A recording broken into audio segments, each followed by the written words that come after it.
Recording in progress.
Good morning, honorable members, colleagues. Good morning.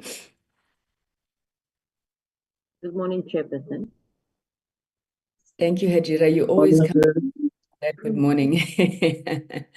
Let me greet everybody this morning and thank the members so much that in their infinite wisdom, they said that this meeting must be virtual. It's freezing and cold in Johannesburg, so we truly appreciate the respite from having to go anywhere. So thank you.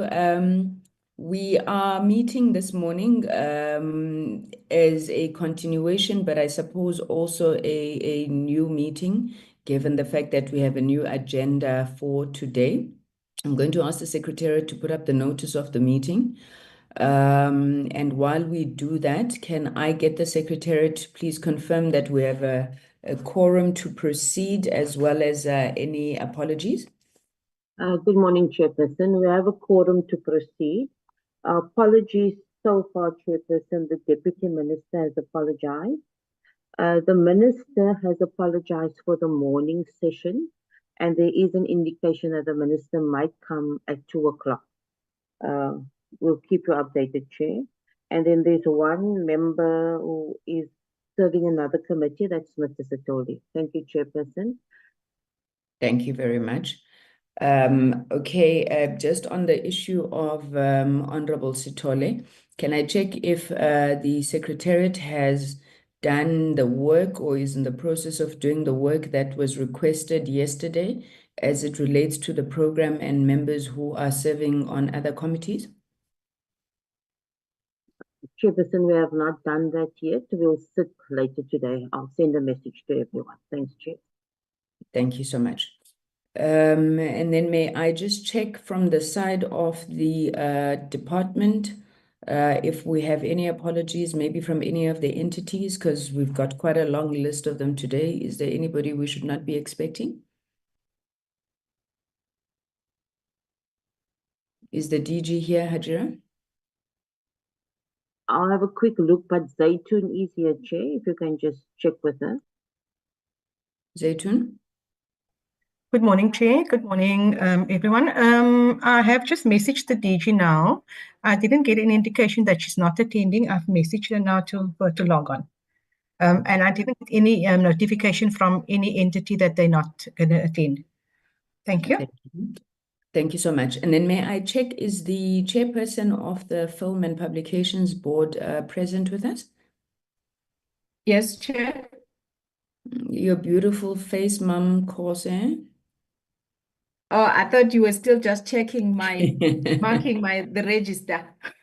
No, I want to put you on the spot so that when you refuse me, everybody looks at you and say, how can she refuse? This is the one.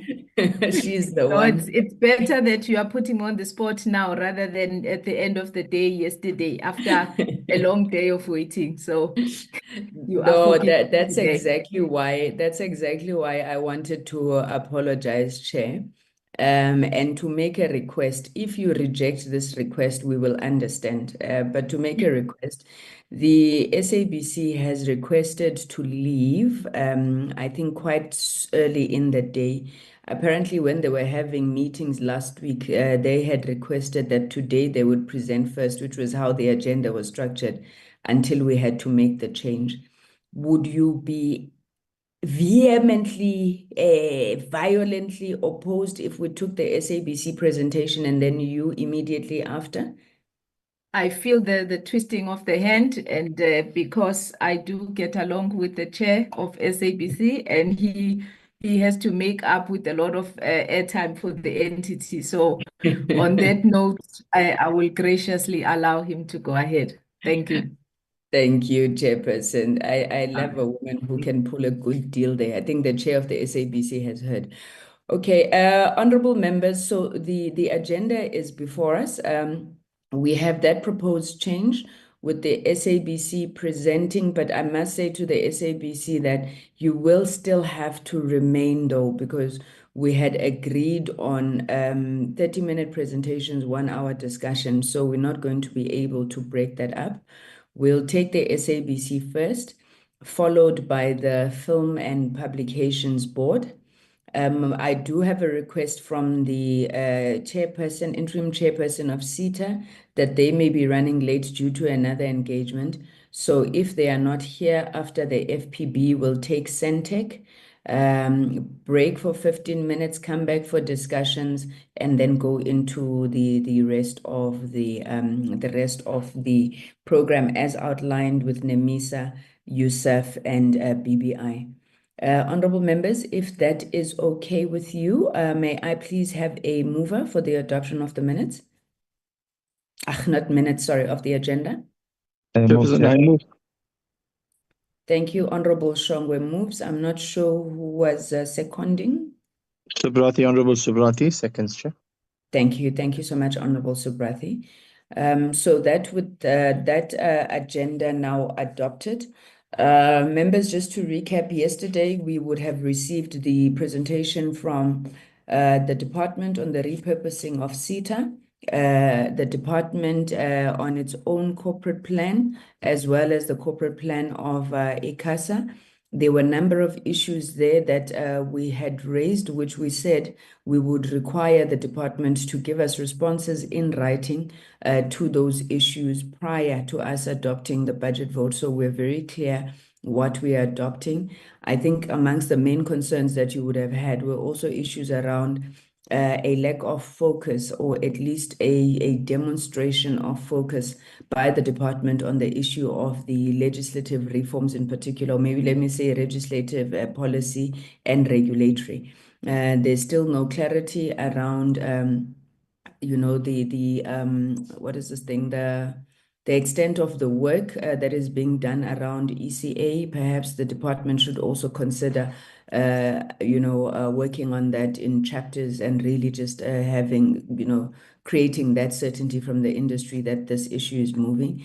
The regulation of OTTs, which is affecting our broadcast media, regulation and clarity on the country's direction around AI, its uses, its regulation, and how that are proceeding, and a number of other issues that you have raised.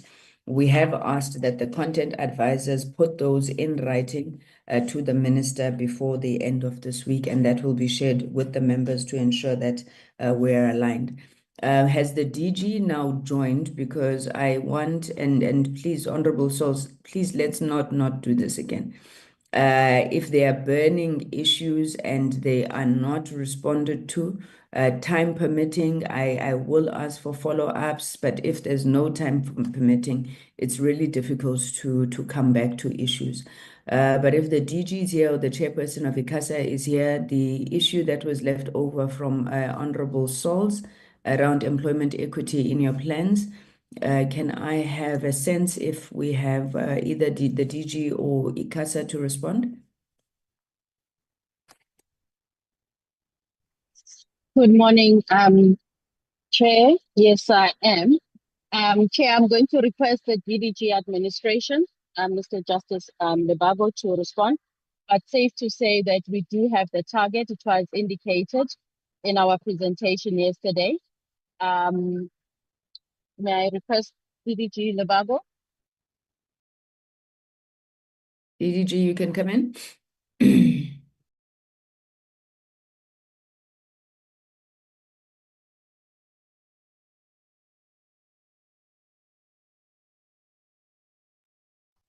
Okay, the DDG seems to be held up, but also the member in question seems to be held up. So let's move DDG. Do you want to introduce the SABC presentation? Okay. Thank you very much, Chair. Well, I'd like to hand over to the SABC team for their presentation. I can see that they're in the boardroom. And then I'll hand over to the chair or the deputy chairperson. Thank you very much. And this group senior.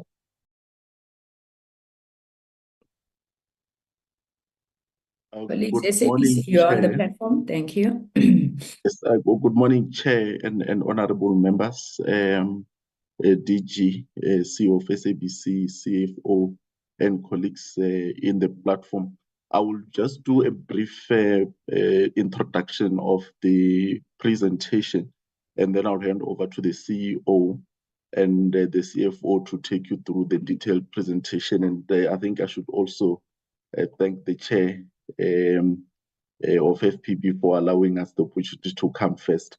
So, Chair, you would recall that we're at the dawn of the 7th administration, we did come and presented the 5-year strategy of the SABC, which we would have adopted at the beginning of 2024, with 2024-2025 being the first year of implementation for that 5-year strategy. So what we'll be presenting to you today will not be largely different from what we have presented to you, because we have committed to that roadmap for the next 5 years, or rather for the next 4 years, given the fact that the first year of implementation has come to the end on the 31st of March this year. But what you will see is that given the reality on the ground, we would have made certain adjustments on some of the plans and the targets that we would have put in place for what would have been year 2 of that 5-year strategy. And I'll speak briefly on some of the issues that we have had to contend with, and then as indicated, hand over to the CEO and the CFO to take you through the presentation. I think the critical fundamental thing that we needed to adjust to remains around our biggest challenge, which is financial sustainability.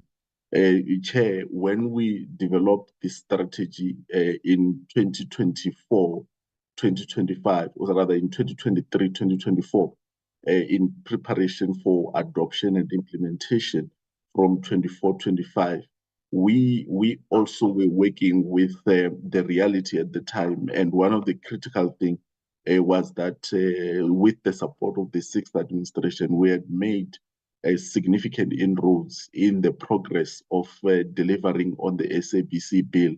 And some of our projections then would have been, would have been informed by the expectation that by this time, at least, the bill process would have been concluded with a sound and viable funding model for the SABC.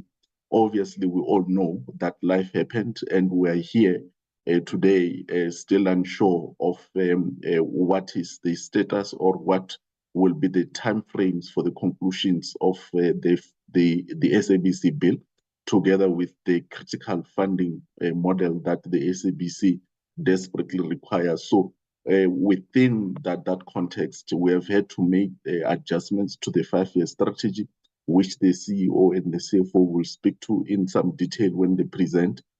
Also, we have to also take into account the developments within the sector that we operate in, both locally and globally, and also adjust ourselves in terms of how do we also compete in that ever-changing marketplace. So I'll just briefly touch on the strategic pillars which informs or anchors the strategy of the SABC for the next 5 years, and in this MTEF. The first being the financial sustainability. I've already spoken to it. The fundamental challenge remains the unfunded public mandate that the SABC is having to carry given the fact that the TV license regime, which was intended to assist in this regard, has spectacularly failed. Hence, our desperation in wanting the SABC bill process to be concluded so that we can have a viable funding model for the SABC that assists us to take care of the public service mandate, which is not always possible to commercialize. So around those issues, then all the other pillars that I'm going to speak to are then designed in the strategy that we'll be presenting today to then help us resolve this question of the first pillar of financial sustainability. The second pillar that the CEO will speak to is the one on content and audiences, with the understanding that for us, especially on the television business, for us to be able to fight and win in that space, which is highly competitive, we need compelling content. There are interventions that have already been implemented. There are new ones that we'll be implementing in making sure that we are able to bring compelling content, fresh content to the platforms of the SABC. And this extends beyond just the traditional linear television channels, but also translates into the SABC Plus, which we see as the future of video entertainment, and which is where we're investing a lot of energy towards. So you will see that in the strategy, we'll speak a lot more around the question of content and audiences, because content bring audiences, and audiences, and then we're able to commercialize and bring the revenue that we desperately need. Then we will also, the chair and honorable members, speak to issues around the platforms and digital transformation. The platforms I've spoken to the linear television side and the SABC Plus, or maybe let me broadly say that OTT, which also translates to the radio offerings that we're giving, will be giving you an indication of what we intend to do in that particular space. And the critical question of the digital transformation of the SABC. We have said in many of our conversations that our ICT infrastructure is very old and does not position us to be able to compete on equal footing with our colleagues in the sector. So there's a need for that digital transformation. Of course, the transformation journey remains hindered by the fact that the revenue generation that we are able to bring to the table at the moment is not sufficient to even cover the operational needs. And so we are even having to, within that limited resource base that we have to fund CapEx from OpEx just for survival. But as and when some of the interventions that we're putting in place will continue to yield results in terms of revenue generation and revenue growth, we will then be focusing and prioritizing on the digital transformation journey so that we're able to compete in this tough environment.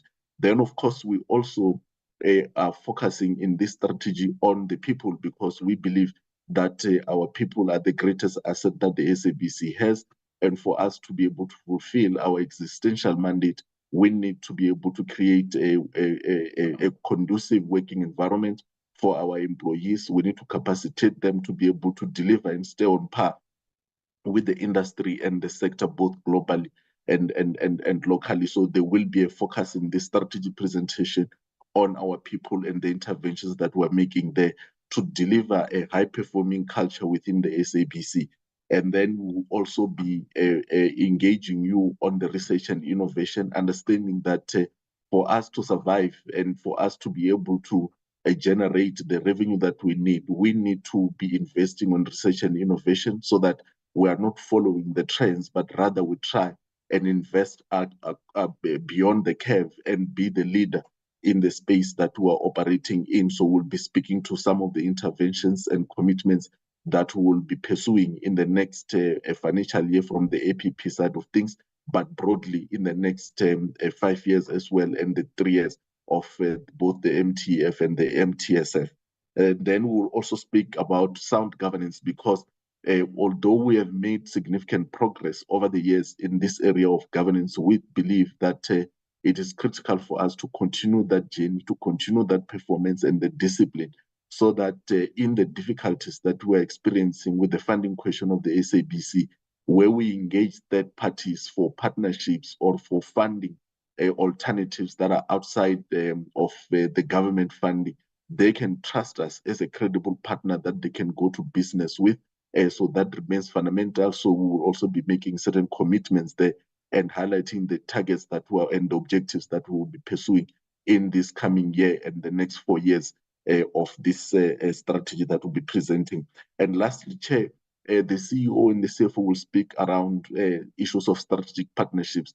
Given the fact that we realize that there is no immediate solution on the funding question of the SABC, we realize that the best approach going forward for the SABC to sustain itself and survive whilst we resolve the long-term questions around financial sustainability for the SABC is to build strong partnerships. In this instance, the CEO will be indicating to you interventions that have also taken us to the door of what are traditionally our competitors, to the extent that we are adopting a co-opetition approach with the colleagues in the sector, that we will be collaborating with them on content and many other issues that will help us to be able to navigate the sustainability of operations of the SABC, given the challenges that we face around the funding question. With that, Chair, I would like to hand over to the CEO, and the CFO will then take you into some detail around the strategy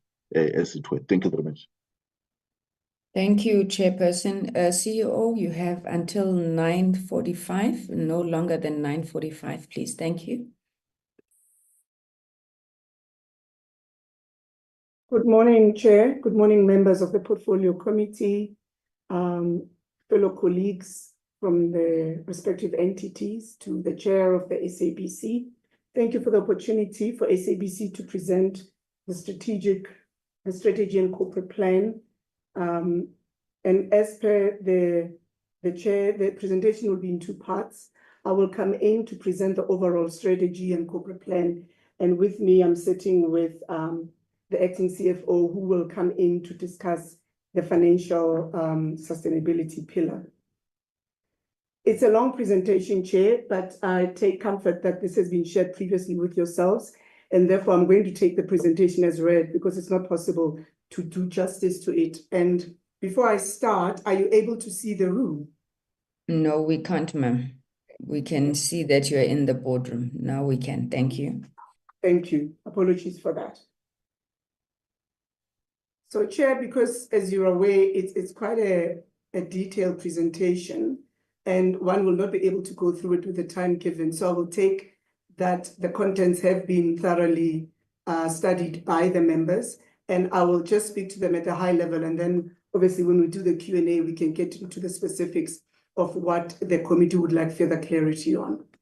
The purpose of this presentation is to provide yourselves with the overview of the SABC strategy and the corporate plan. And the way it's structured, it's basically got 5, from a strategic architecture perspective. We talk through the context, the intent, the crux, the pillars that the chair of the SABC was talking to, which really is where our KPIs are clustered, the strategic goals, and the programs and the targets that accompany them. From a context perspective, Chair, we articulate the mandate, the evolution of the business model, the environmental shifts, which I'm sure this committee is very much aware of, because we've been very consistent on what actually affects the SABC, and go through the rest, which I will go through. The mandate has not changed, Chair, and I think what is critical here is that we're still beating the drum in terms of 55% of these mandate costs are unfunded. Are funded by declining license fees and grants, and I'll get into it a bit later. And Tendai, on this acting CFO, will also talk through the unfunded mandate in the NTF period, which amounts to 7 billion rand.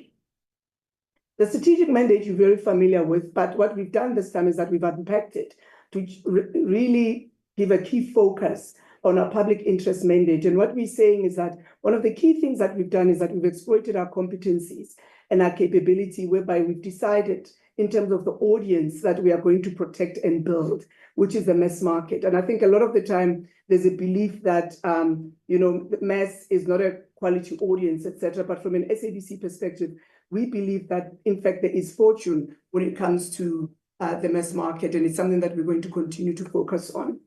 The reality, though, is that because there's still no funding for the public interest mandate, it does present us with a conundrum in terms of how do we effectively address this market.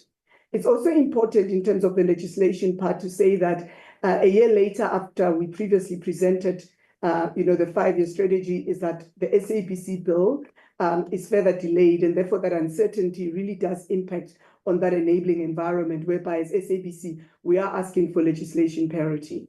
From a commercial mandate perspective, the biggest challenge that we've got is really our inability to fund compelling new content, infrastructure and technology, which the chair has spoken to. And this presents the SABC with a significant risk because our assets are deteriorating. I think you're all aware that, for example, SABC has not been able to install new lifts in 50 to 55 years. And that we are concerned about how this may disrupt our continuity. However, it's not doom and gloom for us because we are putting measures and we have put measures into place in terms of how do we systematically address these challenges with the limitations that we've got. The SABC business model has evolved, Chair, if you look at it from 1936 to the current era, which is the digital era. And the reality is that from a competitiveness perspective, it's no longer about broadcasting. We really are living in a digital era. And if you look at the influx of the new platforms that have come into our market, you start seeing that the transition from public broadcasting to public media is very, very critical. And that it's important for SABC to evolve and be relevant for the future and be relevant for the market that is currently existing, that is really living their digital natives. But I think what's important in this slide is just to talk to the fact that throughout this era, what you see with SABC is that there hasn't been reinvestment in SABC. When you had the radio, the sell-off of the 6 radio stations, the money that was retained from those sales, again, went straight into National Treasury. A couple of years later, in 2022, you had the amounts that were raised with the spectrum auction in order to, when broadcasters such as ourselves had to vacate that spectrum above 600 megahertz. Again, the funding, the capital raised for that was again retained by National Treasury. So that lack of reinvestment in SABC speaks to what I was speaking about earlier in terms of the inability to meet to invest ahead of the curve from a capacity perspective. The reality, I'm not going to get into this, Chair. I think you're very familiar with the slide. You've had it on your side. But I think what's important here is the fact that what we are asking for is that regulatory parity. And we are saying that it's important that there is an understanding that the media context has changed quite significantly. And therefore, the approach to SABC's funding and long-term sustainability needs to also change with the changing times. There's been key strategic shifts. We're seeing the increase of artificial intelligence, the technology super cycle. I've spoken about the evolution of public broadcast to public media, and I'll speak to that again later. The creator economy, which is very, very critical. And what does that mean for SABC? The growth of the platform economy, the concentration of power in digital media. Chair, to this effect, you find that also the advertising revenues in the last couple of years have changed, where marketers, who are really the fundamental cornerstone of our revenue from an SABC perspective, have now sliced the cake further by giving an ever-increasing investment to digital media. And that has had an impact on our ability to realize revenue. We're seeing the emergence of other business models and obviously the evolution globally of the license fee regime. So this is not a discussion that is only taking place in South Africa, but it's taking place globally. What's important there, and quoting from the SOS Support Public Broadcast report, is those seismic shifts from public broadcasting to public service media. And what's important here is that it really speaks to us reaching new audiences in new ways. And what we are doing as SABC is that we're competing at a portfolio level, and we are ensuring that each and every one of our brands are competing in a hyper-competitive media marketplace. And the reality is that we cannot really compete without access to resources and that enabling and regulatory environment. However, Chair, the good news is that we are still the largest portfolio of media brands. And what we have done from an SABC perspective is that we have increasingly integrated our portfolio ecosystems and ensured that we enhance it with digital channels and platforms. And you have seen the growth of the SABC Plus OTT streaming platform. And to that end, we've also brought in the digital enablement of podcasts, of social media, and obviously, as part of that, we're looking at the DTH platform. I'm not going to speak to the SWOT, but it's very critical in terms of our approach to the strategy, to look at the positive influencers and the negative influencers, and really to utilize that in building the way forward. The current constraints are very clear to all of us. The chair spoke about the lack of compelling content. And the reality is that this is a very critical weakness, and it's also a threat for us in a sense that without the financial investment, we are constrained in getting this compelling content. And therefore, it really limits us in terms of driving new audiences to our platforms. The slow pace of the moving to the innovative funding model has also impacted us because also it's translated to our inability to borrow to fund capex and working capital. And that also then really illuminates that financial constraint. We are experiencing poor execution, and this is an internal issue, which is impacted confidence with advertisers because we have people and system constraints. And again, these require investment. And then we also have had a slow pace in monetizing our OTT streaming platforms.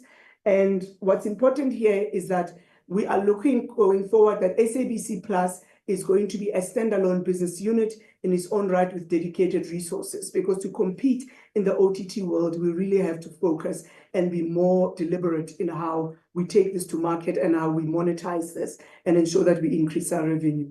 And then obviously the analog switch off, even despite the court case that is taking place, there's still a lot of uncertainty that's sitting in this area. And it still, as we sit here, is presenting us with loss of audiences, but most importantly, loss of, the advertisers are starting not to trust that what we say is the audiences that we have is truly the case.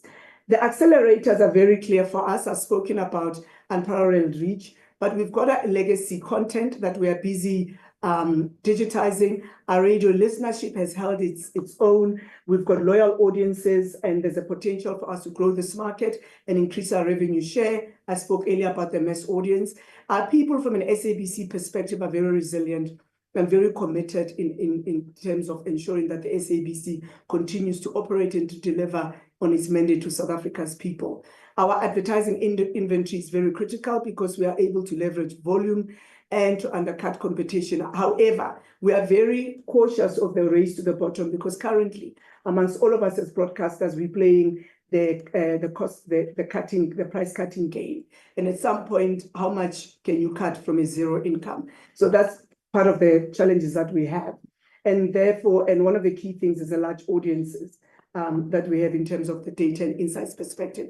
Chair, we've aligned the 7 administrating priorities, the 3 of them that you see on the right side, and we've unpacked the translation of that into SABC plans, which are very clear to us. And what we are saying is that we are a dynamic technology platform of the future, showcasing South Africa's digital and creative assets. And because of that, we are able then to translate them into supporting effectively the administration's priorities. The second one, in terms of the strategic intent, stays the same. And what's important is our strategic crusts, which really looks at the commercial and public interest and unpacks what is available to SABC to make us a choice when it comes to media platforms, channels, and screens.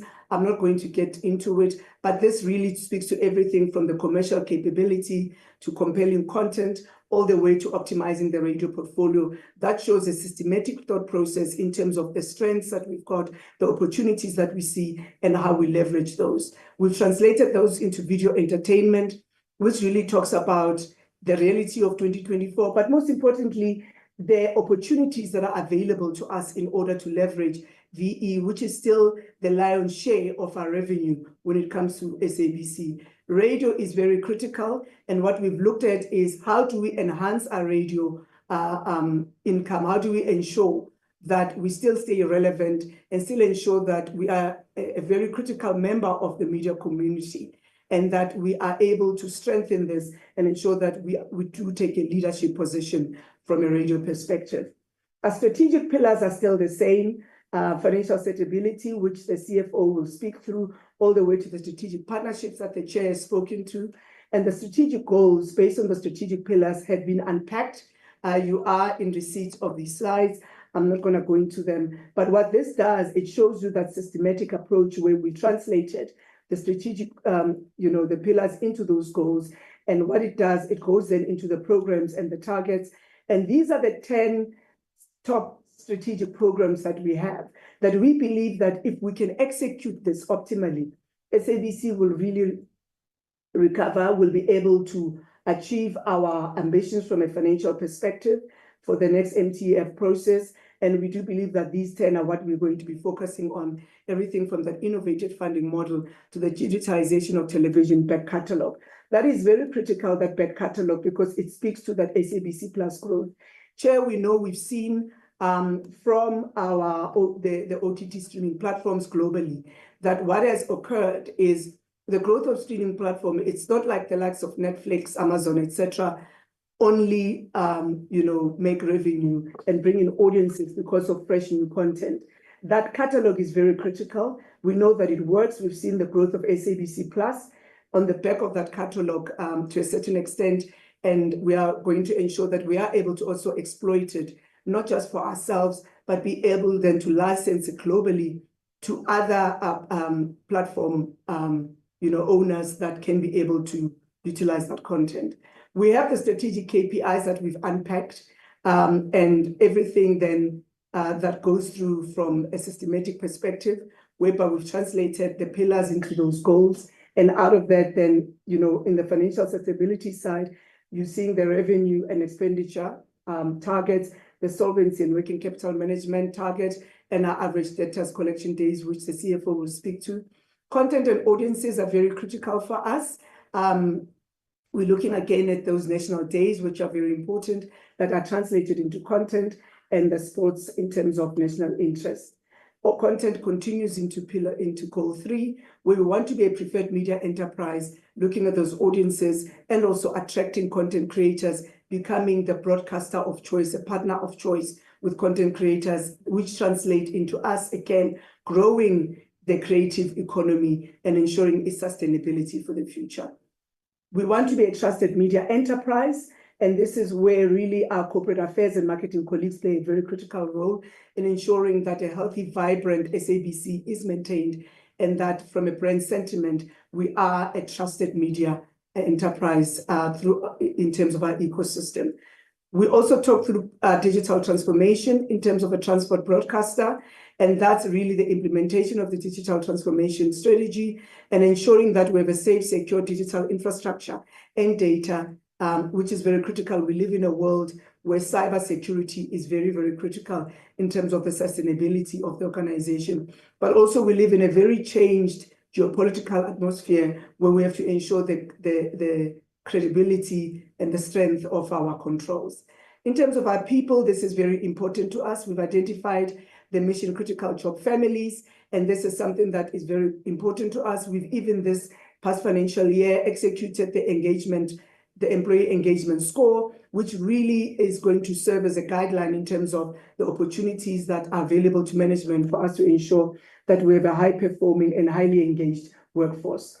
Innovation and delivery is critical to us, and we're looking at our strategic projects which speak directly to that transformed digital organization that we are talking to, and therefore this is important. Sound governance is important for the SABC, and we've seen growth in this area, and us maintaining a well-governed SABC. We are not resting on our laurels. We want to ensure that there is that resolution of external audit findings, and that also importantly, we go into that partnership pillar, which is all about the healthy, productive, strategic partnerships that enable us to be able to start partnerships to deliver on content, to deliver on digital transformation, to deliver on us being able to invest for infrastructure, and us being a sustainable organization from a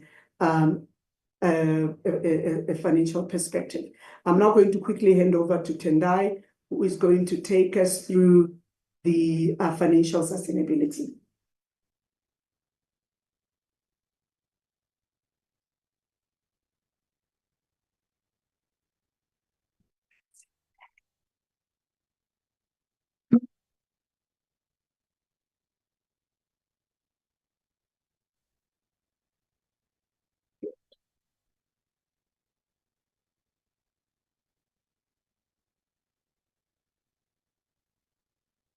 Okay.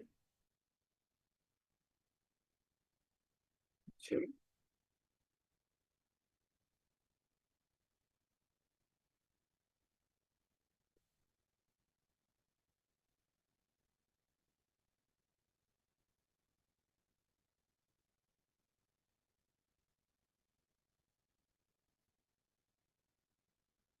Looks like technology sustainability is at risk also there by SABC.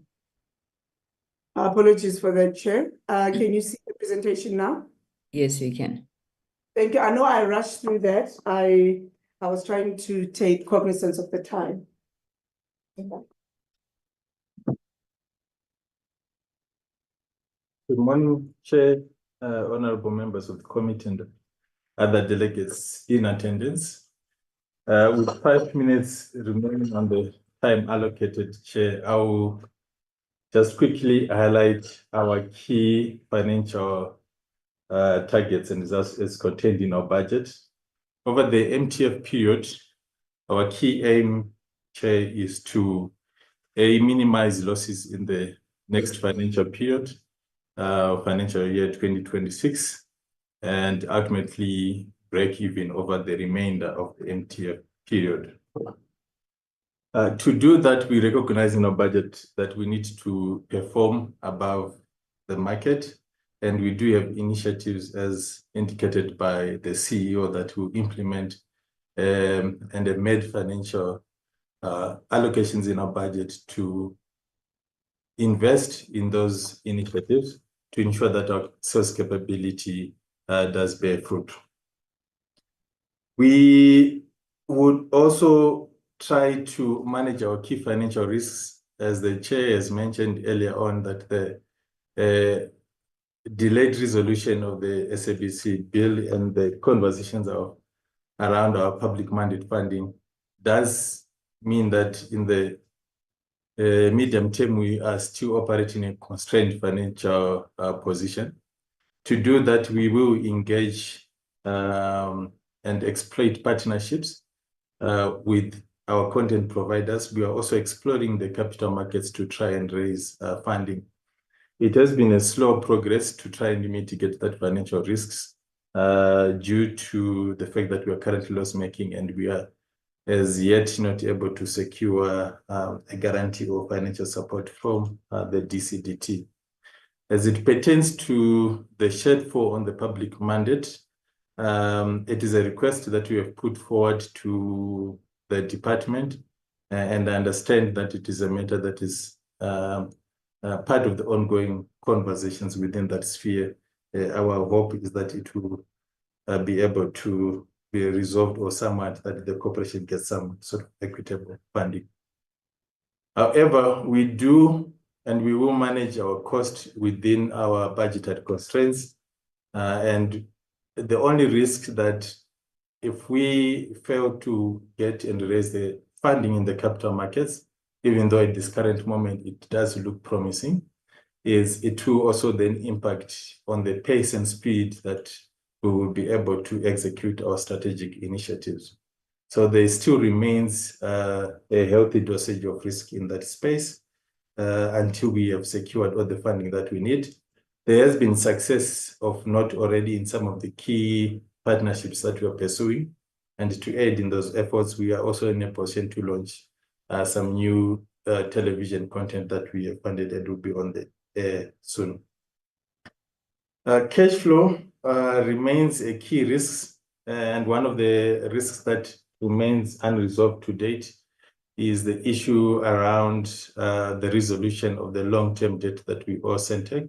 It is a matter that is of ongoing discussion between the parties, and once that has been resolved, I'm sure the appropriate communications will be made to the committees.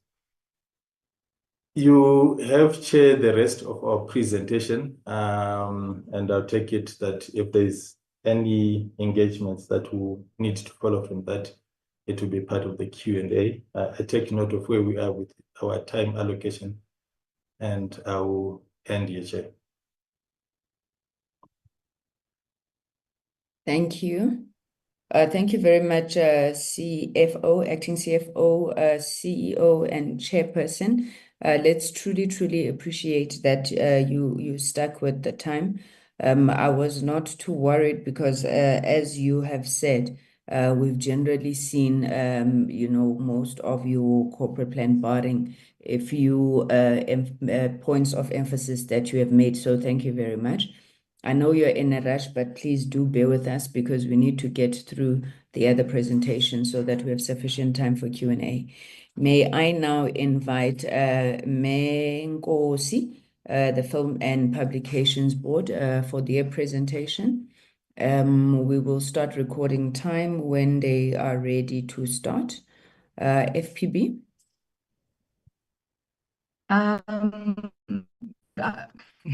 Almost a good afternoon, but it is still. Chairperson, I think there's a problem with your network there, and we can only see the top of your head. Really? Thank you.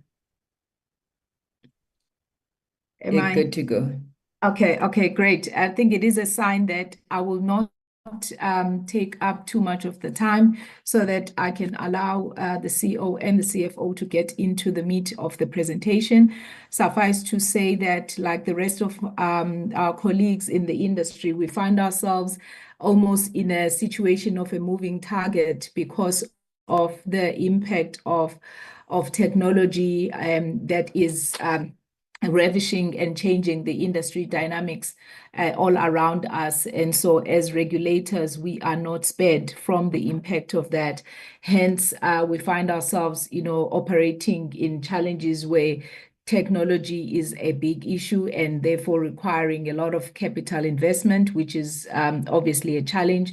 Legislation, being able to keep up with the changes, and which therefore leads us into situations where we find ourselves sometimes in quite a lot of litigation issues, which we can't ignore, but they do impact our strategy and how we are approaching the next 5 years.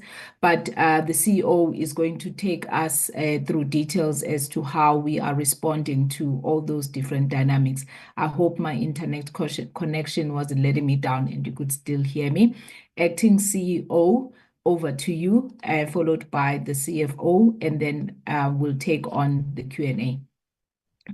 Sorry, Chair, before you get off the platform, may I request you just brief the members on developments in the organization, especially relating to the Chief Executive? Oh, thank you, Chair. Thank you, Chair. Maybe, I should have mentioned that. As you will observe that we have an acting CEO, Mr. Ephraim Tlhako, and we have also had another acting CEO before, Advocate Lindhorst, because for the past almost 8 to 10 months, we have been without our permanent CEO, who was in a precautionary suspension, and we have followed through the process of the investigation, which we got the report, and there were recommendations made there, and which was then followed by an internal inquiry, which was chaired by an independent chairperson. And there were recommendations made coming from there, which were considered by the council and in consultation with the executive authority, as it is outlined in our legislation, that any decision made relating to the CEO has to be made in consultation and in concurrence with the minister, which we followed that due process. And coming out of that, the employment of the permanent CEO was terminated with immediate effect as of I think it was the 16th of April, if I'm not mistaken. And so we are having Mr. Ephraim Tlhako continuing to act, and we are embarking on a process of recruiting for a permanent CEO, once again in consultation with the executive authority. But thank you so much, Chair, for an opportunity to clarify that. Thank you. Thank you, Chairperson. The acting CEO may proceed. He has until, my maths fails me now, 10 Yeah, 30 minutes. Thank you. Thank you, Chairperson of Council. If I could please be given opportunity to present, I think I have. Thank you. Can I just get confirmation that my presentation is visible? Yes, it is. Yes. Trying to put it on presentation mode. Okay, thank you. And once again, good morning, Honorable Chairperson and members of the committee, chairpersons of the entities, DG and colleagues. And as Chair has given a prelude, or at least, in terms of the environment that the FPB is working on, this presentation takes into consideration the evolving landscape within the industry that we are finding ourselves in. The industry that is highly driven by technology and the conversions in terms of the medium. This is just the outline. I'm not going to spend time, but just highlight on just because I think we'll spend some time just on clarifying the role of the FPB, especially given the industry that we are then working on. And then we can then go on the strategic plan and then the sort of the quarterly targets for 25-26. And I will hand over to CFO just to give high level, I think it's 2 slides just on the budget. But Chair and honorable members, we put this picture here because we really want to emphasize the role that the FPB plays. And sometimes I think the role is misunderstood. But against everything else, the core of what the FPB does is to protect children from exposure to harmful and prohibited content. So with all the other issues, with all the other mandates that FPB has, but what we are doing, the core of it is that children should not be exposed to harmful content or age-inappropriate content. And then we inform parents, we inform guardians on what then to do to protect children. But we obviously are not going to sit in a home where a parent feels that a 10-year-old can watch a feature that is classified as at sort of a 6-16 age sort of a rating. But what we are saying is that we put those ratings, we give consumer advice so that children can then be protected against inappropriate content, especially now that content has moved within the online space. So it is very purposeful that we are putting this picture of this little girl here to just drive the message home and emphasize the role that is played by the film and publication sport. This slide then gives historical context, but I really want to spend some time on where we're finding ourselves now. So our act was amended in 2019. It came into effect in 2022, which is in the last 3 years or so. What we are seeing is that there's been a lot of shift between then and currently now, as we're currently speaking in April 2025. What we are seeing, honorable members, is that in the past, and I'm sure across the country, within malls, what you will find is that there will be a cinema, either a Stekinoko or a New Metro. We'll then find a gaming arcade where people can play sort of video games there. And then one of those places that then come to mind was especially within the Pretoria area, there was a place called Sterland, and I'm sure there were the same places across the country, where you will have such a cinema, a movie house. You will then have a gaming arcade where people can play video games. Then across the road, you'll have an adult world shop where people can then go, have access to adult content in terms of the videos, in terms of magazines as well. And then further down, you'll have a sort of a video shop, either your Mr. Video or your Video Town, where if you could not find time to watch a movie at the cinema on its release, or you still want to watch the movie again, but at the comfort of your home, you could rent a VHS and then watch it at home for whatever days, then you return it back. So there will be those verification in terms of the age. For example, if you go into Video Town, they will ask for your ID or some form of identification. Check, verify your age. The movie that you are renting, is it in line with the age, sort of the rating. So that was the context. We have now moved, as we speak now, honorable members. We're in April 2025. What we are seeing is that content has now moved online, meaning that a digital device, a cell phone, now consolidates all of those. It consolidates the cinema, it consolidates the game in terms of Now you can download games on either on Google Play or Apple App Store or any other app store. You can download games and then play. You can go to the internet and then access literally porn without age verification. A 15-year-old, the only thing that the website will ask is that, are you, for you to access this, you should be 18. A 15-year-old will say, yes, I am 18, and then they'll be able to access the content. So that's the area that we are now finding ourselves in. I mean, now content is now being streamed in terms of us going to a mall to watch a movie. We can access that film. We can access those series in the comfort of our home without, obviously there's a subscription that is there. But then in terms of the age rating and all of that, parents still need to play a role in ensuring that children can only access what is then visible to them. So that's there. And then obviously social media coming into space where now, there's this user-generated content that anyone else who has access to the internet with a device can generate user-generated content either on YouTube, on any other social media platforms, and that can then be accessed by sort of anyone else. So I just wanted to give the context and sort of the background where we're finding ourselves as the Film and Publication Board, and then the industry that we are supposedly supposed to be regulating, or we are regulating. How then are we finding ourselves going forward? I wanted to sort of to put a picture. This is the legislative mandate in line with the 2022 amendments. I'm not going to spend time, but the focus just on what is prohibited within the Act, the definition of what is harmful content, the definition of what is prohibited content. But I think the core of it was just to say, how then can the FPB make sure that, it can impose, or at least ensure that there's regulation, there is compliance within the Act, and then creating offenses for distribution of harmful and prohibited content, which include child sexual abuse material. The impact statement, what is it that we would like to do, and then sort of the outcomes from an FPB point of view. We want to be an effective regulator of content, then empowers and protects the public. I think that is the important part, and this is one of our tagline to saying, we inform, you choose. So we really want to empower the public. We want to protect, especially the vulnerable, the children, protecting them against, like we said, prohibited and harmful content.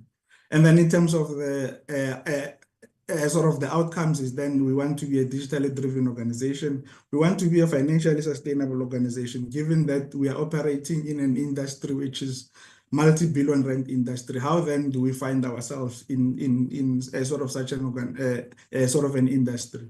We therefore want to increase our awareness and education on the public, especially as it relates to online safety, because there's one thing regulating and then coming up with a stick, but we're realizing that we need to ensure that the public is informed, public is aware of the dangers and sort of the online harms, and how together with other stakeholders can we ensure that sort of the public is sort of trained and sort of aware of their rights. And then those are other outcomes that we're really focusing on in this strategic period, and will be driving our performance, will be driving what the organization is supposed to be doing in the next 5 years.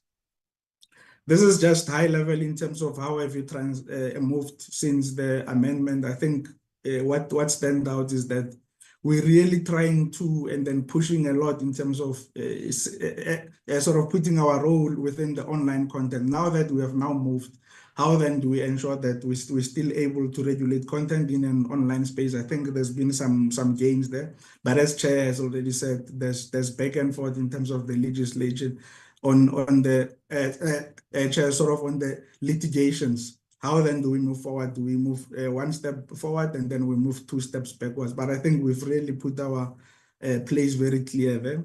The partnership and the work that we've managed to do with SAPS and all other law enforcement agencies, specifically as it relates on putting the spotlight on child sexual abuse material. I think there's a lot of work that the FPB has actually done. And then obviously the appointment of the enforcement committee, which can then take matters into ensuring that where there's non-compliance, they can be able to assist us in imposing fines.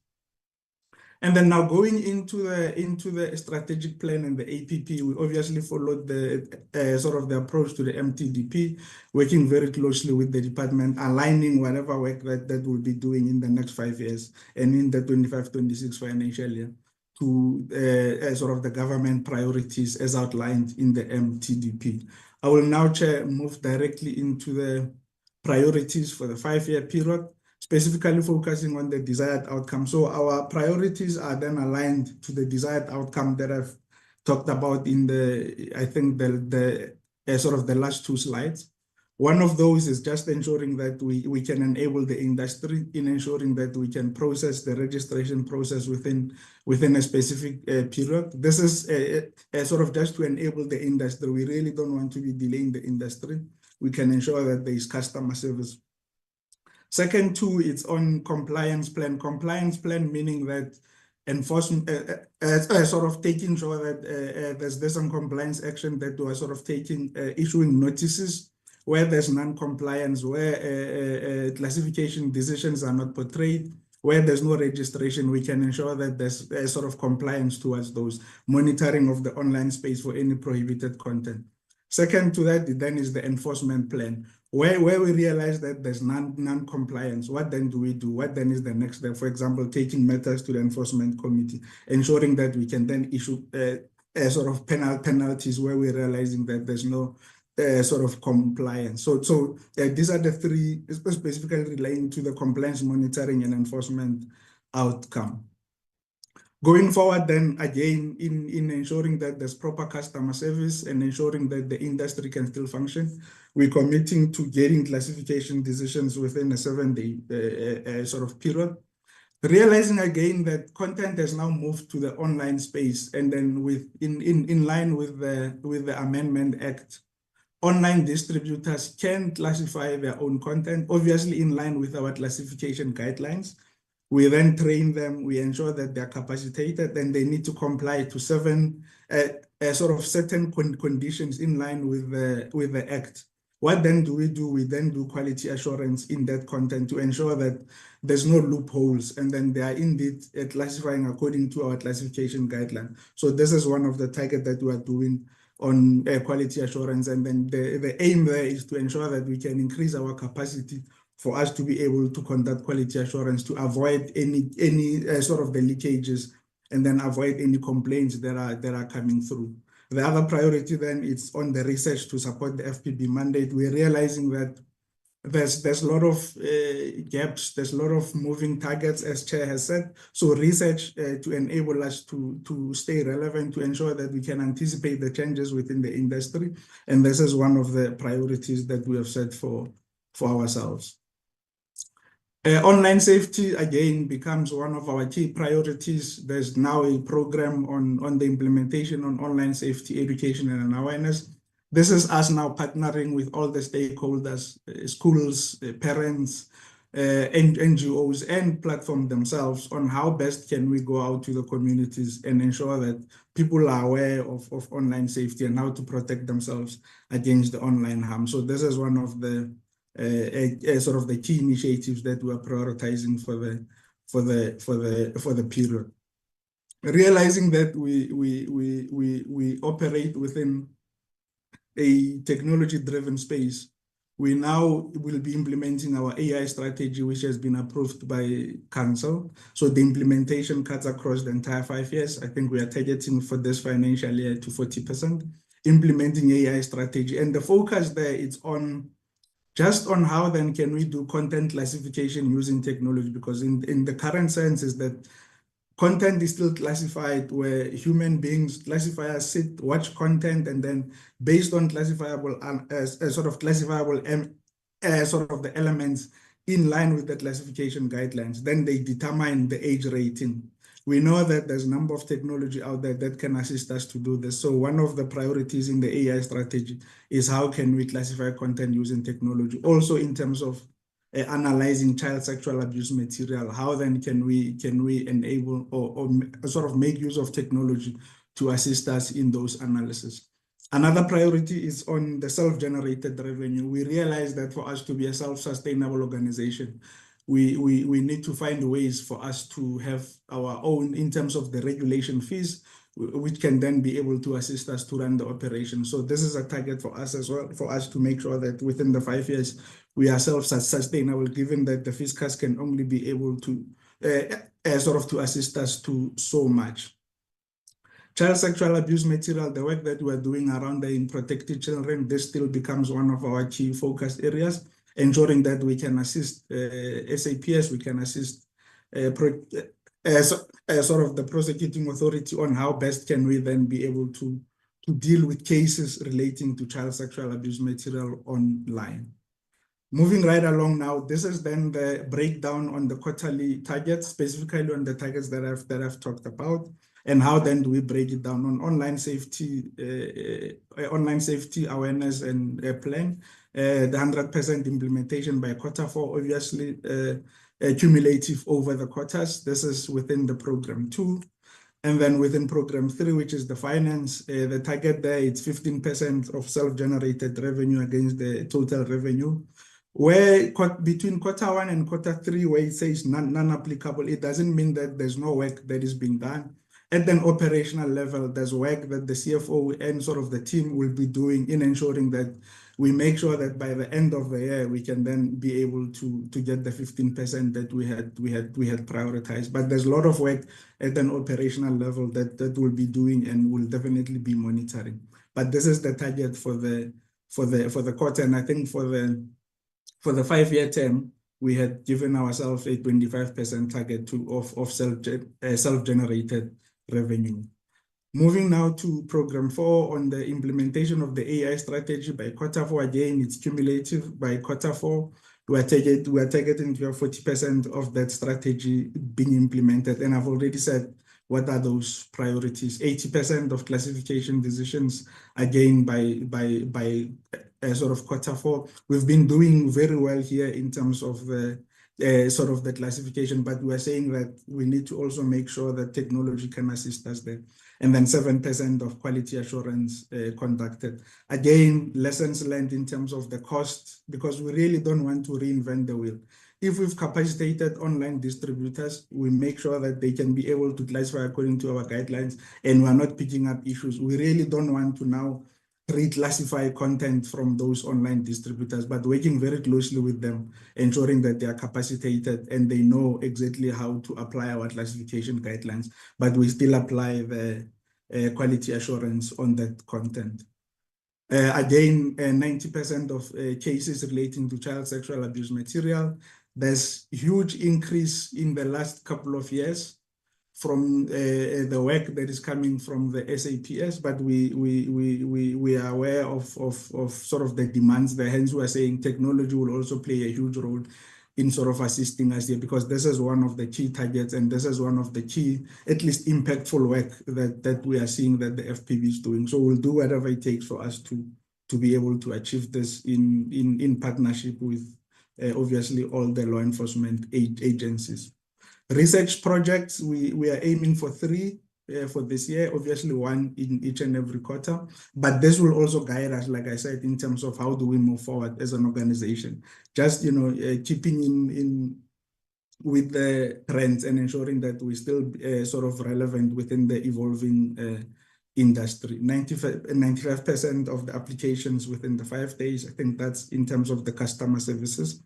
And then the sort of the compliance plan, 80% of the compliance plan, ensuring that we can ensure that there is compliance with the Films and Publications Act. And in cases where there's no compliance, this target in terms of the enforcement action taken kicks in, and ensuring that we can then take matters for enforcement, and we can really have teeth in terms of where where we're realizing that there's non-compliance, we can enforce those whatever actions that we can then pull in line with the sort of the FPB Act and the regulations. So that's the long and short of it. Before I give over to CFO, the honorable members, this slide just highlights, in a nutshell, summarizes what we're aiming to achieve within the next year, and obviously going forward with the 5 years, and ensuring that we still play a huge role in supporting law enforcement agencies in relation to child sexual abuse material. We need to then build more technology and AI capabilities to ensure that, you know, there's operational efficiencies. And like I said, for content classification, child sexual abuse material, and just, you know, technology in enabling us to ensure that there's enforcement and there is compliance. Again, ensuring that we can grow our self-generated revenue, because we are seeing that there's one arm that can enable us to be a self-sustainable organization going forward. Promotion of the online safety and public education, and again, leveraging on the strategic partnership, because we're realizing that alone we won't be able to achieve this. For example, as it relates to online content, this is cross-border issues and challenges. We need to then partner with and sort of collaborate with partners across the globe, lessons learned from those who are in a similar space as the FPB in other territories. How are they navigating the challenges that we are together finding ourselves in? So I'll hand over to CFO just on the priorities in terms of the budget. But Chair, maybe just lastly, in terms of the emerging risk and the challenges, and I think Chair of Council did indicate that we're finding ourselves in because of the fragmented legislation, there's some gray areas which we still need clarity on. And I think with consultation with the department, consultation with stakeholders within the industry, we can then be clear on what is green, what is red. We are seeing then a number of cases in terms of clarification of the mandate, which we are working very well and very closely with the department in addressing them. But we are just saying these are some of the issues that could derail us and not, you know, enable us to focus on what is it that we wanted to do. CFO, if you could just come in, I think on the next 3 slides, Chair.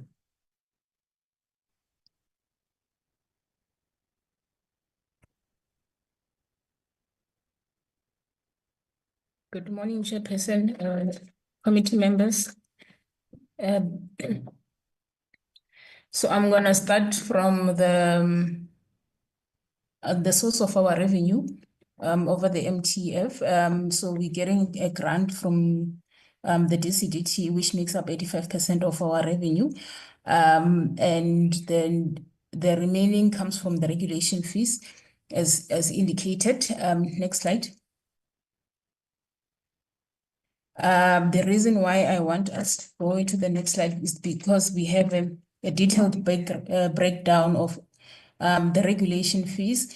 When you look at the categories of the regulation fees, you will see that the APP targets that the acting CEO outlined are directly linked to the streams. So all the targets on the APP are aiming to ensure that we raise the revenue and we are able to increase self-generated revenue. The assumptions that we took into account when we came up with the budget was that we adjusted it for CPI. Then there was also an assumption that the market will respond positively to the distributors. We have a trend in the previous years where distributors were closing down because the market was not responding positively. So we are assuming that for the next 3 years, the market will respond positively and they will continue complying and assisting us to raise the revenue. Next slide. So the expenditure also is directly linked to the activities and the targets that are on the APP.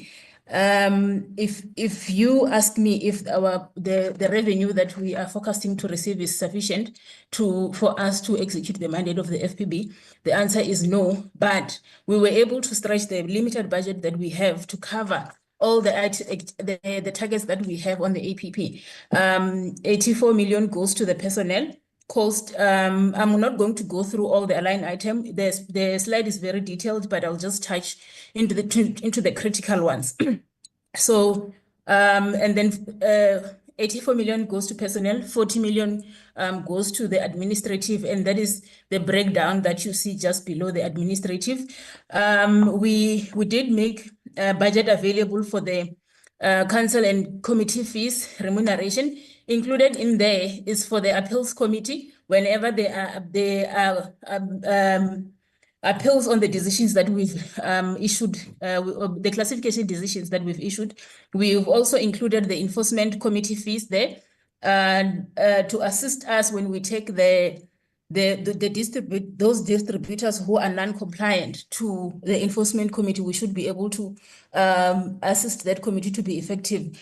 We also included the classifiers fees, and this is to ensure that the classification work continues. And this is the area that we have been zooming and focusing on for the previous financial year. So we made sure that we adequately cover that area. I think on consulting, we're really not consulting much of the work except the company secretary work. So most of the work is done by the FPB employees. One big expenditure is the office rental. The reason why we have an amount of 9 million is that we have an office in Gauteng, we have an office in Cape Town, we have an office in Durban. So we needed to make provision, and this is to make access easier for the consumers whenever they need to submit material, whenever they need to inquire about certain things, and whenever we need to raise the advocacy, to conduct the advocacy work. It's easier when we have offices in the regions. Chairperson, I think I'm going to stop here with regards to our budget. Thank you so much. I hope I did not spend much of your time. Thank you, CFO. Honorable Chair and members, that's the presentation. Chair, I'm not sure if you would like to come in, but that's all from us. Thank you. No, we'll hand it back to the Honorable Chair. Thank you very much. Thank you. Thank you very much, Chairperson, Acting CE and CFO. You did extremely well. You still had 4 minutes left. So thank you for that presentation. Yes, a lot of it is read, but I'm sure that members will have a number of issues they want to interrogate. Members, I am being pressured here about the SABC that has got a number of board committee meetings sitting. So I want to request that we park Sentech, we raise the issues, comments for clarity to the SABC and the FPB, get responses to those, and then we'll move on to the next presentations. At least we are still doing well on time so far. So with your indulgence, may I open for any questions of clarity, comments on the SABC and the FPB?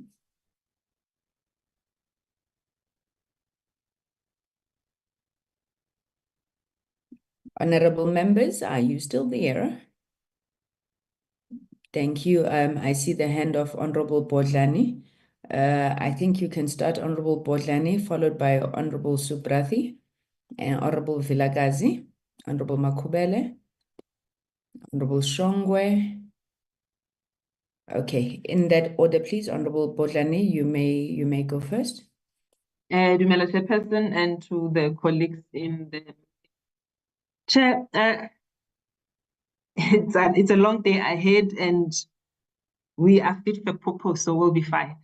And Chair, just to start off with the SABC on a housekeeping matter. They are in their boardroom, and it's got a white screen, which unfortunately does not look very presentable on the other side. So I don't know what they could do to assist with that. It really does not look very well. It doesn't come across as quite professional. Chair, on the SABC, I think it would be amiss of us to entertain anything pertaining to the SABC and not talk about the elephant in the room, which is the amendment of the SABC bill.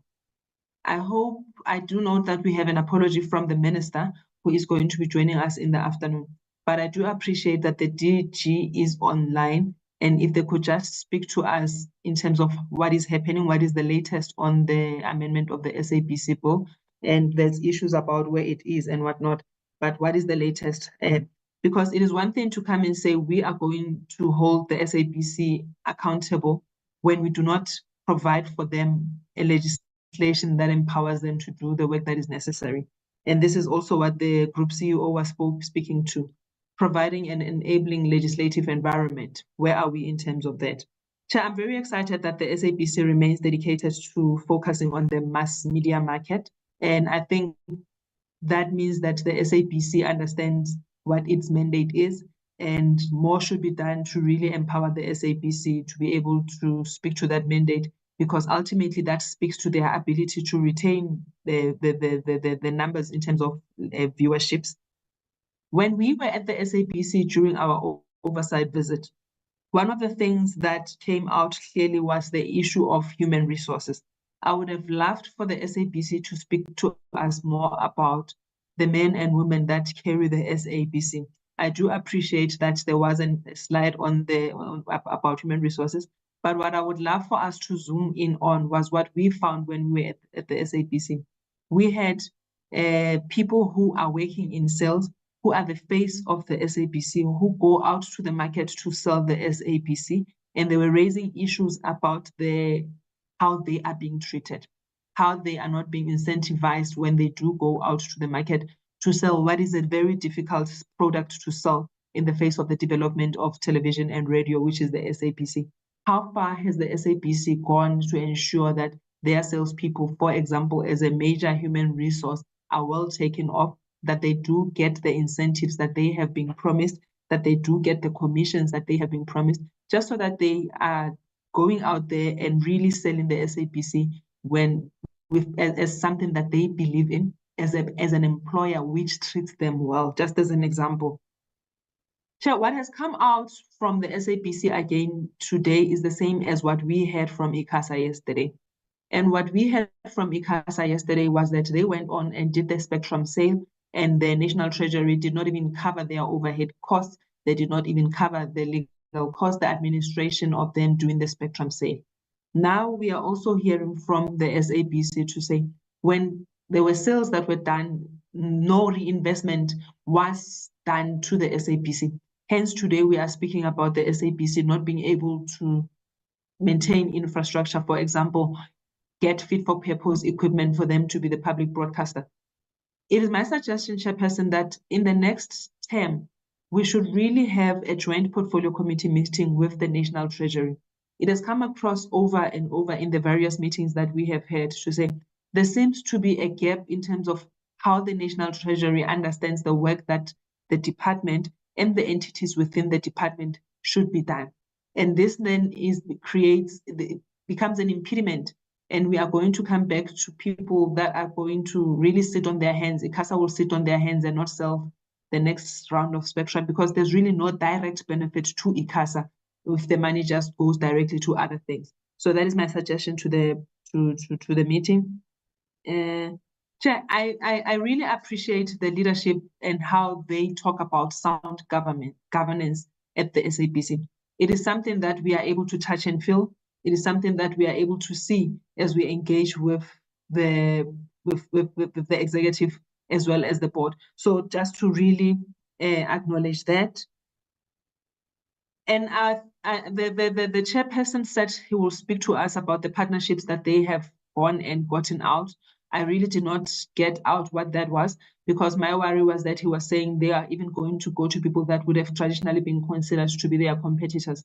I did not quite get that from the presentation. If you could just speak to us and what that means in terms of partnering with people that could be thought to be the competitors. The slide chairperson spoke about the SIU fees for investigations. What does that mean? I do not understand what the correlation is between the SABC and the SIU payment of investigations. If I could just be educated on that. There's also a 15 million rands that is going to be allocated for strategic initiatives in the CEO's office.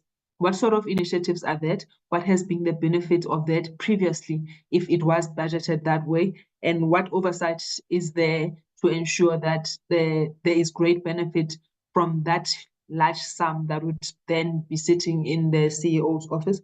So the main question is, what is the oversight?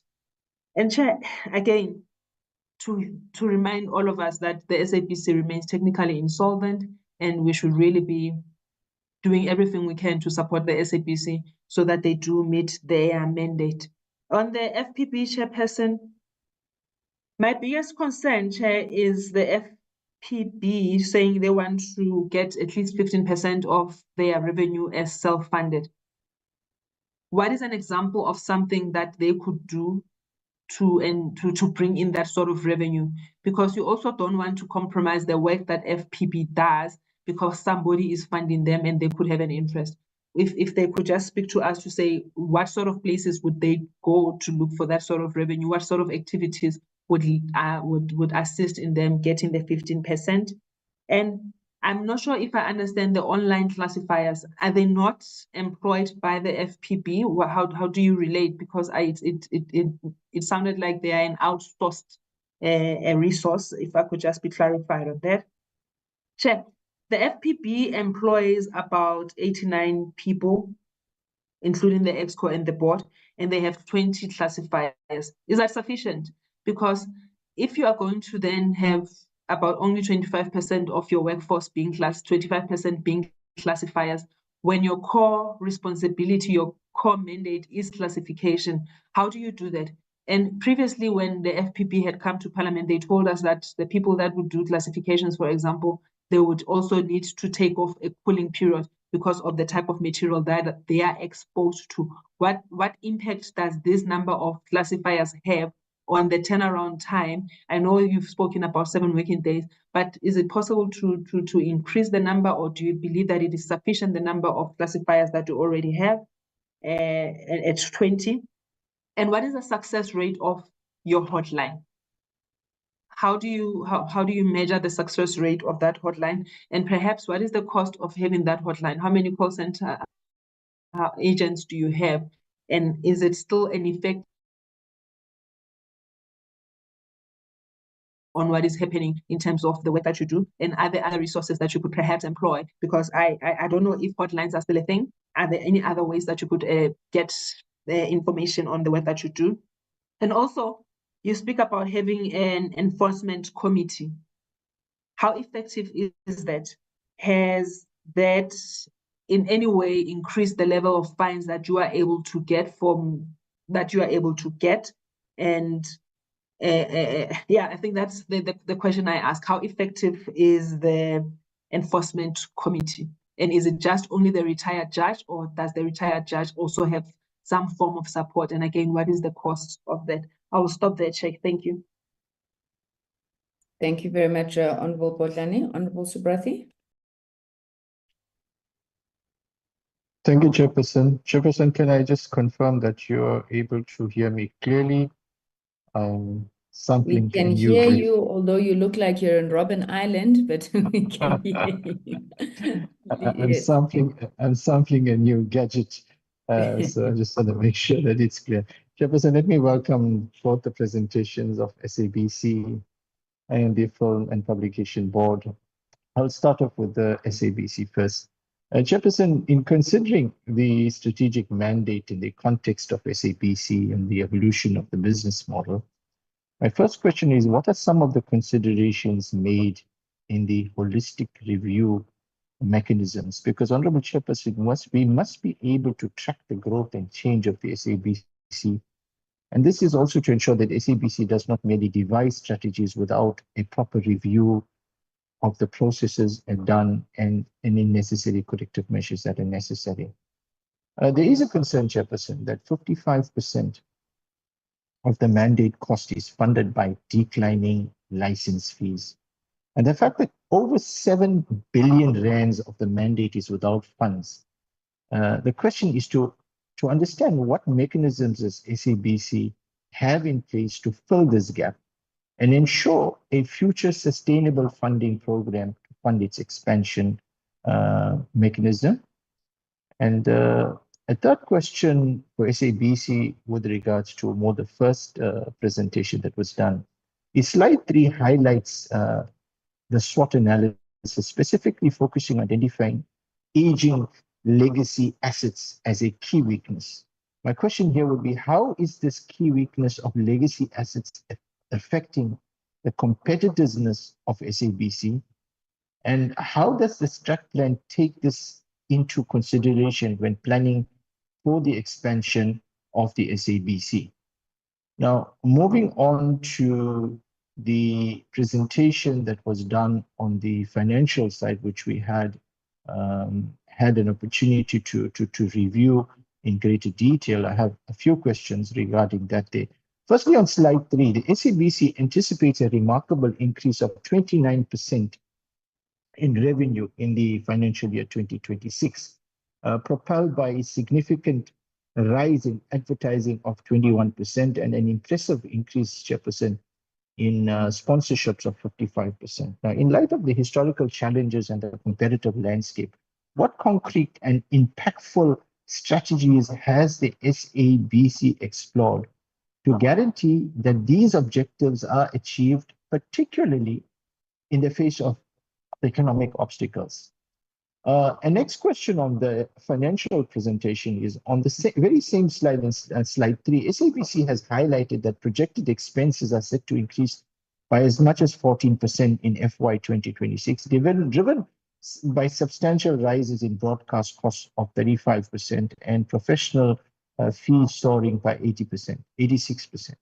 Now, what plans does SAB have to navigate the challenges of balancing these costs against the looming financial challenges, and which efficiency measures are being prioritized in this critical juncture? And I would also like to seek clarity in terms of what is this professional fees that is going to increase by 86%.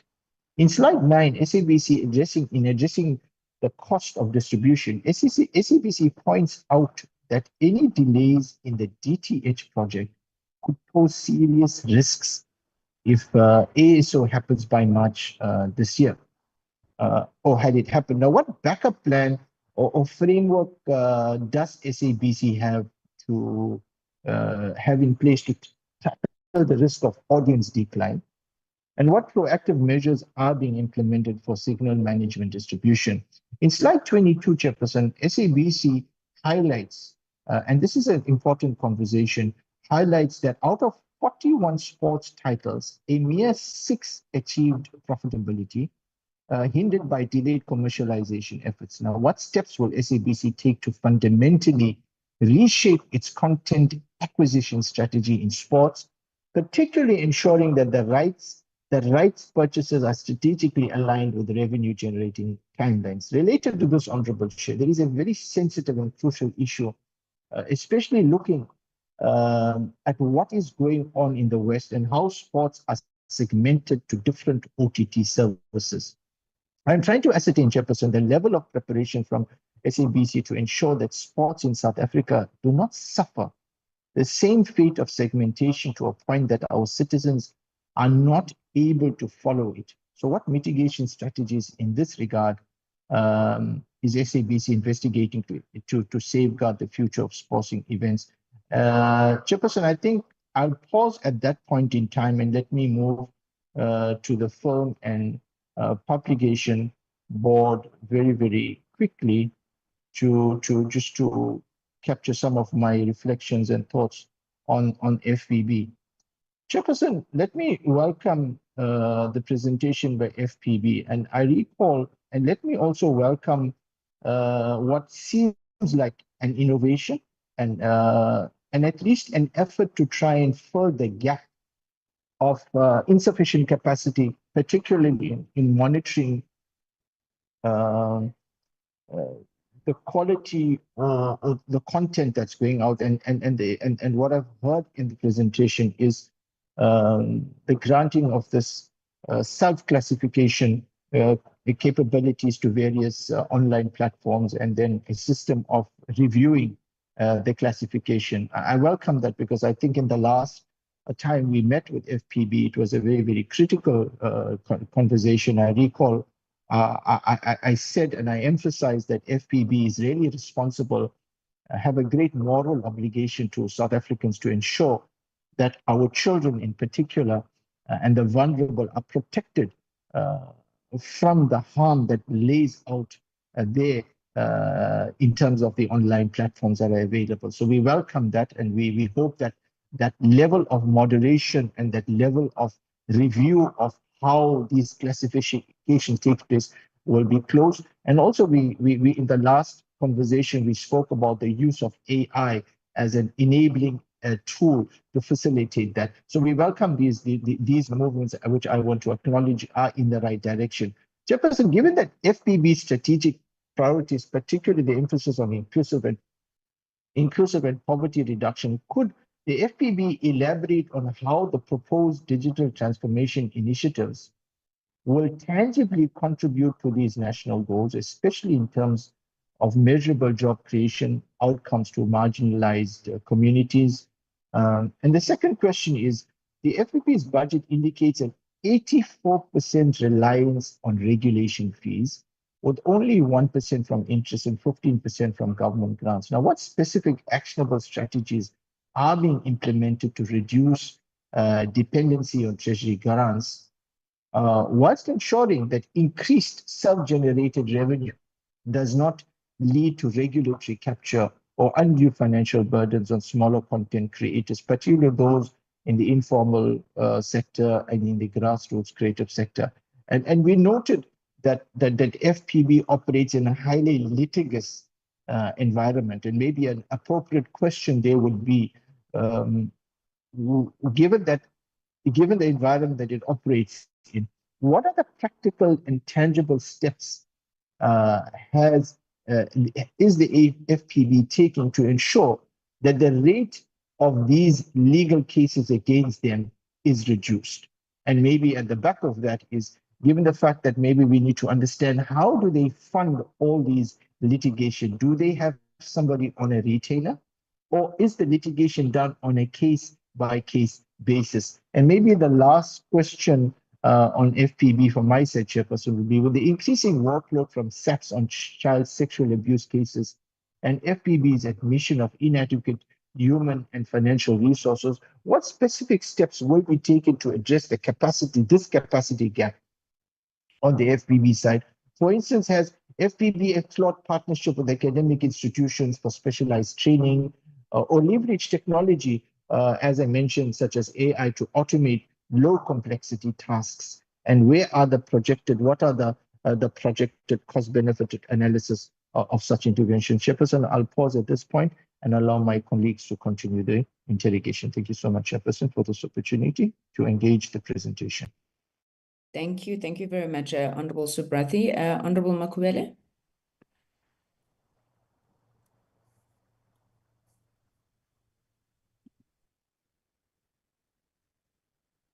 Honorable Makuele, are you there? Yes, I am here, Chairperson. Thank you very much. Sorry. I see Honorable, no, I think he took his hand down. Honorable Vilakazi, you're still in line. I'll call you when your time comes. Please proceed, Honorable Makuele. Okay. Thank you so much, Chairperson. I appreciate the opportunity. My video, my apologies. Okay. I think I'm good to go now.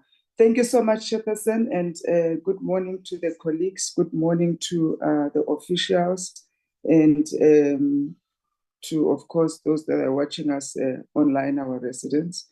Chairperson, again, I would like to start by acknowledging that we are here to discuss threat plans with annual plans, allocating budget that really does not exist. There is no budget to start off with, and we are merely discussing the plans that at the appropriate time, hopefully our inputs will be incorporated. But as we said, we can't even begin to look at approving anything that doesn't have any funding attached to it. Our inputs are as follows concerning SABC. The AG report should be our starting point. it has highlighted serious risk on SABC's going concern. And when we look at the presentation, I don't see the emphasis on really looking for revenue streams that are going to address this risk of SABC becoming an entity that cannot sustain itself. So I want to repeat what I said about the DC, I think it was the SITA presentation yesterday.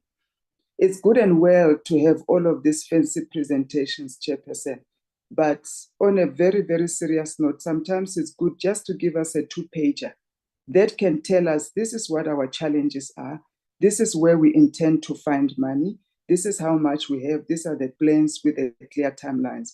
You have to go through so much of what is not relevant to a strategy plan. And by the time you get to the meat of it, you know, you're so inundated with unnecessary information. What we are really looking for is, can SABC survive on its own and fulfill its public mandate? And the answer that we agree with is what the AG has highlighted. The answer is no. Despite the beautiful plans that they have given us, if you are not able to have enough money to cover your expenses, your liquidity, your solvency is at risk. And that's what SABC should really be discussing with us today. How do we get them out of the solvency risk and the liquidity risk? How do they fund that 1.9 billion shortfall? That is glaringly obvious. 3, how do we address the staff issue? We went there for oversight, and Honorable Bodlani captured it very well. We had a lengthy discussion with the staff, very concerning discussions. I didn't hear any report back. And even in these plans, how are they going to address the staff morale? How are we going to address the capacity issues that are glaringly obvious? The vacancy rate, they talk about a 20% vacancy rate.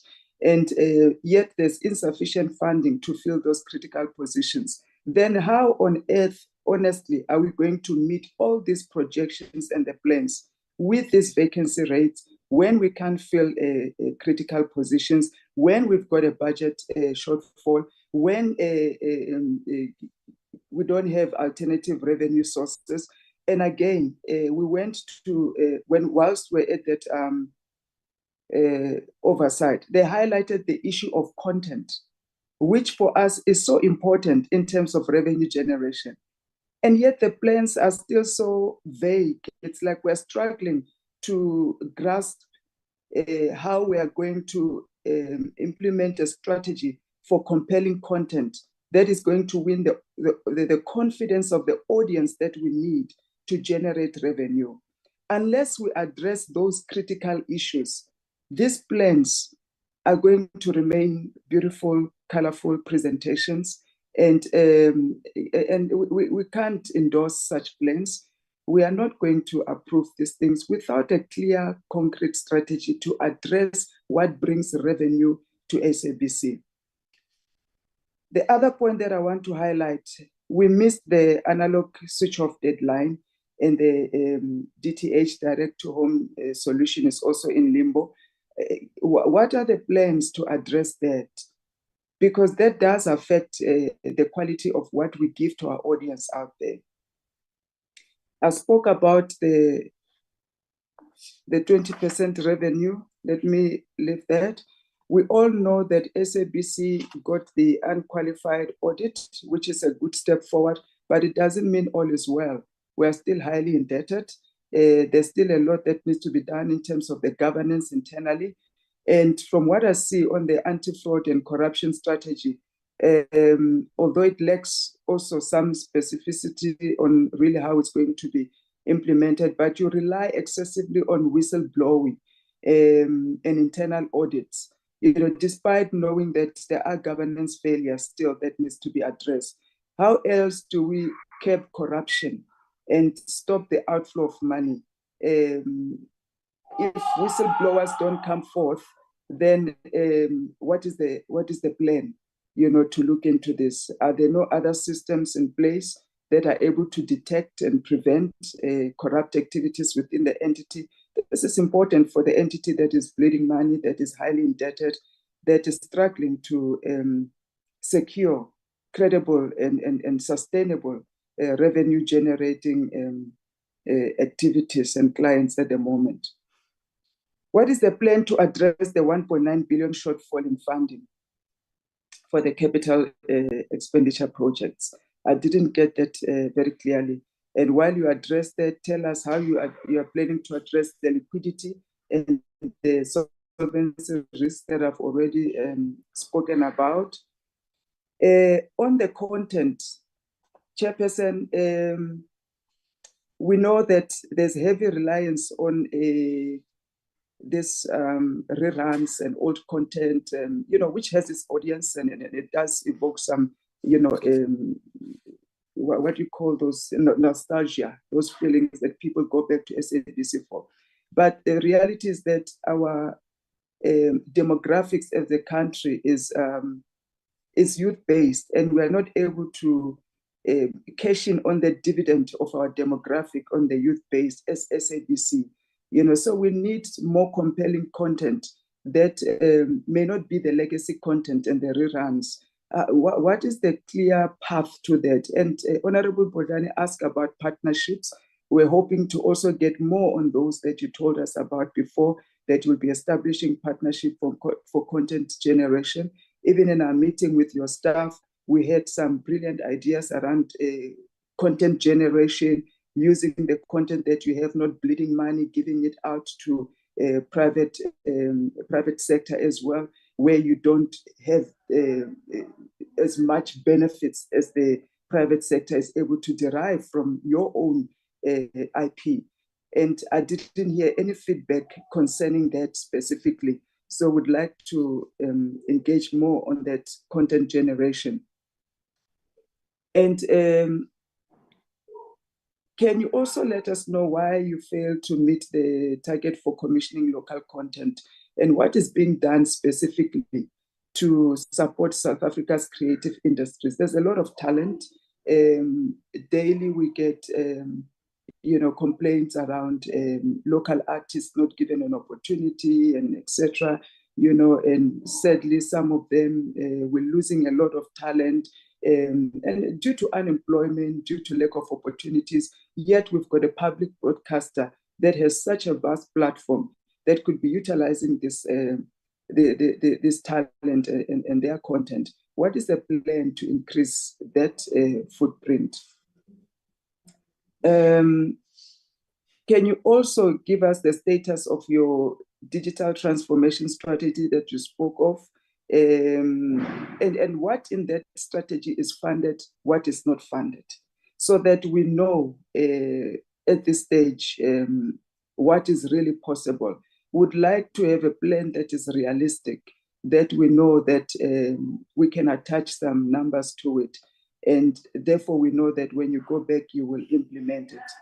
And I also want to emphasize, and I know that Honorable Bodani also asked on this question, the CEO's allocation. What are the processes in spending that allocation? Are you, as the CEO, going to follow the same procurement processes as defined in our PFMA, or does it enjoy special treatment, being the CEO's fund or CEO's kit? I don't know what it's called, but I'm curious also to understand from the CEO what kind of special programs you have in mind to allocate this kind of fund, because it is a lot of money. And is it just left to your discretion? Are there any checks and balances around it? Can you please elaborate on that?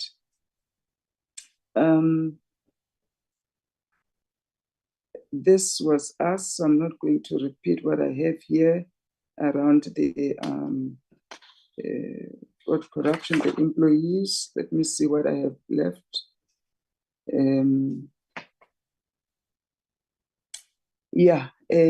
I think let me leave it at that, because some of the questions have been asked. But lastly, can you give us a an idea and let it be part of your plan, how you intend to win back the public trust and win back the eyes of the public, seeing that, and I didn't want to ask in that manner because Honorable Sobrati touched on it, you are struggling to really close the deals on key sporting events that attract the audience, that will drive the eyes back to you. What is the plan around that? Do you have partnerships in mind? How are we going to get all of these key sporting broadcasting deals back on the SABC table so that we begin to win trust with that local content and other things? Chairperson, I'm not going to touch on the FPB. My colleague is going to ask this question and also focus on that entity. Thank you very much. Thank you, Honorable Makwela. Honorable Shongwe. Thank you, Chair. Thank you, Sanbonani Nonke, Chair, colleagues. Chair, I'm covered kakhulu by Honorable Makwela and the other members as well.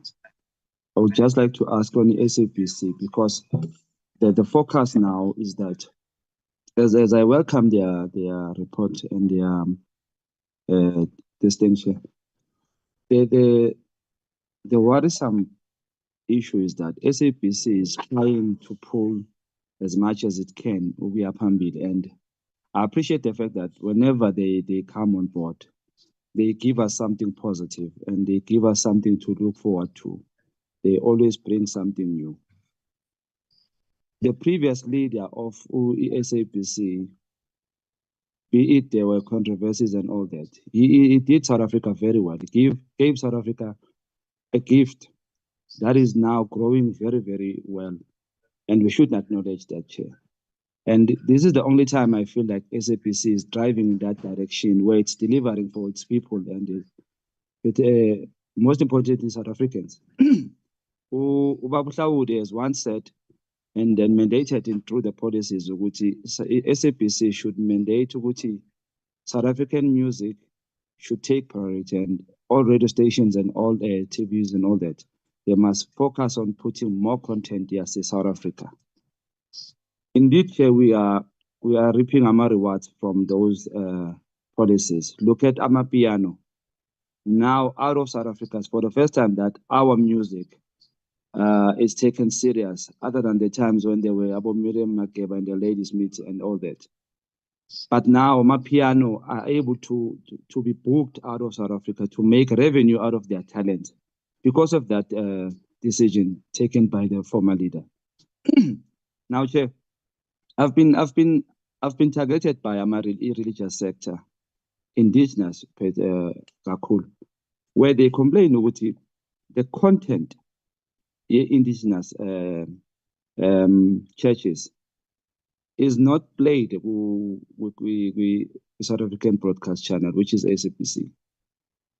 And the same content is thriving in the likes of the, should I say, channels angaphandle, not Walaikai. And at the same time, SABC is the only broadcaster that respects our content creators in terms of paying them what is worth of the content diabo.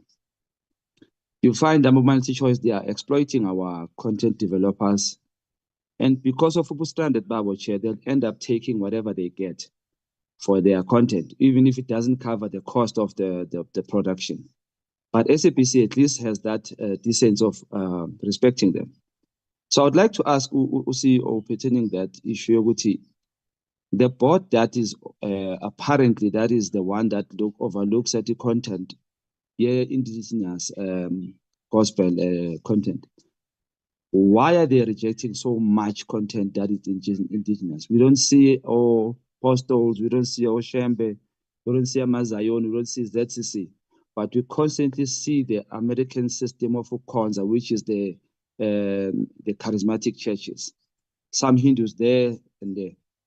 I think as I'm about to do my oversight visit, because Chair, as a member, a politician as well, a member of a party, and a member of the committee, I'm mandated to do oversight visit, which I'll be coming. But it's a cry that our people are crying here, that I need to see or why don't we have such content, which draws huge numbers. You see Good Friday, Chair, if you can go around driving in South Africa in Good Friday, you will find people with uniforms, both people who wear church uniforms. Few charismatic, but charismatic churches take precedence by SABC. I don't know. Forgive my dog, Chair. Chair, I would ask on the FPB, not much, Chair. My concern with FPB is that is there now, do they see themselves delivering on their mandate? And do they see themselves sustaining over the coming years? Because I don't know how they make revenue that will sustain their employment. And I think they need more staff more staff and more systems and more software to be upgraded in terms of how they monitor. Chair, I've said this to you, I think it's 2 or 3 months ago, Chair, when we were in Sentech. I said we have a problem about TikTok, where I wanted to write to you, Chair, to say we must engage with TikTok on South Africans. We must also look at Twitter. Chair, when you go on Twitter now, X, any child who takes his father or mother's phone and go to Twitter, you don't even have to type anything. You just scroll down. You will see full 100% porn. That is so bad. Restrictions in South Africa are no longer there in terms of our content. We may be arresting people there and there because of child porn and what. But Chair, open your phone as we are talking right now. Go to your X and just scroll. Don't text any, don't type anything. Just scroll. So the Honorable concern Shongwa, how are your algorithms set up that when you are seeing porn? I don't know, Chair. Maybe that's my major problem. So I think the FPP should up their game when it comes to this restriction. As they spoke, Uti, then you will take your ID to the shop and they will verify which this is your age and all that. I think that space, Chair, they need to cover us and protect our South Africans, Chair. And Chair, I still ask, and if that space is still open, we should write to TikTok and to X, Sibabi is there to come and sit with us and explain certain things, Chair. I submit. Thank you, Chair. Thank you. Thank you very much, Honorable Shongwe. Honorable Alicia?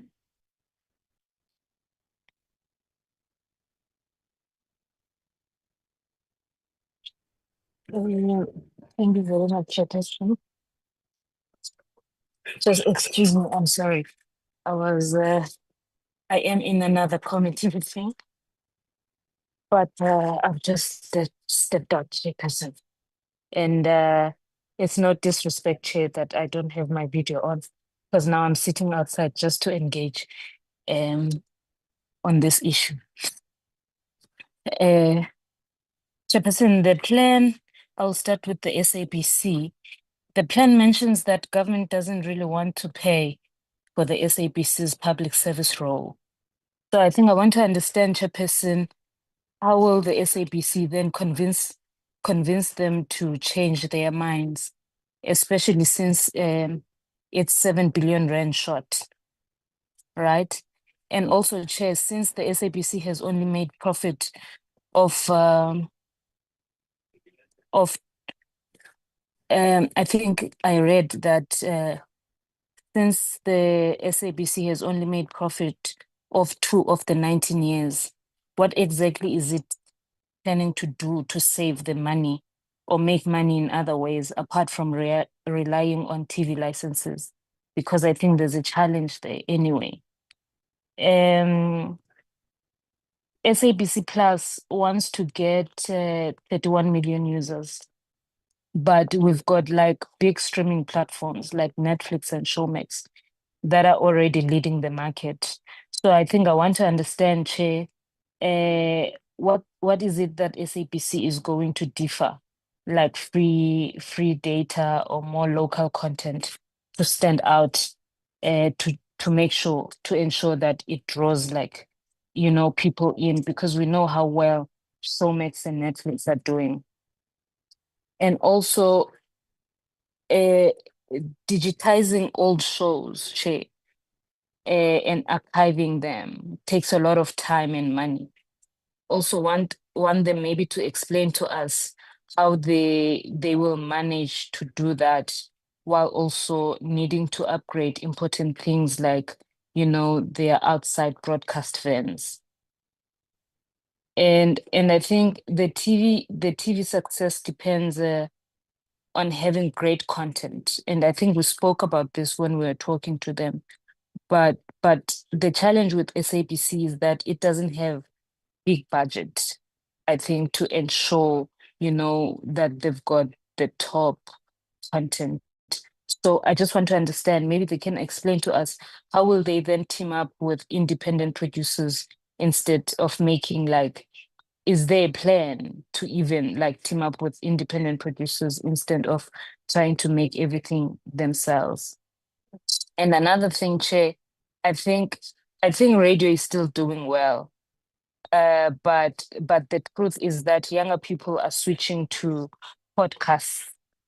I just want to understand then, how will they sustain radio stations like Ukhozi FM and Umhlobo Wenene and Metro FM? I think maybe Metro FM is not really bad.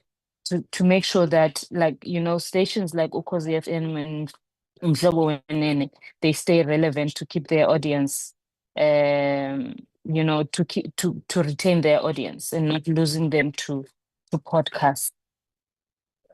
Another one, Shay, the SABC wants nearly half of the people to feel positive about its brand. I think in the attempt to rebranding and gaining, the public trust. But after the past problems with the reputation, I want to understand what real actions will it take to earn back the public trust. And Shay, maybe the last one for the SABC, it is my view that turning off analog TV signals could cause the SABC to lose viewers. What backup plans are they having in place to help move smoothly with digital platforms without losing access? And maybe moving to, I've got a few questions for FPB. I just want to understand, how will FPB deal with the pushback that don't want to follow local content rules? Because I think there's a pushback there. And maybe what kind of the artificial intelligence tools will they use to help on content, and how will they make sure that the technology is accurate and respect people's privacy? And maybe the last one, Chair, for FPB is that since the money is tight, because we know that the money is tight, what new ways are they looking at to make money so it doesn't have to rely so much on government funding? That's it from me, Chairperson. Thank you very much. Thank you, Honorable Malaysia. Honorable Vilakazi, I see Honorable Chauke Adonis has put her hand up. Members, just to remind you that we had agreed on an hour for questions. We now have, I think, about 15 minutes left. Honorable Vilakazi. Thank you, Chair. Good morning to everybody else on the call. I have to say that I the SABC, to be honest, on a number of counts. I feel Honorable Bodlani made mention of, they are clear on their mandates. That they've always been consistent in their message ever since the first time that I, in this parliament, present message. It has been. They're also proactive and creative in the they go about looking for to ensuring there's midst of quite severe headwinds. I also am pleased to note that they've racked up some significant wins for an organization that's been in a lot of trouble in recent years, such as the unqualified audits, increased advertising revenues. Chair, you and I were at the 850,000 subscribers on their channel. And in fact, also confirmed the appointment of the CFO. So congratulations to on the call. Chair, this goes back to a question yesterday after the department's presentation. I feel that for me, one of the priorities is enabling to do their work in the most positive way, in the most enabling way, and that the problematic of those ways is legislation.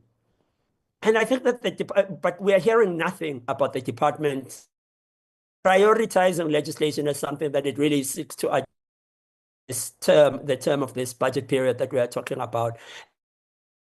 The SABC bill remains in limbo, and a number of other bills, FPP themselves complaining about the fact or mentioning the fact enabled by legislation to fully undertake. So the question in my mind, this mainly, and perhaps to watch on this, but how will the SABC survive, Chair, over the MTEF period without an interim funding model?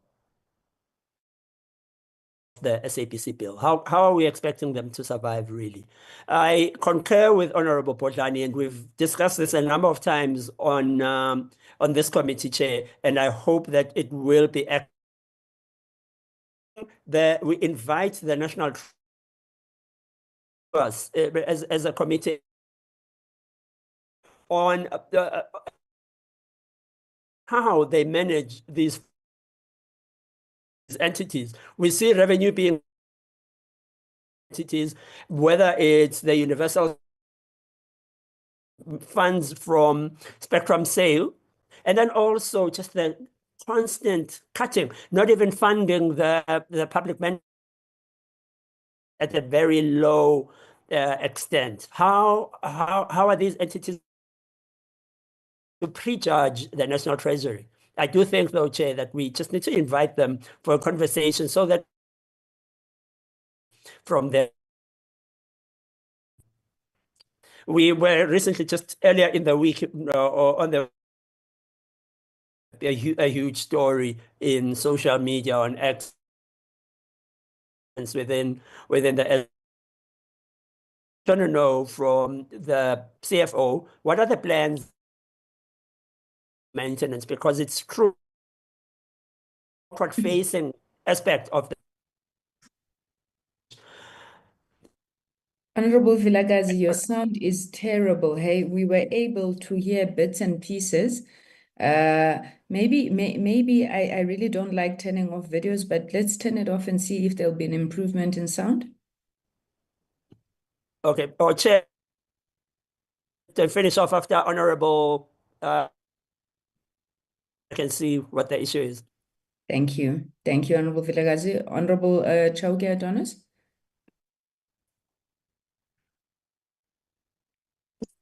Thank you very much, Chairperson, and I'm going to humbly request if I may keep my camera off. I am in transit once again. I've just stopped on the side so that I can attend to asking my questions. Chairperson, without wasting any further time, I'd like to just appreciate the presentations that have been made and also just indicate that I've been greatly covered by my colleagues. And I think what I'm quite impressed with in terms of what has been articulated by my colleagues as well is to see how can we best regulate the digital space, looking at various social media platforms where we've seen content creators being able to leverage off of that for economic opportunities, but sort of at the same time, not seeing us as a South African market having the ability to sort of utilize those platforms to localize some of the opportunities. And I think this speaks directly then to the SABC as well, to say how can we ensure that we're able or we have the ability to better regulate? Is this something that needs to be legislated? And then, that would then mean it would come from us as the National Assembly, from Parliament? Or is this something that then can be enforced by the SABC and its various institutions in order for us to see better integration of these various opportunities in terms of content creators utilizing social media platforms. Also taking into consideration that SABC has gone to an extent and really taken an appreciation of the work that they've done to really bring themselves up to the point that they've gotten to, taking into consideration the circumstances that they've been faced with the lack or minimized resources that they have. The fact that they've had a digital platform, which is the SABC Plus platform, one would really want to understand what is the turnaround strategy that is going to be applied on that, and also what are the projected, I can say the projected timelines that are associated with it, because I think one would really want to have an appreciation of what the cost really looks like, and realistically, because I think what we usually are receiving would be a more scaled down cost budget breakdown to sort of say this might be what we probably might need, without having a realistic approach to it, to say what would get to the SABC in terms of its digital platform, online platform, for them to get to a point where they are breaking even. And then equally to that, and I think this has been also articulated by my fellow colleagues, to say how can we ensure that more of the South African content creators, content developers, content writers are having and being afforded an opportunity to make submissions to the SABC. Myself being someone who has invested over the past few years within the content creation space and working with various institutions and businesses that are producing and script writing, who have had great challenges with bringing new content to the SABC. One would really want an appreciation to say, how can we open that market so that we do not find ourselves repeating the same cycle of content year after year? 10 years later, we're still playing content and still getting the content from the same individuals or companies, rather than opening the market to emerging content creators along with the FPB. How can we ensure that the opportunities are broadened? But additionally to that, and I think this was presented in the presentation, to say the opportunities of getting international investors. Now, we would also want to really have an understanding, do we have any international investors currently? How much are they investing in the growth and development of the SABC and FPB as well? And then also, who are some of the intended or expected stakeholders, investors that they are looking to target in the future, whether long-term, short-term, medium-term, that perhaps they would have a strategic approach on how they are going to lobby for them to invest into the institution. I think also in terms of, I think this was also spoken by Honorable Budlani, if I'm correct, regarding the analog switch over. I think that is a great concern. And I think this is where the SABC is really going to have great difficulty and lose sort of its ability to retain customers. And we are seeing more and more emerging, I can say, network service providers that are coming up. How is the SABC and FPBO sort of leveraging off of those emerging markets? I mean, now we've got Chairperson, the battle between the SABC and DSTV that, for me, realistically, I must say, is spiraling more and more out of control. And it seems that we are speaking less and less about it, because we are seeing that DSTV, multi-choice, is a platform that is really taking a huge market away from the SABC, but the SABC does not have the ability to sort of leverage greatly from that particular network or that particular service provider. And we must have a system in place that allows for the SABC, FPBO to regulate, where we are seeing these state institutions being the ones who are greatly benefiting, rather than those who are looking to eventually become dissolved, because that's what it's going to eventually come to. And also, Chairperson, I would just like to also take and acknowledge through this opportunity the great work that is being done by the SABC SABC team in terms of what has been articulated in the presentation, some of the intervention strategies, how they are looking to sort of increase their revenue, etc. And I think this is quite significant. And I think what has also been articulated, and as part of our responsibility as a portfolio committee and as Parliament, is how can we ensure that the SABC bill is really accelerated and fast-tracked, because this is what is going to enable the SABC to have the ability to have continuous existence, but also the ability for it to become more independent and sustainable in terms of capacity and investment and resources. And the longer we delay this, I think this is where we are setting the SABC really for a downfall. And we'll see more state-owned entities really going down the drain because there's lack of proactiveness, and we're not being very aggressive and intentional in how we're approaching it on how do we save these state-owned entities and institutions, because we do not want everything to be privatized. And that's what it seems that we are, shifting towards, more of our services being privatized and looking at the state-owned entities sort of dissolving, and we're cutting off their lifeline by making sure that we're not passing these legislations, policies, and also we're not giving them the necessary financial capacity and backing.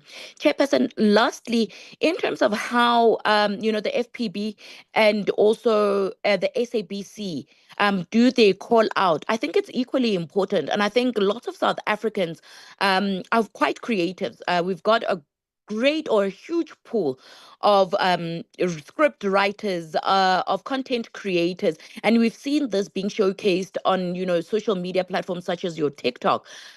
How can perhaps these particular institutions sort of leverage off of those particular platforms? And the last part would be the audio-visual element of it. I work with various, being someone from the disability sector, I work with various companies and organizations where we got content creators in South Africa utilizing only audio content creation. How can we perhaps start to leverage off of that? The likes of your Spotify, what can the SABC do on their SABC Plus platform if they don't have that already, to have more of those content creators who are invested in audio rather than visual, sort of leveraging off of it, because we do know that we do have the radio listeners who are more tuned in. You're able to tune into your radio or to your podcast platform without any visuals, any part of the world, anywhere, at work, at any time. How can we leverage off of that to sort of increase the collection of revenue for the various institutions? And lastly, Chairperson, would be the collaborative effort between the SABC and other state-owned institutions and department outside of communication and digital technology. I think that's where its visibility can also leverage off of these other department and institutions, such as your NYDA, such as your TIDA, CIFA, etc. How can we leverage off of those platforms, and how can we have government institutions also utilizing the services of the SABC for advertisement and more announcement, and then being able to really collect more revenue from those type of collaborations? Thank you very much, Chairperson, and I would like to appreciate the presentation. Thank you very much, Honorable Adonis. Honorable Shongwe, I'll assume that's a legacy hand. Oh, yes, Honorable Vilakazi, there's less than 3 minutes left. We got most of what you said. I think it was when you were coming to the issue of maintenance of infrastructure.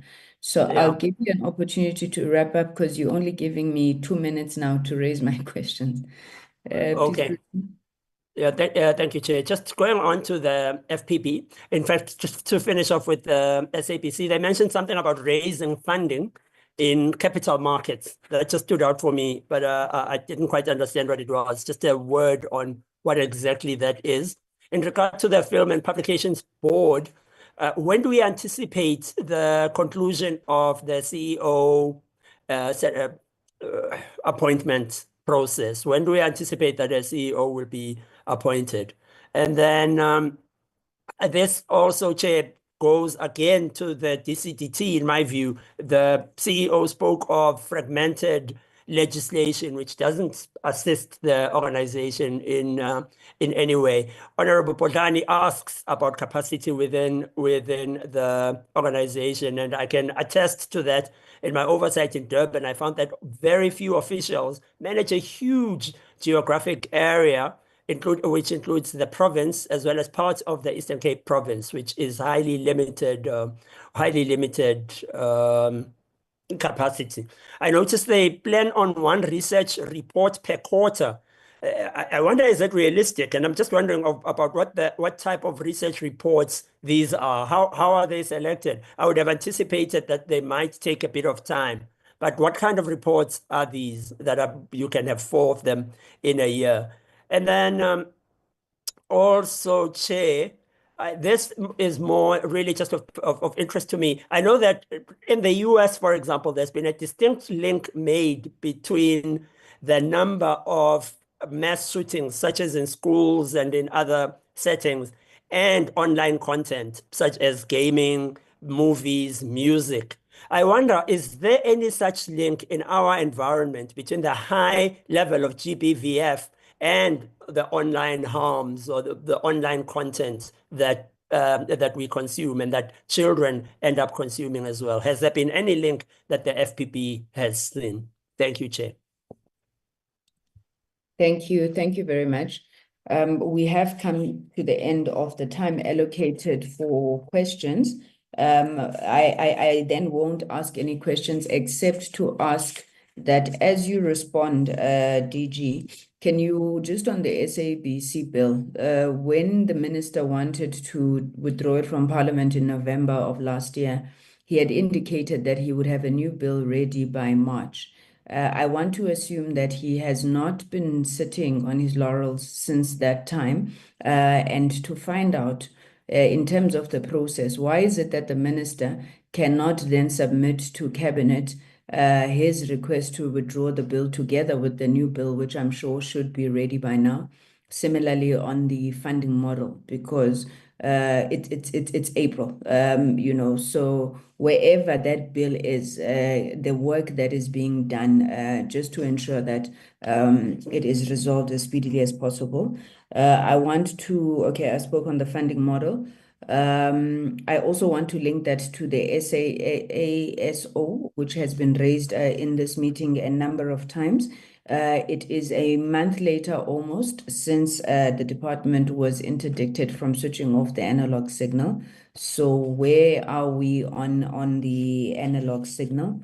And then lastly, just address, please, for me, the issue that I had raised in the opening, why you cannot deal with the legislation if it is overwhelming. Why are you not able to deal with it in chapters? If it is the ECA, you complete, you put a deadline, you complete the areas on OTT regulation, that goes out for comment, you then move to the next area and the next area and the next area. Because we're really trying to push, and I'm sure it's so obvious to you that we're pushing that these things must be done in order to meet the demands of the industry. DG, over to you.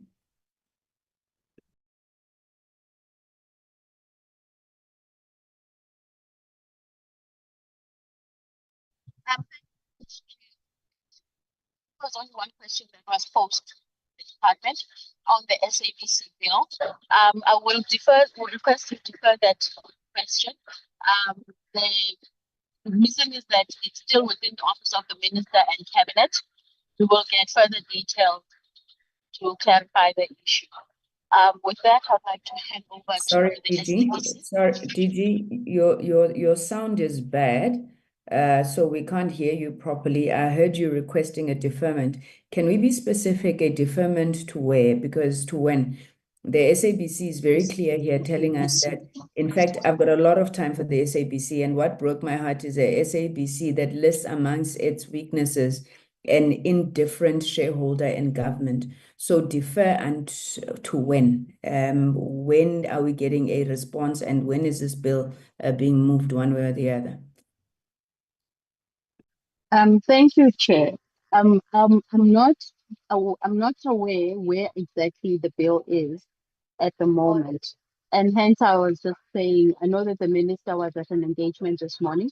I will reach out to him to seek further clarity. But the response will be provided still today, Chair, with regards to the SABC bill. Thank you.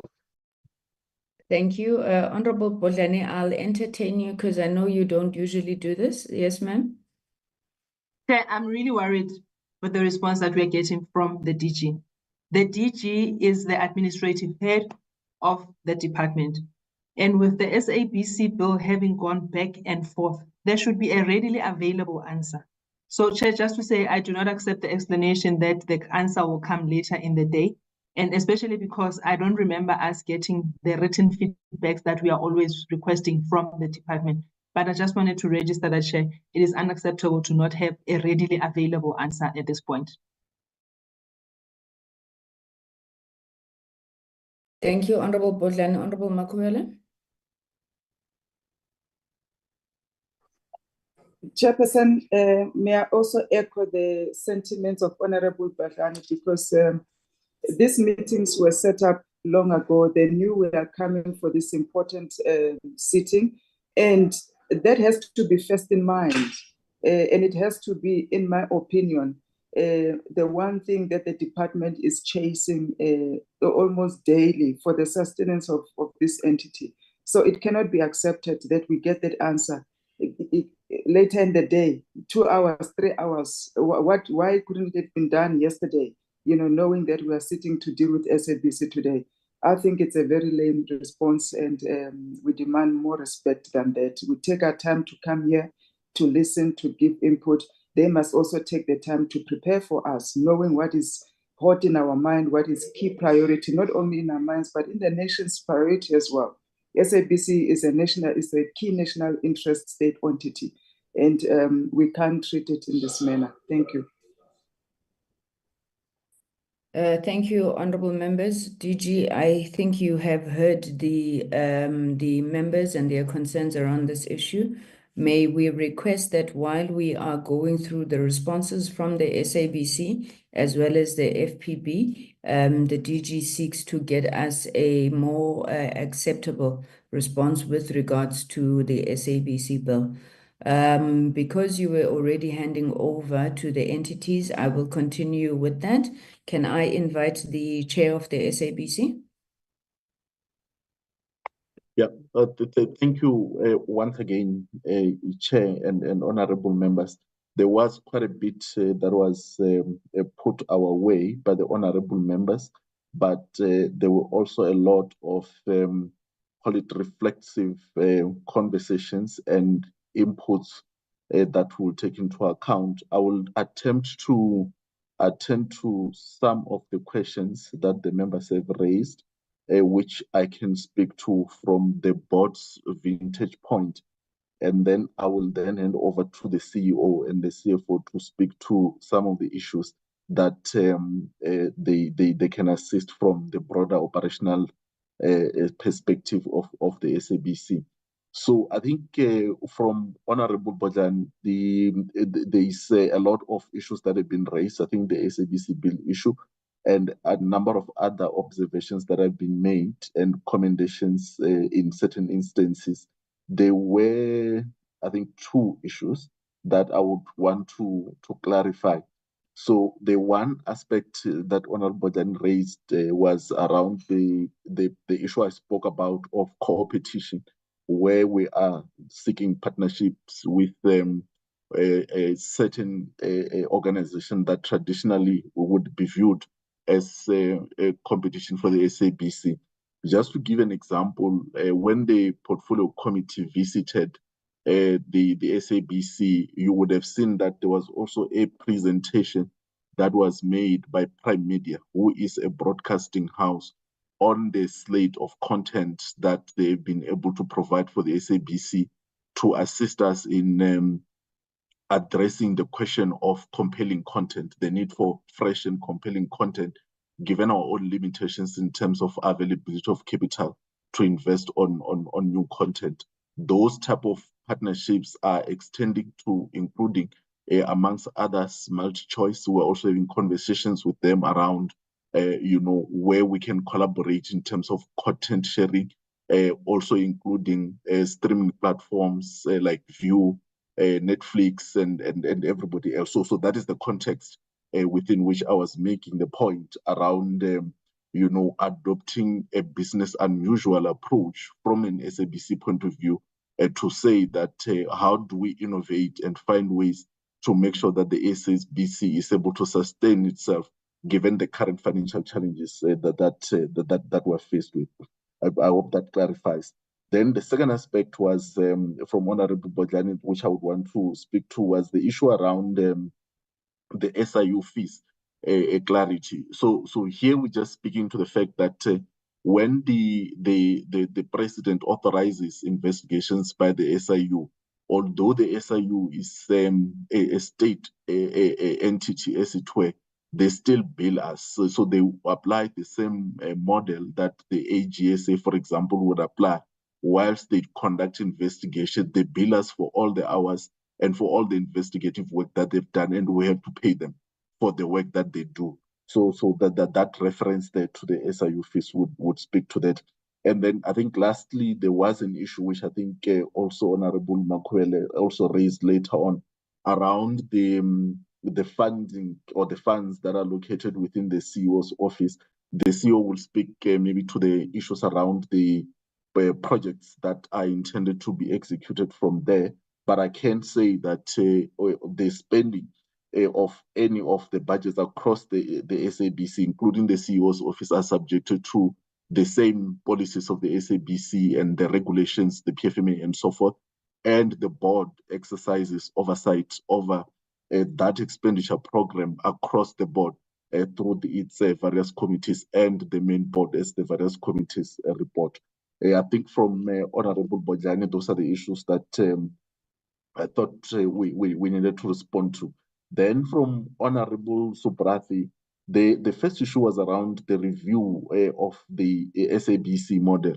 Just to indicate that when we developed the 5-year strategy a year ago, which we're presenting an iteration for this year, having gone 1 year in that 5-year strategy, we had to do a holistic review of where the SABC was at that time, and it's a similar process that we'll continue to do as we progress in implementing and reviewing the strategy, as it were. So historically, the SABC has seen successes because it was a monopoly within the broadcasting sector or industry in South Africa. But as the CEO presented, there was a slide which he spoke about the sale of certain radio assets. The point she was making there was that that money that was raised there was never reinvested back into the SABC. But that started a journey where the SABC lost or started to lose its monopoly.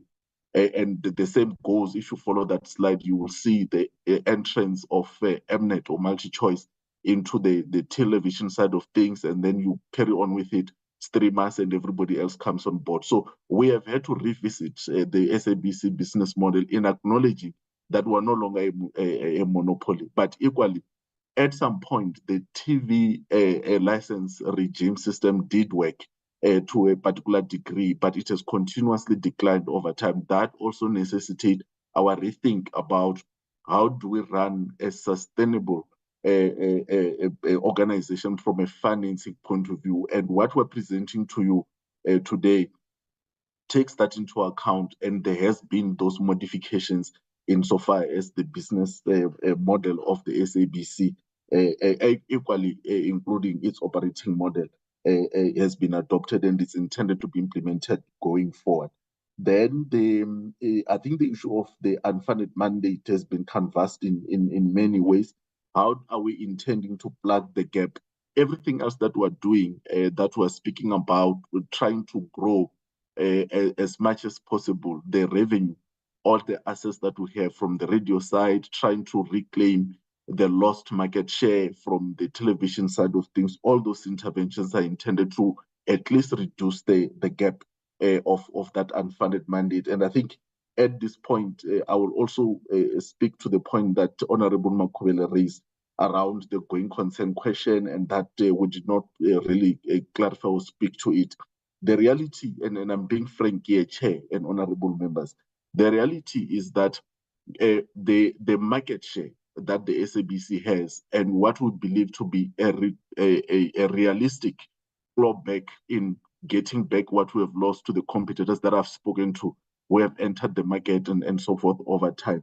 We will never be in a situation where that success of commercial ventures of the SABC will be enough to fund the near 7 billion a shortfall of the public service mandate. That is why, where we are seated, realistically, the solution, the long-term and sustainable solution for the SABC going forward is that we have to resolve the SABC bill question, and we have to come out of that SABC bill issue with a sustainable funding model that enables the SABC to at least, at a bare minimum, cover the public service mandate so that the commercial exploits of the SABC can be used to then supplement and cover all other obligations of the SABC. So the reality of it is that however much we can do, even if we were to achieve everything that we are putting forward in this strategy, that shortfall will never be fully addressed, hence the agency of the SABC bill process. Then there was the issue of legacy assets that Honorable Sobrati also raised.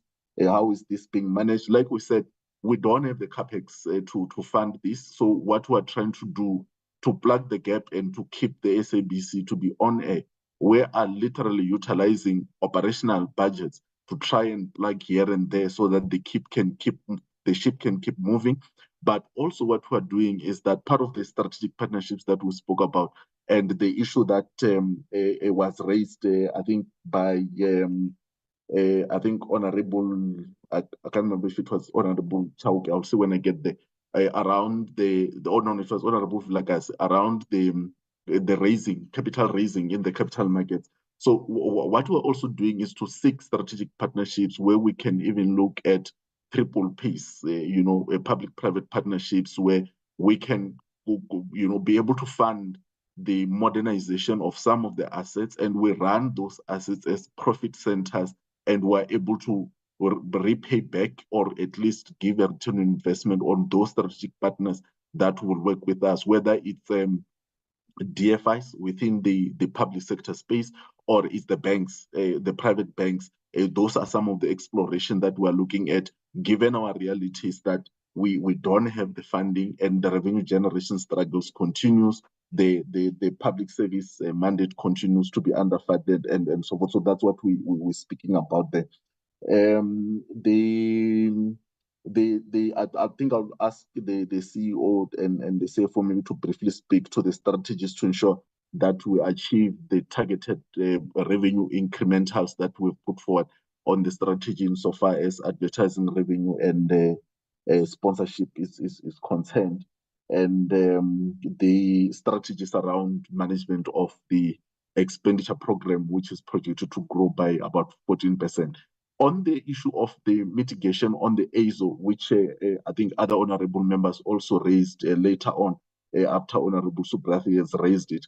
The one thing is that we still of the view that the work of that is led by the department of concluding the BDM must still happen, and so that we cover those households that must be assisted in order to deal with the transition, whether it's to DTT and or DTH, given the fact that Sentech is now also producing the DTH box, which we understand is the popular option for communities out there. We think that work must still happen. That's the one aspect of it, so that nobody's left behind and that we don't suffer losses when that switch off eventually does happen. But we have also said to this committee before that on our own interventions, we are not necessarily just saying let the BDM process happen. We are also then intervening by running a process of a procurement of our own DTH solution which should supplement the work that the BDM is doing, but also expand our reach in terms of protecting the viewership for the SABC, because there are other considerations that people go for in terms of which platform. The sport right profitability, I think CEO and the CFO will speak to that. I think Honorable Makwele, I've already touched on the issue of the going concern issue that you spoke about. When I spoke about financial sustainability, when I started talking, introduced the discussion, and I said, I'll briefly speak to the pillars. The very first one that I spoke about was the financial sustainability question. In there, we are raising sharply the question of the going concern. We may not have stated directly as such, but the CFO also spoke about cash flow challenges and so forth. Without the resolution of the sustainable funding model of the SABC, the going concern question will always be an albatross around the neck of the SABC. So that is a big challenge. Like I said, we're doing what we can in terms of maximizing the commercial assets of the SABC to drive revenue there. We are thinking outside of the box. We are seeking for partners who can assist us to fund the capital requirements that we need, both on CapEx and content acquisition, to try and address this going concern question.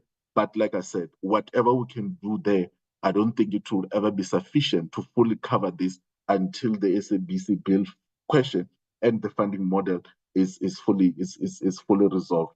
Maybe the CEO will speak around the issues around the staff morale and the issues around the example that was given of the sales team and issues that came out of the committee visits there.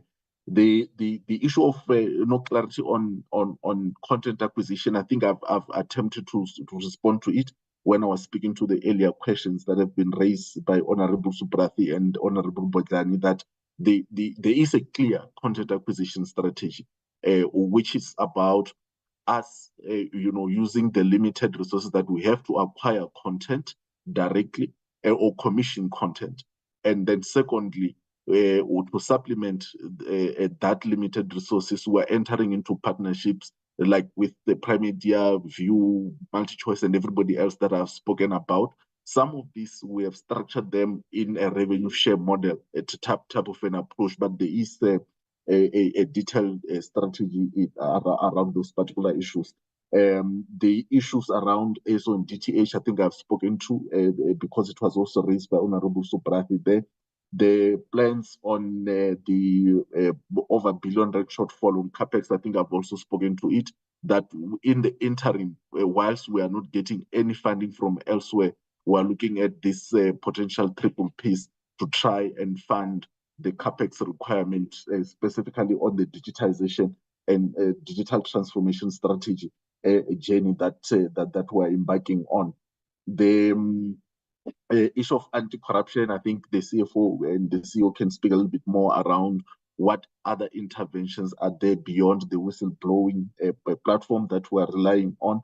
The issue of why did we fail to meet the target on local content support? Again, the local content by and large is from you call it small independent producers who ordinarily would rely on an SABC that has the muscle and the capacity to commission the production. They have the ideas, the brilliant ideas, but with the SABC financial situation, we're not able to commission, so we're not able to fund these productions, which therefore makes it very difficult for us to acquire this content, because unlike big players like Prime Media and so forth, they don't have capital requirements themselves to produce these shows and bring them to us as final products where we can say to them, we will do revenue shares and so forth and so forth. So those are some of the limitations that we have to resolve the funding question of the SABC, and then we'll be able to do this. This speaks to further questions that were raised later on around our strategy and approach in partnering with independent producers. The strength of the SABC to partner with local independent producers who are producing local content lies in our financial ability and viability to be able to support the work that they do, which currently is highly, highly compromised given our financial standing as the organization. I think I've spoken to the CEO's allocation in terms of at least at the level of oversight and the what regulates it and what sort of processes are followed there. How do we rebuild public trust? I think this is a question which also Honorable Chauke raised later on.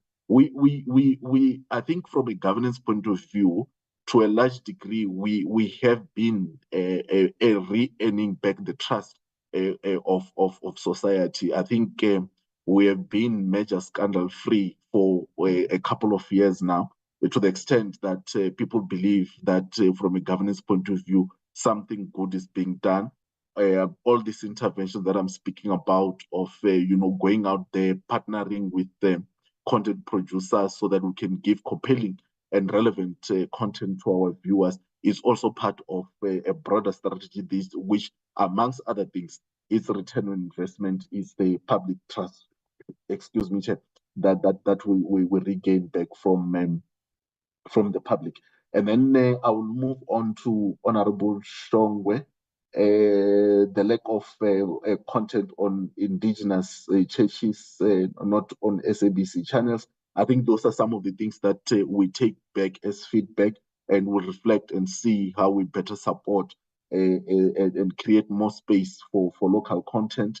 As you know, the SABC Plus platform gives us the latitude of having the multiplicity of channels. Also, the DTH solution that we seek to introduce, one of its benefits is that it will be giving us the latitude of multiplicity of channels, so we can create space for those indigenous churches, ZCC, Shembe, and all the others to maybe even have the channels of their own in the platforms that we have. So that was just the one issue from Honorable Shong that I thought I could speak to. The issue of from Honorable Tlishe around the government not supporting public mandate, I think this is the whole debate around the SABC bill, which we think must be resolved in order to just get the SABC going. The targets for SABC Plus subscribers, a lot of work is happening there, and I think the numbers that we had towards the end of this month was that we're nearing a million subscribers there, and the prospects are good. There is a lot of promotion in our own platforms, given the limitations also of the funding to promote this program elsewhere, but there is a commitment to also support it beyond our own platform, given the criticality and its centrality in terms of the video entertainment strategy of the SABC going forward. So there's a lot of work going on there, with conversations with potential partners to zero rate it and so that it's accessible to the majority without the limitation of data costs and so forth. So we're working on many strategies there, and as and when we make progress, we will then share with the committee there. The issues around, this is the issue that I spoke to earlier on, partnerships with independent producers. The SABC still prides itself in, being the anchor of local independent producers. I did indicate some of the limitations that we face with in terms of funding and supporting the productions from our local producers, but we remain committed to that program and commitment that we must deliver, because it's also part of our mandate as the SABC. The issue of young people moving more towards podcasts, we do have plans and intentions to create platforms for content creators in our various platforms, whether it's the SABC Plus or it's the DTH solution. So we would want to enter into partnerships with those type of people, so that we retain those audiences, but also there are also plans of dual broadcasting, so to speak, where a DJ could be presenting a show on a radio, but that is also live, so that there is also visual content that the listeners or those who wish to see the visuals of such a show can also be able to see. So there's a lot of work also going on there as part also of our various revenue generation strategies, but also audience retention and audience acquisition as we intend to grow our audiences going forward. I think the issues around ASOS, I've already spoken to them. Honorable Vilakazi did struggle, like the chair was saying, to hear some of the issues, but I did hear a lot more of maybe, appreciation of some of the work that we are doing, and maybe other issues that are outside of our realm. I spoke to the issue of the capital markets just to clarify there. And the question of how does the SABC survive in the interim whilst we are resolving this SABC bill question, it's an issue that keeps us all awake at night because we are really just taking it one day at a time, 1 month at a time. We're trying to find ways of making sure that we stay on air every day. Every employee gets paid at the end of the month. We are winning the battle, but it's a tough battle. And like I said, we are hoping for a speedy and urgent resolution of the funding model of the SABC so that everybody can be comfortable that we're able to run a sustainable entity. And then lastly, Chair, from me, I think from Honorable Chauke, I think the issues around regulation of content providers, whether they're in TikTok and all those other things, probably will also find some attendance when the white paper is concluded and the updates in the legislations, like the chair was saying, are concluded. There could be, and also our colleagues in ICASA can also assist in the regulation there. Ourselves, those are really our competitors. We can't regulate their work or try to dictate to them on how they approach their business. Then the strategy for SABC OTT platform, I think I've already spoken quite a bit around the SABC Plus, although I didn't touch too much around the other OTT platforms like the website, social media accounts, and so forth, YouTube and whatever. There is a broader strategy there to drive the SABC business from an OTT perspective, which we can also give some details if needs be to the committee at a later stage, but also driving revenues there. We are in the process of also procuring the services of a digital sales agency to assist us to sell these platform contents that we're putting in those particular platforms, acknowledging that this is a new skill set that came with the changes in the industry and the sector, and we do need support there whilst we're building our own internal capabilities to be able to successfully sell and drive enough revenues from those platforms. I spoke about the issue of accommodation of local content producers earlier on when I was responding to other questions. I also spoke to the issues around ASO and our interventions there also earlier on. The fact that we with SABC Plus accommodating content providers, which will include, amongst others, the issue that Honorable Shongwe raised of maybe accommodating content from indigenous churches. Those platforms will be open and will be able to accommodate more. I think, lastly, maybe the issue of the SABC relations with other government institutions.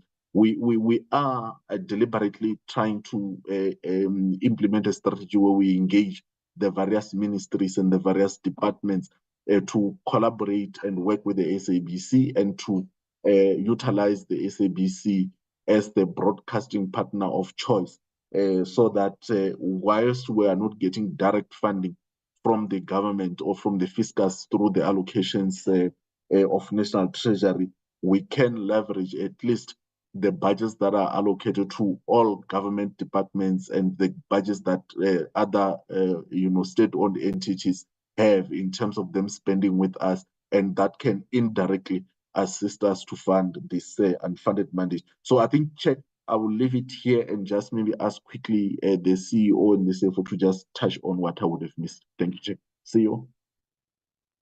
Thank you, CEO. As you do that, just a reminder of time, 12:20, we need to get off the responses, and FPB still needs to respond. So I request if some stuff has been covered by the chair, don't repeat. Thank you, Madam. Thank you, Madam Chair. Most of the questions that have been asked by the committee has been answered. I'll just talk through quickly through the HR matters. We all remember that that was a closed session. But just to give color, from a sales perspective, the sales team does get incentivized. In fact, if you look at the SABC, our sales team actually gets 100% of their salary. Where in other organizations, you would get a certain percentage cost to company, and the difference would be then the incentive that you would be getting when you meet your sales targets. And at SABC, it's actually not like that. You automatically get 100%, and the incentive is over and above that, and the incentives to take place. You do not get incentivized when you do not meet your targets. So that's very important. That's how it works. From a partnership perspective, partnerships are really growing, although Chair and committee, we are prevented from speaking to the specifics of who we are talking to by NDAs, but the Chair has spoken to the PPPs, DFIs, etc. But I can say that we are in partnerships from a general entertainment perspective. We in partnership from a sports rights acquisition perspective as well. So those partnerships are very important. And then there was also a question regarding our strategy for growth. There's different strategies for growth. In fact, the document does go through it.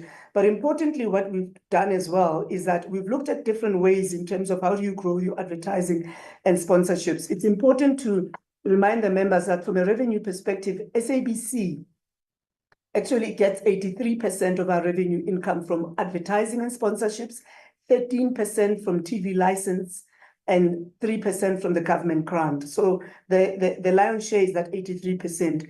What we've done is that we have entered into a partnership with a sales arm that's going to assist us in selling to the industry from a sponsorship and advertising perspective.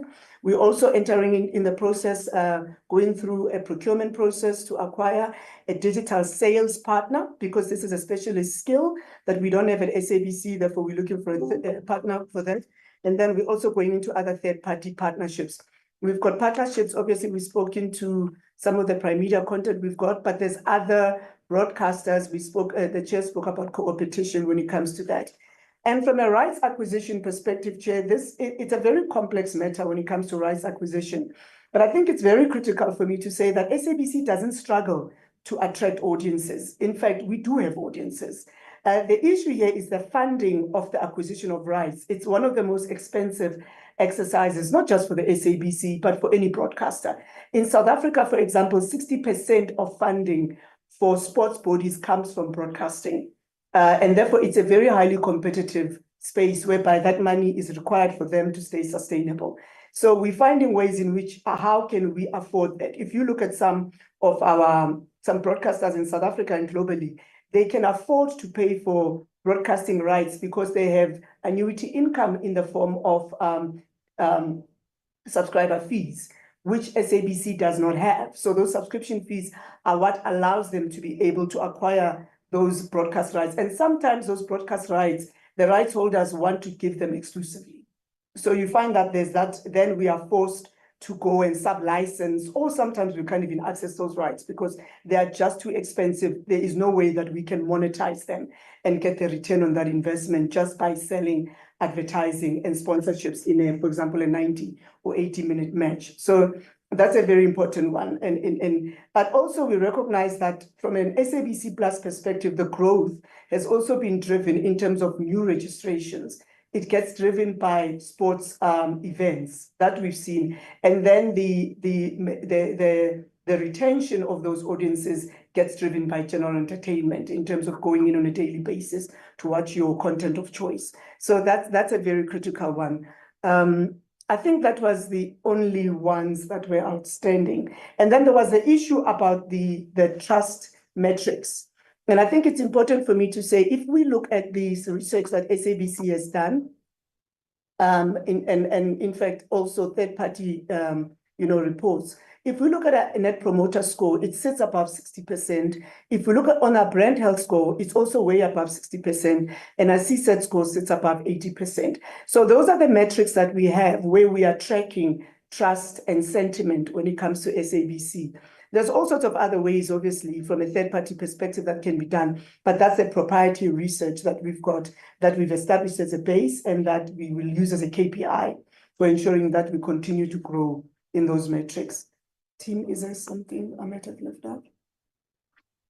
Chair, I think the rest has been answered. Thank you. And I think the issue of the budget for the CEO's Office for Innovation and Research, in fact, that budget is 15 million rand.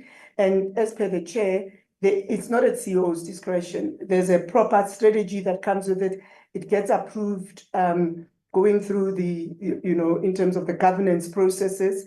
And in fact, CEO is the last person to sign off when it comes to that type of expenditure. So it's not something that perhaps it's just sitting there and to do as the organization pleases. It has to follow a strategy and a plan that has been approved through our internal governance processes as guided by the board. Thank you, Chair.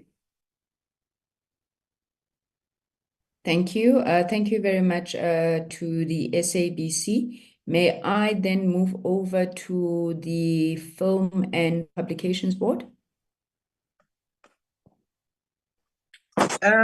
Thank you very much, Chairperson. I hope I've just had to change devices. I hope I am visible and audible.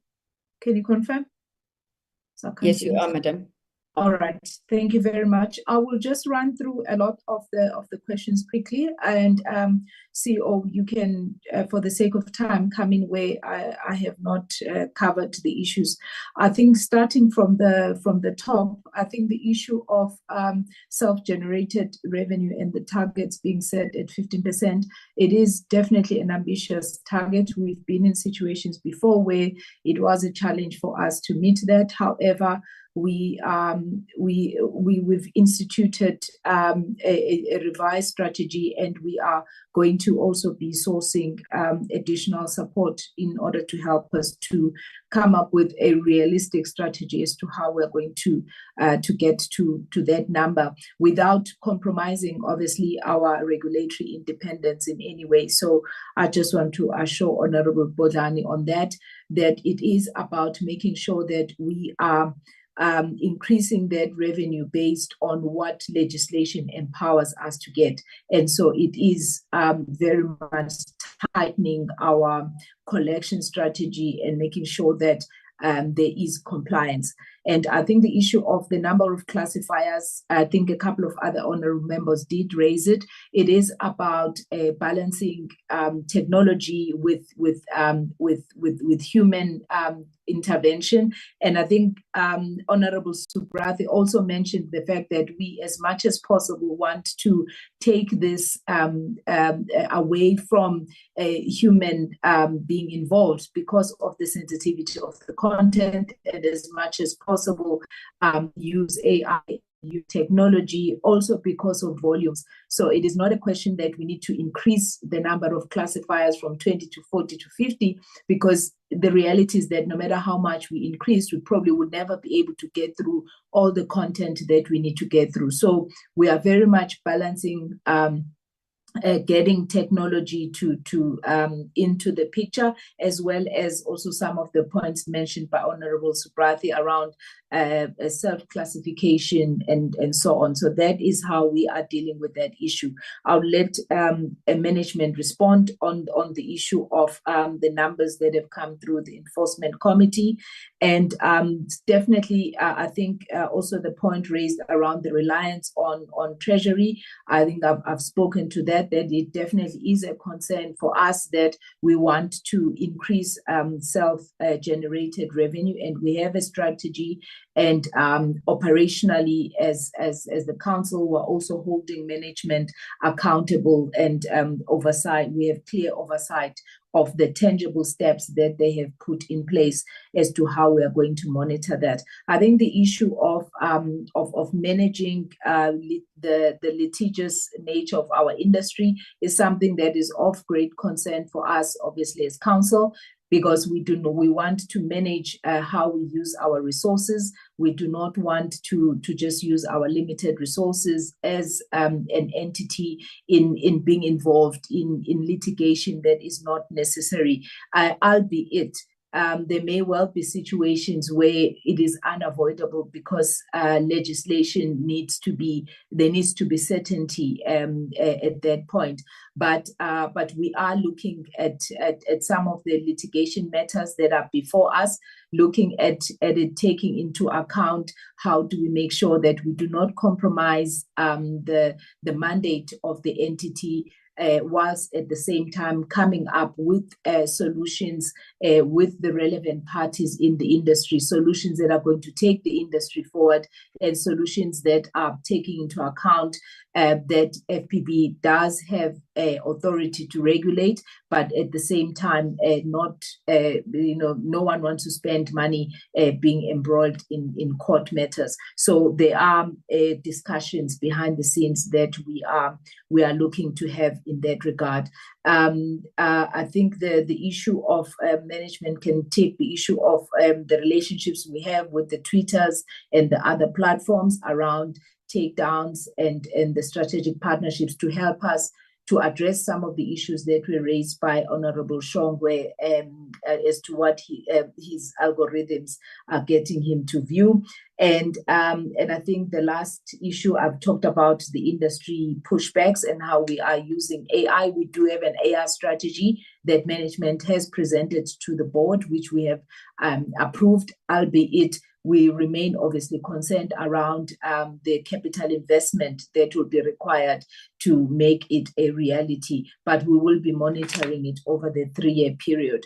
And I think the last issue from my side is the issue of the CEO, filling the CEO position that has only recently been vacated.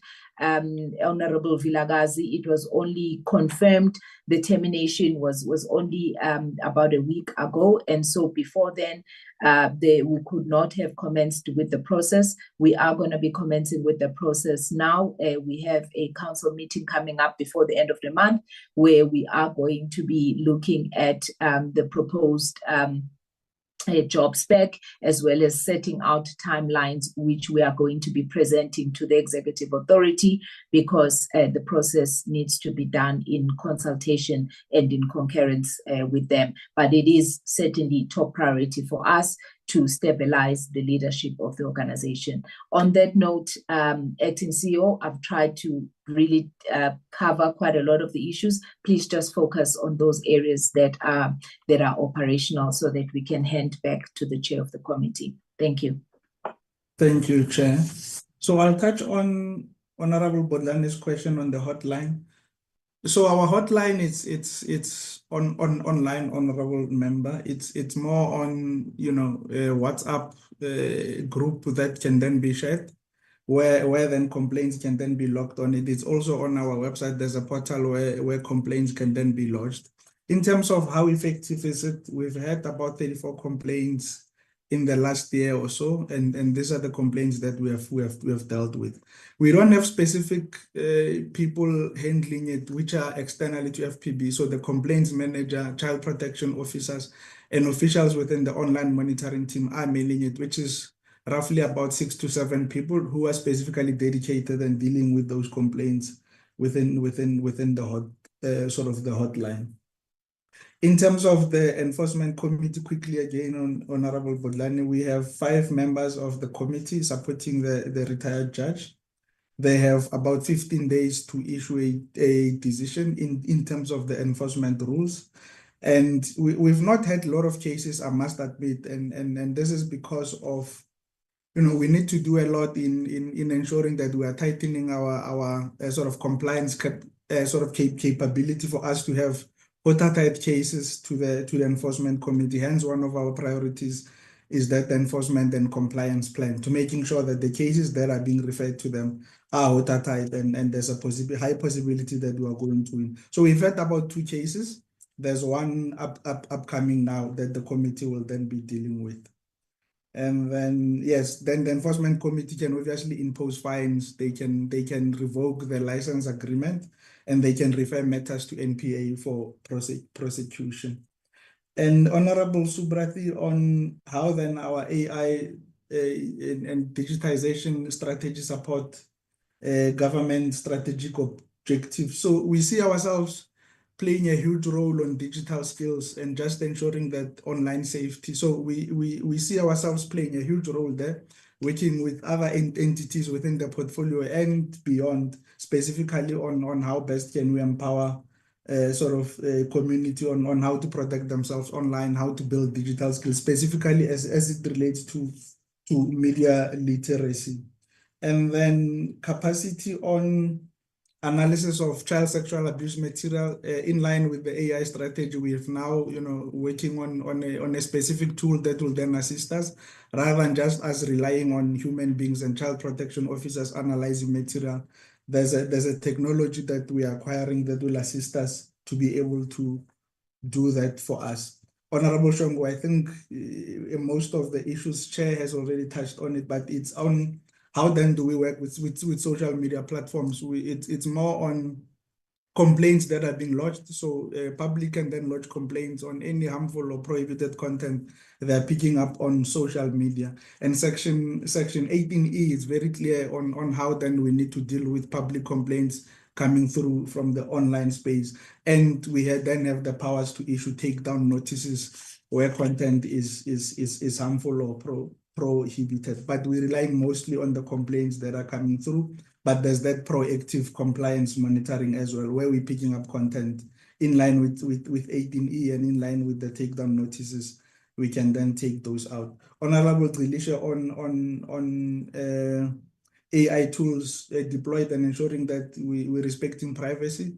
Our mandate is clear on what is it that we need to be looking out for, and we do our best to stay on our lane and ensure that we don't step into any other mandates outside of any other activities outside of our mandate. So we're looking for prohibited content and harmful content in line with what is defined within the Act. In terms of the revenue, I think Chair, you've already covered on it. Research reports, Honorable Vilagasi. So we've done research on, for example, online gaming. We've done research on age assurance. What are the benchmarks? What are the international standards? We've also then done now a survey on public attitudes on our classification guidelines. So these are some of the, and the question was, is it possible for us to do this within a quarter? So some of them are surveys where then we, it's sort of a short study where we can then get public comments and then hear what the views of the public are. So those are some of the research reports that we've worked on.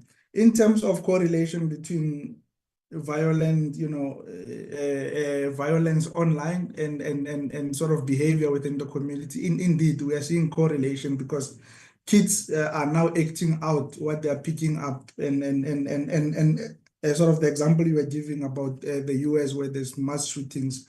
We are not seeing those extreme cases here, but we are seeing cases where in terms of the online games, kids will definitely work out and there's a psychological impact on the kids. Hence, we are saying the aim is for us to ensure that kids are not exposed to inappropriate content for their age.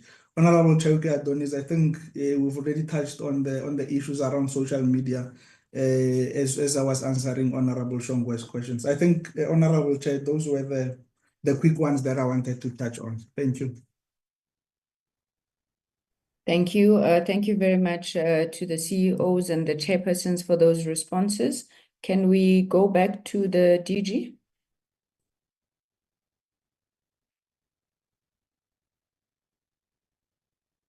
DG DCDT?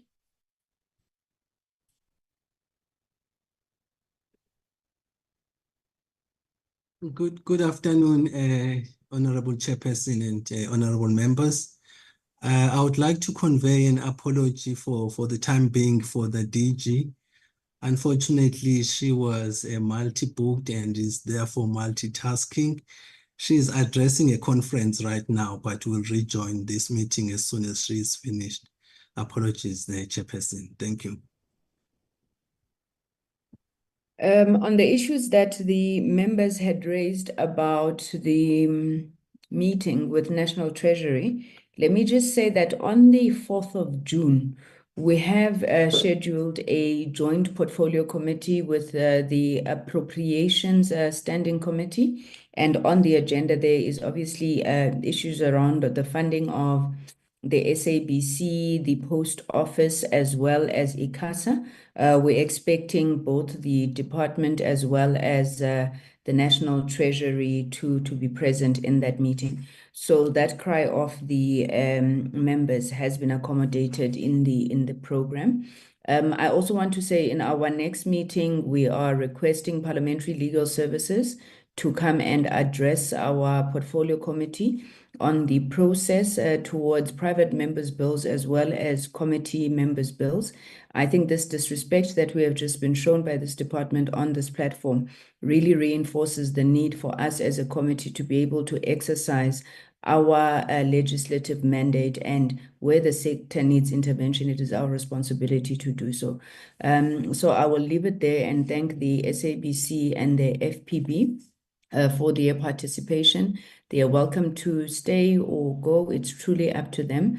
I just want us to take one last presentation. I see that SITA has joined us.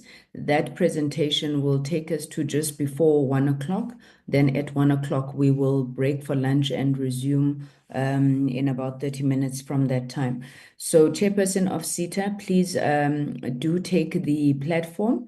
You will have 30 minutes from your presentation. It is now 12:15, taking you up to 12:45. Thank you so much. Thank you, Chair. And we're certainly happy that we are, despite the challenges that we have, able to present a good strategy to you that will help in turning the corner for this particular organization. And with me is the acting MD. He is going to take you through the strategy, which will highlight particularly 4 pillars of our strategic pillars. One of them being governance. And as we've highlighted yesterday, that SITA currently sit with a disclaimer, a lot of weaknesses from a governance perspective, including a weak internal control environment. And in this particular strategy, you will see that one of the targets is to ensure that we move to a clean audit outcome as well as an overall improved governance environment. The other one that he's going to take you through will be a pillar on customer centricity. I think with everything going around and the impact of the inefficient service delivery on our key stakeholder being our customers as well, it's very important that on this particular strategy, we look at solutions that our customers need, but not only that, ensure that we are also efficient in how we deliver them. Another pillar that is highlighted on this particular strategy is the digitization, and is part of what we spoke about yesterday, that we are looking at automating as a leading state information technology agency. It becomes important that we move with the time, and also to ensure that there is we create a high performance culture. With that, I would want to welcome the executive for national and regional consulting, who will take you the details of the presentation. I will come back at the end when we address questions. If you can come in, sir.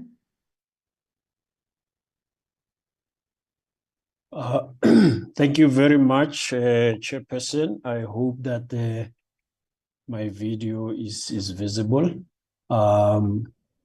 I will, visible, yeah. okay. Okay. But we're only seeing your chin. Yeah, okay. So I need to try it. Let me Much know if better. it's better. Yeah, okay. There we go. All right. Thank you very much, Chair. Yes, without much ado, then I will proceed looking at the time. Maybe if we can go to the next slide. So we will look into 4 key issues from the strategy perspective. And maybe just to further contextualize the presentation, Chair, and the members, I think, Chair, you did ask a question yesterday about, given all the other developments around SITA, you're wondering even what would inform, the strategy that we would be presenting. And indeed, the strategy that we're presenting here really sits at the nexus of the repurposing of SITA, the issues around the procurement regulations that we've been talking to as well. But also, you know, the work that has been happening with the Public Service Commission from the ICT roundtable that started picking up a number of issues that we needed to focus on from a service delivery improvement perspective. So we're sitting in the center of that as we then look into how do we then balance and position a strategy going forward. So the 4 key areas that we will be looking at, obviously we'll provide a quick overview. We will look into some of the strategic programs and outcomes, the impact statements and the targets in terms of the APP. And we will then also have the CFO talk briefly to the financial statements. If we go to the next slide, the next. Chair, and we talk about a revised vision mission statement in that we also then, from a repurposing perspective, started looking at SITA from a digital services agency of the state organization.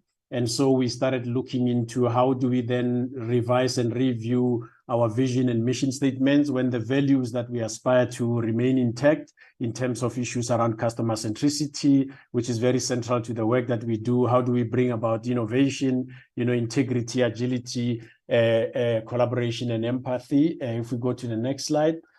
The strategy itself is underpinned obviously by a very comprehensive situational analysis where we really looked into, you know, the key drivers like your key macro, you know, drivers or issues, the development agenda, including the NDP, you know, 2030, which is where we are at this point in time. What is the growth potential given, you know, all the issues around the work that we do? How do we engage with the stakeholders, the clients, you know, and other, you know, stakeholders, industry and others? The legacy issues that we and our clients obviously find ourselves in, and how do we then build you know, a resilient, you know, operation from an organization perspective. So we obviously start off with the situational analysis, you know, looking into those key areas that I've spoken to. We will then be able to consolidate and then prioritize those into strategic options, which will then talk to the various strategic initiatives as well as the strategic programs that then inform, you know, the work that we do. And then, of course, then conclude that with you know, the outcomes and the budgets, you know, which then informs the APP that then derives directly from the strategy that we're working on. So if we go to the next slide. So these are just some of the situational analysis that we have now looked into. How do we align with the various key developments, you know, looking into the Agenda 2063 goals, you know, looking at the digitally transformed continent for prosperity, especially around the digital services and digitization that we're talking to the UN development goals, sustainable development goals as well. So we've pulled all of that into developing the work that we do so that we do not then develop a strategy that is aloof or outside of the mainframe of the developments, you know, internally, but also externally as well. If we go to the next slide, I will pass on this slide. It just talks again to the 2030 strategy in terms of the key stakeholders. You know, GTalk, the interdepartmental working group that has started really doing a lot of work that is aligned to the work that we do. The MTDP, the shareholder in terms of the DCDT, as well as our client base, our customers, looking into the various thematic areas. I think yesterday we spoke a lot about issues around cybersecurity, etc.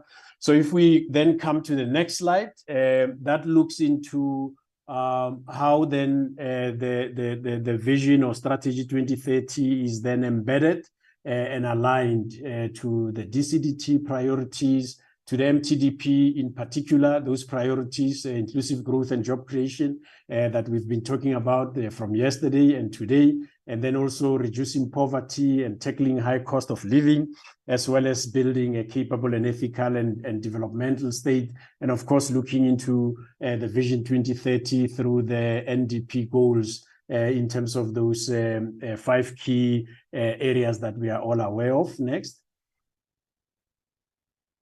Just looking at how we align then with some of the digital government, developments. I spoke earlier about the interdepartmental working group who have got core initiatives that we're working and participating in as a member of the discussions there, looking into issues around digital identity for secure and remote access. So digital identity, just from a SITA perspective, we've started work in terms of developing that from a national ID and digital identity perspective, looking into issues around cybersecurity and making sure that we've got a cybersecurity center that is now being shared with our various clients. The issues around the data exchange, which has been really a big challenge in terms of how do we manage to work as an integral, whole in pulling together, the various data for verification and so forth from the different departments and different role players. So we've started looking at some of these things, issues around the disaster recovery, issues around expanding, the government-private cloud. You would have heard about the SITA cloud, as we call it, where we've started seeing a lot of departments migrating into that cloud, for innovation, for security, and all of that.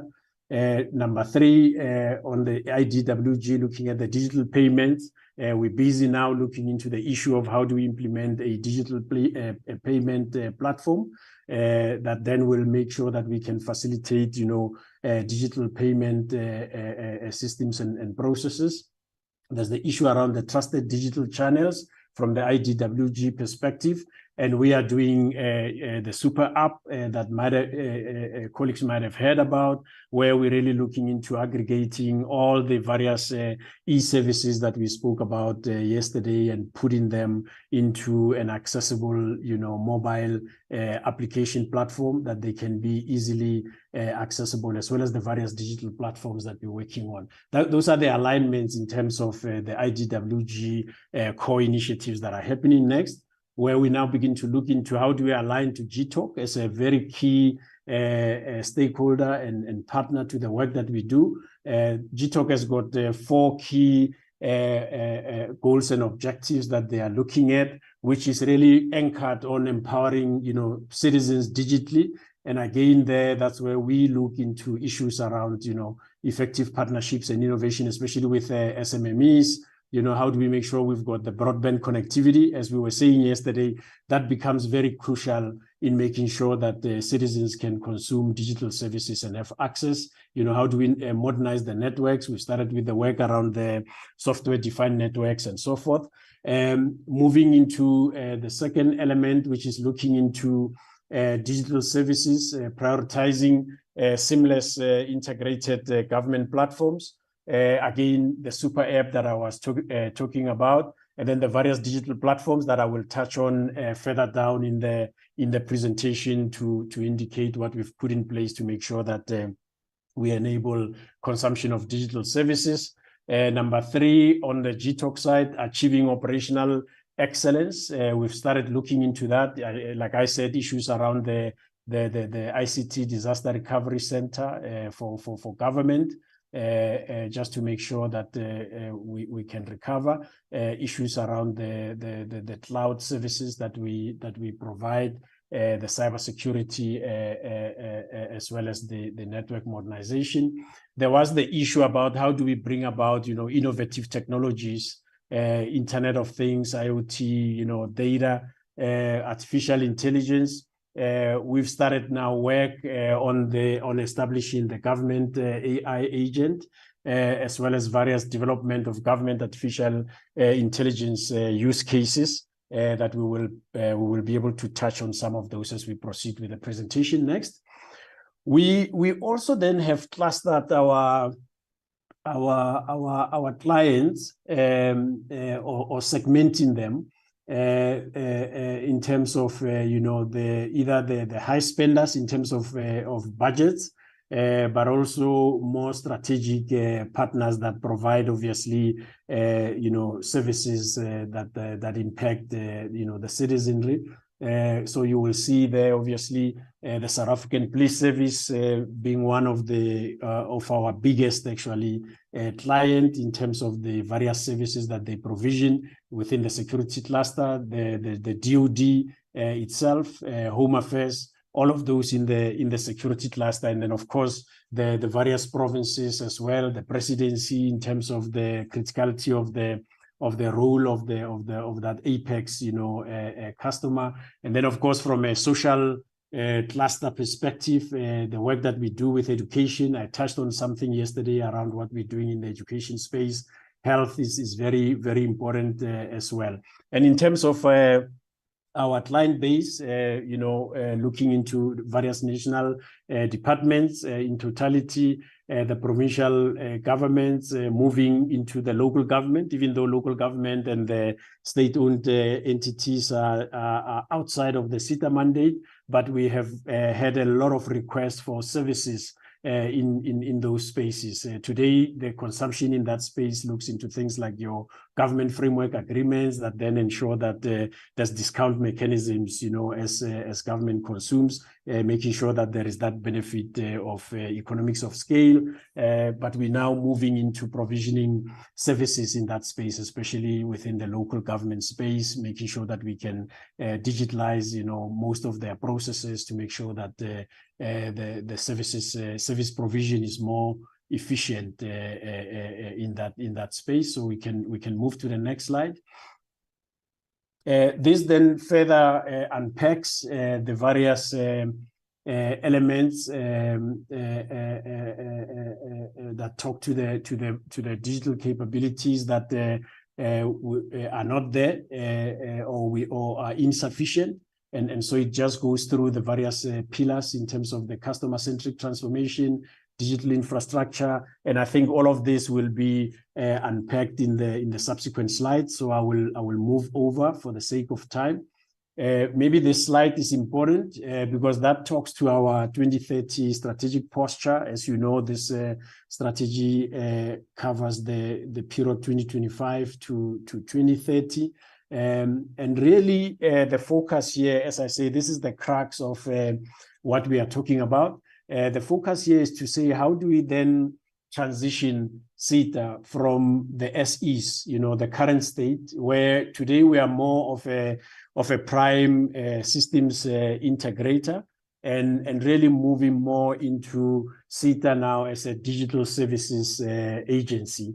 And so we then look into that shift in terms of the various programs that we deliver. Today, it has been said, even yesterday, talking about the repositioning of SITA, that we have become a procurement house, perhaps instead of then looking into provisioning the digital services, which is then what we are then transitioning more into in terms of the work that we do. We spoke about looking into the business model itself. How do we transition that so that it becomes more agile, flexible business model that is based on the cloud and more new technologies as we go along.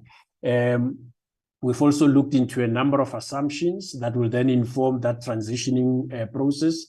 We assume obviously that there will be government-wide collaboration and coordination, and these are some of the key challenges obviously that we face today within the SEs, where you've got to sign different MOUs with different government departments to then be able to do work more from an integrated planning perspective, also so that you can then transversalize services that are commonly consumed by the various government departments, so that you can then be able to bring cheaper services, because now they are being shared by more clients and departments, for example.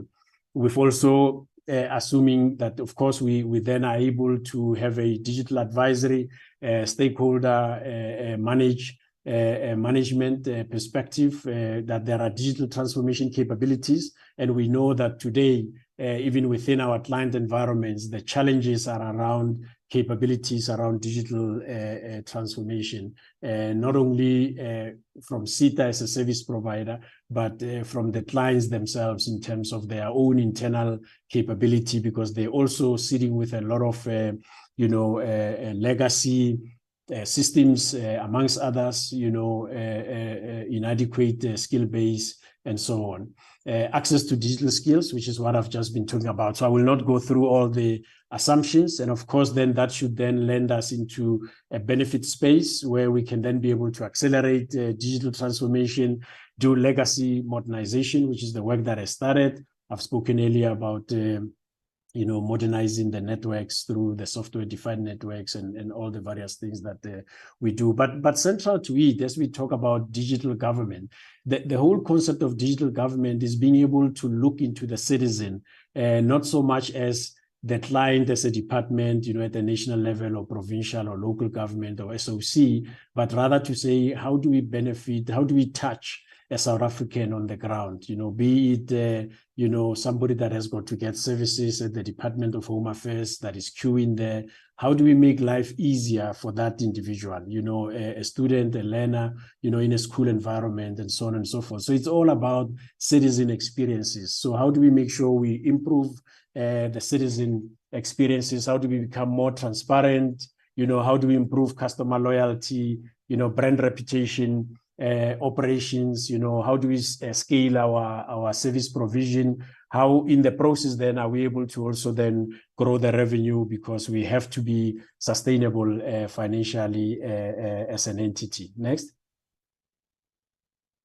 So one of the key things that we've been looking at within the Vision 2030 within this is to align then with some of the global best practices, and we've picked on some of the the work that has been done in trying to align, to see where South Africa sits in relation to other more developed spaces with entities like us, like SITA. Australia, Singapore, Estonia. A lot has been said about Estonia, but also more mature markets in the UK, the US, looking at the operational models there from a governance structure and so forth. And maybe just to correct there, where we've got hybrid, from a DCDT and DPSA perspective, I see there is a DPMA that has been put in there, and so it goes through in terms of the decision-making processes. Where in South Africa we've spoken about that, more decentralized, happening at the customer level, whereas when you look at other countries, it's more consultative, top-down, collaborative, consensus-based. Funding itself, we are more self-funding from a South Africa perspective, whereas you've got whole of government or government budgets across the board, as a Section 3A, service delivery mechanisms and model, obviously from us being more of a hybrid one from a design, procurement, and delivery perspective compared to the other, best practices and so forth. In terms of the strengths, obviously, we are structured to then be able to provide, economies of scale. And of course, the discussions so far are very clear that we are not able to see that benefit of the economies of scale. But SITA itself has been structured to then be able to, when you look at the house of values and all of that, it really talks to being able to provide through those transversal services, really benefit from an economies of scale. And then, of course, comparing that through and some of the challenges that we are looking at. If we go to the next slide. Next one, I will pass on this one. This becomes very central as well, Chair and members, and I will start at the bottom of this architectural, view of the government. We have said that in terms of the digital platforms and infrastructure, we believe that a lot of work has been done from our end in terms of the digital infrastructure. We have put that in place. We have put a lot of investment, CAPEX, making sure that the networks are proper, even moving into more software-defined networks that we continue to modernize as we go along, so that we can be quicker and more efficient in the way that we would upgrade, in the way that we would provision, your networks from an infrastructure perspective. I mean, things like your data centers, making sure that we improve on the environmentals within the data centers. We've established a number of those digital platforms that will ensure that, we can then be able to plug the various digital services on top of those digital platforms. I even spoke about the G20 platform as well that we have worked on to make sure that the services will then sit on top of that. And then, of course, the digital products and services that we've been talking about. There's a digital services entity that we are transitioning towards, that we've started delivering on those services, making sure that all of those are in place. We spoke about the various products, 70-odd e-services that are sitting in the e-portal, and also, the super app that is coming up to make sure that we can then be able to access the services easily. Moving to the next layer, the middle layer, which is the digital government capabilities. Here we started looking into how do we engage, with those capabilities? How do we engage with the, in a clusterized form? For example, the various clusters, making sure we are aligned to the functioning of the state from a business stream perspective. So having all of those clusters there, but also looking into how government functions and how do we therefore fit into that space, as I was saying, national governments, provincial governments, and the various institutions that we work with. And then, of course, working on the digital experiences in terms of how do we improve the experiences of a citizen on the ground from a digital government perspective, in ensuring that there is access to quality services and all of that. So just wanted to make sure that we can unpack that in terms of the baseline that we have now put in place to make sure that we can now be able to consume the services that will sit on top of the platform. Next slide. So there are 4 pillars that the chairperson has spoken to in her opening remarks. The customer centricity as a key pillar that we are looking at, and I will unpack this as we then go to the next slides. How do we then transform government itself so that we can then be able to achieve, the objectives that we are aspiring for? How do we transform SITA itself? We need to start with that transitioning, obviously, into a state digital services agency, as I've said, and then also then the pillar 4 that we've been talking about yesterday around governance. How do we enhance governance and make sure that things like your risk and mitigation, audit issues, the chairperson has referenced the dismal audit outcomes. So how do we make sure then that we've got a solid, effective corporate governance that will ensure that all of these things are done? We've looked into various enablers for these pillars. What are some of the success factors that have come out of that? If we go to the next slide.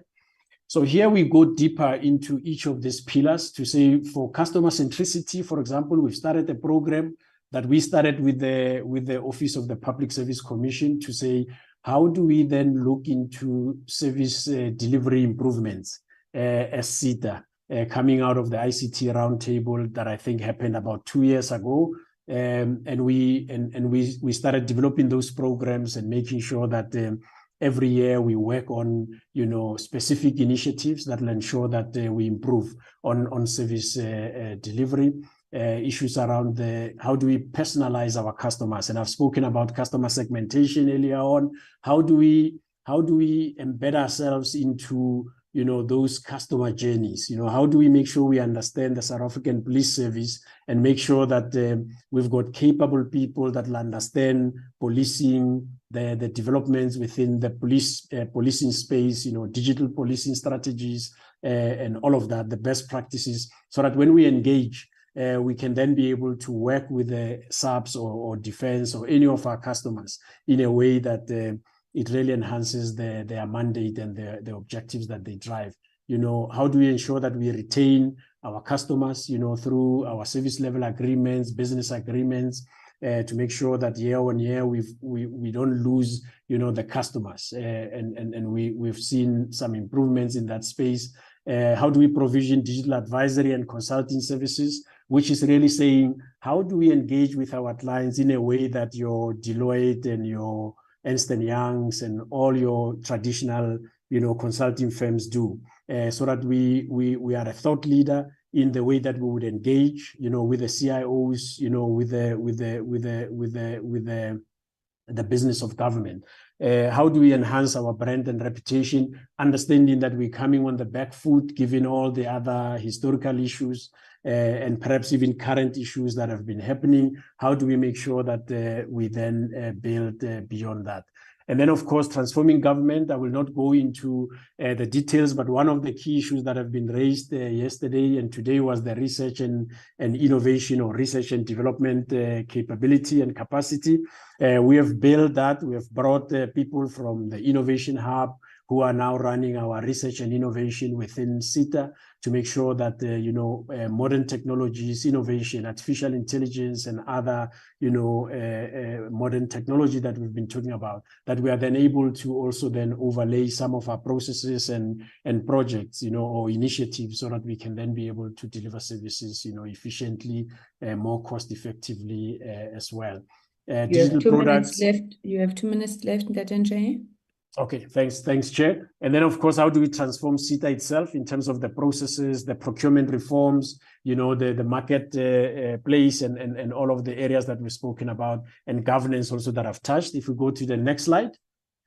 This is the key slide because it talks to the platform and marketplace strategy. And this really is the anchor to where we are aspiring to go, because this will talk also to the programs in terms of the APP, the innovation and partnerships. Program 3, the digital services and infrastructure, I've touched on that. And then, of course, revenue growth and financial sustainability. If we go to the next slide, because I just want to get into the programs themselves. So these are the 6 programs, Chair, and the members that actually inform the work that SITA is looking at in the medium term. The customer experience is one program. The various strategic programs: innovation and partnership, digital services and infrastructure, revenue growth, operational efficiency, and governance. If we go to the next slides, that will then talk to the APP itself. Maybe if we go to the next slide, so that I can touch on the APP quickly. So program number 1 is the customer experience. As I've indicated, we are now looking into improving the service performance as well as improving our brand reputation. We are looking there in terms of the indicators, the percentage customer satisfaction level, and then the brand reputation.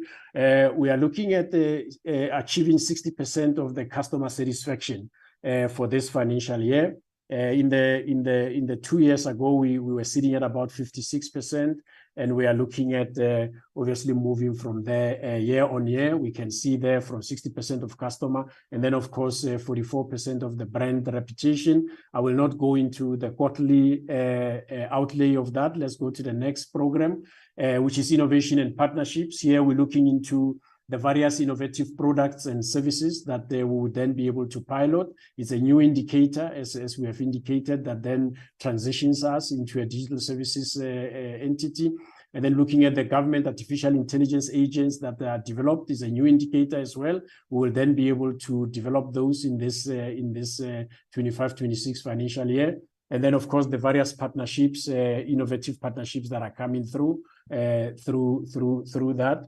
Going to the digital services and infrastructure, quite loaded in terms of the outputs that we're looking at. We're looking at the number of government services available via digital platforms. I spoke about those earlier on, talking about the mobile super app. And then also looking into the number of government departments that are utilizing the super app itself, the percentage customers provided with the CSC capability, a number of SA Connect sites. As you know, we roll out the SA sites, and then the percentage implementation of government ICT disaster recovery. We've been talking a bit about that. In terms of the digital services, and infrastructure. We're looking at developing the 4 government services that are available via the various digital platforms that we spoke about. 2 government departments utilizing the super app, 100% customer provided with the cybersecurity center capability. And then, of course, the SA Connect sites that are to be connected.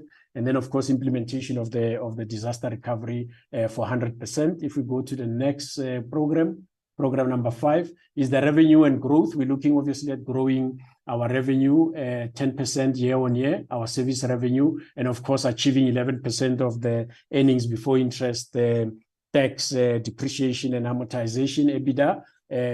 So those we are working on. And then the operational efficiency, we're looking at procurement requests completed within the agreed target times, which begin to talk also to the regulations that we're talking about. So we've got the target to make sure that in this year we will achieve 80% of the procurement requests completed within the agreed target time. And then, of course, have the employee value proposition, EVP. So we'll have the 4 of those that we'll implement in this year. The last program is the governance. That then looks into the audit area. I think we've touched on that, making sure that we move from the current disclaimed audit finding to an unqualified audit opinion. And we are working very hard on that.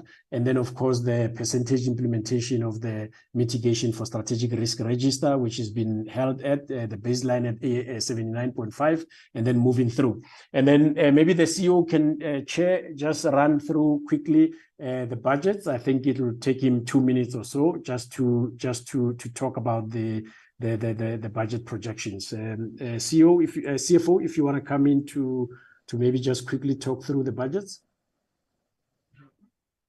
Afternoon, Chair, honorable members, all protocols observed. I'll be very quick to the point, Chair.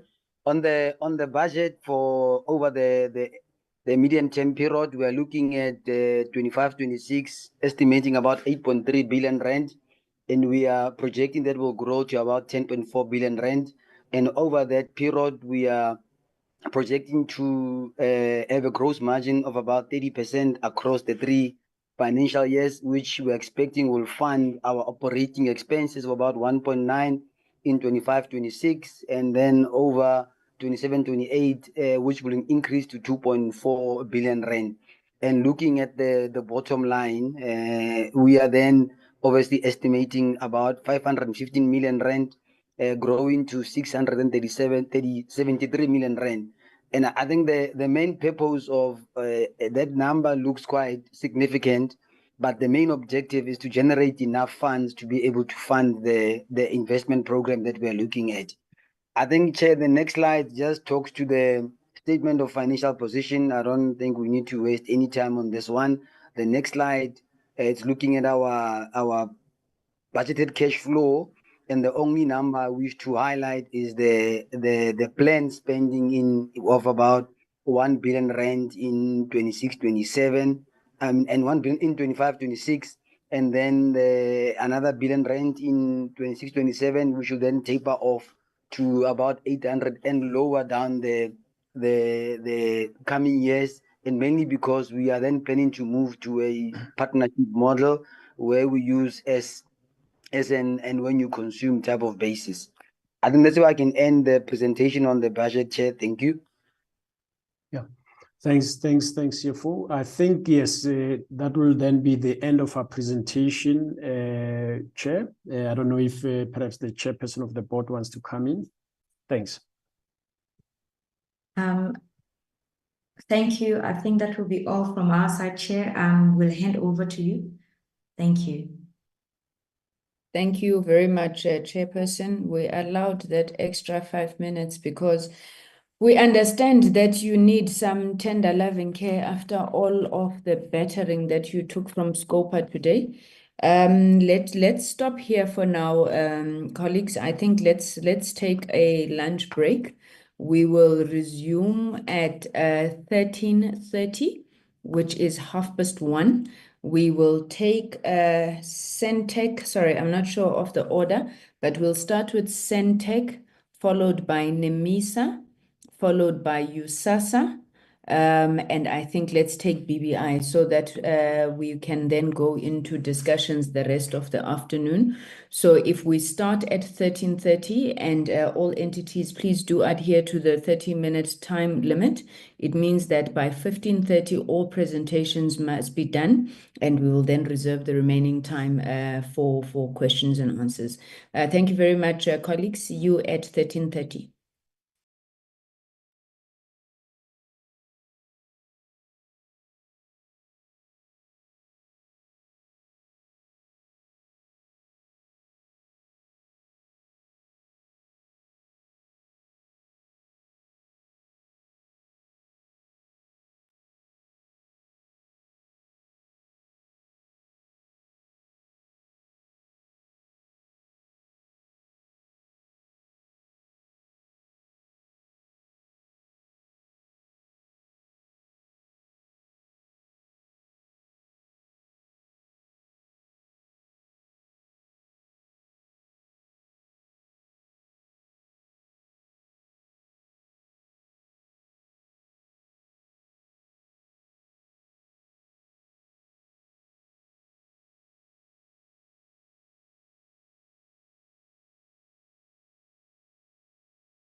Good afternoon. Good afternoon, colleagues. Welcome back. Welcome back. I feel like doing a roll call to check what everybody had for lunch. I trust that you are energized, you are back, you are fresh. I'm waffling to allow those members who are still doing other things to settle down so we can continue with our agenda. Let me mention, colleagues, that during the break, I received a message from the minister who indicated that he had noted the displeasure of the committee with regards to the DG leaving the meeting when we had posed a particular question that members were demanding a specific response to. I explained to the minister what had transpired in the meeting. The minister has committed to look at that, but I also trust that the minister will join us once he has an opportunity to do so. He did indicate that he is currently handling some pressing personal matters, but I trust that as soon as he's able to get away from that, he will then be able to join us. So as agreed, colleagues, I think let's proceed with our agenda. The next presentation we are to take at this time is from Sentech. I'm not sure if the interim SITA chairperson is still the chairperson of SITA. If not, SITA will direct who is leading their delegation and we can proceed. Thank you. I see you, Mr. Piri. I assume that shall be you. You may proceed, sir. For Sentech, Chairperson, yes. I have been asked to lead the delegation, Chairperson. And I want to greet you, Honorable Chair, and members of the Portfolio Committee. Chair, the Sentech Strategic and Corporate Plan has some fundamental elements in it which you would be familiar with, having visited us during the oversight visit. I'll summarize this, Chair. So in the corporate plan, we say that we want to grow and diversify Sentech's revenues. This has been a challenge, noting the issues which have beveled the entity over the years, mainly concentration on one customer being the SABC.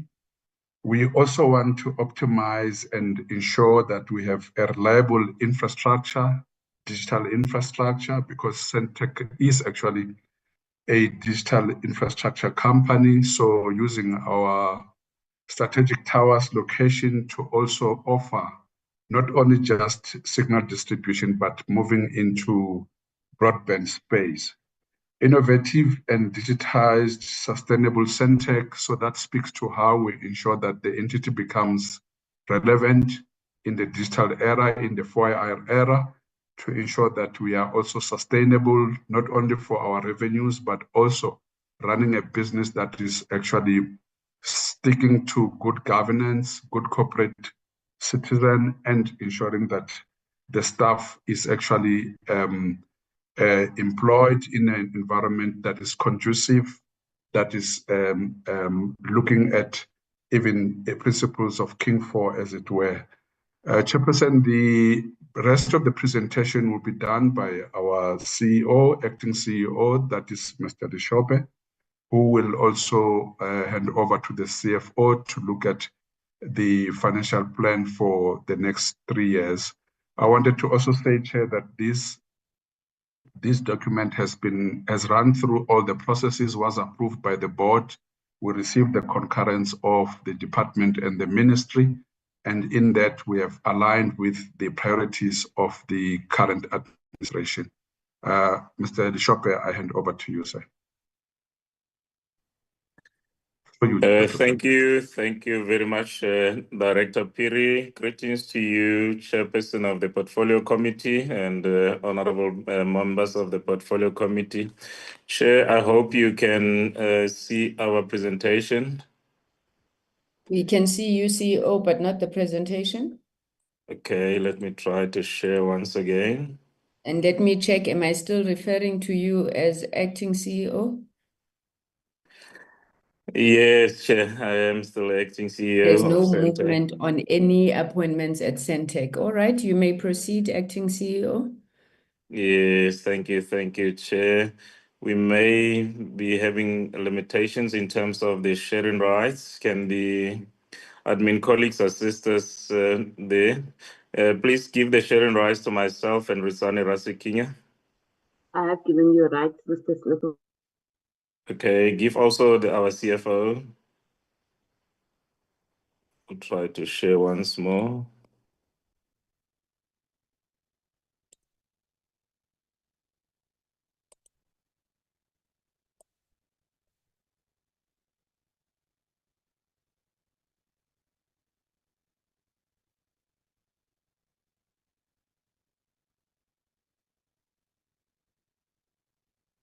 Is there nothing yet? Maybe CFO share from your side, please. Chair, I can start to make.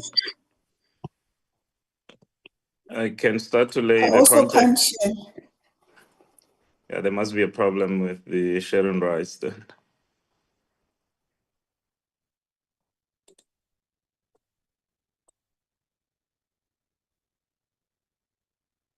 Can I suggest that you start CEO, acting CEO? We do have the presentation. We will follow until the technical glitches are resolved. Yes, and the support team can also, in the meantime, maybe just share if they have our presentation so that we can follow. But Chair, laying the context, we present to the committee the strategic plan 2025-2030 and the corporate plan, Chairperson. This strategic plan, Chair, intends to strengthen our position as the organization to further enable us to deliver on our mandate and ensure that we are. Oh, yes, there is a presentation. Thank you, Itu. Yes, just keep it on the first slide for now. I think we will continue to move then from there. Thank you very much, Itu. So to enable us, Chair, to provide the ICT-related services and the infrastructure on an open access basis, we are from a mandated as a common carrier, so a common provider of ICT services to the market that may require these services, Chairperson. During this 5 year, we want to make a greater impact through broadening our capabilities, strategic capabilities of media distribution, of broadband connectivity, Chair, and that of managed infrastructure. So we also looking at broadly to, as Director Piri would have highlighted, that our strategic intent is also to sustain, grow, and diversify this organization's revenue, targeting to ensure that this company is sustainable going forward, Chairperson. Next slide, Itu. Yes, from our strategic focus point of view, we have defined our purpose, our vision, and our mission, Chair, committee members. From a purpose point of view, we're setting our purpose as to enable universal connectivity for digital inclusion. And we also envision ourselves as an African leader in digital infrastructure in the next 5 years. Our mission being to provide reliable digital infrastructure that connects people and machines to enable smart and connected environments. We will appreciate, Chairperson, that we are in a digital connectivity era where even machines require us to talk to each other, machines require us to talk to humans, and humans require to engage with machines. So there is human to machine connectivity, there's machine to machine connectivity, and there's machine to human connectivity as well that we intend to also enable quite greatly during this term. Next slide, Itu. And Chair, we themed our values on the ICARE acronym as set out on this particular slide. And the first value being that of being innovative. The second value being that of customer centricity. And the third one being that of agility. I look at the last three values also from an organizational sustainability point of view. As Sentech, we want to ensure that the organization is sustainable on a long term. And we strongly believe that without an accountable, reliable, and ethical culture, the organization will never be sustainable on a long term. So that's the premise for these three key values, Chair. An unethical culture may achieve short-term goals. However, there's been proven over many years that if an organization is not ethical, it will fall short in terms of the long-term sustainability, Chairperson. So that's how we define our values, and we strongly believe that these values will be a catalyst and ensure that we drive the outcomes that are sustainable on a long-term basis, Chairperson. Next slide. And then defining the strategic goals, we had to consider what the MTDP goals, the objectives are, what the shareholder goals and objectives are, Chairperson. Coming out of that, we defined and set the three goals for the organization for the next 5-year period, wherein the first goal, Chair, committee members, is to grow and diversify the organization's revenue. We want to achieve financial sustainability ultimately. We want to expand and diversify our service portfolio into new markets and ensure that we grow through organic and acquisitive growth, Chairperson. Organic growth, while it is an ideal, it may be slow in some instances. That's where our strategic options of acquisitive growth comes in to complement the pace of the organization growth overall. The second strategic goals is that of ensuring that we have optimized and reliable infrastructure platforms. And in today's technological advancements and proliferation, security of infrastructure and information and reliability thereof is quite key. And then we also drive in the digital inclusivity and universal access, Chairperson. We are a state-owned company, and very much we know that the commercially driven providers of services are only looking at the lucrative markets. However, as the organization, we are looking at closing the gap for those communities that may be deprived of services as a result of the connectivity interest or the commercial viability of those solutions not attracting the commercial operators to those particular areas. For that specific reason, we are designing cost-effective solutions to make sure that those excluded communities are provided services, Chairperson. The third strategic goal is to ensure a sustainable and relevant business delivering shared value. And shared value, we talk about value for the shareholder, value for the workforce, value for the customers, and value for the strategic stakeholders, including the portfolio committee, where the impact overall of ensuring that the connectivity and communications infrastructure impact the society quite positively could be realized, Chairperson. Thank you. Next slide, Itu. Then from a strategy overall point of view, Chair, we have defined the impact statement. Our impact statement is to enhance South Africa's digital sovereignty while we close the digital gap, thereby increasing the SA's economic activity.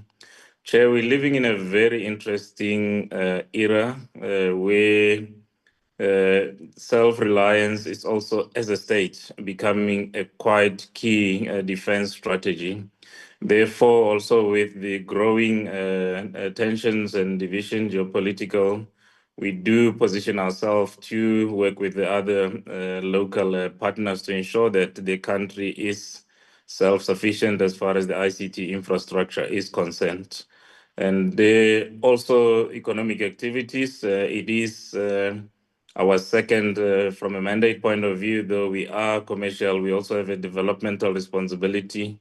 We do want to stimulate the economic activities. We want to ensure that ICT-related employment is retained in the country and that the ICT economy of 200 billion plus, it's also preserved and continue to grow in South Africa, thereby deploying the relevant infrastructure that is going to make sure that there is greater participation, innovation and development of the ICT sector.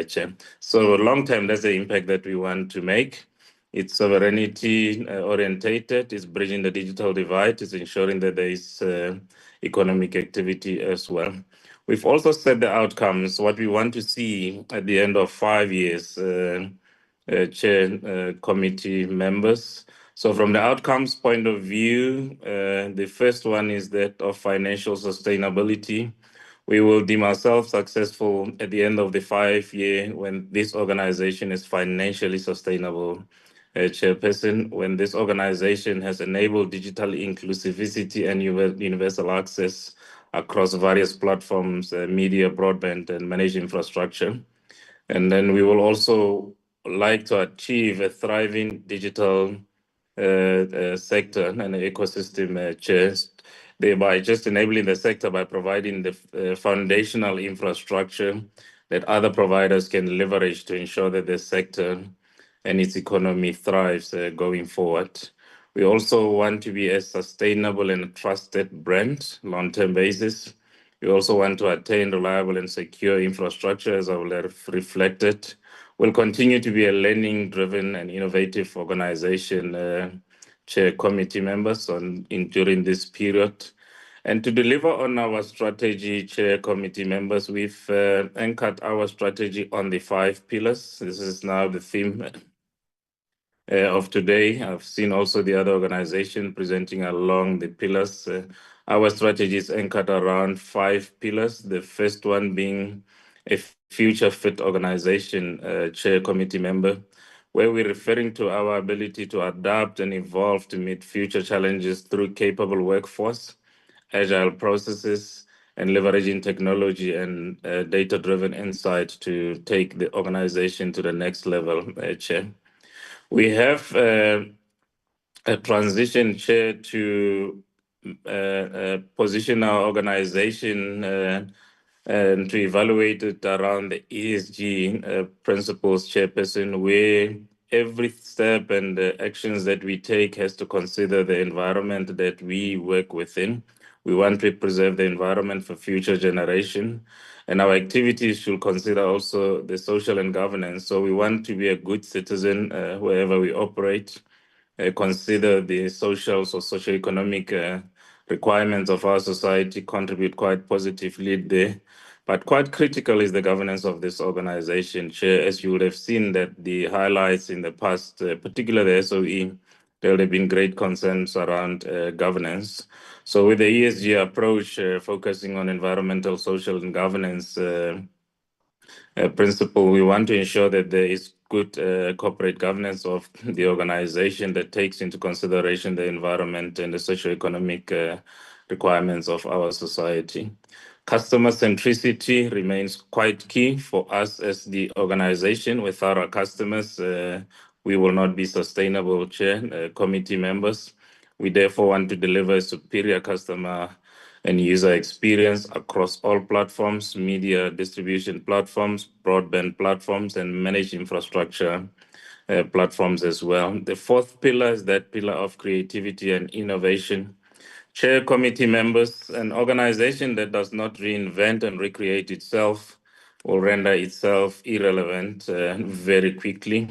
Therefore, creativity and innovation is a critical and a fundamental enabler of sustainability in technology, particularly, Chair. So some strategies are reviewed even quite frequently on technology side. So a year may be too long to review your strategy and position yourselves. Therefore, creating and reinventing ourselves continually becomes quite key for long-term sustainability. The 5th pillar is that of partnerships and stakeholders. We have commenced with this approach of collaborations and partnership in the past term, Chairperson. We do believe very strongly as the organization that the time of approaching the market as an individual conventionally has long gone past. We are living in an era of shared economies. where partnerships is the way of delivering. We have to leverage other capabilities that already exist. It does not make sense to recreate what has already been created. So on goals that we will be delivering, we are also exploring partnerships, something that we have been doing for quite some time. And in the year that we are coming out of, we have secured 5 significant partnerships, Chair Committee members. Next slide, Itu. So the strategy then will be delivered, Chair, through various performance areas and performance indicators. So there is a methodology on how we are going to measure our performance, Chair. We also just want to reflect that our strategy is aligned to the MTDP 2024 to 2029 result framework, wherein we have selected those specific areas of impact, aligning into also the department's goals, Chairperson. So from a midterm to a long term, we've looked at the department's area of interventions, where we're looking at population coverage through 5G. And from Sentech's point of view, we will be taking to market one innovative product, that is edge computing and content delivery network. And then we'll also, from a year point of view, be looking at pushing to market one innovative product that is based on 5G smart villages. With this, we will connect 800 to 1,000 users, Chairperson, committee members. The second area of contribution will be that of connecting households, where the department would have defined a midterm 25% through fixed connectivity. We're looking at contributing 13,100 hotspots and facilities through the SA Connect initiative. And then for the year, about 5,800 connected hotspots and facilities. So this just to illustrate that our strategy is aligned to the MTDP and to the department's priorities. Chair. Next slide, Itu. From the APPs and the KPA's point of view, Chair, we have set a total of 10 KPIs for the 5-year period. This is how we will deliver the organizational strategy. We would have talked about the organizational growth. So revenue growth, therefore, becomes a key focus area for the organization. Our baseline will be around 18%, where for a 5-year period, we're looking at diversifying our revenues to 46% of a new revenue achieved. What we want to achieve long term is to have a mix of revenues that also lowers the dependency on a particular sector, particularly media distribution, to also pair it with connectivity and broadband services, Chairperson. In that, we will lower the reliance also on a single customer. There's a strong belief that this is necessary, particularly now where sustainability is threatened as a result of that, Chair. The second 5-year term is an EBITDA margin, Chair. It is quite important for an organization to be sustainable with a safe margin. We are leading a very volatile sector where things change very fast. So for the 5-year term, we're looking at an EBITDA margin of 22%, Chairperson. We do believe that our EBITDA margin has to be maintained above 10%, and that's what we are going to work towards over the period, Chairperson. And then the third performance area is that of customer centricity. We will have reflected on our strategy that customer centricity is a key focus area. We want to grow customer satisfaction level score. We are averaging around 70, which is a norm around the ICT sector. All the telcos are hovering around 70, 73%. At the end of the 5-year, we want to drive our customer satisfaction level to 75% satisfaction score achieved. And then the fourth one is the brand equity score, Chairperson. We do regard the organization reputation as a key driver for attractability of customers, funders, and the market. Therefore, it is our key focus area that our brand equity score should be maintained at the highest level possible.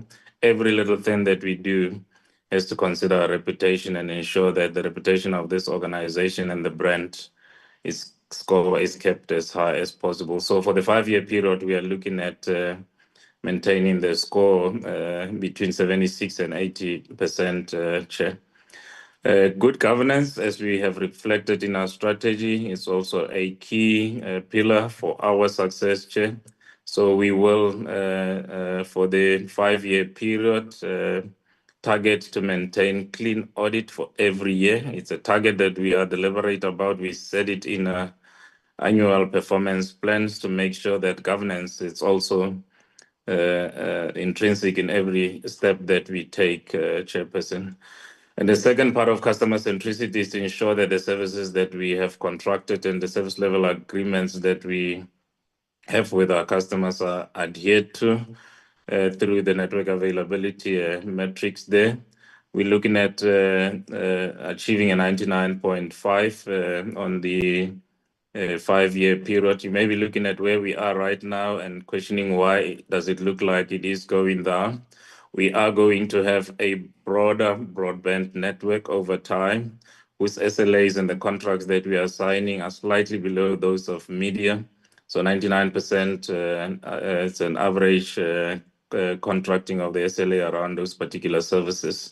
So a combination of broadband and media distribution services will therefore rationalize, and our target then becomes 99.5. It is still a very high service level agreement, almost 100% of the availability there. And then from a digital inclusivity and universal access outcome, we're looking at number of connected hotspots and facilities. Our baseline right now is around 1,600. At the end of the term, we're looking at 17,000 connected hotspot and facilities, Chair, committee members. And then from a learning and innovative organization, we're looking at 2 KPIs. That of innovative products. We will have reflected that we have to continue to be innovative. Some of the products that we are providing our customer services with are end of life. Therefore, we have to shift to new platforms and new solutions of providing our customers with services. As you are very much aware that the analog platforms and technologies will come to end. So it is a sunset technology and end-of-life technology. We have to continue to introduce replacement products going forward.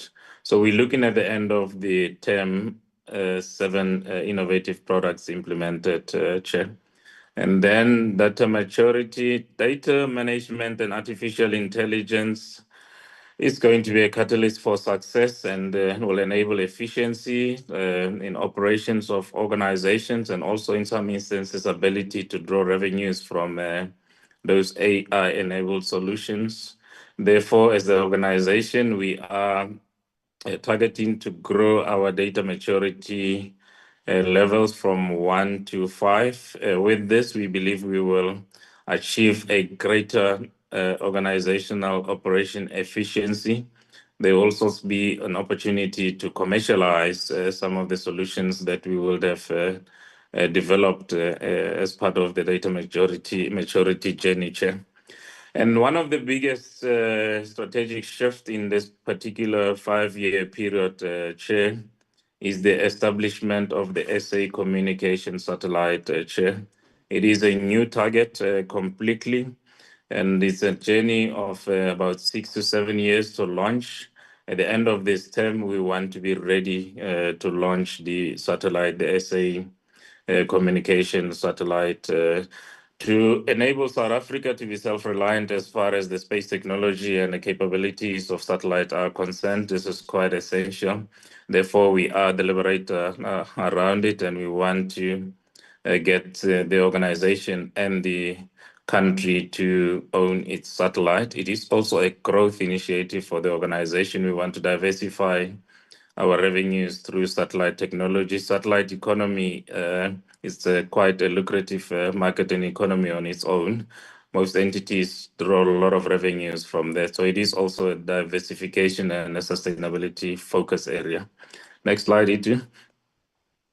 You have 5 minutes left, CEO. Thank you, Chair. Yes, maybe with your permission, then we can skip the 3-year. Need to just go to the 25-26 AP piece because the CFO still also has to present the financials there. Chair, more or less the APPs from year 1 to year 5 are similar. There is growth. They are incremental in how we have designed our strategy and how we want to achieve our strategy through these KPIs. So maybe let me not spend time here. Next slide, Itu. Next slide. Yes, I will just make some reflections on the risks. So we will have identified strategic risks and the mitigation actions, Chair. And this presentation was shared with the committee, so I am taking it as read. However, it is important that we reflect to the committee that the threat to business sustainability still remains as a result of inability of some of our key customers to pay for services rendered, Chairperson. You will have heard from the SABC earlier that they are unable to fully pay for the services that we are rendering as the organization. So they are part paying the current invoice, Chair. And this is a serious sustainability risk. The inability of the SABC to pay threatens the Sentech sustainability. Where we at right now, we have been funding the SABC operations, and the SABC owes us about 1.1 billion rand share. We need this money also to drive the diversification strategy. Therefore, from a sustainability point of view, it is a serious risk which we want to bring to the committee.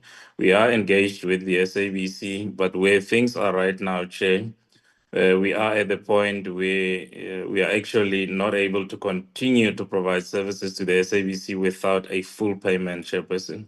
The SABC is paying about 70-80% of the due amount. So this risk, we believe, has to come to the attention of the committee and be also known by the committee so that when we reflect on our sustainability challenges, it does not come as a surprise. So we will continue to bring this to the attention of the committee. The other non-achievement of revenue diversification, ineffective innovations, inability to capture digital markets, and others. We do have controls, Chairperson. It's just this threat to business sustainability that we believe the control is slightly outside our environment, where an external intervention may be of good support for the organization. I think with this, Chair, I want to hand over to the CFO. I'm sure there's 2 minutes, CFO, just to reflect on the numbers, and then we will hand over back to you, Chair.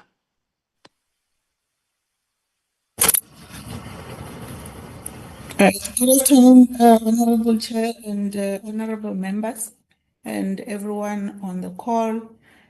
From the finances, we have developed the budgets or the financial plan to basically support the strategies that have been developed. By the end of the MTEF, the revenue will have grown to 1.7 billion. And I'll just concentrate on this slide for the sake of time.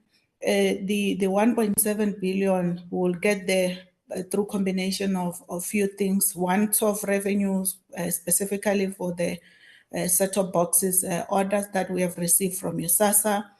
Secondly, there's a drive based on the funds that we have received for SA Connect, where the broadband business will also grow by around, in 2026, it will grow by 187 million. As the CEO mentioned, we are also concentrating on growing the data center business, the towers, and also the DTH business. So based on that, that's where we are, where the revenue will grow by around 11% from 2026, from 2025 to 2026. Chair, you will note that we do not have any funds that have been allocated or that we have budgeted for dual illumination. When we were doing this budget, we were of the view that the ASO deadline that was in front of us was 31 March 2025, and hence when we were doing the budget, we didn't consider we considered the ASO to be that date. And therefore there's no dual illumination. There is engagement with the department. The dual illumination have been costed and forwarded to the department and for further engagement with obviously the National Treasury. Operating expenses, we have budgeted operating expenses. There is the split in terms of what constitute the operating expenses from direct costs to employee costs, which mainly they are growing by inflation. However, energy cost, we consume a lot of energy, and energy is growing by way more than inflation, as we are all aware of the NERSA tariffs increases. The EBITDA, which is earnings before interest, tax, depreciation and amortization, we have budgeted that it will sit at around 283 million by 2026. Cash generated from operations, which will be the cash that we're generating when we invoice and we pay our suppliers, is sitting at around, it's positive at 264 million for 2026. Chair, you will notice that our cash balance is depleting, and I'm sure that's one area of concern. However, this took into consideration the proposed plan that we have given to the SABC for how they are supposed to be paying us. Once that plan is put into motion, when they've approved it, then we will see some of the cash coming in. The cash is also depleting because of the capital expenditure. You would have, I'm sure that the committee is aware that we've got funds that we have received for SA Connect. We have in our bank around 450 million for implementation of the base station, the Wi-Fi hotspots that we need to implement so that we can start realizing or commercializing the SA Connect network. There's also some funds that we have put aside for inorganic revenue growth, that the CEO spoke about. So basically, this is the overview of our financials. I think we'll deal with the rest during questions, because this summarizes the financial plan. Thank you, Chairperson.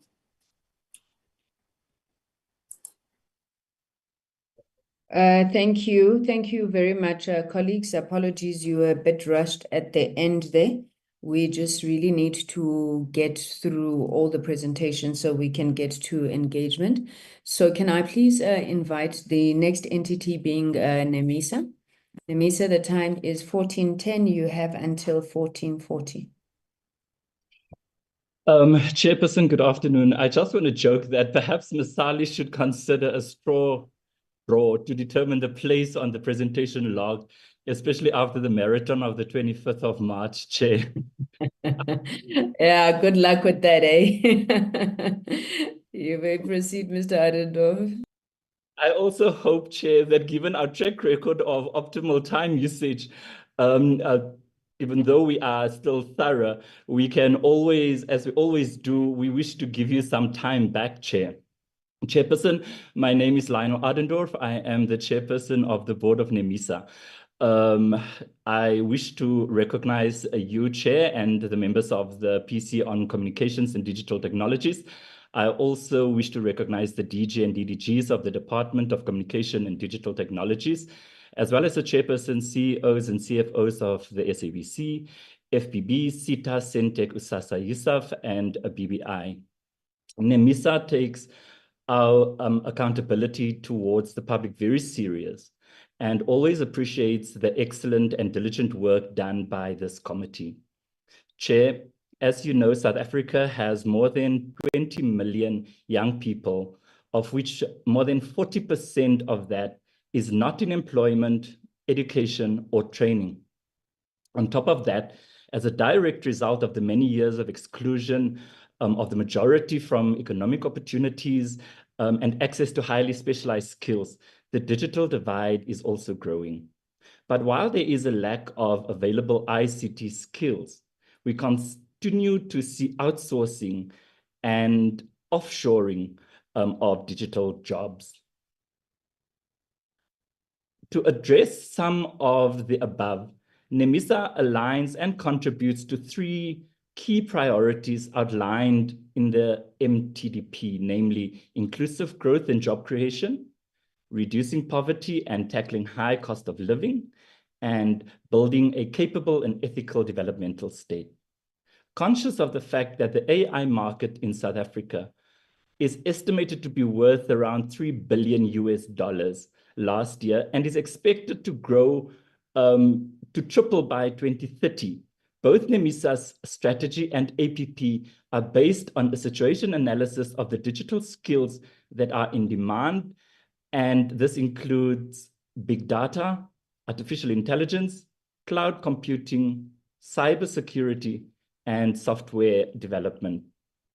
Also, looking at the creative media trends and skills implications as highlighted by these analyses, there are 4 key observations that require some emphasis. 1, the increased demand for creative media skills presents opportunities to develop eager-to-learn young people. The need for the development of managers cadre in the broadcast industry, focused training for community radio and TV stations, and lastly, the continuous professional development of media practitioners. And while NEMISA's mandate and our scope has expanded, and while the operating conditions have evolved over the last 5 years, despite our consistent annual 93% target achievement, our allocation has grown with an annual average of only around 1% over the last 5 years. Chair, with that said, I now call on our CEO, Mr. Trevor Ramitlwa, who would continue our response to these observations, challenges, and opportunities.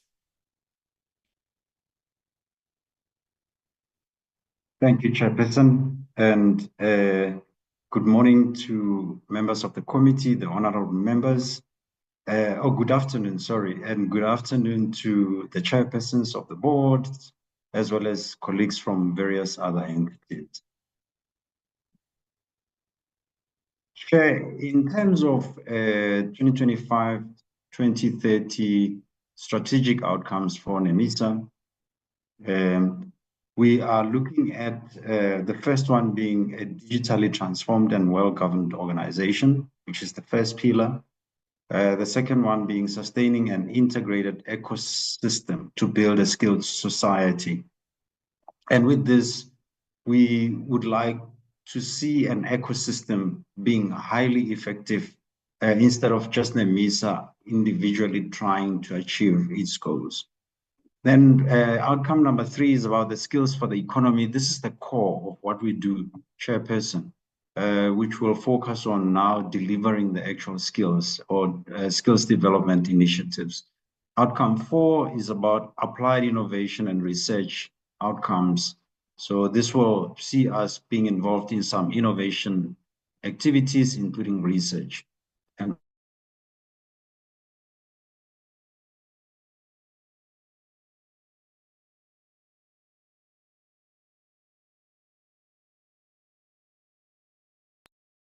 I don't know if the problem is on my side, but CEO, you seemed to be frozen.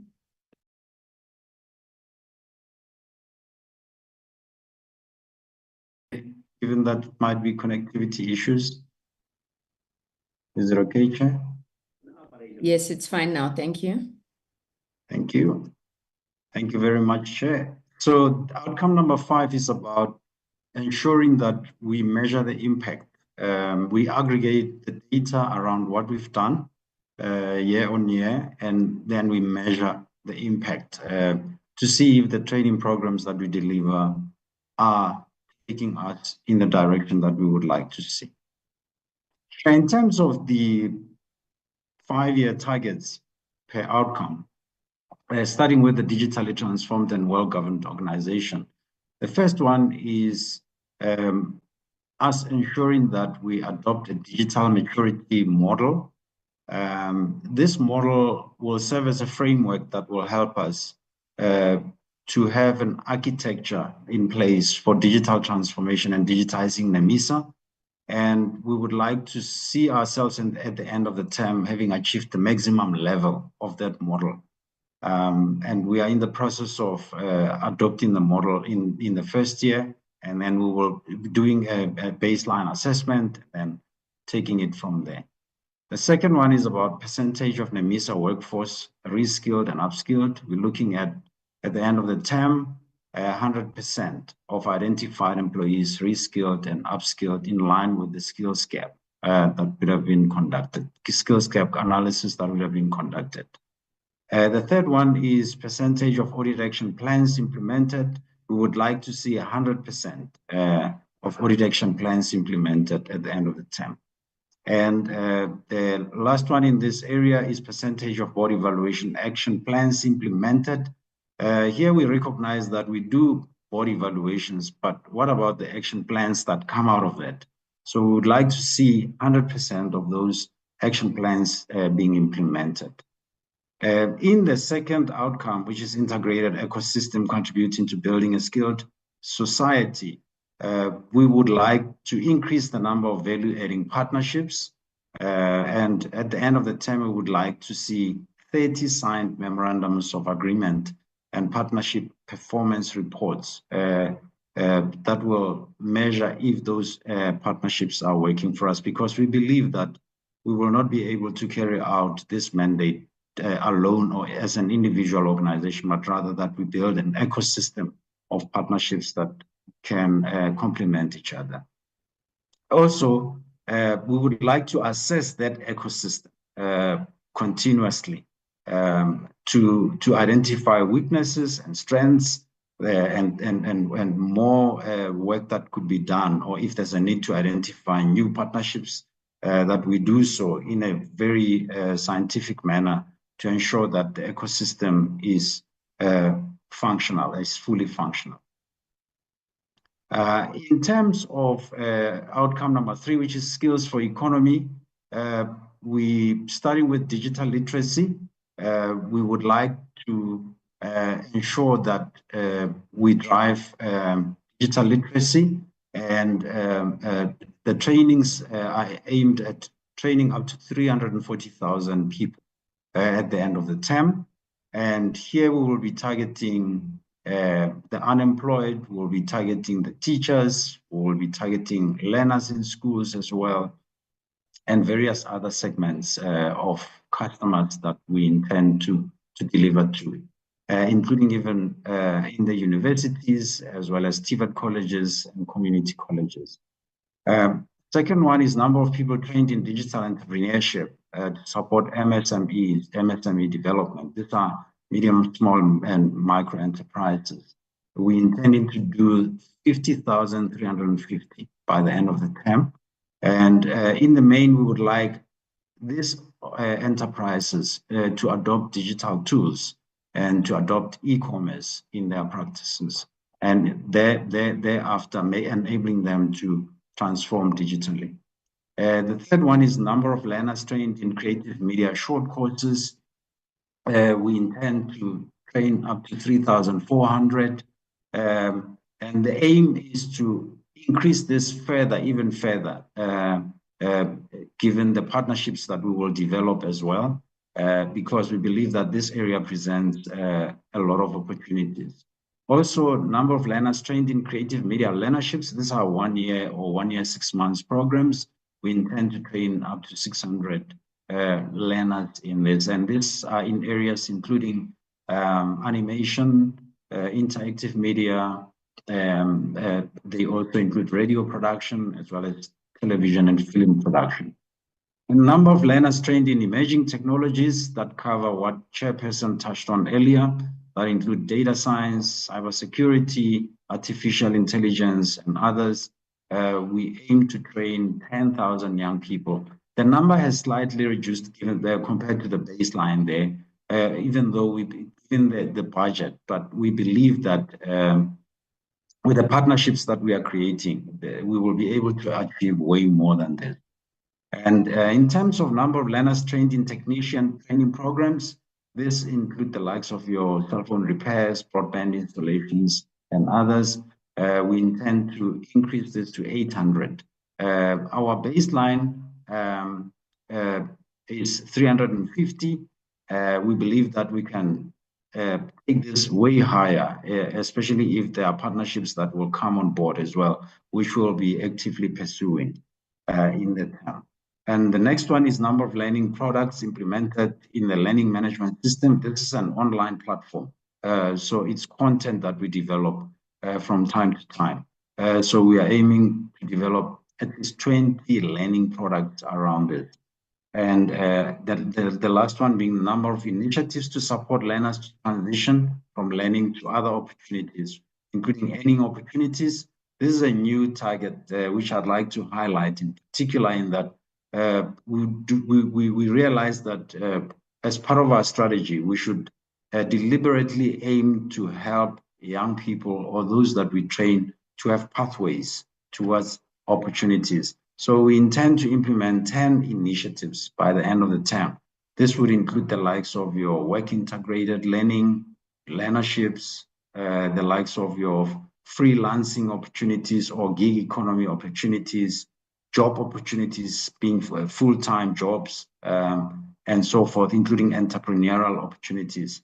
So we will be creating vehicles through which those that we train will be able to have pathways towards further opportunities, especially earning opportunities.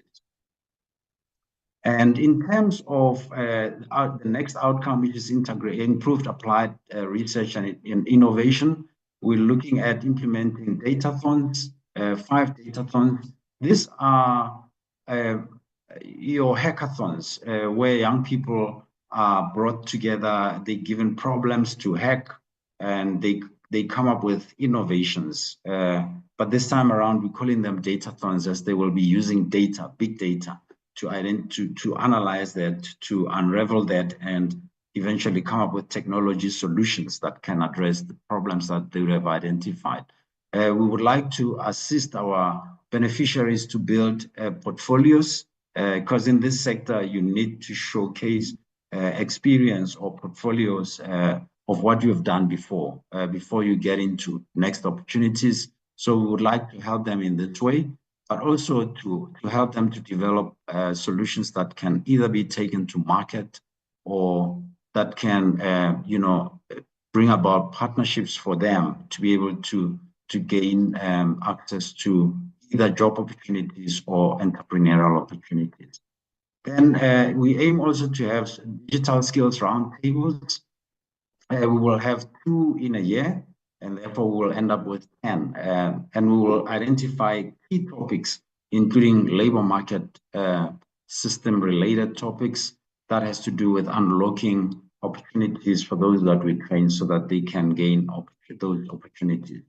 And also we aim at coming up with research agenda implementation initiatives. We have developed a research agenda that identifies key topics that we need to look at, and we intend to have implemented 10 research agenda implementation initiatives at the end of the term. And the last one being aggregated digital skills program.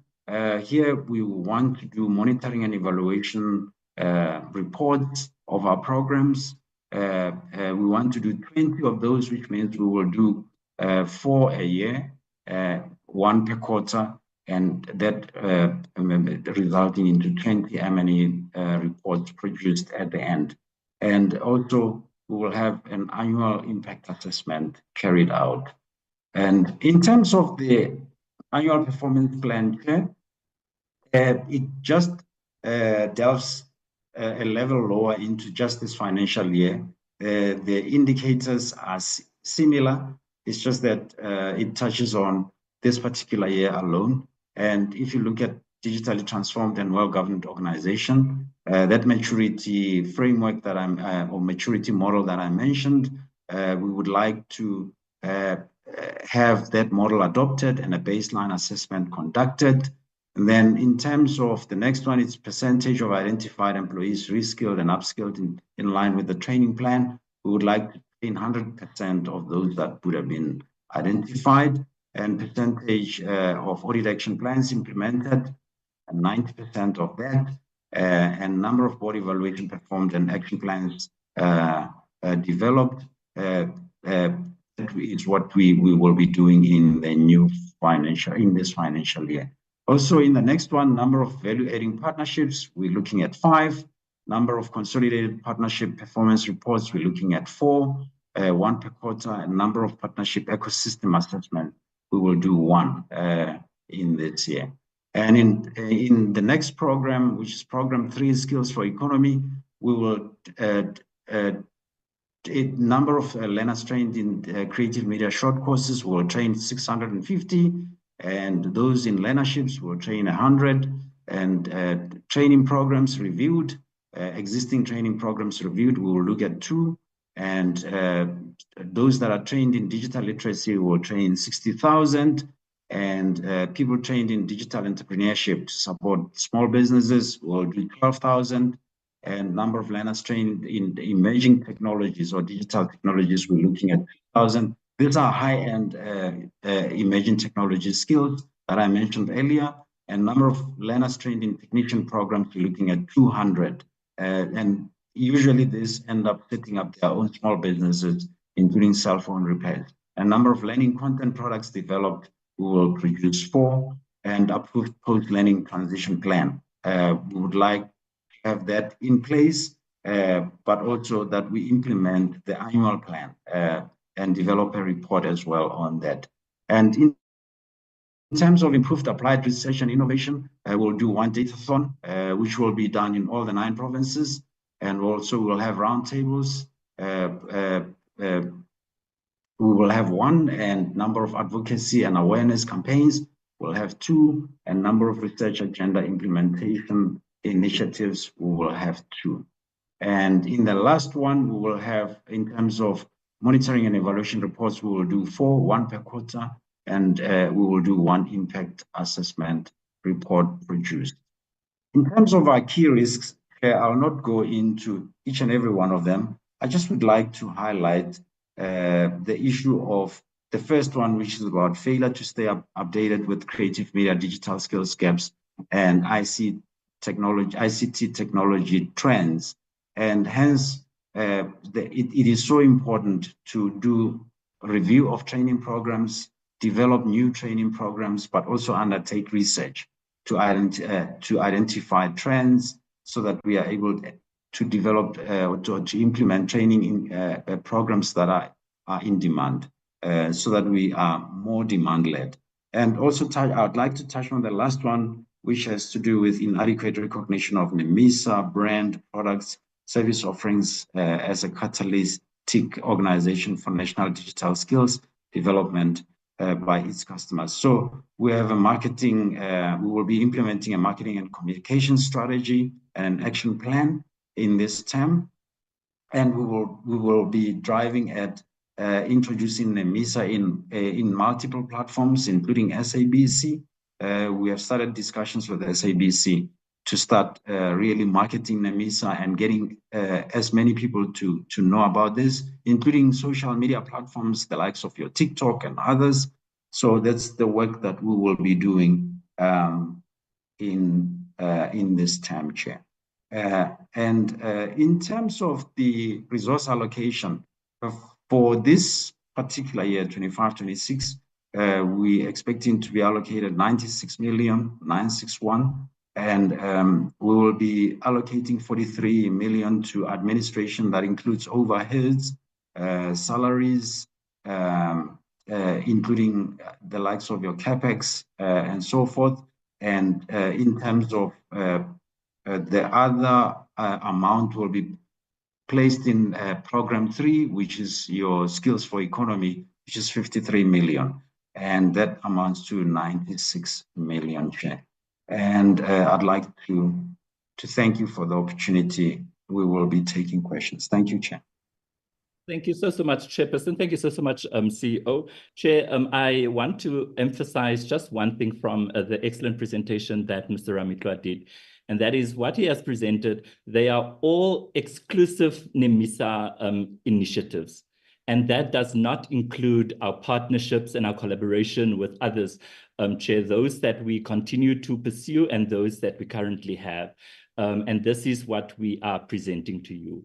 As you know, given your own involvement in it, the digital innovations, data, AI space is fast-paced, it's evolving at a very, very high speed. And NEMISA, with all its limitations, try to stay abreast of these things, stay on top of it, and respond to it as fast as our resources can address it. Chair, with that said, I want to reiterate the gratitude of our entire board for this opportunity, and I'm handing it back to you, Chair. Thank you. Thank you very much, Chairperson, CEO, for that very concise. Thank you for the 10 minutes back. You have not disappointed, but thank you for very much for that presentation. So I don't want to waste the time that you've given back to us. I'm going into the penultimate presentation, which is USAASA USAF. You will thank NEMISA for giving you an extra 10 minutes because I know you're going to complain that it's two entities. But you are on the platform, you may proceed. Our last presentation will be BBI.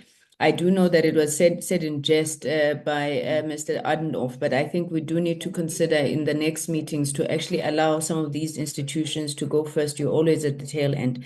But Mr. Mnisi, you may proceed. Thank you. Okay, good afternoon, Chair. Good afternoon, members of the Portfolio Committee, stakeholders, and all members that are present here. And thanks once again to NEMISA for giving us that 10 minutes. We really need it. Thank you, Chair, for the opportunity provided to us to present on both USAASA and USAF strategic plan and annual performance plan, as well as budget for 2025-2026. Chair, I must confirm that in the platform, I am accompanied by the acting CEO, Mr. Ndlovu, who will take you through the presentation, followed by the CFO on the budget. However, I must also indicate that as USAASA and USAF, we have developed a strategic plan and an annual performance plan focusing on the 5 strategic outcomes, which is to improve culture of performance and excellence. I must say that we have taken a strategic decision to say, in order to achieve the goal of universal access and services, we need to inculcate a culture of performance and excellence in delivery of our mandate. The CEO is going to expand through the presentation on how we are going to achieve this. But we also want to optimize our business operations by developing a digital transformation strategy and the implementation plan. We also want to improve governance, risk and compliance by addressing all the audit queries in order to implement the audit plan to achieve the clean audit at the end of the day. And one of our strategic outcomes is to improve stakeholder brand and reputational management. I think through the presentation, we'll be able to highlight to what extent are we collaborating with our partners and our stakeholders, in particular, even some of our sister companies, in the goal to achieve the universal access and services through the broadband and BDM programs. The other one, Chair, it relates to the improved research and monitoring and evaluation.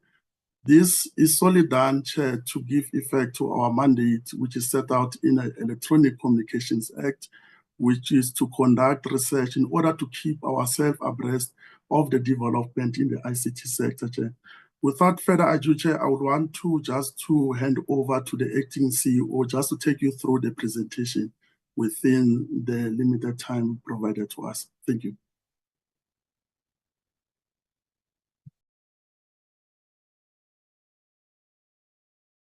You are muted, CEO.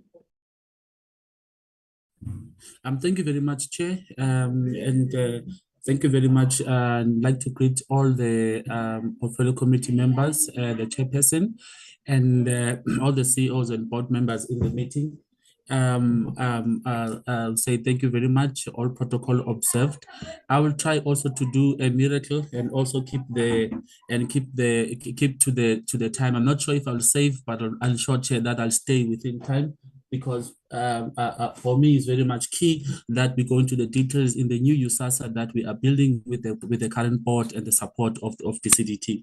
So in this, what we're going to present is our USAASA and USAF annual performance plan for financial year, and also the strategic plan for USAASA, and present the budget. So as USAASA, we went through a strategy session and we redefined what USAASA ought to do.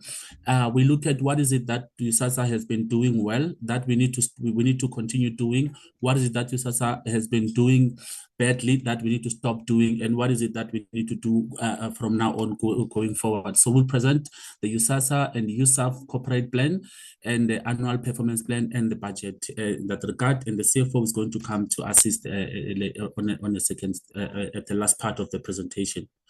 Next, Tabitha. So in this one, we are saying USAASA is not merely supposed to provide universal access and service to the country, but it must provide it in an inclusive, sustainable, and meaningful manner. We are moving away from just a basic connectivity towards meaningful connectivity, and that's what the meaning of the new vision of USAASA intends to provide. And also, we look at our vision. We don't just want to create a connectivity in everywhere we go, which within 2 years they don't work. So we want to ensure sustainability, and going forth, we're saying all that we're going to achieve through a very citizen-centric vision and participatory in achieving digital communication infrastructure and broadcasting. And we are saying this USAASA alone cannot achieve universal access and service, but we can partner and collaborate with other entities and the private sector to ensure we achieve that. And our impact statement is that we want to provide an improved, meaningful, universal access and service to digital communication and infrastructure. Next. And that's we have looked at the policy landscape in the country, and we aligned and want to show how USAASA is aligning in providing that. One thing that the committee is going to note is that USAASA is not merely going to be doing 1 out of 5 of its mandate, which is only providing USAF administration, but we want to move into becoming a thought leader, providing research and policy advocacy in the country, providing definition of universal access and service, and be there and that go-to entity when you want to look at closing the digital divide. So in terms of the policies that guided USAASA, in terms of what the strategy we're presenting now, we look at the NDP, we look at MTDP, we look at National Integrated ICT White Paper, we look at National E-Government Strategy and Roadmap, Broadcasting Digital Migration Policy, National Broadband Policy, and SA Connect. And all those, they inform the USAASA key themes that they're going to focus on in playing in the space of being the research and the thought leader in that space. And one part of the themes the USAASA is looking at is creating a digital inclusion and accessibility strategies and frameworks for the country, and also providing affordability and access. We are looking at smart devices and how we can make the smart devices to be affordable in the country. We're looking at capacity building in terms of digital skilling, partnering with entities like NEMISA and .ZETNA. We are looking at public-private partnership. We are looking at infrastructure development. So we want to be that catalyst within the whole country that integrates all the role players in delivering universal access to the underserved and the poor areas. Next. With that said, Chair, our key mandate is known. I won't waste much of the time of the committee's time, but key to it is that we need to promote the goal of universal access and service, research, consult, and advise the minister on areas and persons definition, and we need to report on the extent of achievement of universality of ICT, make recommendation to the minister on the policy matters related to universal access and service, manage and administer USAF, and advise ICASA on universal service service and access. So what we've seen, the shift now, Chair and the committee, is that USAASA is not only focusing on the second last part. We are now starting to become a fully fledged entity that is intending to add value to the country and really provide the true vision of universal access and service by doing research and doing monitoring and evaluation. And so that means USAASA's website ought to be one of the biggest websites where everyone in the ICT space must go there to do research as they are planning to close the digital divide. Next. In terms of our strategic plan, as a corporate plan, Chair, we have identified key outcomes for the period 2025-26 to 2029-30. One, as the Chair has put it clear, is that the key impact statement for USAASA is the improved organizational performance through a culture of excellence. And we are saying, one, our strategic outcome is improved culture of performance and excellence, which is number one. The second one is optimize business operations, and we are saying we also need to look at the improved governance, risk and compliance, and also improve the stakeholder brand and reputation management for USAASA, and provide improved and insightful research to the country and be a thought leader. So in those ones, in terms of the improved culture and performance, we are saying in this financial year, we are looking at developing a culture and climate program and implement 30% of it as a beginning stage. The second one, we are looking at optimizing business operations, and we are saying that a great organization cannot achieve its core business if it does not take care of its engine that enables it to achieve that. And we are saying USAASA, we were looking at developing a digital transformation strategy and a 5-year implementation plan. And we are saying USAASA's key mandate is digital transformation of this country, but our key focus is on universality of the service, where universality will be the affordability, accessibility, and availability. So we are the key clue in terms of providing the digital access gap and closing the digital divide. And in improving governance, risk, and compliance, we are saying we want to reduce material audit findings. Actually, we have a very ambitious goal of wanting to achieve a clean audit. I hope we will, but we know it's a tall ask from where we are, but we are putting all systems together. We have loss control committees now that are trying to ensure that we reduce irregular, fruitless, and wasteful expenditure. So that's the goal that we're intending to achieve in improving governance, risk, and compliance. And most importantly, Chair, we have done our own desktop research around where does USAASA stand in the brand. One, USAASA is not known. We are most likely confused with SASA. If you ask someone in the street, do you know about USAASA? They will not, they'll only know SASA. That's number. That means we are not known. Awareness about USAASA is not there.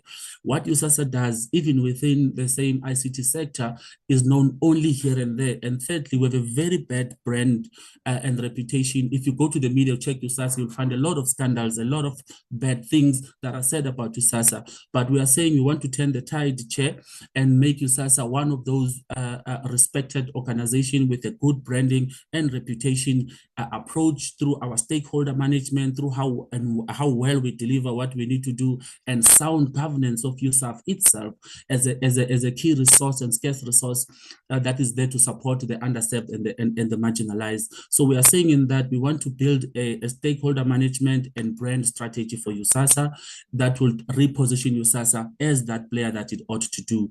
And then we are saying the last part, in terms of research capability we are building, we want to produce research articles. As I said before, colleagues must always say, check the USAASA website if you want the latest in terms of the ICT developments around universal access. So we want to produce 2 research articles and develop a strategy plan and research agenda for USAASA, where we're going to be producing every now and then, and we do monitoring and evaluation. Next. So on this one, Chair, in unpacking what we're intending to do, in that we are saying most of the stuff, Chair, I've covered, so I will not repeat myself. In terms of improving culture of excellence, we are looking at increased employee engagement index. scoring with a positive work experience. So to us, we are saying our employees are our key secrets to deliver. So we need happy employees. So in that way, we need to improve the culture and the climate of an organization. So we are looking at improving those capabilities, and we are saying that in the midterm, we are looking at 100% implementation of the climate and culture program, and also we are looking at 70% implementation of the organizational redesign strategy. We are currently in the process of now that we've built USAASA strategy, because structure follows strategy, we are creating the structure now, and that structure must start fitting into the new USAASA that is focusing broadly on all of its mandate. So with that, we want to achieve 80% in the medium term, considering our financial constraints, and in the long term, we want to have a fully implemented organizational structure design process. In terms of optimized business operations, we're looking at digitization. We are saying technology is the future. Technology is a way in which we can achieve that.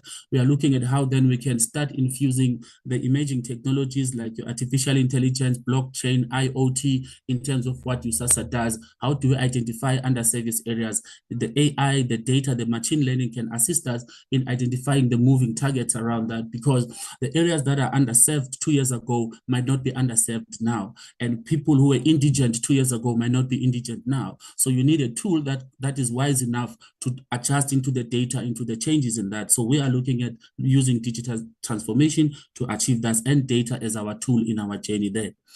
And in terms of improved governance, risk and compliance, as I said, Chair, we're looking at 100% reduction of USAASA material audit findings in the medium term, and we're looking at reducing 50% of USAF material audit findings, which were one of the biggest weaknesses for USAASA. Next.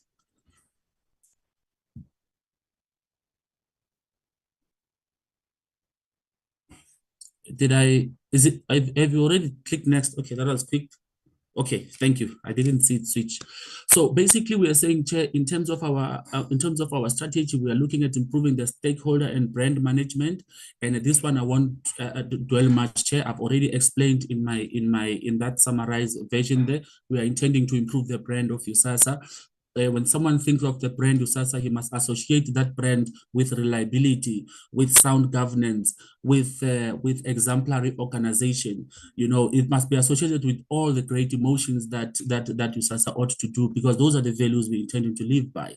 In terms of our research, we will be providing research to the country every now and then. We'll be publishing, we'll be inviting the portfolio committee and the members in this platform when we are engaging on our research functions around USAF, and how can we reposition USAF to, one, add value, increase accountability and transparency. Next. In terms of USAF, we are looking at in terms of our 5-year strategy. We are looking. Okay. So we are saying, in terms of improving business operations, this is the culture we're talking about. This is the medium term. We are saying that one, we're going to create a climate and culture program. We're going to monitor it over a 3-year period. I think this one I've spoken about. Next one. Performance, excellent, productivity. Yeah, this is one and the same thing. It's just that it's saying this one is providing within an MTF period. I don't want to waste the colleagues' time for that one. And also digital transformation, I went to town around that one. And also governance, risk and compliance is that we want to achieve a clean audit. If we can give the agency clean audit this year, we will. But if not, we are saying at least let's achieve 60% of reduction in terms of our material audit findings, and we don't want repeat findings. All the findings identified rather be new findings, but they must not be material, because we are building controls in terms of our business processes.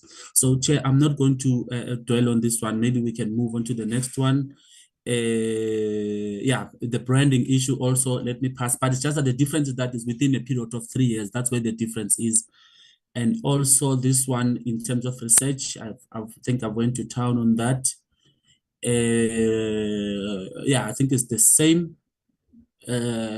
Yeah, so Chair, here's our financials. I'm going to ask our CFO to take us through our financials. It's a very small slide. I don't know if that's okay, Chair. And also, I might be announcing it twice. We have a new CFO who is Nakisani Matamela. I think the portfolio will by now probably knowing her. Thank you very much. She will be taking over from here. Naki.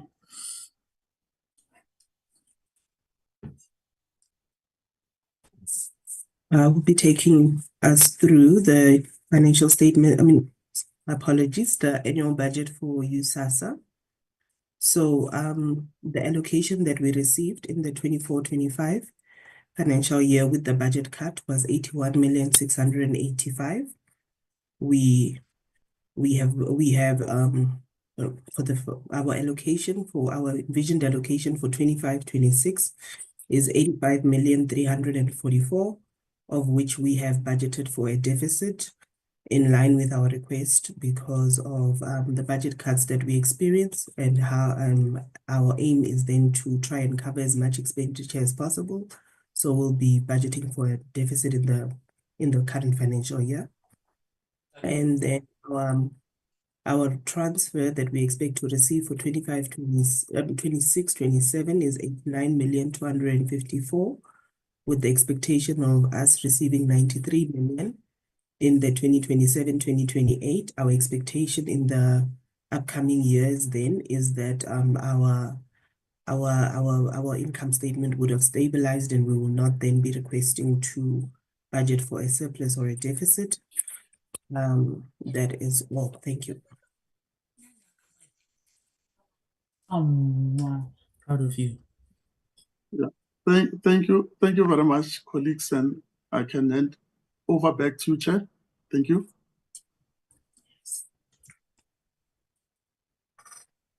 Thank you, Chairperson. Did I miss the USAF presentation? I'm seeing a screen that says USAF in front of me.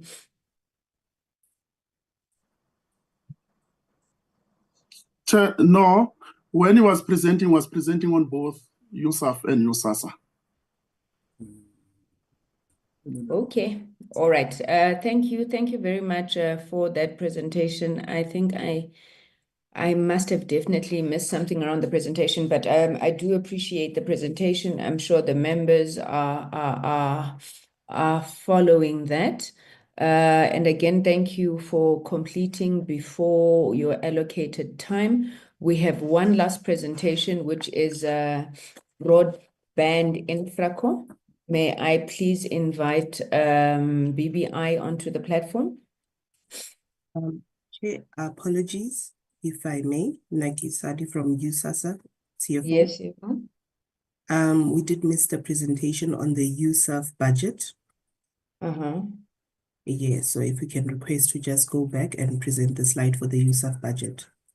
Thank you so much. Actually, sorry, our slides look the same, and I think, and their colleagues, I did save some few minutes, so pardon me. Can I do USAF? I think we didn't talk about BDM, and I think that's what maybe if with your permission, and I apologize, I confused my chair, and I take full responsibility for that, Chair. So on the USAF, okay, on the USAF one, Tabi, so just make it full screen. On the USAF one, Chair, we have targets. So what we have done at USAASA than what we did before was that we used to have a separate mission and objectives for USAASA, and separate mission and objective for USAF. But what we have done, we've integrated both. They're all within the same vision and mission and objectives. It's just that they will differ in terms of their impact statement at different times. But USAASA and USAF are seen as one, and we are managing it as a comprehensive entity. So in terms of USAF, Chair, what we have done, we have looked at USAF, and you said the impact statement is the same: is improve meaningful universal access to digital infrastructure. And in providing that, we are saying our strategic outcomes, we're going to achieve that thing through improved governance of USAF subsidies and funding. And the second one is increased deployment of sustainable and reliable digital communication infrastructure and broadband access to underserved areas. So in that, Chair, we have targets. Maybe we can go on the next page, Titi. So we are saying here we have objectives, Chair, that we have unpacked for the period of 5 years.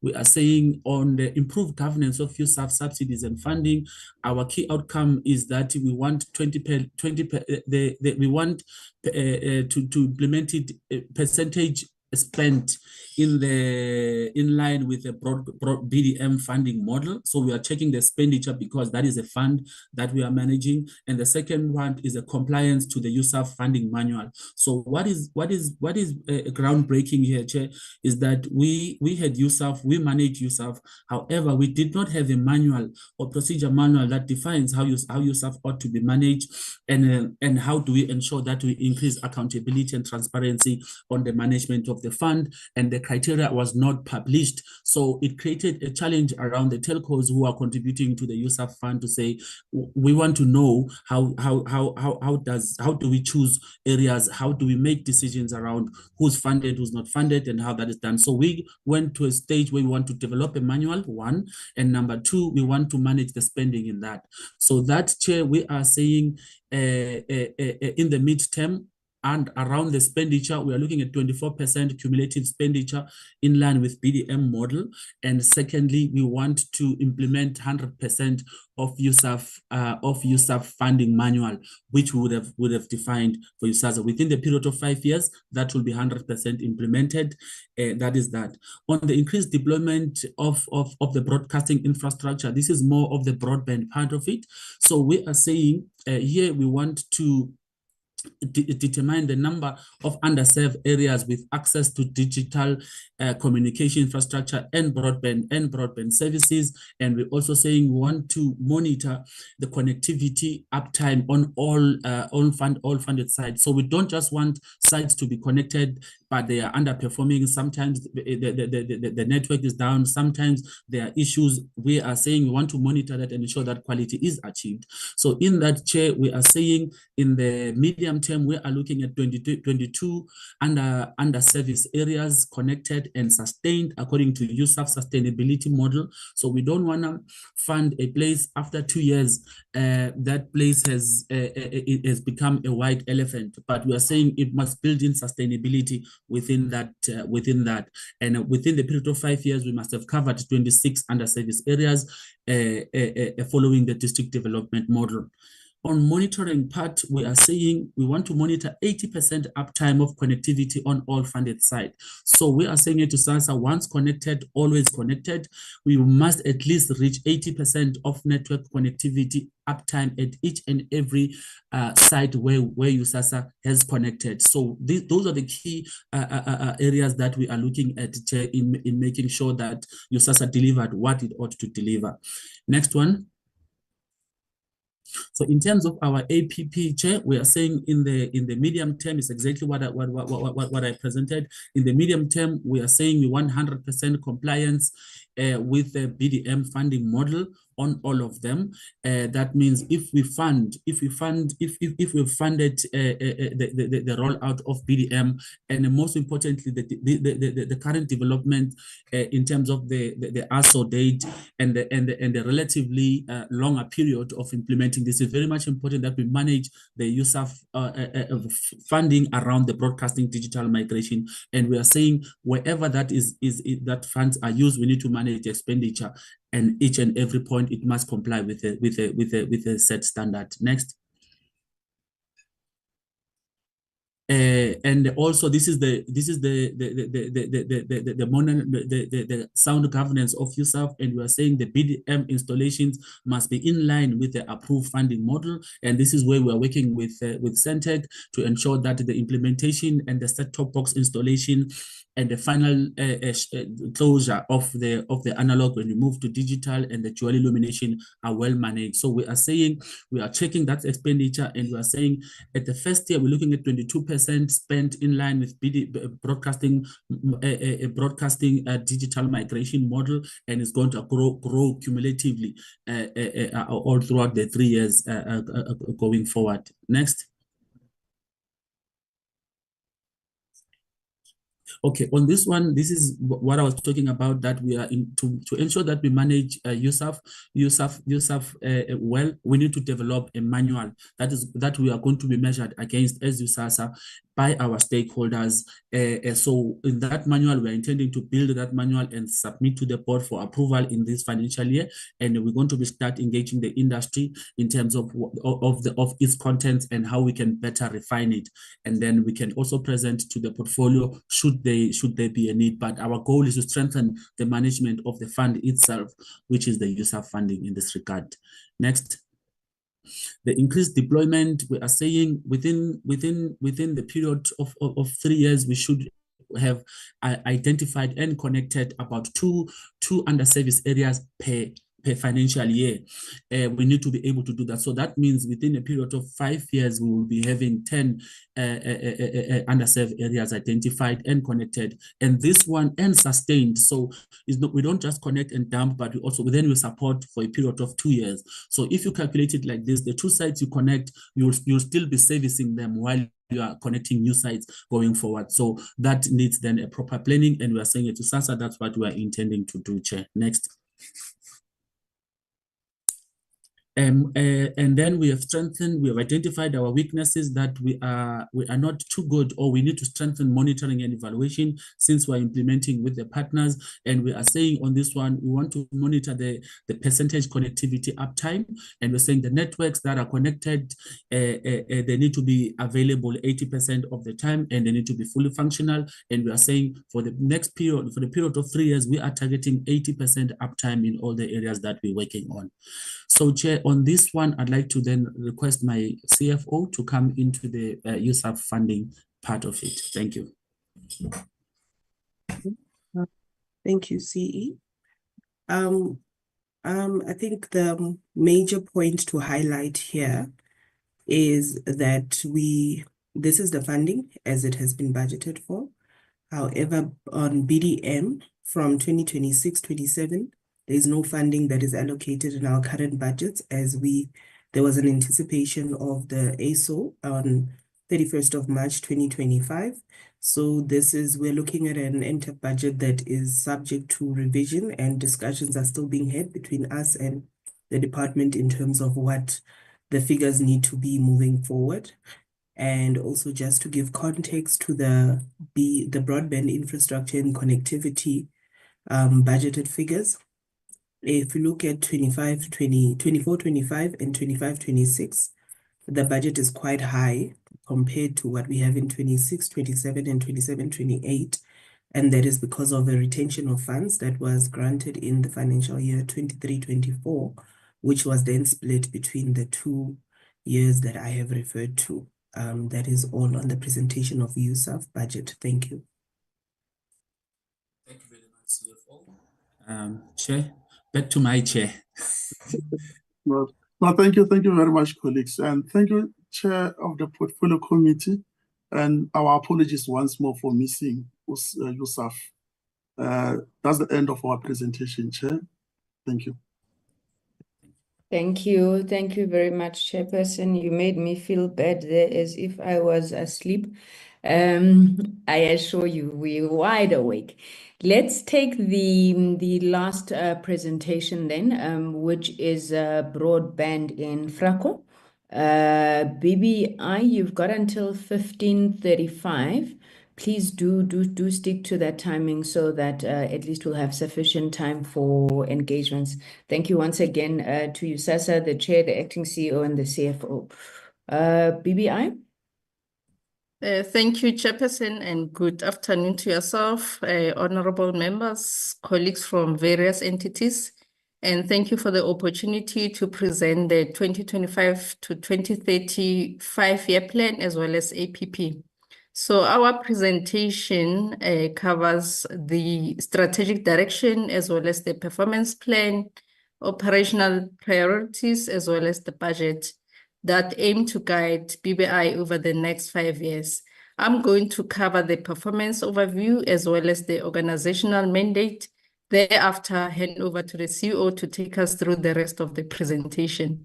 So in terms of our 5-year plan, which is anchored in Strategy 2030, this strategy aims to guide BBI in terms of its transformation journey across 3 horizons. The first horizon is to optimize our current broadband infrastructure in order to ensure operational and financial stability. This horizon also aims to focus on strengthening the core business, especially the fiber network, the infrastructure, as well as service delivery operations. The ultimate goal for this horizon, Chairperson, is to stabilize finances, as well as enhance network reliability, and most importantly, restore stakeholder confidence. The second horizon is to develop and deliver innovative products and services. So the aim of this second horizon is actually to expand BBI's value proposition as well as diversify revenue streams through innovation and products and services. The third horizon is to transform the core business model in order to accelerate South Africa's digital economy, in order to bridge the digital divide. This horizon aims to position BBI as a digital transformation leader, as well as a strategic enabler of government's digitization. It's very important to indicate that each of these 3 horizons builds on the previous one in order to achieve sustainability, growth, as well as social impact. Coming to the organizational mandate, our mandate is twofold. It consists of the commercial and social, and it remains central to our day-to-day operations. As BBI, we also continue to generate sustainable revenue through wholesale services.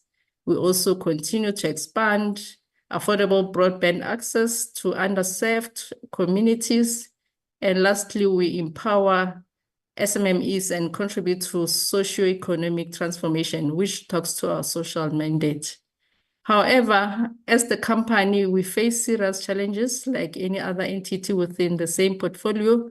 And some of our challenges are around underfunding, secondly, around client attrition, which has a huge impact on our sustainability, especially from a financial point of view, as well as high interest payments to some of the state-owned entities like Eskom and Transnet because we utilize their fiber networks. So these factors have strained our ability to expand as well as to modernize the national fiber network because they have huge impact on our financials. Nevertheless, we continue to pursue partnerships in order to overcome some of these barriers. Some of the partnerships that we plan to pursue in the next 5 years is with ISPs, the mobile network operators, the SMME funders, and most importantly, government agencies, especially the DFIs.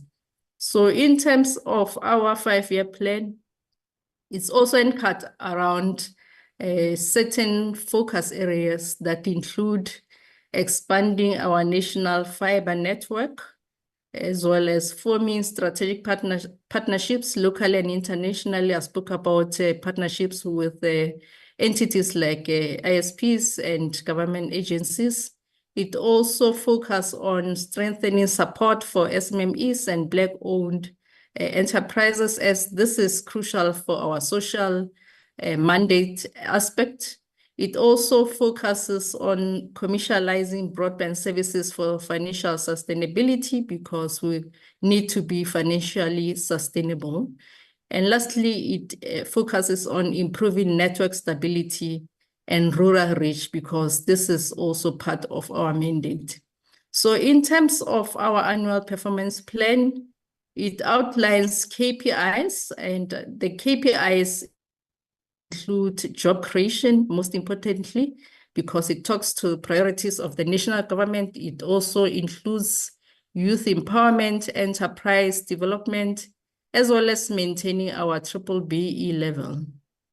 So despite all this, our financial outlook targets revenue growth, as well as increased capital investment in order to avoid future losses, as we've experienced financial losses in the past.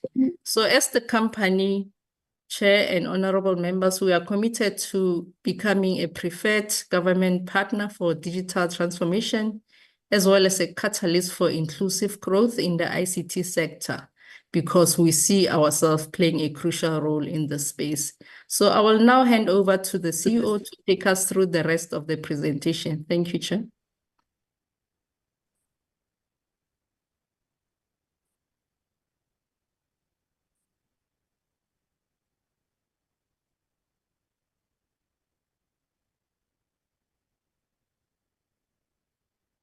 CEO?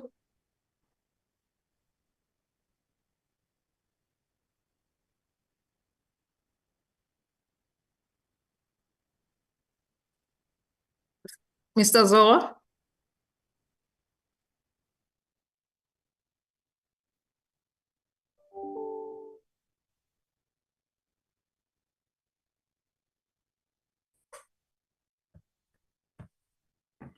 Could be the CEO, network. are you there?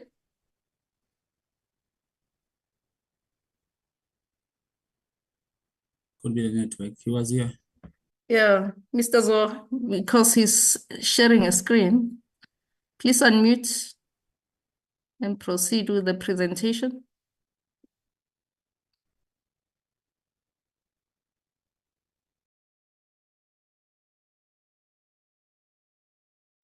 Perhaps the CEO needs to log out and come back in. Yeah, there he is. Please unmute and proceed with the presentation.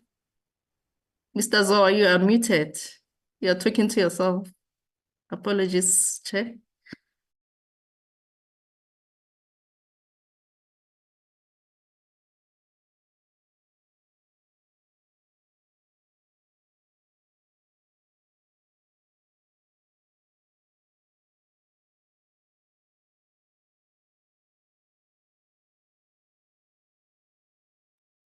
Can we ask Mr. Zoa to log out and then try and log in again?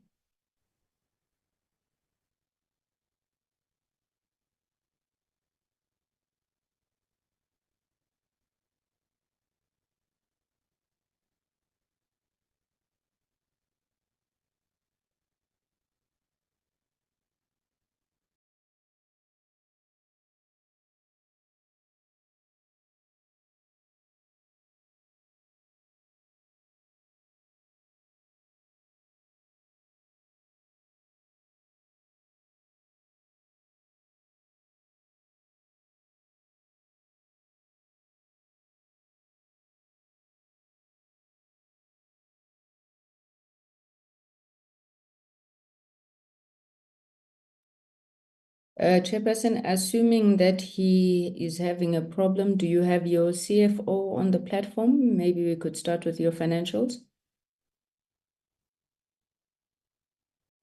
Yes, Chair, the CFO is on the platform. CFO, you can proceed with the financial plan. Mr. Zoa? We still can't hear you. CFO, please proceed with the financial plan while Mr. Zoe is sorting out his network. Thank you, Chair. Thank you, Chair. Good afternoon to the Chair and the members of the Portfolio Committee. If you will just allow me to quickly find my presentation, and then I will take you through the presentation.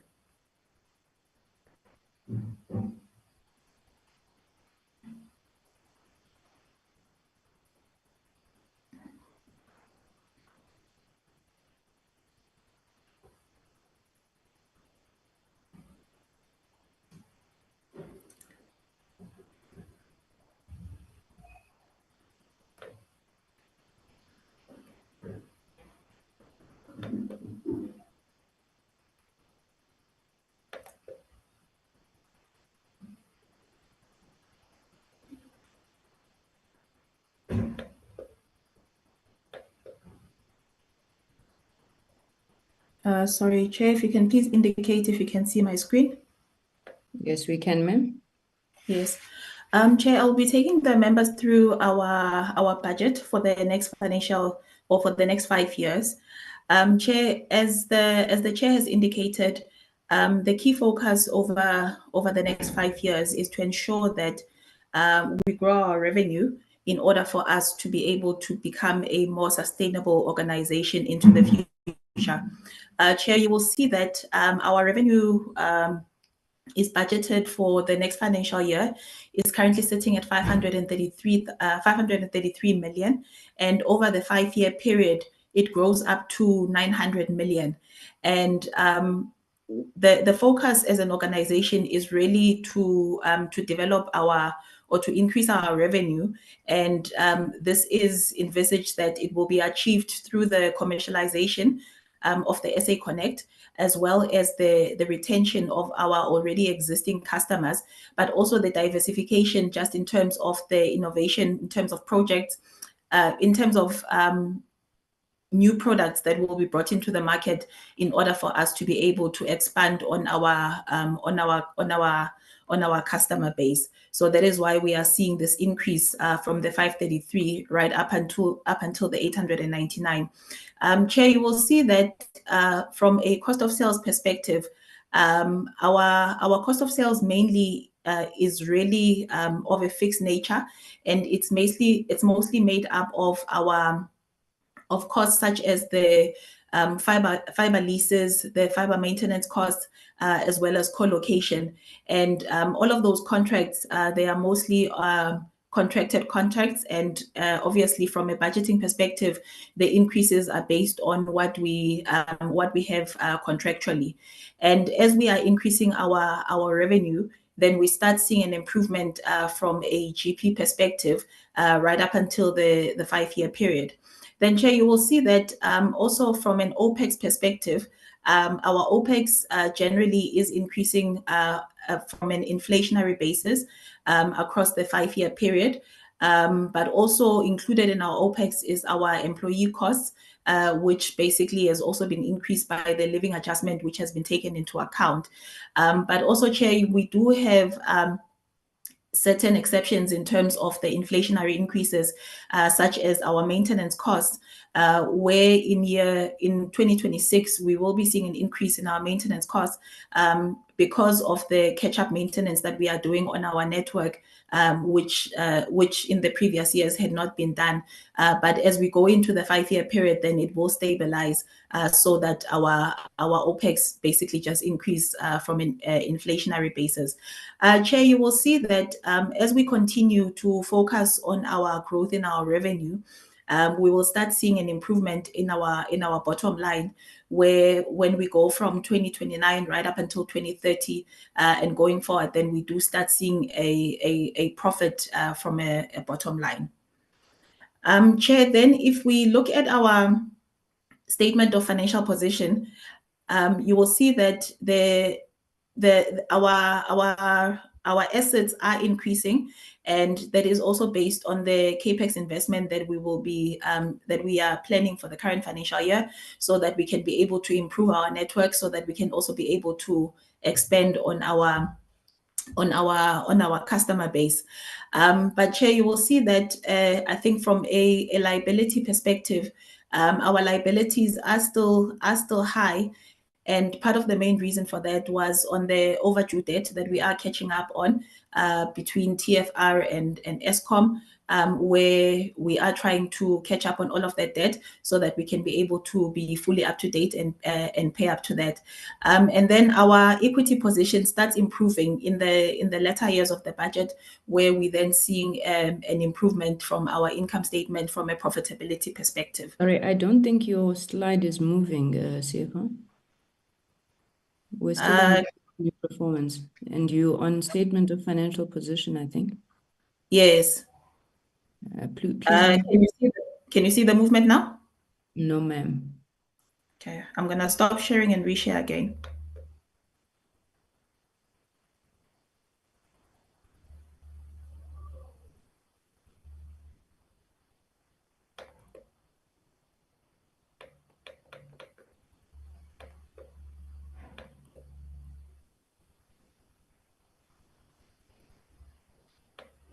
If you can indicate that you can see, Chair. Yes, we can. Yes, I am now on the statement of cash flows. Chair, you will see that also with our statement of cash flows, it does improve in the latter years as we start improving on our income statement, and we start seeing an improvement in our cash from operations.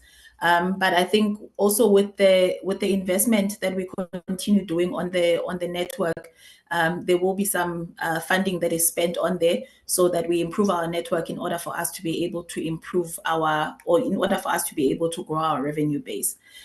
Chair, that is all from my side with regards to the budget. I'm not sure if the CE is back online now.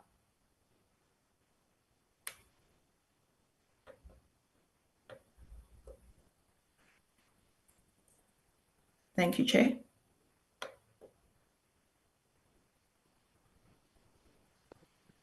Thank you, CFO CE. Can you hear me now? Yes, we can. We thought you were presenting at the conference as well. Please proceed, Mr. Zoa. I sincerely apologize, Chair. I think my microphone went dead, and that's why you see now I have to use these headphones. Apologies for that. Let me then just share the presentation. Okay. Please let me know if you can see the presentation, so I will proceed. Chairperson? Sorry, I can't see it. I'm not sure if other members see it. Maybe I've got a wrong view. Can members see the presentation? Okay, can you Now you've started sharing. Yes, now we can see it. Okay, now you can see it. All right, thank you. All right, I will proceed. And again, apologies for these logistics.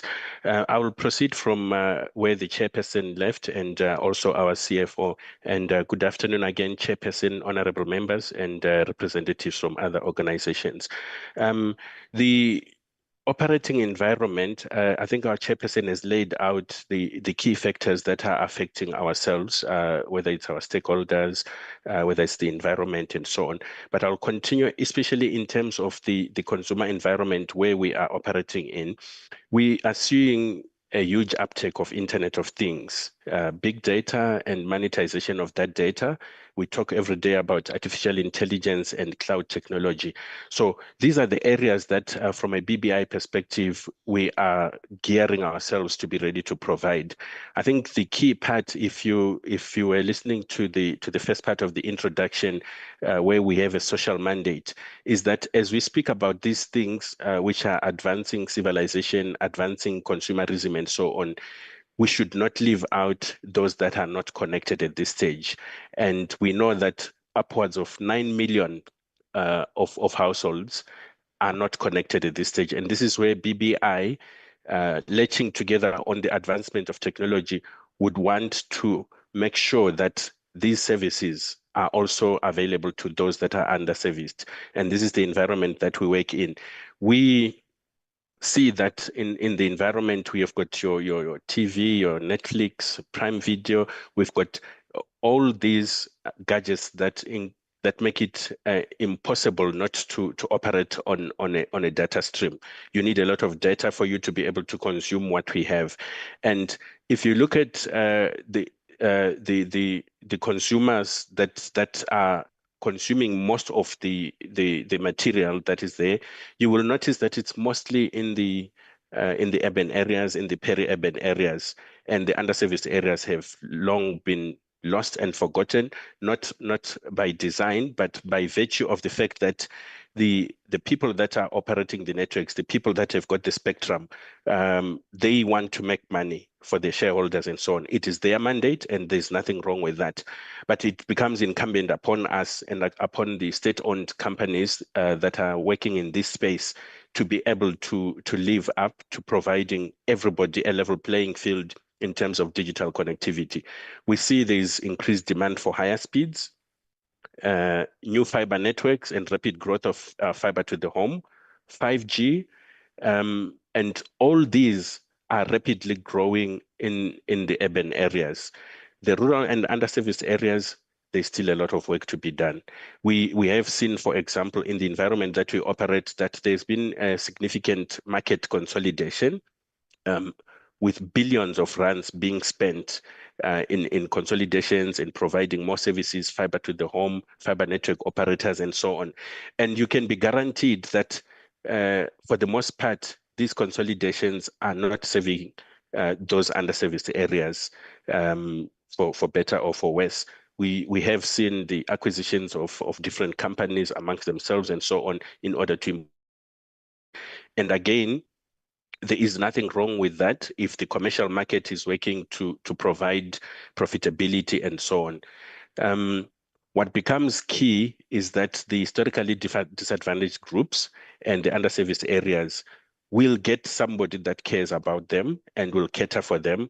And this is where BBI plays a key role. In terms of our strategy, the chairperson has spoken about some of the strategic partnerships that we have, which include your Sentech, your Eskom, Transnet, and the rest of them from state-owned companies.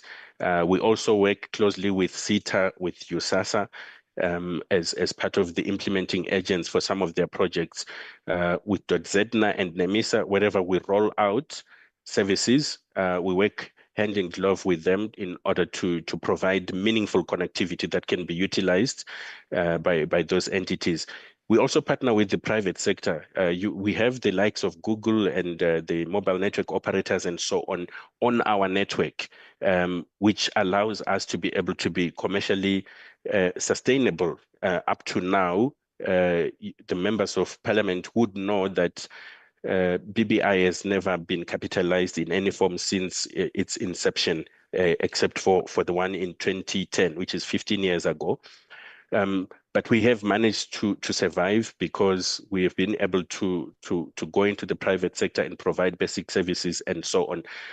Obviously, that survival at this stage is threatened by our key service providers competing against us and going and undercutting ourselves, these being Eskom and Transnet.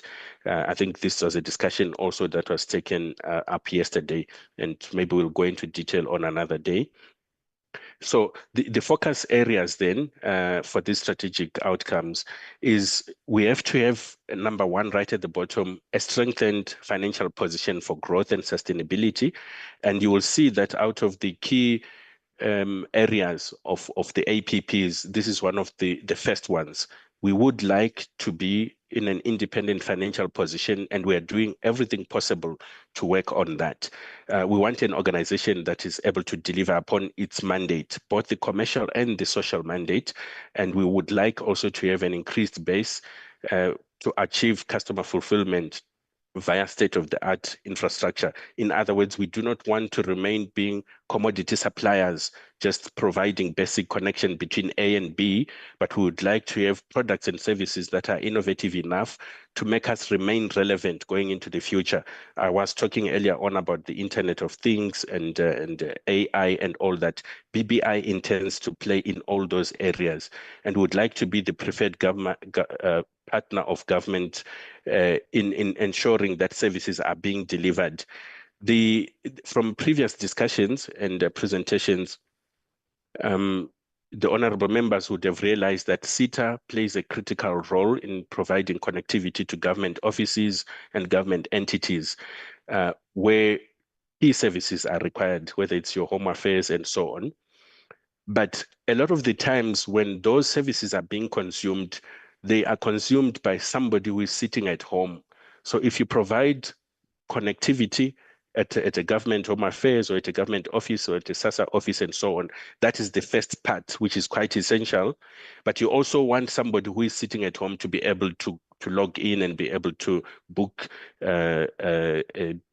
for time, to be able to go to your home affairs and so on, from where they are. So the services, the connectivity services must not end only in the institutions of government. They must be in the communities where the people stay. And this is where we believe we can play a key part to facilitate socio-economic transformation, to ensure that both mandates are served very well the social mandate, and the commercial mandate. So we'll be focusing on digital transformation, the last mile, financial and operational efficiency. And the key activities pertaining to this is infrastructure and network expansion. We have been able to roll out key services as part of the government projects, the SA Connect and so on. We would like to provide connectivity solutions by providing high-speed internet connectivity, not just the pipes, and also social and government mandate. We require different resources in order to do that. Primary among them is the licenses and the spectrum, which from yesterday's discussion, we are going to focus together with the department, with the support of the department, so that we ensure that the services that we need in the different areas are services that are running efficiently, as well as in any other area, competitive to the cities and to all the other suburbs that get the same services. That can only be done if we have the requisite spectrum that we'll utilize with the SMMEs and the ISPs in order to provide the services. We'll utilize our infrastructure, our POPs, our fiber, to be able to do that, and working in conjunction with the ANPs, the access network providers, and the internet service providers to do that. As we do all that, we don't forget about our social obligations of developing human capital, both within the organization and we outside of the organization. We do take interns, we train them, and a lot of the time, once we train them, they get taken up by the bigger companies, which shows that we are doing a good job from that perspective of empowering the young people of our country. And we're looking at business to business, business to consumer products. I won't go into all those details, but it's different customer segments that we intend to aggressively go for. And we have historically been able to do that. And this is why we've been able to survive at this stage, up to this stage, without capital injection, whether from the banks or whether from government. And we've got various channels that we're going to use to go to the market, wholesale, retail, the strategic partnerships that we mentioned already, utilizing our undersea cable. Government projects, as they come, we will be able to implement them directly from the DCDT or from our sister companies, as well as the required educational reach that is required. We do CSI and connect GBV schools, GBV clinics and underserviced schools, and we provide connectivity and training to those entities. So on the annual performance plan, like I said, it's in 5 categories. I won't go into all the details. I know we've divided it into quarters and so on. I'll broadly speak about the outcomes, and these have been aligned with the department APPs as well. So firstly is a strengthened financial position for growth and sustainability. Of those, we have got at least 6 or so sub KPIs, which look at the sales, the revenue growth, the number of days that outstanding customer invoices have, and we need to maintain positive cash balance for the year, and we need to be able to reduce the loss and also pay SMMEs in time. This relates to the APPs on the financial position of the company. Then on the next one, where we're looking at an organization that is enabled to deliver upon the mandate, we're looking at the training of our employees and also the interns. How much do we spend on that? We need to have at least a certain number of interns that we train. And we also, from a governance perspective, are looking to have an unqualified audit. Our ambition is to have a clean audit, but we're focusing at this stage on the unqualified external audit. And then on the third outcome, we're looking at an increased base, which is achieved through customer fulfillment and state-of-the-art infrastructure and services, building on what we spoke about earlier on.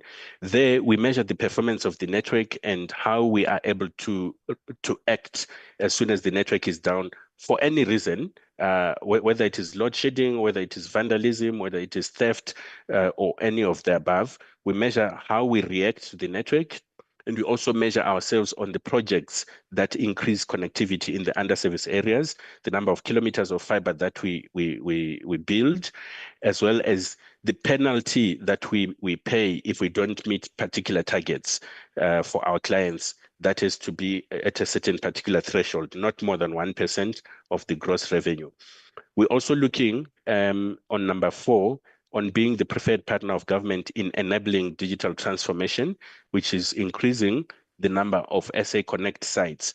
And by SA Connect sites, we're talking broadly all projects which are intended to provide services in the underserviced areas, be they from USAASA or from SA Connect project or Broadband Access Project, which is the Presidential Employment Stimulus Project. So we have specific targets that we have to measure, and we have to, for this current financial year, we're going to have to provide 8,000 public Wi-Fi hotspots and also look after and make sure that the services for 332 sites from USAASA are maintained. And then on the last one out of the APPs is a facilitated socio-economic transformation. So on this one, we're looking at supporting the SMMEs. We have to target a certain number, minimum 10 of SMMEs that are allocated installation work and that are supported throughout, including, if necessary, training and assistance with getting funding for them to be able to do their work. And we are looking at an increased targeted procurement as part of the socio-economic empowerment. A minimum of 40% of the total procurement budget should be spent on Black women, youth, and people with disabilities. It's a target that we are proud that we have met before, and we intend to continue meeting. And then maintaining our BE level at 3 and not regressing. I know BE level 3 might sound not a high ambition, but we are coming from BE level 7, so we have made lots of strides in terms of that. Also then connecting the schools that are underserviced for our corporate social responsibility, which in some cases would include schools that have never had any connectivity, schools of disabled people, like what we were doing in Polela Secondary School in KZN. So those are some of the key targets that we are focusing on in order to make this work. Chairperson, I will skip the next slides and go to the last slide because the finance has already been covered. The last one is just looking at the strategic risks that we are looking at and keeping an eye on, including cybersecurity and capital to drive strategic projects, rapid changes in the business sector, as I've painted before. Even looking at low staff morale, if we don't have sufficient incentives, we're looking at complying with ICASA and a lot of other things. The rate of product innovation, we have to be agile and so on. So in other words, we are focusing on these risks that we have picked up, and we're making sure that we are putting resources and people to mitigate against falling behind in terms of these risks. I think let me leave it at that, Chair, so that I can hand you back many minutes. Thank you. Yeah. Thank you, CEO, and back to you, Chairperson. Once again, apologies for the earlier mishap. Thank you. Thank you. Thank you very much, BBI. As I thank you, let me thank all of the entities that have been presented. It's really been a long couple of days and a lot of information for us to take in. Before I hand over to the members for interrogation of the reports, let me just abuse my position as chair and ask the department to as succinctly as possible to just recap for the purposes of the committee the mandates of these entities. I'm asking that because I know for a fact I'm not the only confused person in the room. We speak, for example, about connectivity. Broadband Infraco is talking about connectivity. USAASA is talking about connectivity. Sentech is talking about connectivity. SITA, to a certain extent, is talking about connectivity. Can we just get clarity on the delineation of mandates as clear in English as possible? Who actually does what? Because going through these presentations, there are overlaps everywhere. I was also trying to look between what the department set as its overall mandate and what the various entities have been committing to. Right at the beginning of our day one, the department committed to 150,000 jobs over the next 5 years. Now, I've listened to everybody speak. I didn't hear where these jobs are coming from. So can the department just give us clarity on where those jobs in particular are going to come from? It's the one item that I lifted from your contribution to the MTDP that you were quite vocal about.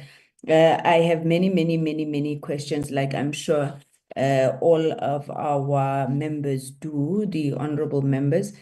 But just start us off on the issue of mandate. So we don't ask questions that are meant for the one over the other, as well as the issue that we had raised yesterday, that the department seems to be looking, or at least in their strat plan, talking about implementation. I'm not sure who is now leading the delegation from the department. If you could just help us there.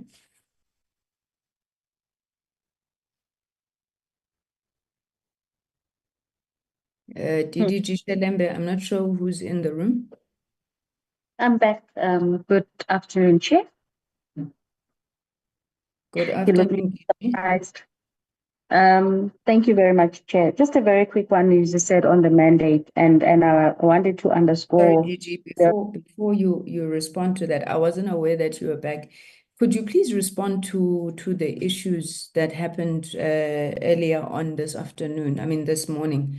I think the members do deserve a response of some sort. Thank you.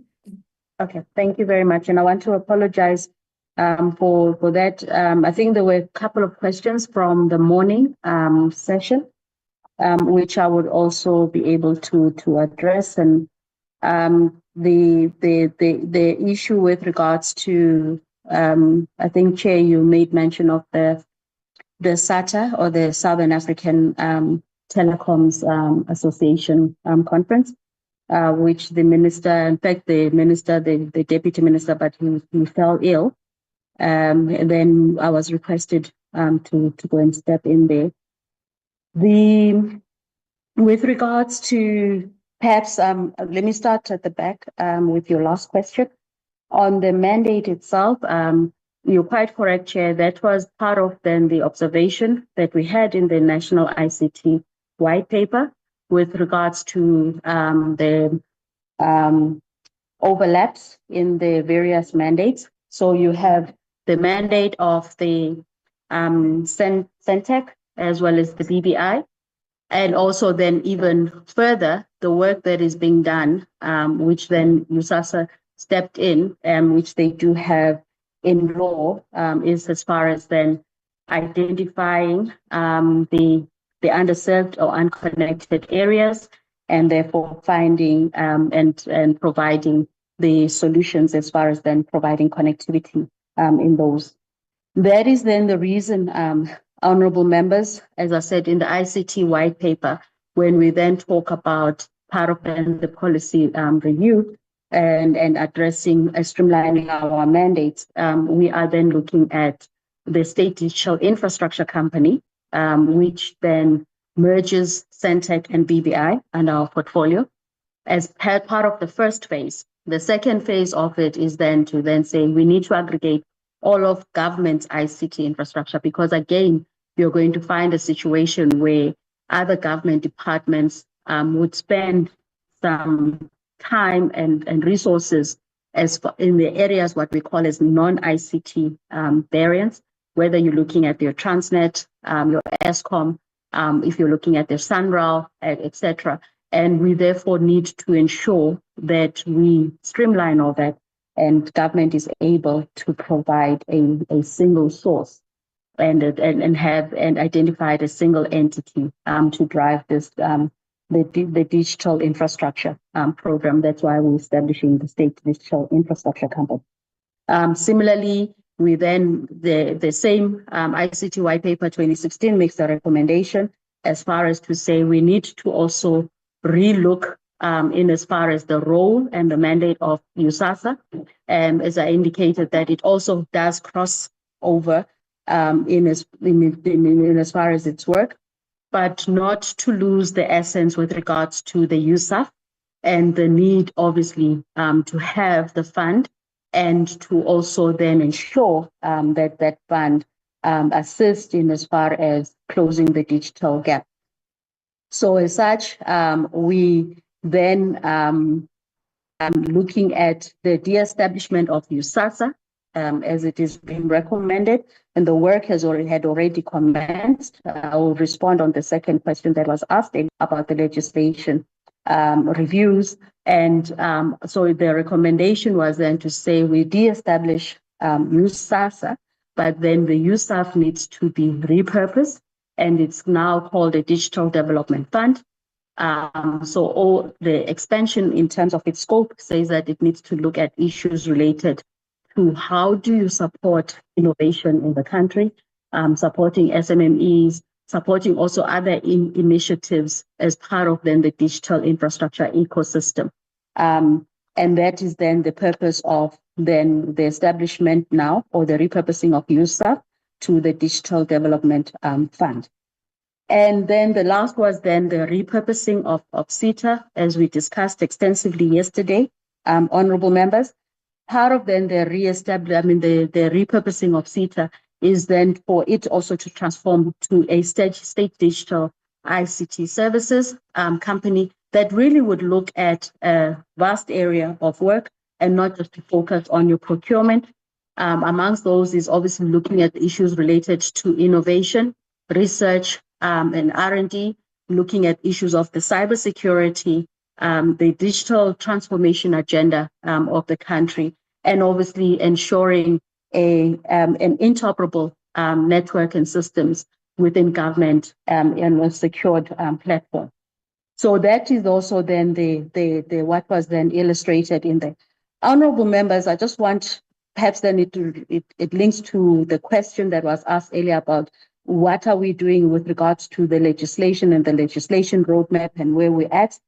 I did highlight our challenges of the fact that, as I said, we commenced with some of this work as it has been indicated in the various presentations from 2017. Unfortunately, due to then the political instability in the department with the change of leadership, with each new minister would have to then orientate them, bring them up to date as to how far the work is. On the ECA, which is then the USAASA, the establishment, as well as the competition matters review, we have submitted September last year to the Office of the Minister, the ECA review. And then similarly with regards to the other legislative work underway is the Postal Services Amendment Bill, which is also, we've had discussions, and I think by December last year we clarified the issues. We will then await directive with regards to those two bills. The last issue, I think, honorable member, so the SABC bill, the department had worked on it. It was submitted to Parliament. I will come back to then give an update with regards to where the SABC bill is, but safe to say that the department had done the work and had submitted it through to Parliament, as you would know. Then on the audio and audiovisual white paper, that's the work that's currently we're busy with. We're currently finalizing the draft bill. It should be ready at the end of December this year, and then it will be obviously for onward submission to yourselves.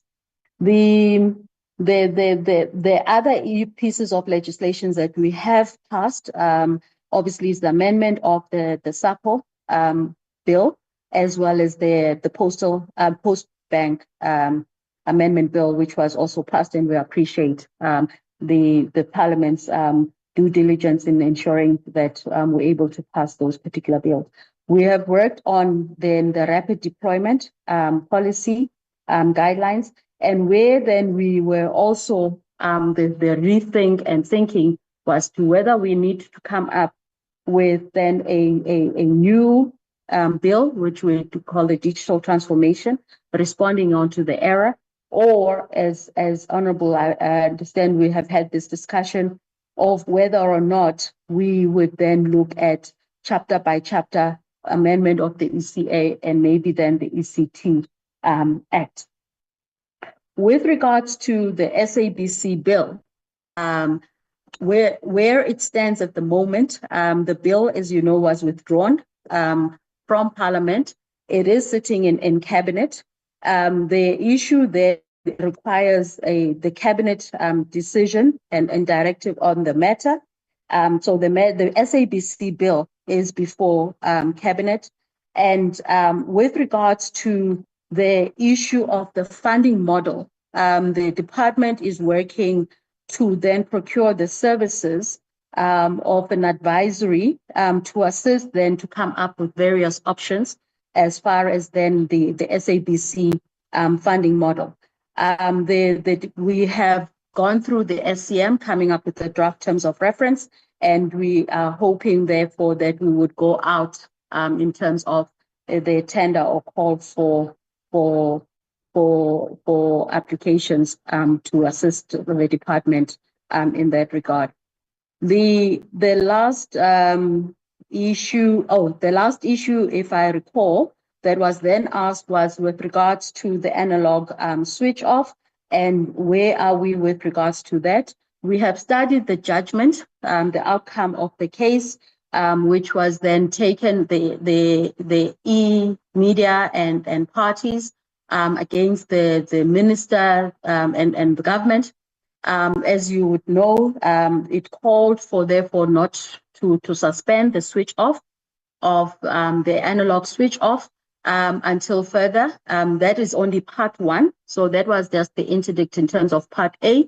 And then there's still going to be the part B. We are then studying the judgment to understand what then is the steps forward that government and, as I said, the department would take in this regard. Safe to say, and we had highlighted this challenge, that the biggest challenge that we had is that the funding that was allocated by National Treasury was up until the 31st of March of this year, which is 2025. Where we sit, we do have currently available resources as far as they're available to disperse if there is going to be a request for additional set-top boxes, and also for the installation there, a revised amount for the installation fee, and also paying for this year's signal distribution. But I think USAASA is going to, as they sit within the funds for it, will advise as to the signal distribution if it will carry over. And the reason why it's carrying over is that the Sentech, what I understand as of March, Sentech had not yet billed the USAASA then, which was just before the case was concluded, had not yet billed for the 2025 year. So we would, if once then that bill comes through, is that we would then be sitting with then the budget shortfall, and that would require us having therefore going back to National Treasury to then make requests for funds or for the utilization of the funds that are in the USAF.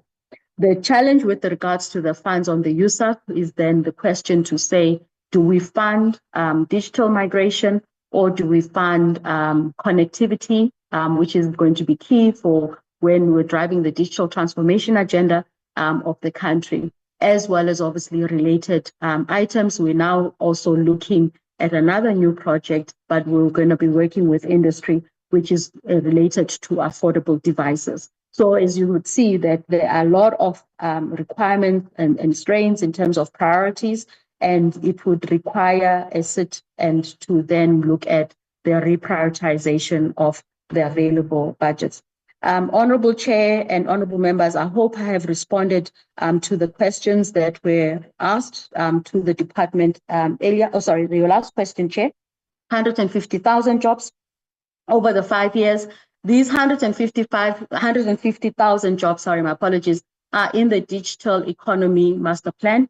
You will recall that I think about 3 weeks ago or so, if not maybe a month, we presented the Digital Economy Master Plan as well as the 4IR. Under there, we indicated the fact where we've identified the various areas of job in the new era of the digital economy.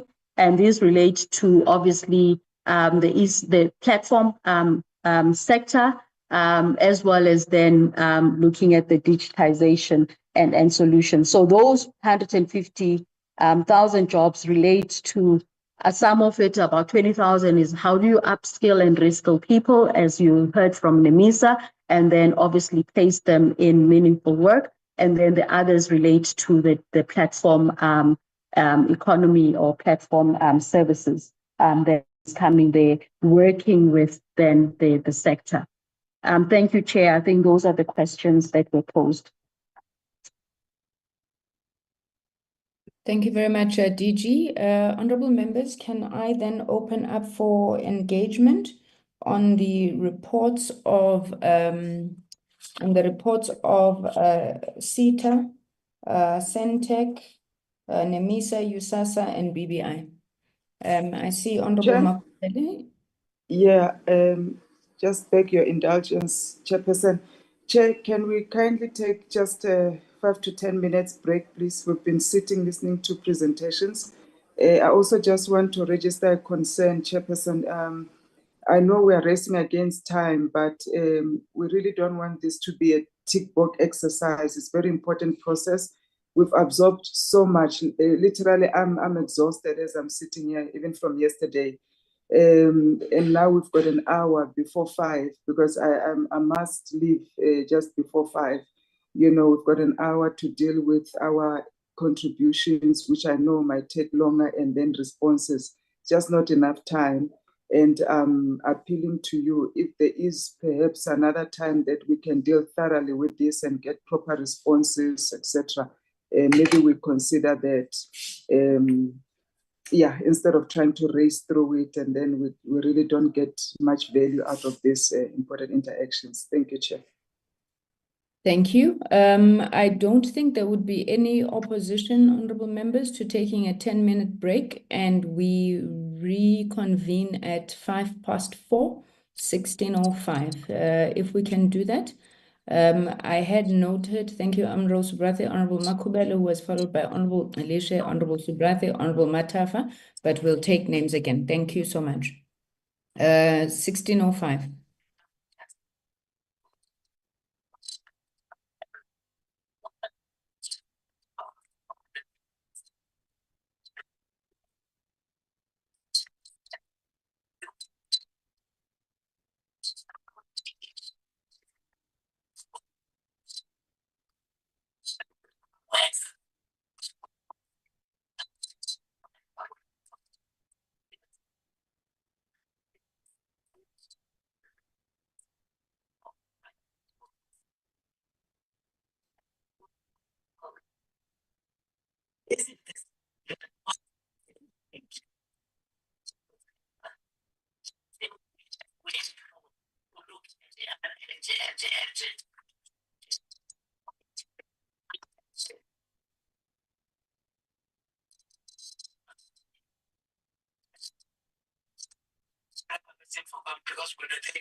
Honorable Elisha, please mute in case we hear your indabas there.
Hi, are you calling me?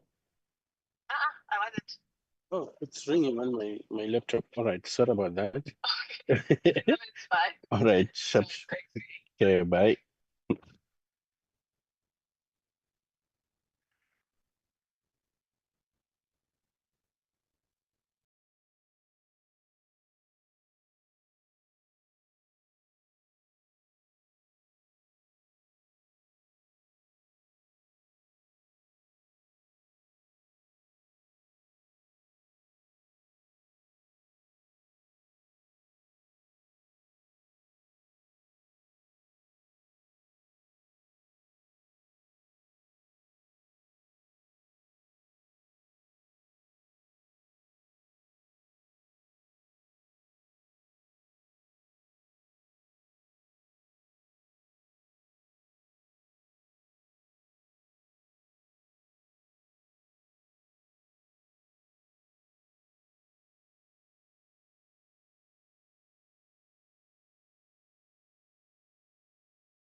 Can I please be enabled? I've just got a call from Comrade, from Honorable Chairperson to ask me to proceed with the meeting. She is in another call.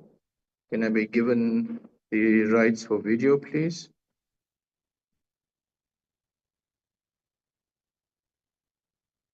Hajira, can I be given host status? Okay, thank you and welcome back, honorable members. As I've indicated, I've just got a call from the Honorable Chairperson. She is on another call and she's called me to ask that we resume with the meeting after a brief recess as was requested by Honorable Makubela. We have also heard that Honorable Makubela has to leave at 5 and I'm sure other members are also pressed for time. So we would now open the floor for hands and I'd like to see the hands so we can take hands from members. Hajira, I still haven't been enabled to show my face as the chairperson requests that we must have our videos on when talking. Mr. Supapati, you can just switch on your camera. Oh, I'm pressing on it. It says you cannot start your video because your host has disabled it. That's the message it's coming when I'm switching on my start video.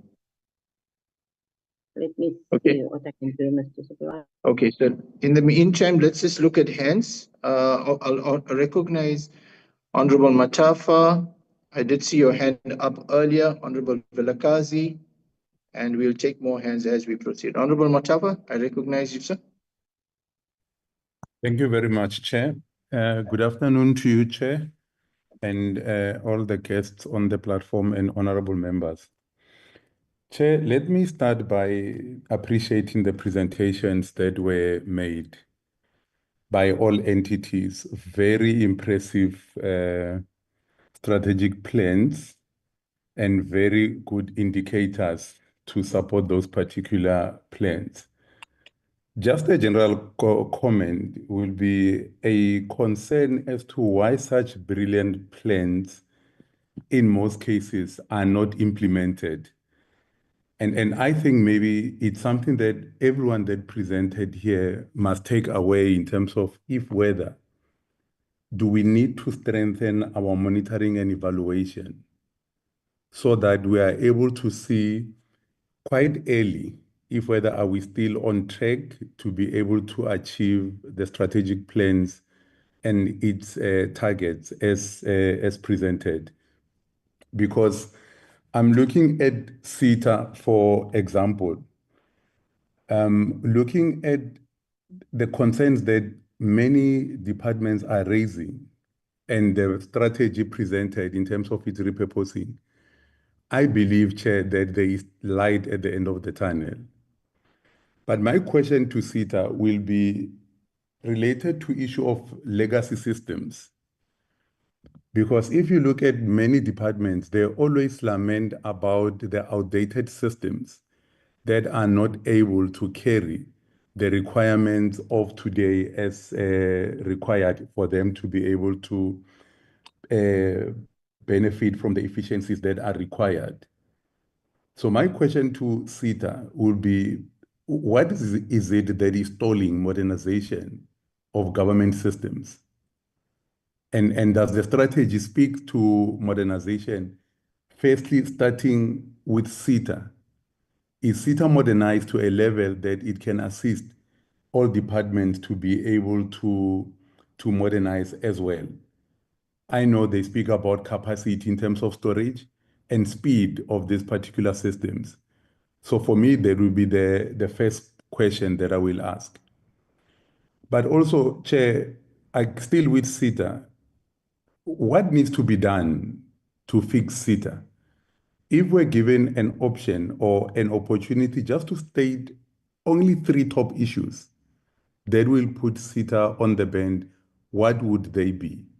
And I think this speaks to what Honorable Makubela was raising, that sometimes you just need an 8-pager or even a 3-pager. So I'm just asking on 3 top issues. One that comes to mind for me is organizational culture. We know the instability that was faced by management, and the new board is actually a breath of fresh air and the acting appointments. But how are they supporting the change of organizational culture to ensure that this beautiful strat plan that is put before us it attracts buy-in from everybody that is involved? And Chair, maybe on issues of procurement, and this speaks to everyone, but I'm asking SITA, because SITA is the one that is accused of delays when it comes to procurement. I see they state some level of consideration on automating the system. Has SITA considered having service level agreements with clients? And this level agreement can also be linked to performance appraisals in terms of staff. Because I think the other challenge that lags in SITA from past experience is the issue of accountability. Can we have a sense that the strategic plan also speaks about enhancing accountability in terms of strengthening governance? Chair, on Sentech, I have only one question. I note on the launch of the satellite that the target date has been moved. I'm not sure whether is it a target date or what was the target. I read it says that the target has been moved. Why has it been moved? To where has it been moved? And are those challenges that would have led to it being moved have been identified and would be addressed by the new target date? But Chair, well done to all the entities that have presented, particularly when you consider the focus on SMMEs, it is very impressive, and we hope that they will be able to achieve the new set goals, because SMMEs also contribute in terms of local economic upliftment, as well as taking out people from poverty in areas that are underserviced. Chair, I will pause there. Thank you very much. I'm quite impressed with all the presentations that were made. Thank you very much. Thank you so much, Honorable Matafa, for your very brief and succinct input. May I invite Honorable Vilakazi?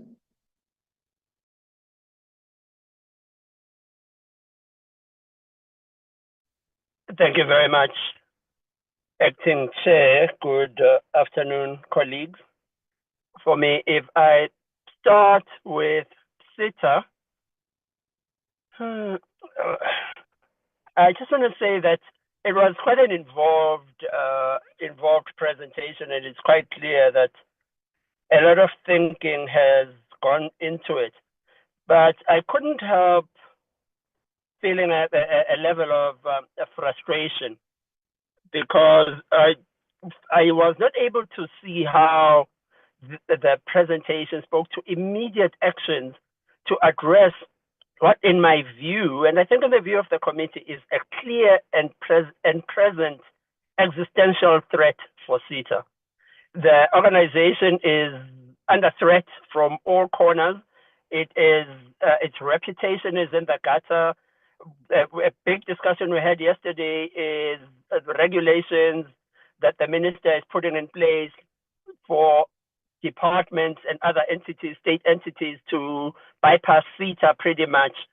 So I think that as much as the theoretical frameworks are impressive, and as much as this is Vision 30, it might find itself overtaken by events if we are not really sitting up and saying, guys, we are actually in a point of crisis here.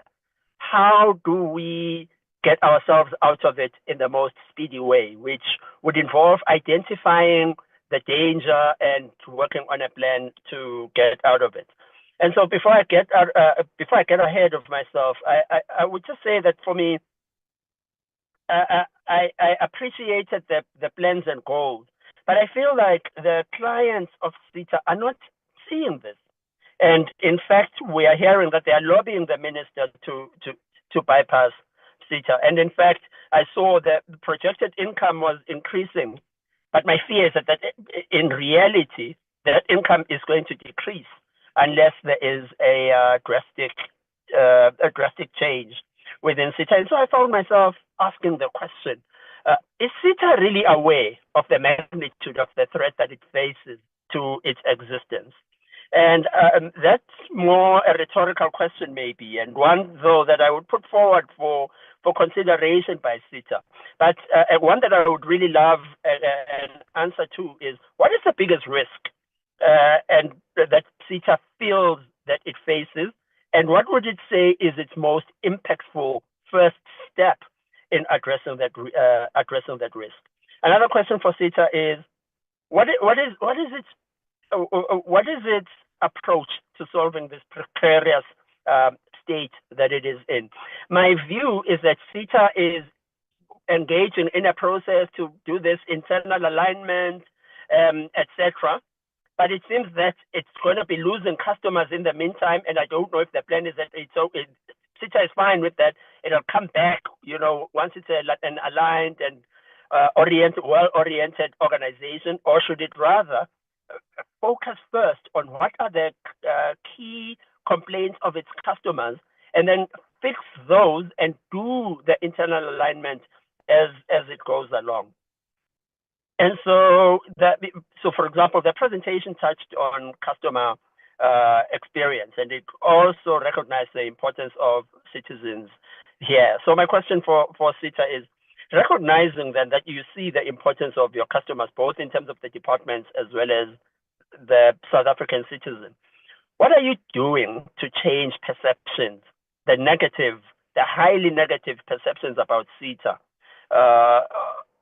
of these clients of yours? What are you going to do in the next quarter? And what are you going to do over the MTF period? And a huge frustration for me. What's delaying the implementation of a digitally connected government? What is holding up the process? And maybe what is broken in the government ICT landscape from SITA's point of view? And what are the plans for SITA to fix it, and by when?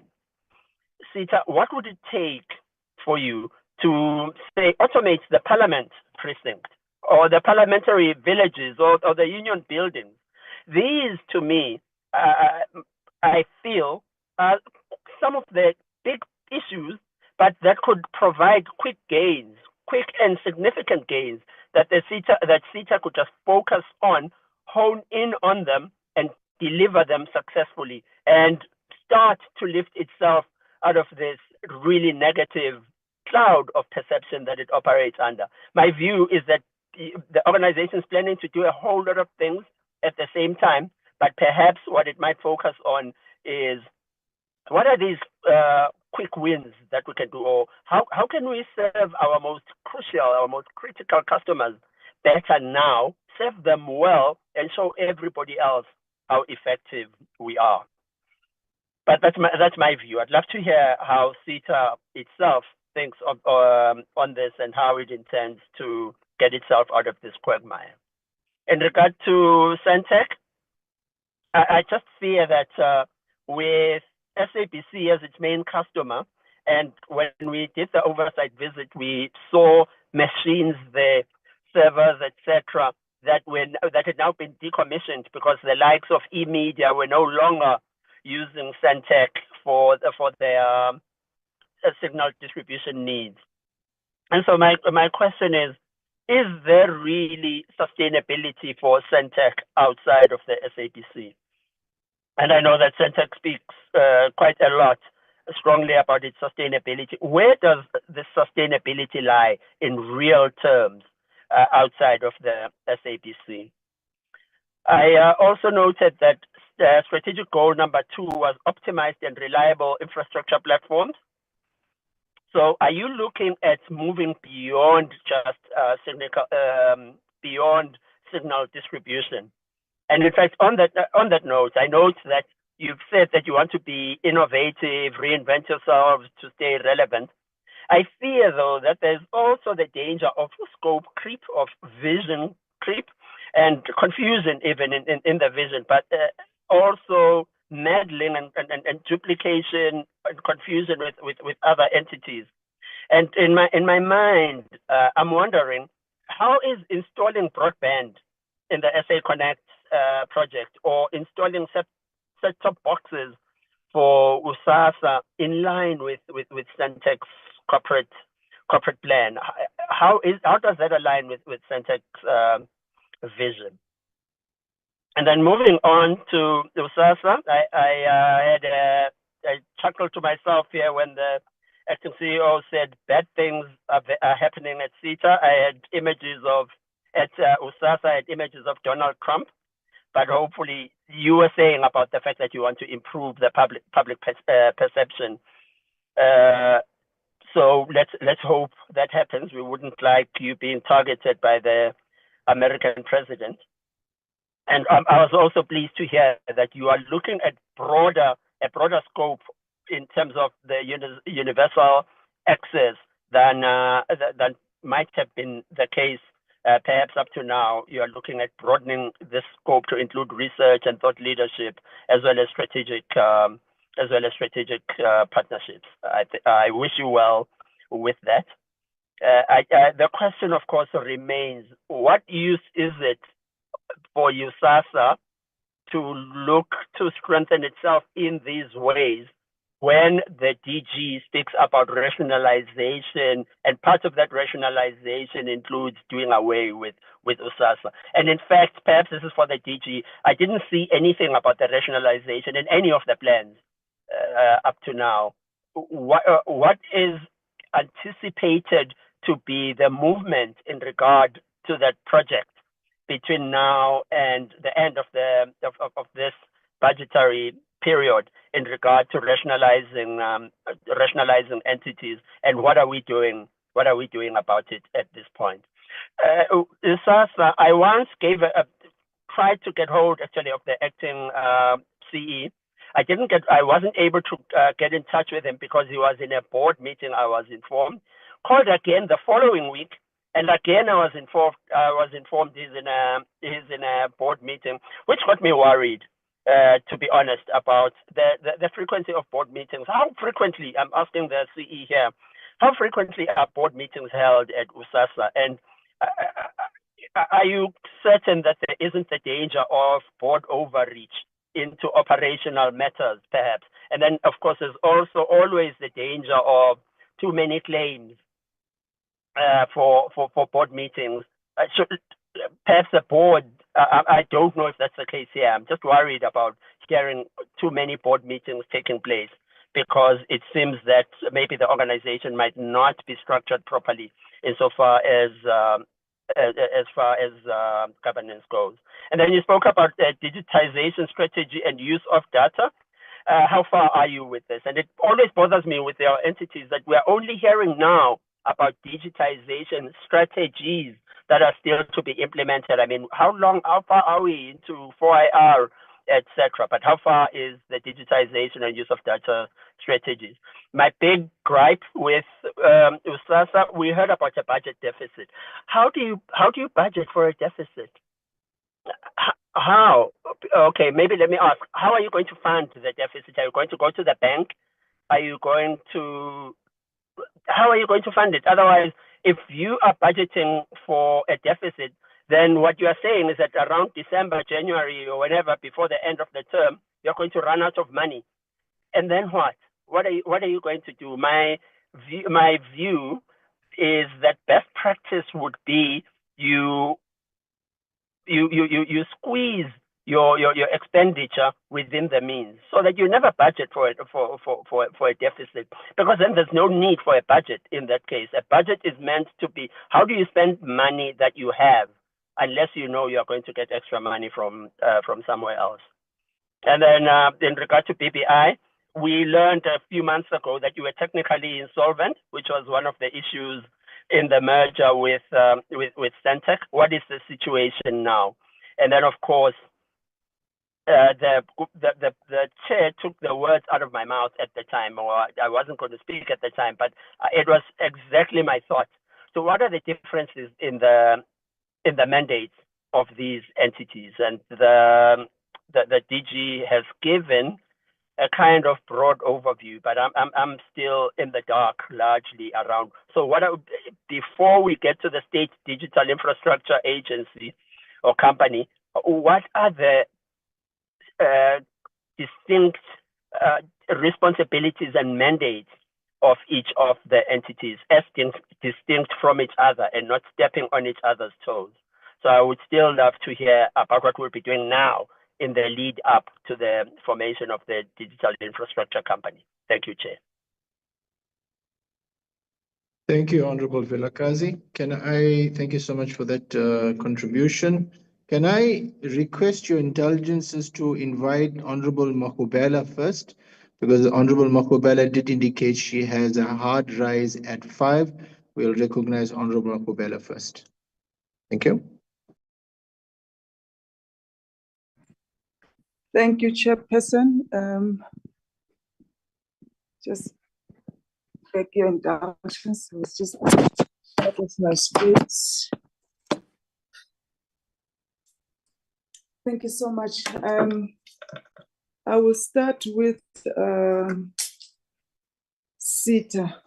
So I think that's the first one that came in, and we'll try to make my. You can see me? Okay. Yes, I can see you, Honorable Mahubela. Okay. Thank you so much, Chair. Yeah, we thank you for the SITA presentation. And we dealt with SITA yesterday in terms of their strategy to want to repurpose, which of course we've expressed as MK Part our disapproval of that strategy, which is not really going to assist SITA. And looking at this, the presentation today, which they gave to us, it further confirms in fact, our assertion. Let's start with the AG report, which was discussed also today in Parliament.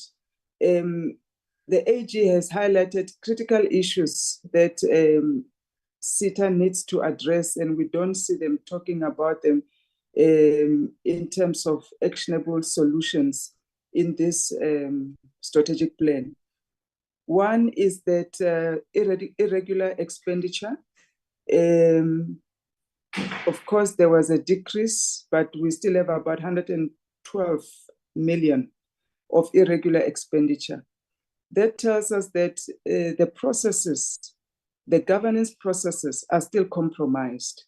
When the AG gives a disclaimer as an audit opinion, it also proves that there is no credible financial reporting, right? We are not able to account or show that information of what we have done with the money to the AG. That is worrying. Public Protector is still investigating some irregular appointments at SITA as well.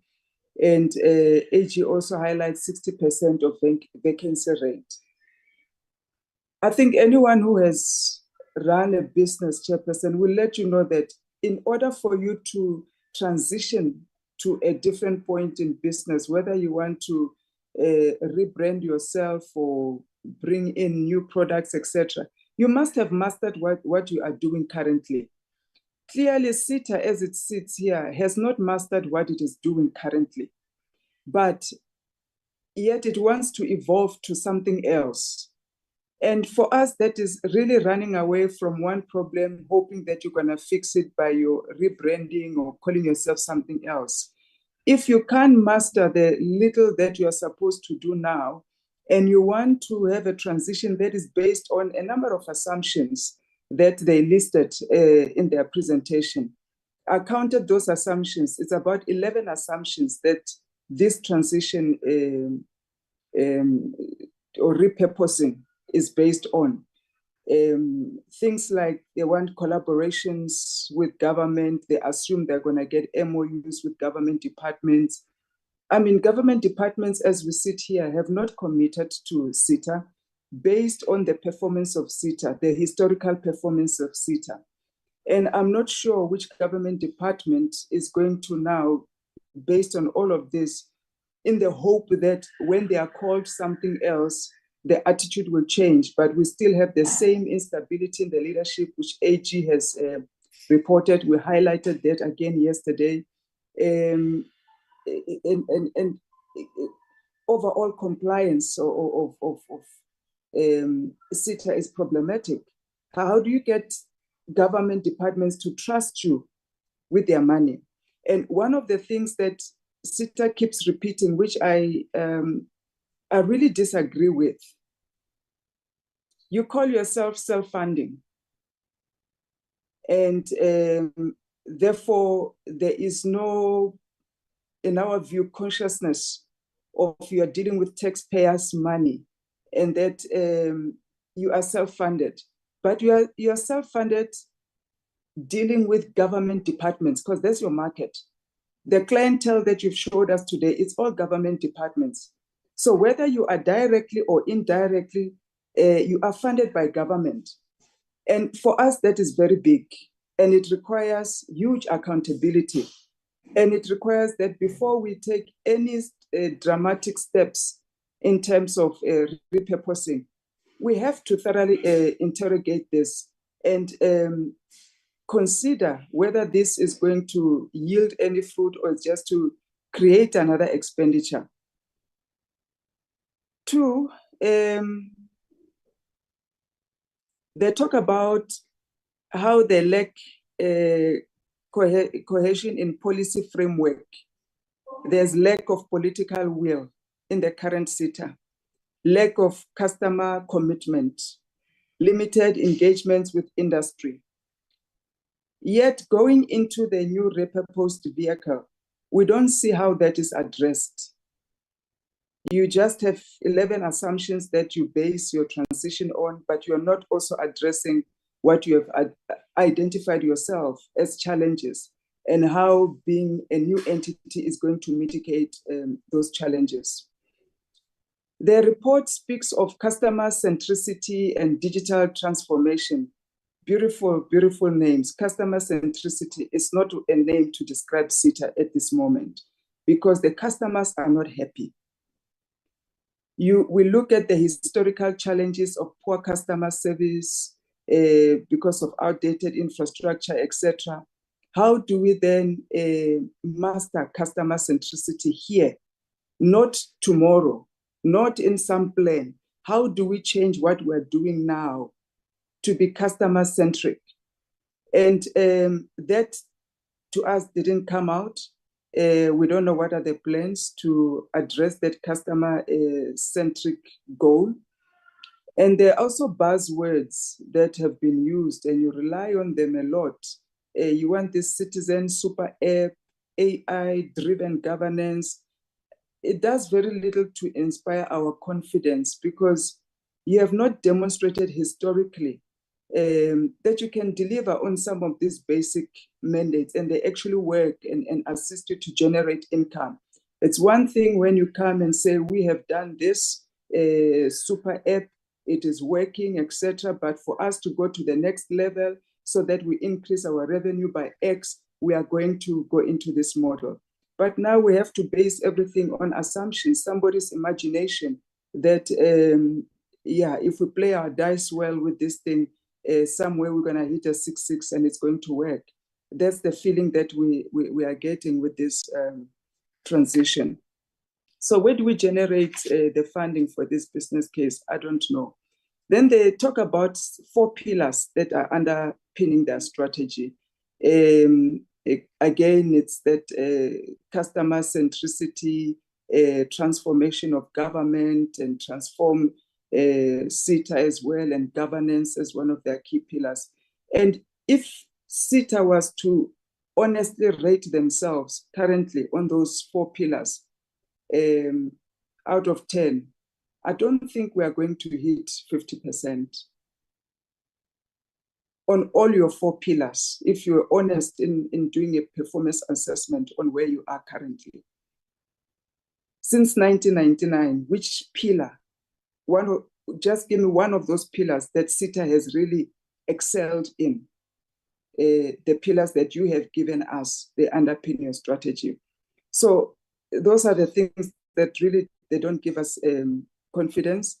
I'm going to rush through this, and this is what I wanted to avoid when I ask for more time, because I've got 4 more presentations which are detailed, where we need serious answers and serious clarity. And now it doesn't occur as well that all of this preparation, we must rush through it.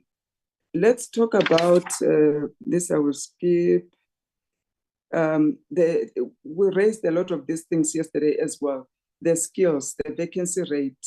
I don't see the presentation that you gave us today addressing the vacancy rate, as AG has highlighted, and how those necessary skills that you need to exercise your strategic initiative, do you have them in-house? Are you going to be recruiting? Where is the costing for that? Do we have funding for that, etc.? So because we've dealt with a lot of these things yesterday on SITA, I'm going to park SITA and move to Sentech, Chairperson.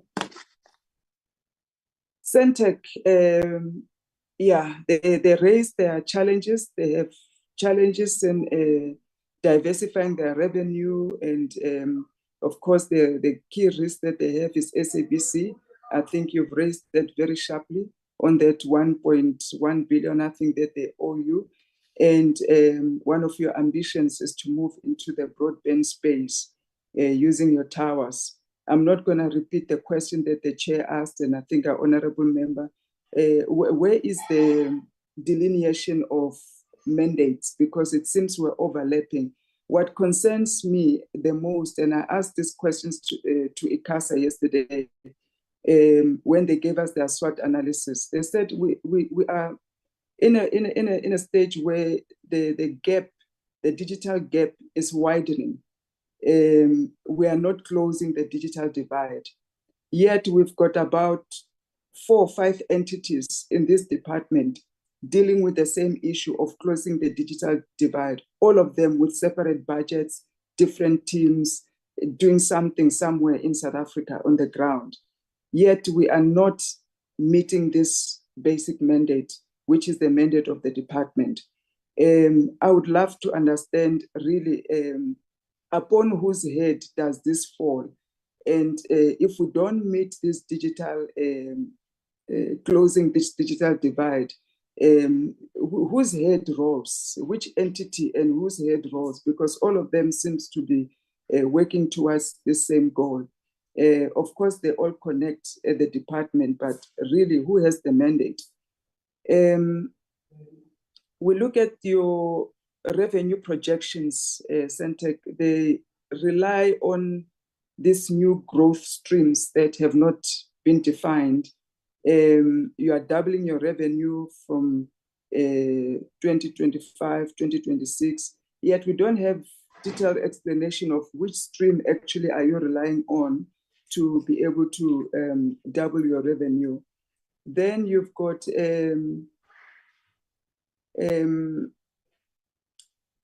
sharp decline in your revenues as well, in your current revenue, coupled with the fact that that elimination of dual illumination revenue, that whole project of dual illumination looks like it's also phasing out, and that then results in your revenue also going down a little bit.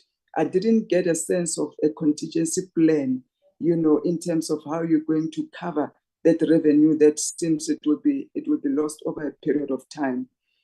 Then you've got operational targets that you have listed around the 5G-based smart village platform. You want that internet coverage once again, the digital divide, etc. Very good targets, ambitious targets, but also we don't know the rollout plan. And as I mentioned earlier, everybody seems to be wanting to close this digital divide in their own ways. We don't know who's doing what and whether you are collaborating. Then you've got some lease expense that increases by 163% from year 2025. It really raises some questions of concern about the cost control within your finances. Can you maybe give us a bit of explanation around this expense? You went out as well to find satisfaction, you know, measuring your brand equity, etc. And which came out, I think, reasonably well. Your brand is strong, but you don't tell us how that translates into some benefits for our citizens. How do you plan to use that as a tool towards your mandate or to generate revenue? You've spent money on this brand survey or audit, I don't know what you call it, to measure the perceptions, but it is not translating specifically into something that we can tangibly say this will be the end result in year X, you know, based on this exercise that you have done. Again, I'm just going to rush through this so that I can cover the other ones. We've dealt with the SABC. You've raised that sharply. You talk about artificial intelligence as well as a catalyst for success going forward. Perhaps I may have missed it, but I didn't quite get how you are going to use this AI. What are your plans concerning AI? You may have alluded to it. There's some point where I had moved away. So please, if you can articulate again what is artificial intelligence, whatever platform you're going to use for what, so that we know how you're going to use it. It is a key strategy, as we mentioned. I'm not sure if you were in the meeting yesterday. One of the key priorities of G20 for the nation is on the artificial intelligence, using it as part of our sustainable development goal. And we need to know, especially from this department, how does it translate that into actionable plans that then see themselves benefiting our people and our community. I'm going to move to BBI quickly. Oh, BBI chairperson, it's technically insolvent.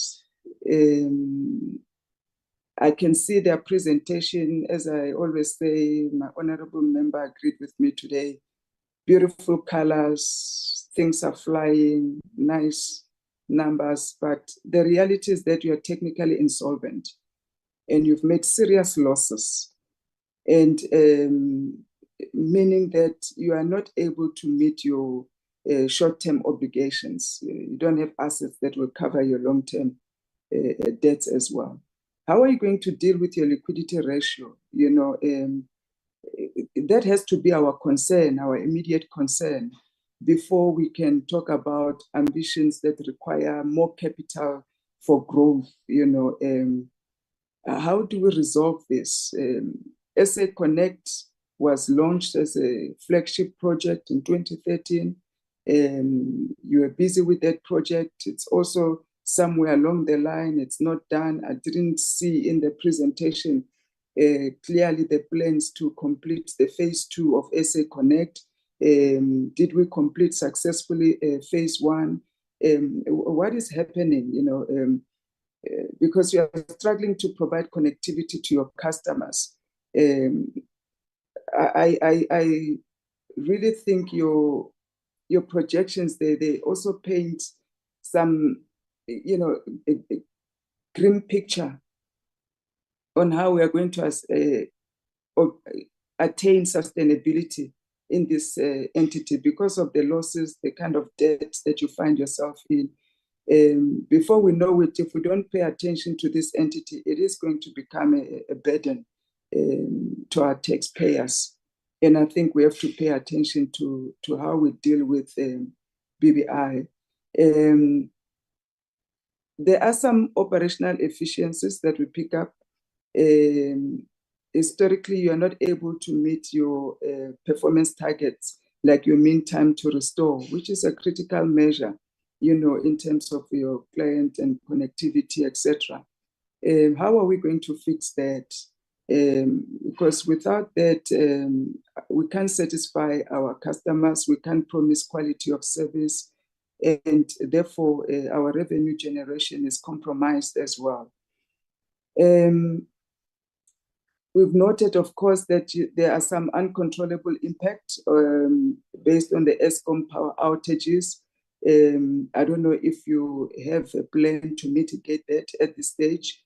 And the absence of the IECS license and lack of spectrum is also limiting your reach and potential revenue. What are your plans to address that gap, you know, with the ambitions that you have to further provide broadband and other things? And it looks like you rely on outsourcing a lot on your human resource capacity. What are the challenges there? Why are we not hiring? Why are we not bringing in skilled personnel, you know, that can help us to reduce the unemployment? You know, if we rely on outsourcing all the time, we're not helping government to meet its employment targets as well. Let me see what else was important. I want to rush to USAASA. Yeah, we spoke on the loans, etc. I think you will talk to us about that. And also your fiber network expansion, it seems to be limited to 100 kilometers annually. Is there a reason why we're not growing beyond that, seeing that we are way below our target in reaching the underserviced areas? And also, you know, what is the justification for paying this 1% of gross revenue as network performance rebates? how does this align with your operational efficiency as well? Let me see what else was important. I spoke about the mean time to restore as your critical metric. You advise us on that. Finally, on this, how are we addressing the staff morale within BBI? Because these are the people that are going to assist us to reach our targets. And yeah, I said finally too quickly, but the last one is the international connectivity. Are there plans really to leverage on some of the membership that we have, like the SADC, etc., to expand your reach? Will that help in assisting with the diversification of revenue? So you can advise us on that. The rest, I think I will just leave them for now. Let's talk about USAASA. Yeah, USAASA is worrying as well for us, Chairperson. We've listened to their presentation, and historically over the years, USAASA has just never performed. You can see with the skeleton type of an entity that it is. You talk about, one of their members talk about USAASA having perpetual board meetings and perhaps overreach, we don't know, of the board into the operations. We will get that. You know, you've got some serious goals that you are putting forth, like 100% reduction in material audit findings by 2028. Looking at your historical performance, do you really think that is achievable? You know, we don't want to hear nice things that will make us go and stand in front of the nation and approve these plans. We want to hear realistic plans that when we come back and measure you, we don't hang our heads in shame, and we don't have to have difficult meetings, you know, with the board and with the management. Your targets must be realistic.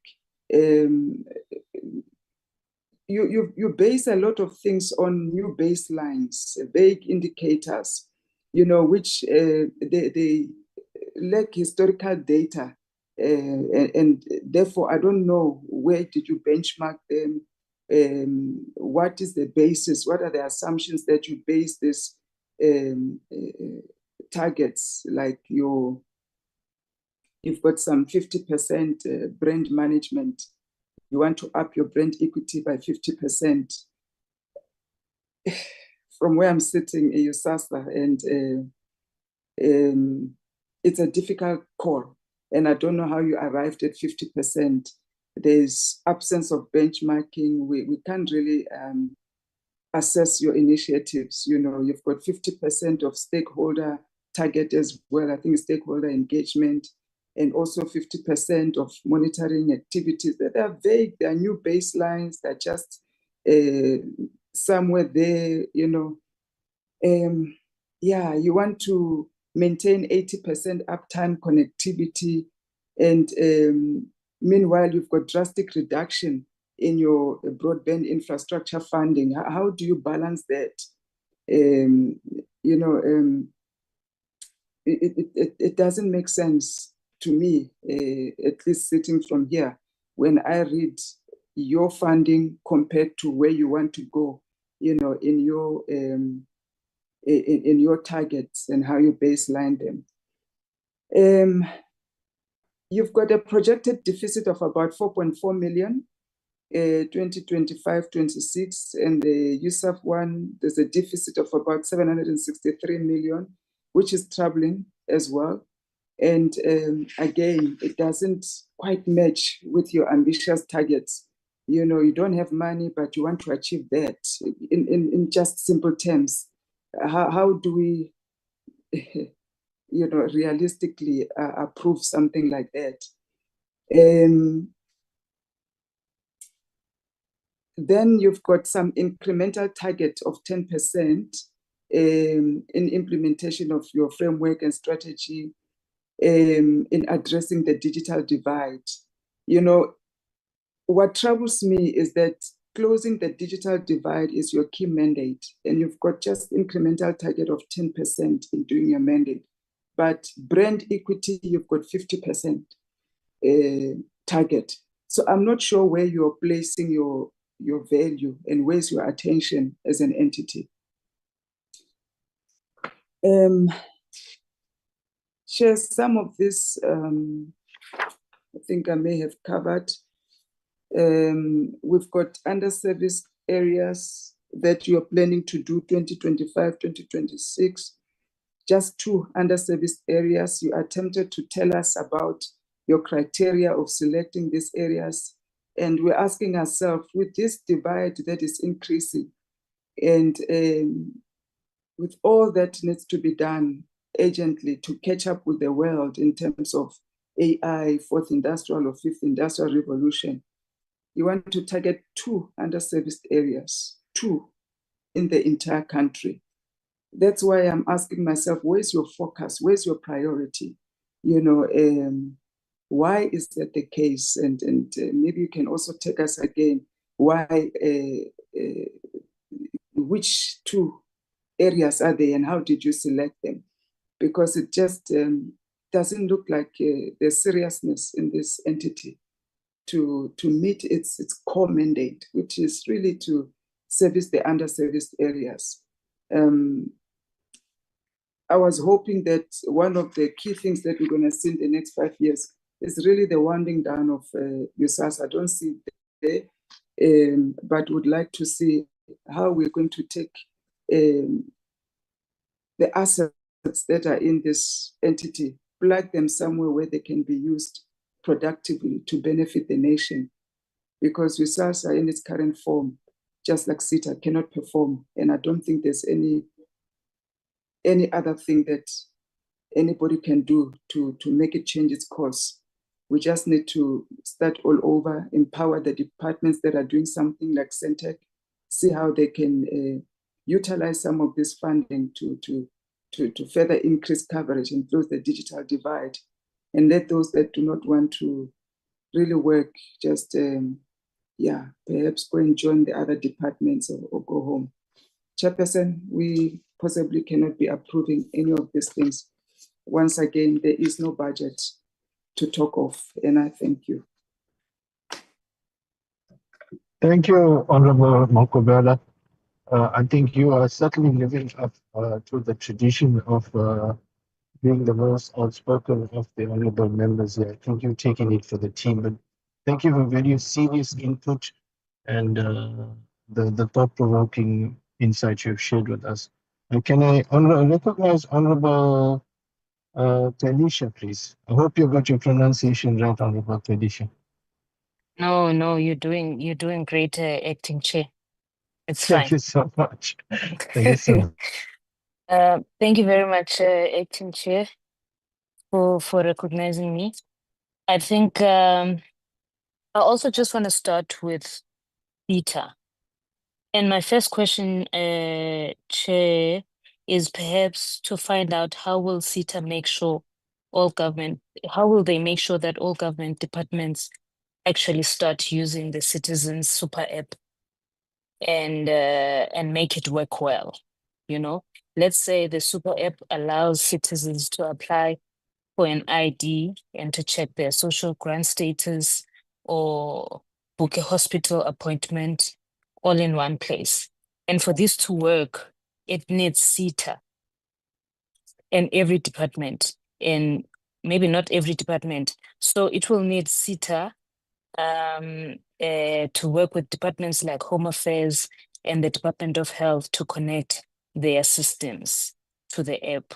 So I just want them to maybe tell us how will they make sure that all departments actually start using the Citizens app and make it work. And Chair, I want us to maybe first imagine that the government wants to use artificial intelligence to detect like fraud in social grants and speed up license renewals or help hospitals to manage patient records. They will need to pick up which one they do first. So maybe I want them to tell us, how will they decide which artificial intelligence projects will they build and launch first? You know, in maybe in the bigger scope of things that they have, if they were to choose, like, which artificial intelligence projects will they build and launch first? And Chairperson, it is my view that SITA might charge a fee for building or hosting government websites, right? And not that it's wrong to do that. They need to charge enough to cover their cost, I imagine, which maybe sometimes small departments probably will not be able to afford. So my question there is that, how will SITA set like fair prices for their services so that they can keep running without making it too expensive for like other departments, especially the smaller ones? And I think Honorable Makubela has covered me. I think it was her on other questions with regards to SITA.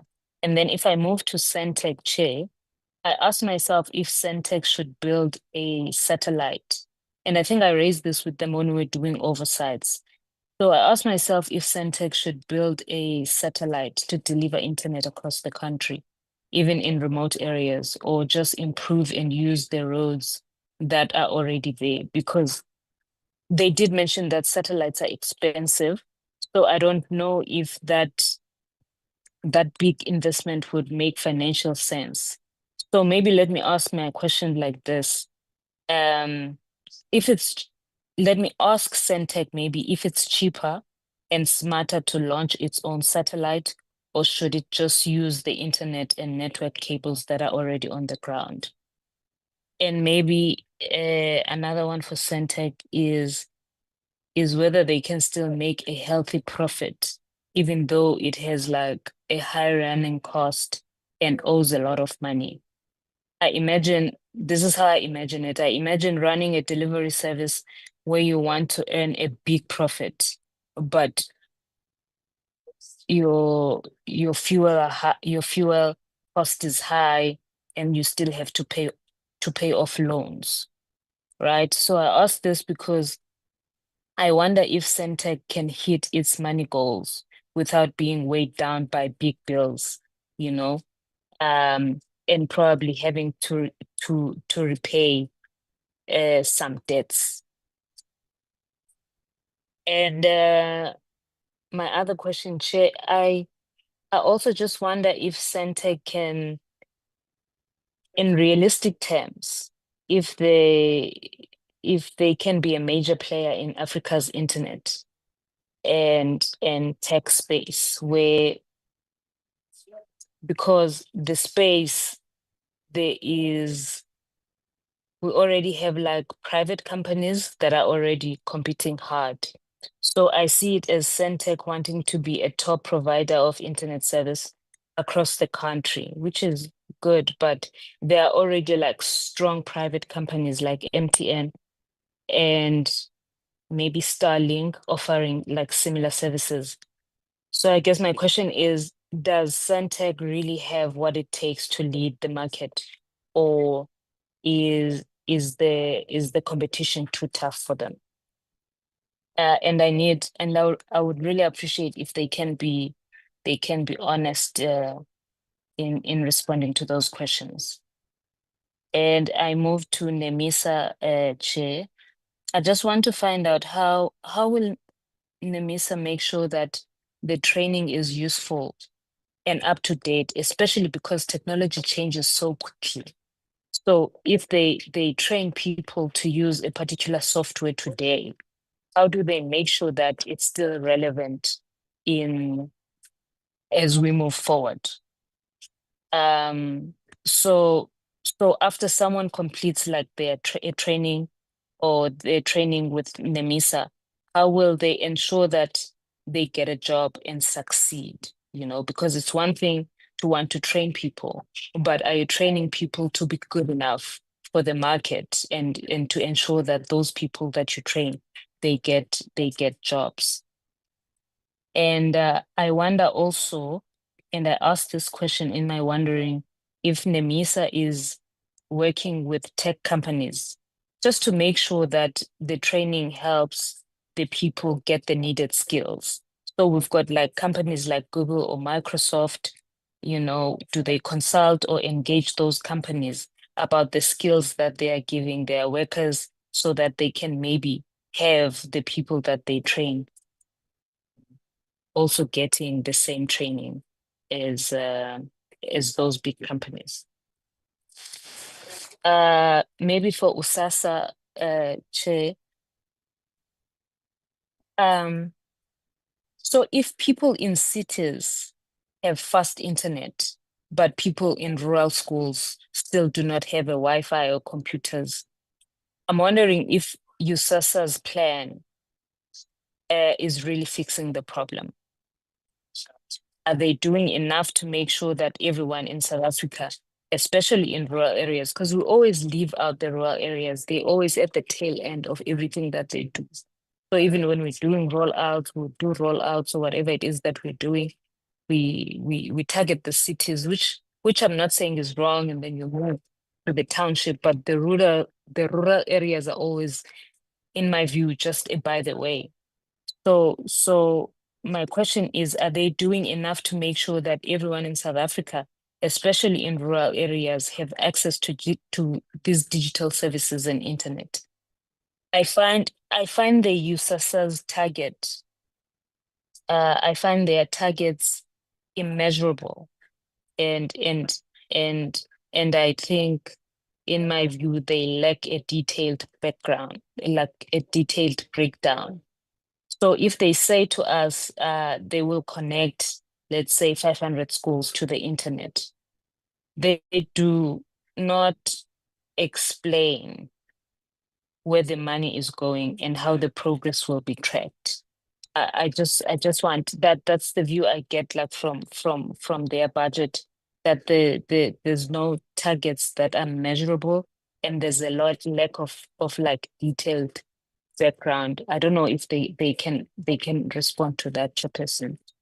And my last one would be BBI, really. Chair, I just want to know if BBI really can hit its money goals, when it is struggling with things like unreliable internet service, and not only struggling with the unreliable internet service, there's also like tough competitors. So if BBI's network goes down as often as it does and customers switch to better providers, because that's one thing that customers will do. When you are frustrated by the network, you switch to a better provider. Will they still make the money, or will they still make the money to meet its targets? Like when they do that, are they accommodating for that? Like when they lose customers because they're moving to better providers, will they still make money to meet their targets? And if BBI says it is helping small internet providers get contracts or training, are those small companies really benefiting, or the same big companies are still getting the most of the opportunities? I just need them to make us understand, because I wonder if BBI should be focusing on this is my last one, actually, Chair.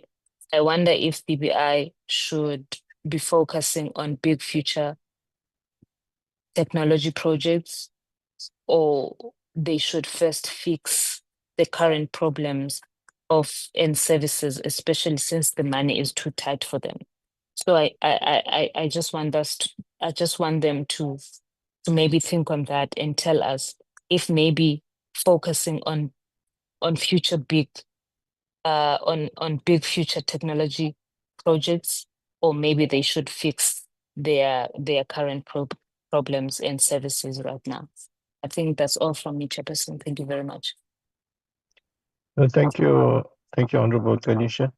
I recognize I see Honorable Shongwe's hand has gone down. Honorable Shongwe, your hand was up, so I will call upon. Yes, Chair, it was. I think I'm covered by most of my colleagues, especially most of the questions. But if I may, I'll ask SITA just one question. In their quest to remedy their reputation, because SITA is known for corruption. Everybody believes that when you go to SITA, you might find something that is corrupt. So I just want to know, Uti, in their quest to remedy that reputation, what's their numbers? What's the stats in people that they've arrested pertaining their the cases of corruptions and all that? What have they done in that aspect? That space? Are they trying to control it in terms of arresting people, showing that they mean business when it comes to arresting people with corrupt activities and interest of that space in the business? Because we're now talking budget, Chair, and should money be allocated to SITA? Obviously, everybody will think now it's a small haven. They will be running there, and money will be going all over the places and unaccounted for. So what have they done in that space, Chair? I think that's all, Chair. Submit. Thank you, Honorable Shongwe. Honorable Megan Adonis, I saw your hand was up. Do you still want to be recognized, Honorable Megan Adonis?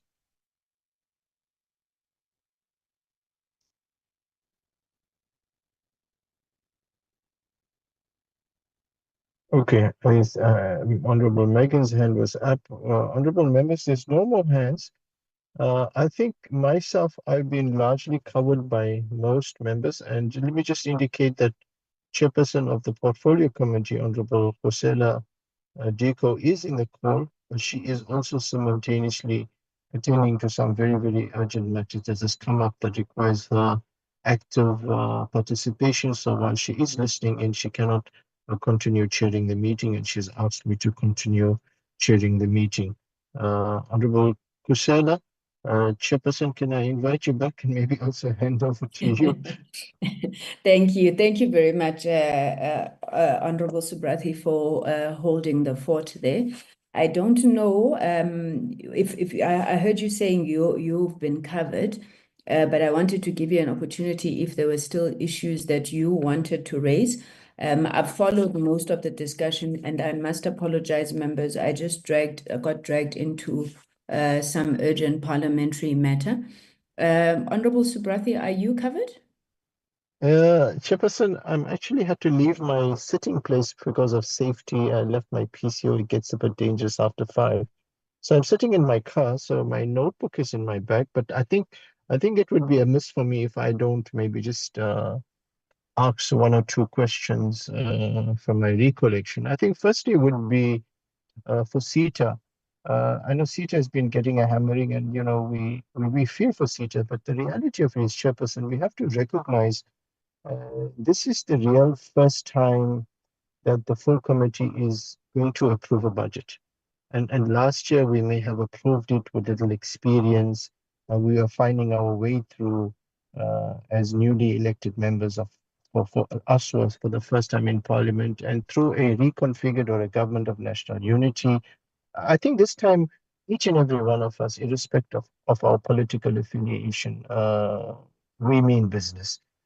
And it's not about doing things how it used to be done.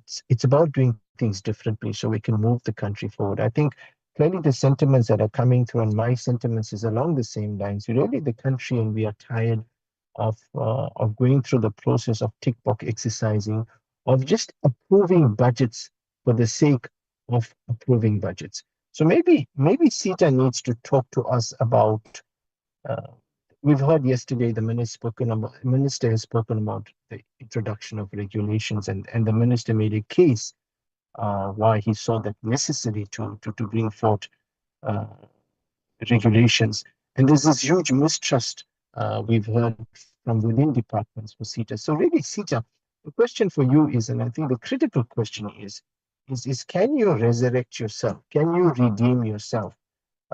Can you self-manage yourself? I mean, we're all adults here. We all know what's right from wrong. We've heard yesterday there will be another budget allocated for someone to come in and interrogate SITA and tell us how we must reconfigure SITA, and that's going to go into a couple of million rand. So we're spending money. So SITA is a very straightforward question, and we've heard the Auditor General say that SITA, they doubt that SITA will be able to protect government departments from cybersecurity. We've heard of the fraudulent contract, I think, for 1.2 billion from the Western Cape Education Department. You know, that's SITA approved and required it to withdraw. There's so much going around. We don't know where to start. So SITA, very simply put, we as a portfolio committee are tasked to approve a budget. Why should we approve your budget? That's a really simple question. And Chairperson, I think for me, with Sentech in their financials, I looked at it quite detailed, and maybe Chairperson, through you, I would like to have the opportunity of sharing my written questions, and you can forward it through to them. I think it would be appropriate to do that, because I wouldn't want to take up too much of time either. But I think, Chairperson, Sentech has got a problem in this sense that its entire cash flow hedges and depends on the debt owing by SABC. And what I saw as an anomaly in their financials, because I'm an accountant by profession, so I can read the numbers, I noticed there was a significant reduction or projected reduction in the 2026 debt collection in their book debt. Simultaneously, there was a huge decrease in the provision for what I call irrecoverable debt, or basically losses of credit, which doesn't talk to the high risk on one side of this SABC debt, whether you get paid, but it's not talking to the financial side, which is showing a huge reduction in debtors. Are you therefore projecting or optimistic that you're going to recover the funds in the 2026 year? And let's say you don't recover the funds, Sentech. I mean, you're doing a phenomenal job. I mean, let's face it, and Honorable Makubela gave you a compliment. So I think you can really take that as a compliment. She recognized you as one of those departments that's doing work, and we recognized it. We saw it for ourselves during. The question for you is simply put, is that what happens? What's the worst case scenario if SABC, that debt is not settled? What's the worst case scenario if that SABC bill that we've been pushing for in the 6th administration doesn't come through? What are its implications for you if you don't or unable to unlock, get settlement or timely settlement of your debtors? As you said, you need your debtors to be paid timelessly. You cannot carry anybody. Chairperson, for NEMISA, what struck me is that NEMISA in their scenario depicting, they spoke and they sketched the scenario of a 45% youth unemployment. And against, let me add to that, against the backdrop that we have about approximately close to 1 million learners finished matric on an average. That's what South Africa produces, about 800,000 matriculants coming out. So we have a huge job market, and digital and IT talks to the younger, more innovative, creative minds. But admittedly, I'm not and far from impressed by the projected turnout of NEMISA. I mean, when I look at NEMISA in the digital, within this portfolio, I see NEMISA as that organization. And again, I think, Chairperson, maybe your request to department to give scope about what is each one supposed to be doing. So when I look at NEMISA as being that organization within the portfolio that goes out there and trains people and trains to meet the demands of work and the skills in the digital space. So for me to grow from 272,000 to 360,000 in 5 years, against a backdrop of millions of unemployed youth and approximately 800,000 matriculants coming out, is it something to shout about? I mean, I saw growth from 564 to 800. I'm not too sure whether it's a program, but I saw minuscule growth in 5%, single digit. So is it something to shout about? Why are we not scaling to the extent that South Africa needs us to scale? What do we need to do? If the digital environment is going to create 1 million jobs, shouldn't we then be spending our budget towards scaling to produce 1 million jobs and making a serious dent on youth unemployment? So for me, that's an anomaly. Unless I'm getting it all wrong, and they did make a qualification that is just for NEMISA. But then who do we talk about digital jobs? I heard DG talking about 150,000 jobs over 5 years. Again, I got to ask the question, is it something to shout about? Then how and where are our unemployed youth by the millions going to be employed in the next 5 years? Is there something amiss? Chairperson, as I land, maybe let me pause there. Suffice it is to say, and maybe this is my last part for each and every of the entities, give me 3 reasons why we should approve your budget. Give us 3 reasons, compelling reasons, and let us hold you accountable to that in the FY when we meet again next year for this conversation again. Give me 3 compelling reasons that talks to the priorities that the president is talking about job creation, building an inclusive. Give us 3 that will really say, wow, you guys really moved the country from point A to point B. And next year we can say, listen, guys, we want to approve this budget. Or let's put it this way, we will look forward to approving that budget because we've seen the results. Thank you so much, Chairperson, for allowing me this opportunity to engage with this presentations. Thank you. Thank you, Honorable Subrathi, and thank you to all the members who raised their issues with the budget. I'm not going to raise anything because I think that I run the risk of repeating issues that the members would have raised. But I just want to capture a sentiment. You know, I truly don't believe in kicking a man when he's down. So I won't, you know, kick the department or the entities. But you are hearing for yourselves. The general sentiment from the committee is unhappiness with what has been proposed as your 5-year strategic plans in particular. And I want to remind the department and the entities, I think you were all there when we said, can you take Parliament along with you as you do this? Because we do believe that as elected public representatives, we also have a keen understanding of what the issues people are raising with us when we go door to door, when we go canvassing for votes, what their aspirations are.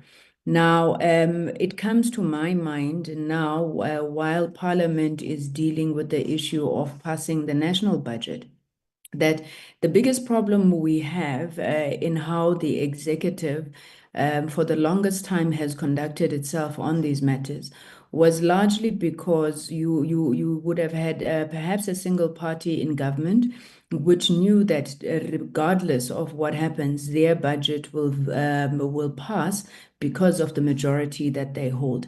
And I think that attitude has permeated across government as a whole, and it includes these issues now that we're dealing with on the strategic plan. What the new dispensation has forced upon Parliament, and I think our committee in particular, is for us to interrogate thoroughly what you are presenting. Not that it wasn't being interrogated before, but each and every single one of us sitting here as members are asking ourselves, is this going to advance the agenda of transformation in certain parties? For example, I know the African National Congress will ask itself, is what being put before us going to create a better life for the people of this country? And to be honest, colleagues, we're not getting that sense. And not because we don't think that you wake up every day and you try and you work hard, but I would be hard-pressed to leave this meeting and go and say to South Africans, no, don't worry. The committee that I oversee has this big idea. These are their ambitions. This is what they're going to do. You can expect this to happen by this date in this area because their plans speak to that. So I know that I can't say that. Now the crisis, and I'll call it a crisis that we contend with, is that there's a deadline of the 31st of May that's put for the passing of these budgets. You've spent 2 days with us.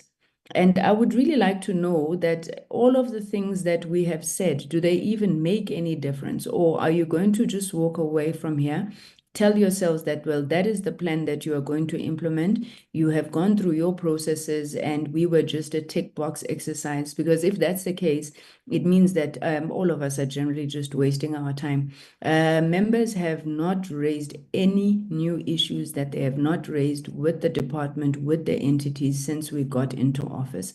So I think maybe the approach that we had agreed on, that perhaps you can convince us, like Honorable Subrati is saying, when you do write to us before we have to consider for adoption the report on this budget votes, perhaps that will assist us, in just really trying to get our heads around how do we rubber stamp what we are being asked to rubber stamp.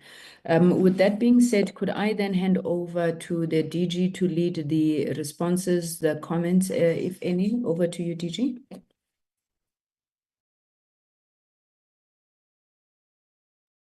Thank you, Chair, and to the honorable members. Maybe, Chair, before I hand over to the colleagues, just to give an appreciation in terms of what you've said. Let me also then put in a particular dilemma. As you said, it's 23rd of April now. The process, there's two things that we are obviously faced with right now. One is the process of the MTDP. As you know, that the MTDP has now been published. Started last year, October, and resulted obviously in the publishing of the MTDP, I think early April, I think a few days just before the Easter period. So it is going to be a difficulty in as far as any strategic change, apart from what is there. We're also very cognizant of the fact that there are some plans there, for example, as you said, the plans to get South Africa connected, plans to get South Africa digitized.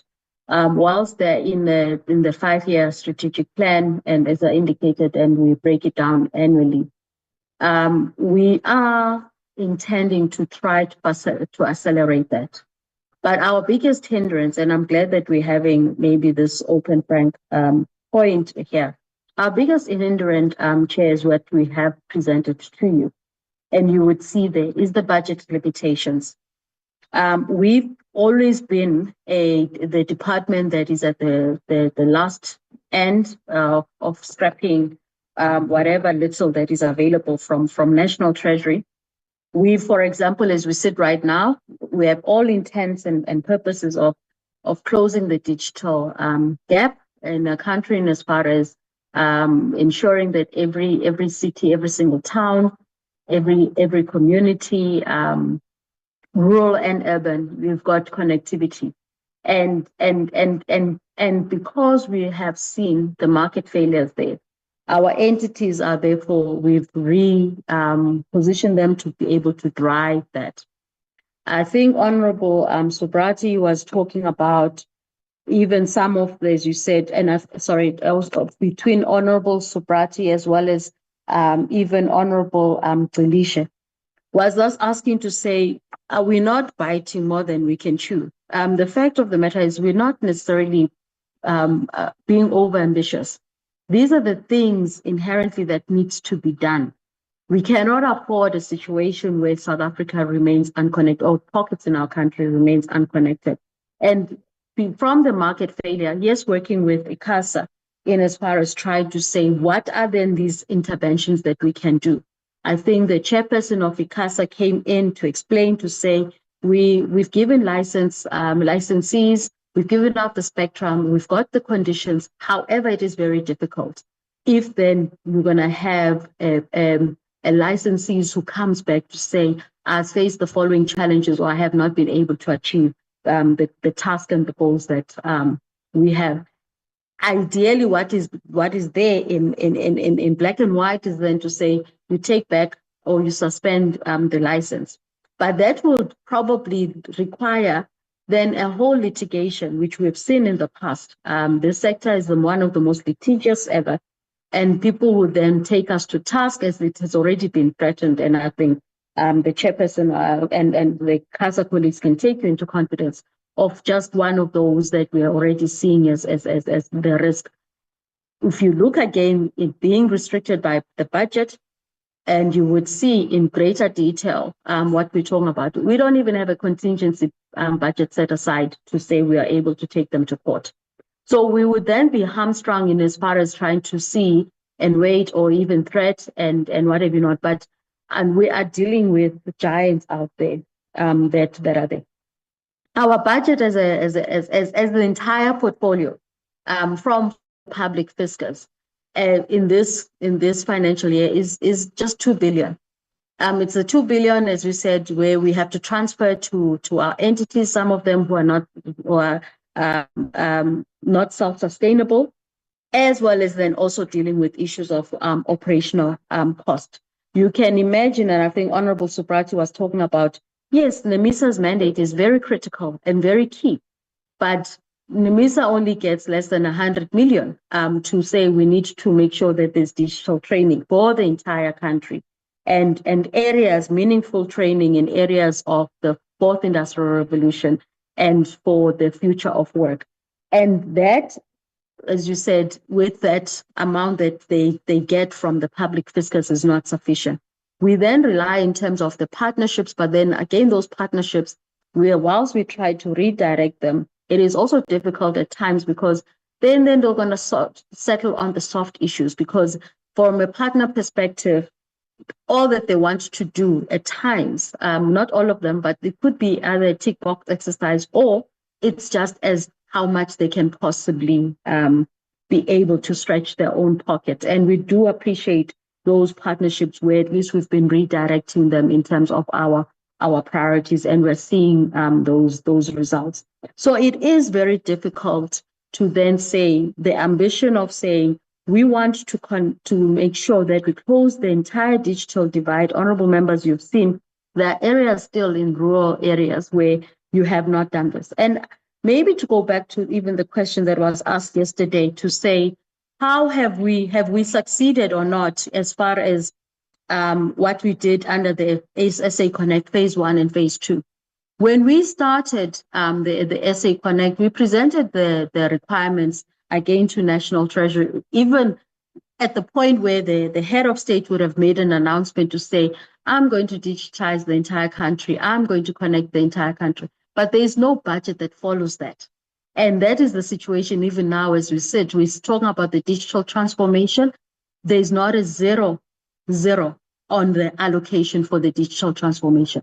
And then they say we must look for partnerships, and they say that we must work with the private sector and we must do this. And it is very difficult, as I said, at times to be able to implement or execute it at the pace that is desirable and the pace that we all wish and envisage at, because there are going to be the gives and the takes in those negotiations. Private sector will come back and they'll say, give us the entire spectrum that perhaps you want to have set aside for the digital, for the transformation, allowing for new entrants.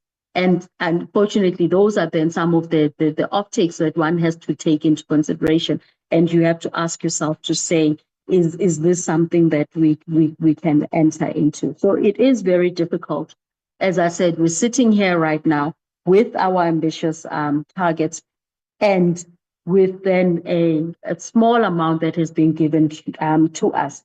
But as I said, we have then decided to look outside and approach the partners.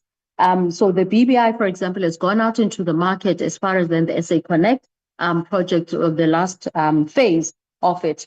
And I think Honorable Felicia was asking about that issue to say, we can't avoid the situation to say we have to embark in terms of future technologies. We can't afford a scenario where there are still pockets in our country that are still sitting with in terms of 2G services, because you're depriving them of a meaningful participation in the digital economy. So we've got to make sure that, one, we upgrade those infrastructure and those links. We've got to make sure that every single rural town, city, and as I said, the community, even including locations, they have access to fiber network, or they have access in terms of 4G and 5G network. And that is those are the interventions that we have to strive for. And we're looking at with partners to drive that target. I'm happy to indicate, I think what we will probably need to do, Chair, apart from obviously our quarterly reports, is to perhaps come back to the portfolio committee and provide a quarterly report in as far as to say, where are we with regards to these ambitious targets? Because I think there has been a concern with regards to the expression, and where are we with regards to partnerships. Would also even appreciate your assistance in as far as assisting, spreading the word. I think it's a platform like this that would to call for the partnership, for the funding. Would even appreciate further the portfolio committee engaging in other structures to then say, if we're really wanting to, we know that digitizing South Africa is key, give it more budget from, as I said, urging the National Treasury as well as the relevant portfolio or select committee committees to ensure that we have the adequate budget to really drive digital transformation. We are also working, I think, Chair, you as I conclude, we are also working with not just the private sector, we're working with the civil society, we're also working with academia. The programs, for example, under the AI, I think Honorable Tadisha was just talking about them, just to illustrate. We've already launched 4 hubs in the country, working with the universities. Our next level now is then, because each one has been themed specifically, is then to say, how then do we drive and come up with innovation that we can then sell back to government as well as to the private sector, and really then boost the issue of your local innovation. We're talking about AI as far as mining, AI in health, AI in education. We're talking about AI in terms of improving government services, and many other aspects with regards to AI and language. How do we ensure that when we then deploy it, it's going to actually improve the performance of the SABC, as it was also being asked earlier here, to then say, how do we make sure that your content is not only attractive, but it's relevant as well, and it is actually going to have that reach. And we are working on various projects as well as the innovation to really boost that. And as I said, only with then time and our quarterly or regular updates to Parliament, we can then be held accountable and will be able to provide the various updates. I would like to then, Chair, because there were questions posed to SITA, Sentech, USAASA, and NEMISA as well, to invite the respective entities and USAASA to also come in and respond on the respective questions that the members have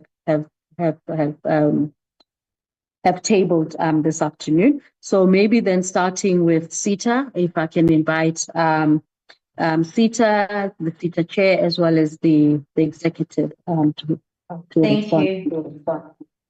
Thank you, DG. Thank you, Chair and honorable members, for I think all the questions. With where SITA is, I think these are necessary questions that needs the entity to respond and take ownership. Even when I responded yesterday, I admitted that SITA has challenges, and those challenges require time to fix. Now, as an interim board that came on, and I was just checking now, 7 weeks ago, we have ensured that when we come in, we try to grasp the issues as quickly as we can. And in that, I think there's a question that was asked both by Honorable Matafa and also Honorable Vilakazi that talks to what are the immediate solutions? What can be done for SITA to get out of the current existential crisis? And I think one of the key things that this current board has identified and is working on as a priority is that of the organizational culture, as well as leadership instability. Now, I think one of the things that is clear is the fact that there is a culture of lack of accountability at SITA, and the fact that there is, from an oversight perspective, and whether that has perpetuated over the years because of the leadership and the governance gaps that are there, it becomes necessary that in us addressing that, stabilizing leadership, and one of the key priorities was for us to say we need to start with the recruitment process as soon as possible. We've already written to the minister to make sure that an AMD can be appointed within the next 3 months. That plan, as well as the whole profile and everything, has been submitted to the minister, currently awaiting approval. The second thing, when it comes to organizational culture, and I will give some of the examples of what this interim board is doing in addressing that. The SITA has a lot of capable people, a lot of people that well qualified and well paid to deliver for what they're hired to do. However, the challenge has been in getting those particular results. And what this board has done to accelerate some of the things we have said as one of our priorities from a governance perspective, we want to improve the current disclaimed audit opinion. When we started in our first week at SITA, implementation was at 7%. We've formulated working committees that are dealing with this, and there has been progress because we have the intention to make sure that from a reputation perspective, and again, as Honorable Makubele has emphasized, this is still taxpayers' money and we need to be accountable for it. And we are taking that seriously. And from an accountability perspective, we are also making sure that even the executives, in how they report, in how they submit information, all of that has been enhanced. And so that deals with the culture, that deals with the leadership stability. Another aspect that I think has to be implemented and is a priority of this particular board is in terms of making sure that we come up with solutions that are relevant to our clients. And as part of that, one of the things that we've put in place right now, that even the AMD as well as the board, because we've divided certain stakeholders, particularly clients, engaging with clients to understand what are some of their requirements so that solutions that are developed are client responsive.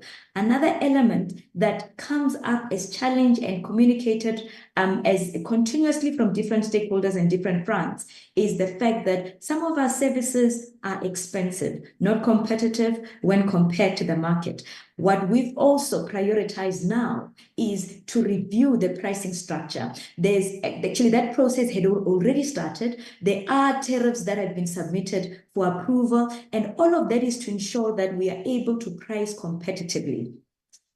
The other element, which again, and I think this is the third one that I'm listing now, is operational efficiency. Again, I spoke to it yesterday to say that there is an element of inefficiencies in some of our processes, in how delegations of authority has been effectively designed, and a review of that has been prioritized. As I speak to you now, there is a working committee of the board because we realize that to accelerate implementation of some of these solutions, it becomes important that we have different working committees. There's an active working committees dealing with procurement, which comprises of the board dealing with procurement matters and operational inefficiencies. There's also an active committee of the board dealing with governance and audit matters. And those particular committees, we're meeting much more frequent. And because it's necessary here, we've even written to the minister that it is necessary. So those are some of the things that we are doing at the end is a priority of this board.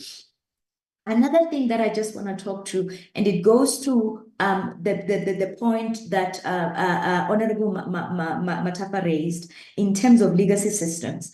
Again, as a solution and a service provider, when it comes to legacy systems, it's a two-party client as well as a solution provider, because the client has to come up with a budget.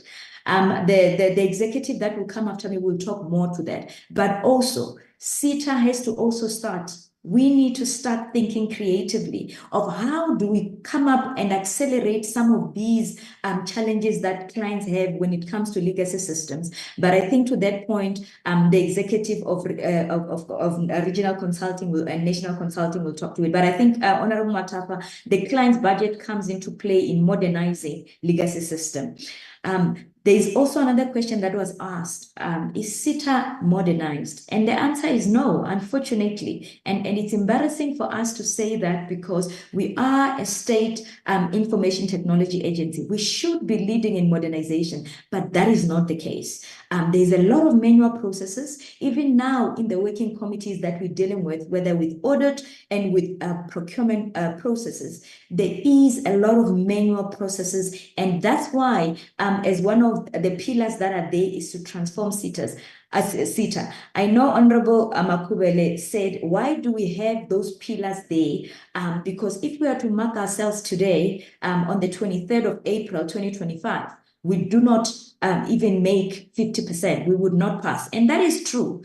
But we still need to aspire to be better. And that is why we have those pillars there. And that is why there is a pillar of transforming SITA and digitizing it and automating it. Because if we're a state information technology agency, how do we deliver solutions when we're not digitized? And there was a question by Honorable Vilakazi that spoke to the fact that what are some of the reasons of why there's a delay in digitization across government? I think this is a multi-pronged one because number one, there is an element of the budgets are decentralized. The ICT strategies are decentralized. Solutions that are being implemented across the different departments are decentralized. But however, as a solution provider, we should take the lead and be proactive in terms of driving and influencing stakeholders. And in that, it means then that through the GTOC forums that are there, ensuring that we are able to influence. I think from a legislative perspective, what can be done is influence, because each department and each province has its own ICT, CIO, ICT strategy, own budget, and what their priorities are different from the rest. And to a certain extent, that lack of overall and the restrictions that is, and that's not to say SITA should obviously influence and lead from a thought leadership perspective and influence the respective stakeholders. And that is why from a stakeholder engagement perspective, and even in the plan that the current board is overseeing that has to do with stakeholder engagement, we are prioritizing engaging with top clients to ensure that we can influence from a solution perspective and also prioritization and resolving some of the issues that are there. There was also a question by Honorable Matafa that spoke to, can SLA be used in managing, in resolving some of the performance challenges? And the answer is yes. Ordinarily, an SLA would have penalty clauses that would be used as a deterrent to poor performance by both, in this instance, SITA and also the receiving department. And I think that's one principle, and we had engaged because we did have a workshop looking into understanding the value chain in the services, in how SITA is delivering its services. And one of the key things is there is no uniformity in terms of penalty clauses or performance clauses with different clients. The key thing, and I think what's coming across, and we're taking it positively, emphasizing that having those penalty clauses will be key. And when we asked, why is that the case? Why is there no uniformity? The answer is because our clients are in the PFMA where penalties are seen as fruitless and wasteful expenditure. Sometimes even some of the clients' department do not want to have those clauses. But however, we take it positively that as SITA, we should ensure that we standardize and should be a non-negotiable, because it will ensure that even the receiving our clients as well as SITA, in how we engage, in how we deliver solutions, the discipline is the same, the consistency is the same across board, because currently it is not consistent. The other part that I want to talk to is, and I think it's the part, and I want to enhance on what Honorable Vilakazi had raised, to say, how does SITA get out of this? I've talked earlier on the point of organizational culture, ensuring that that is addressed, stability in hiring leadership, the MD, as well as the executives, also as well as middle management. But I think one of the key things becomes also a focus in how we deliver solutions. Yesterday, we were here lamenting also, and we've been lamenting about the e-services solutions that are there gathering dust and not doing anything. And I think coming out of this, there has to be a different thinking in how do we approach the market with the very solutions that we've developed, that we've spent resources on right now, proactively marketing and ensuring that there can be an uptake, because that we should drive from our end as well. And I think, Honorable Vilakazi, there are some of those, because right now, somewhere in the shelf of SITA, and I'm just using that literally, there are 70 plus e-services that can potentially generate revenue for this particular entity. And to ensure that we come out of this still alive and still sustainable. Those are some of the things that we start delivering. But however, Honorable Makubale earlier spoke to the fact that how can we possibly collaborate with stakeholders that have lost confidence in us? And even yesterday when I spoke, I did say that the challenges at SITA requires time. And in some of these things that I'm saying we're putting in place, stakeholder engagement and the proactive marketing that will have to come through with some of the solution, identifying key challenges that clients are facing. I mean, since yesterday and in different platforms, it is raised that cybersecurity, for instance, is a key challenge, a key risk across a government, and it's part of those that even on our strategic plan, surely those must be part of the solutions that we are prioritizing. I think Honorable Felicia spoke to what are some of the technologies that we are prioritizing. Cybersecurity should be one of those that we're prioritizing to ensure that our clients are well protected from this particular risk. And there was a comment by, and he is right, Honorable Vilakazi, that said, the budget that is presented here is projecting an increase in revenue. However, when you listen to some of the challenges that SITA faces right now and possible changes that are coming, there might be a decline. And you're correct, sir. And that is why right now management is engaged in assessing the impact of some of these challenges so that they can be incorporated on the budget. And I'm sure as part of us coming back to report to you, we will update you on that. And one of the things that we've discussed when we're reviewing the budget that is being tabled here, the CFO indicated that there is around $1 billion planned as capex. Actually, over the 3-year period is around 2.8 billion. One of the key things that we want to make sure, and we have written to the minister to say, we require time to ensure that we prioritize projects for capex, that we direct our capex on revenue generating type of projects, because as you said, we need to get out of this still a sustainable organization pursuing its mandate of ensuring that the state is digitized, and we can only do that in making sure that the resources that we have, especially in these challenging times, are directed appropriately. And that's one of the things that the minister has allowed this board to say, that he is allowing that we can review, and we are going to do it.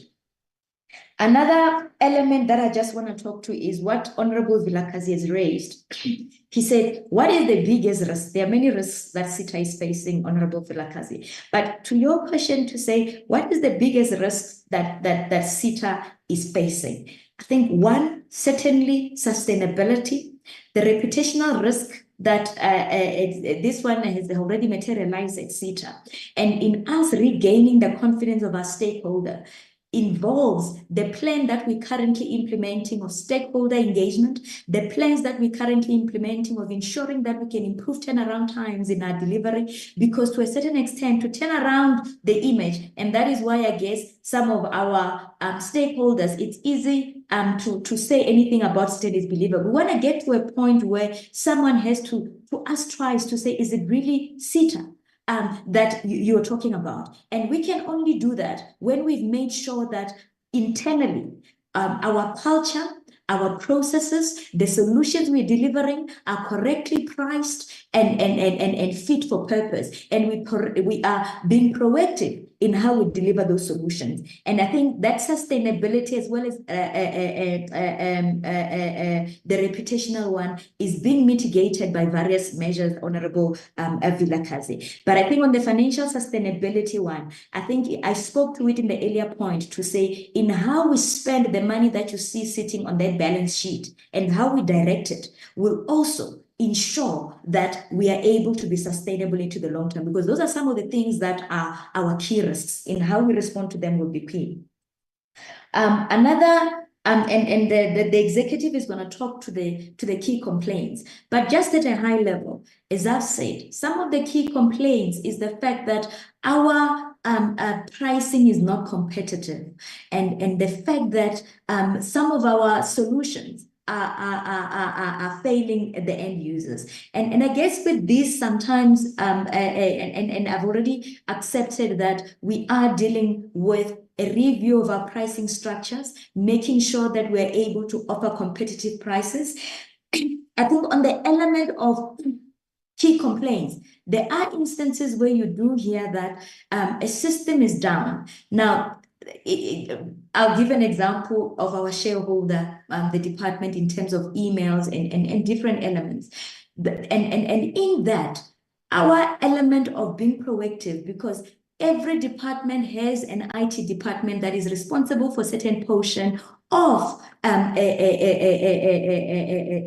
value chain of a solution. Now, what becomes important is, to an extent that some of those elements fall within SITA, those must be managed proactively. And if to the extent that some falls within the user department, whether it's a shareholder, in how SITA engages with the end user department, it becomes key, because if the value chain, any point of the value chain is interrupted, the end users are impacted, and it is going to come back to SITA. So as part of our reputation management, managing all of that will become key, because we can't devolve ourselves and say we're only responsible for this part, because the end user is still not getting the service. That's key, part of the key complaints and some of the solutions that we'll need to come up with to ensure that at different points of the value chain, there is that check-in. I will talk to at a high level, and I believe the executive, when he comes in, he will talk to it as well. And that is the point of digitization. And it's just an augmentation of what I said earlier. And I guess also as the portfolio committee, as I've said, to an extent that budget are decentralized, influencing to ensure, I know Honorable Makuele made reference to the fact that we are saying those a lack of will, or whatever the case might be, that was there. But to the extent that every department has its own ICT strategy, CIO, budget, and they can implement differently at different times. To ensure uniformity, there is an element of ensuring that from such key stakeholders as yourselves, in terms of legislation and even approvals of budget across, to ensure uniformity of digitization, there has to be that element of influence that ensures that even as SITA plays its role as the technical expert in this, to try and influence the departments to somehow align or even buy in some of the solution, we certainly would welcome extra support also from yourselves as the portfolio committee.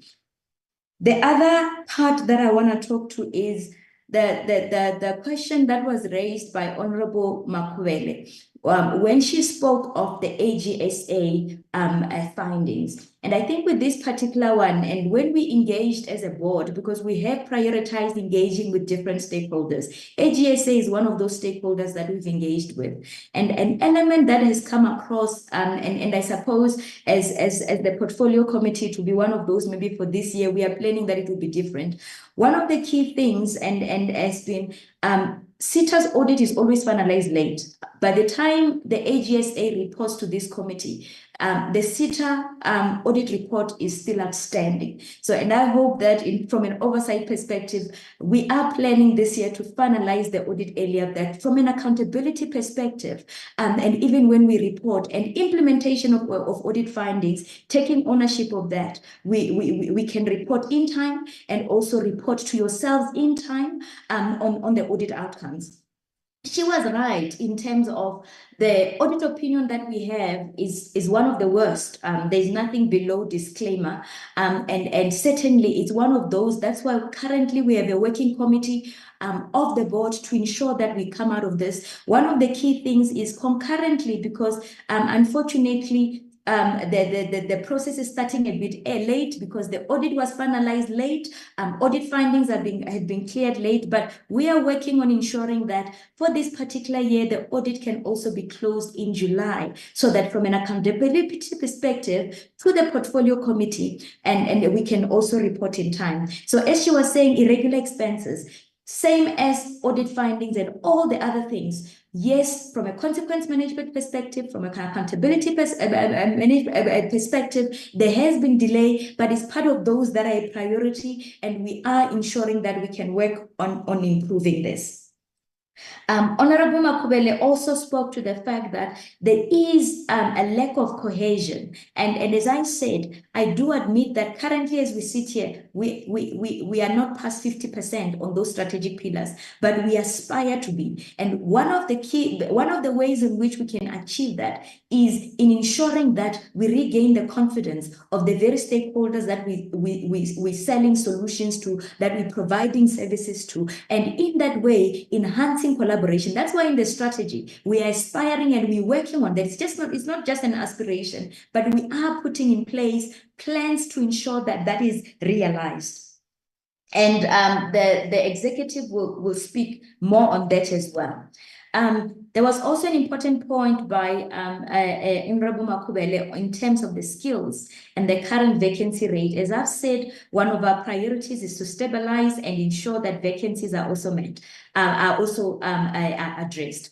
In addressing vacancies, honorable members, one of the things that we've looked at was from a structure perspective, can the current growth of SITA afford the structure?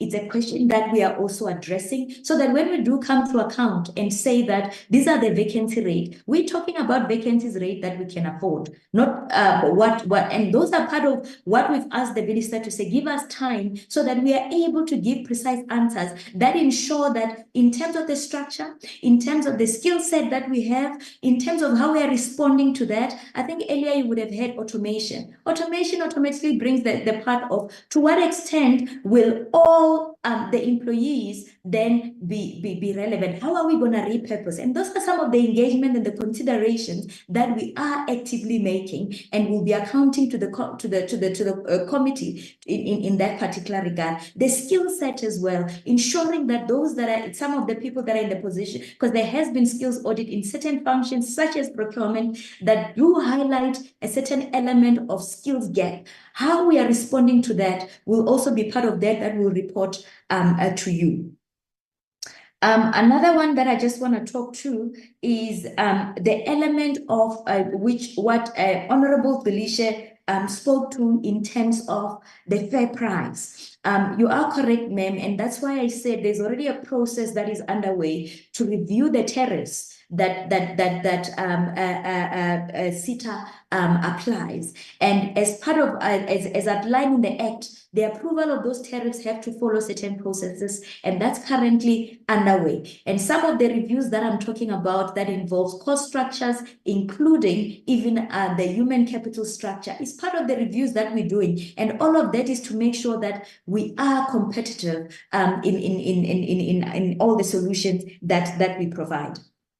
Honorable Shongwe, you spoke to the fact that corruption, SITA is known for corruption. And one thing that we are not going to do is to defend ourselves. And the key reason being, we understand, and that's why we said organizational culture is an issue. There has been delay in terms from an oversight perspective and implementation, whether it's consequence management. You've asked, what was our state rate in terms of dealing with corruption? As I've said, there has been delay from an oversight perspective of even overseeing some of these, and we will come back and report at this stage. I do not have those particular stats, but you are correct in terms of from a reputation perspective and how stakeholders view us. That's how they view us, and that's the image that over time we want to change in improving the organizational culture, in improving our delivery, and even the solution orientation that we should be known for as an ICT provider.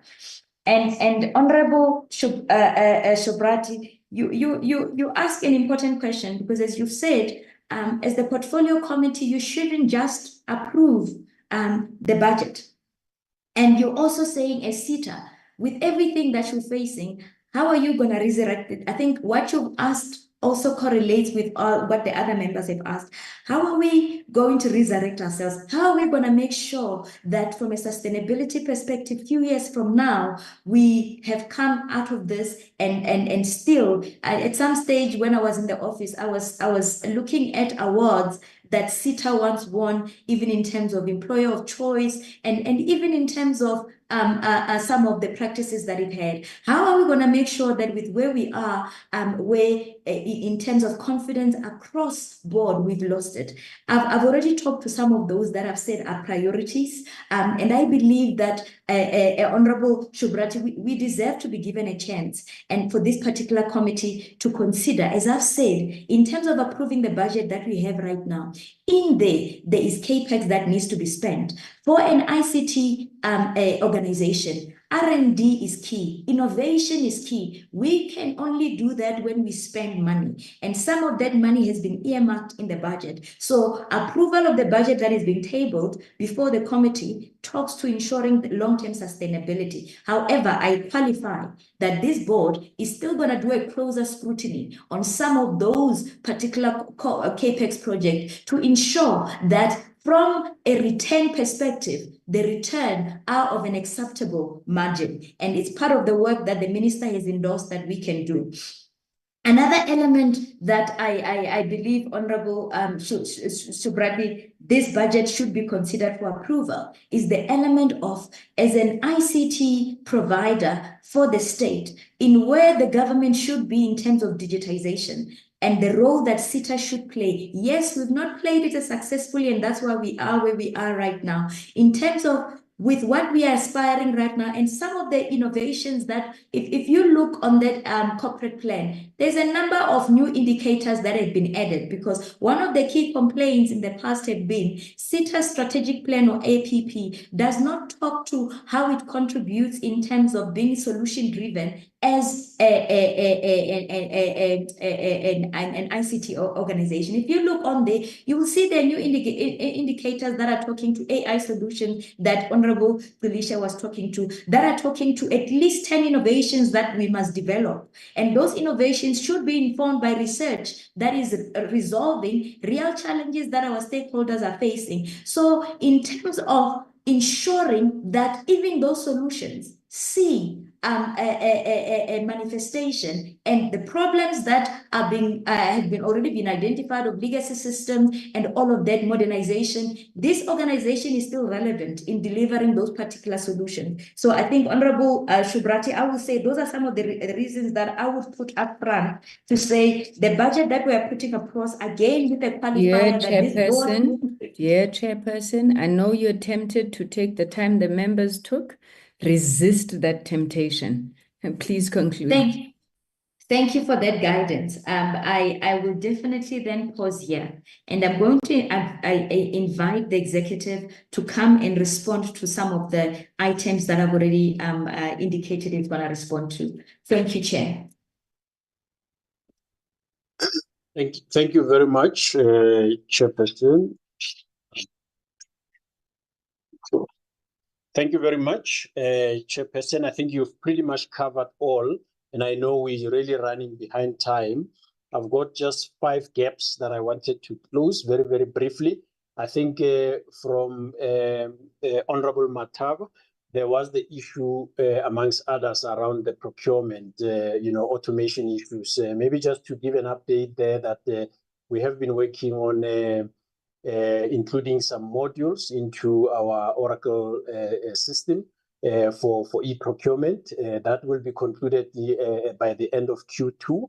And so we should be able then to really close a gap in terms of, automation of our procurement processes to make sure we can move procurement pretty quick and actually be able to allow for some form of self-service for our clients.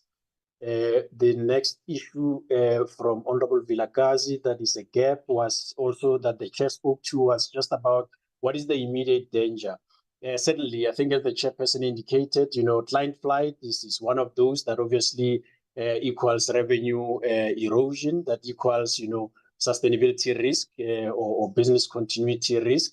And what is the mitigation? I think the chair has spoken to quite a number of those mitigation aspects. So I will desist from getting in there. The next issue, the third one, was just around the digitization.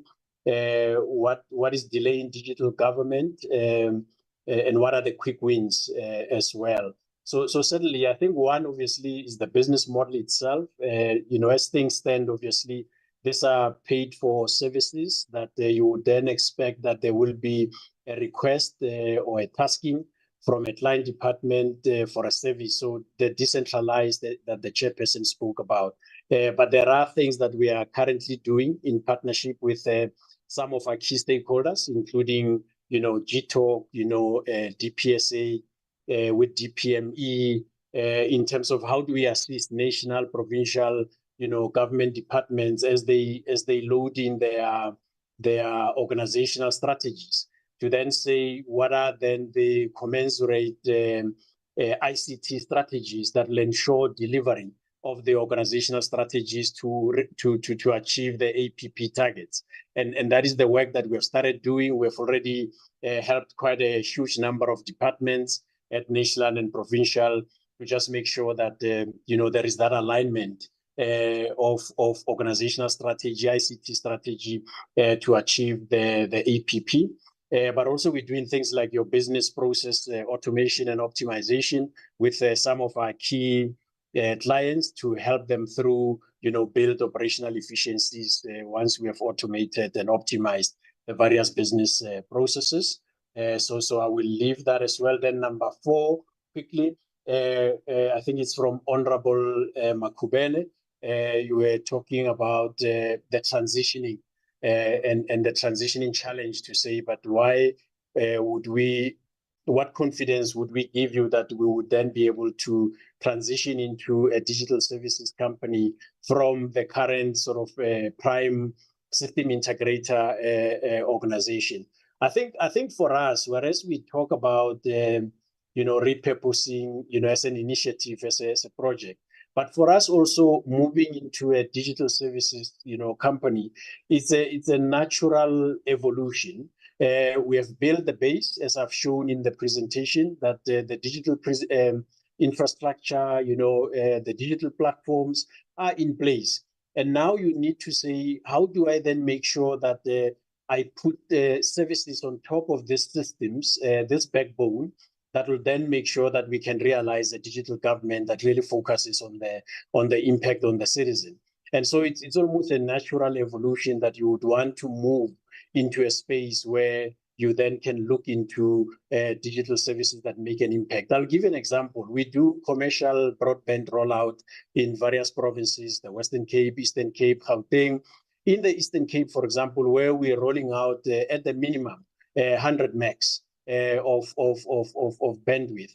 So you can imagine when you're sitting with all of this infrastructure, you now need to say, what services am I running from the schools, the clinics, the hospitals, that will then be consumed, that will then be of impact to the citizens and so forth. And so it becomes almost natural that you would want to then move into that space. But also when you look into the trends, best practices across, that you are beginning to then look into how do you then do that transitioning. And that's most of the things that we're talking about today. The last one from Honorable Delisha, and it's more technical one around 2 aspects.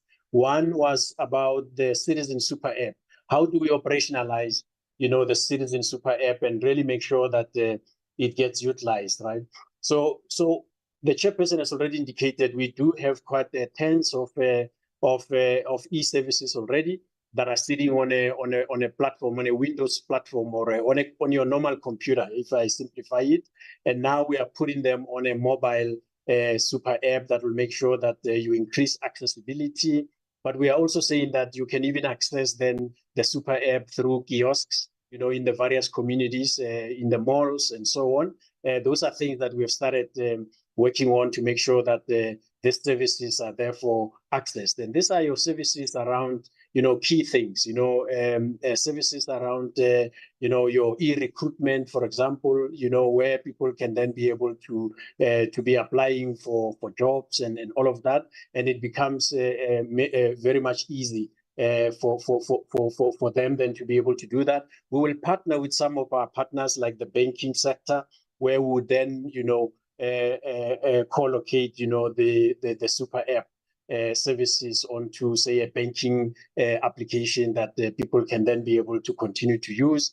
I've said that we are working with the interdepartmental working group, for example, who are now have started developing a roadmap for essential, digital services or services to be digitized. And therefore that then will also then help us in terms of prioritizing which services then are we looking at first and so forth. But one of the most important things as well is that we are now zero rating the services on the super app as well, so that then it becomes easily accessible and affordable for all members of the community. The other issue that you had raised was around the AI.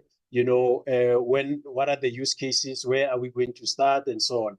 We're excited about this because it's the latest technology that we believe, in terms of things like your predictive analysis, for early childhood development, for example, health breakouts that are happening, that we will then be able to collect the data very quickly, be able to do the analytics, and actually be able to get the information out there. Things like your NESFAS, where you've got your repetitive functions that can actually you can overlay the AI so that you can then be able to build efficiencies into the systems. And that could talk to the likes of Home Affairs, for example, where you've got repetitive processes that today depend on humans or warm bodies that now can be done pretty rapidly. And those are some of the things that we are now looking at in terms of how do we materialize and operationalize some of the AI use cases. So we are deploying, hence in the APP, we've indicated that we start by deploying an AI agent. So basically to be able to sniff as well what are the common challenges and opportunities in government, etc. And then we will then be able to start prioritizing where do we start, because now we've got the intelligence that has been gathered through AI. So this is just some of the things that went on, but I think the chair has covered quite a lot, so I will not go into the details that the chair has touched. Thanks very much, Chair.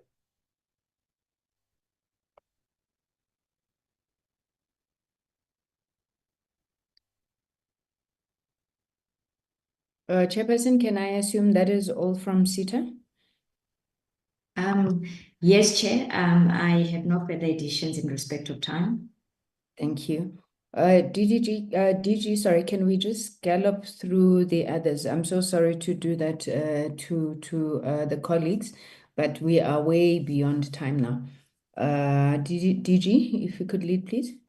Thank you. Can we then have Sentech? Oh no, yes, Sentech, and then followed by USAASA, please. DG, thanks. There were just a few questions, Chairperson, on Sentech.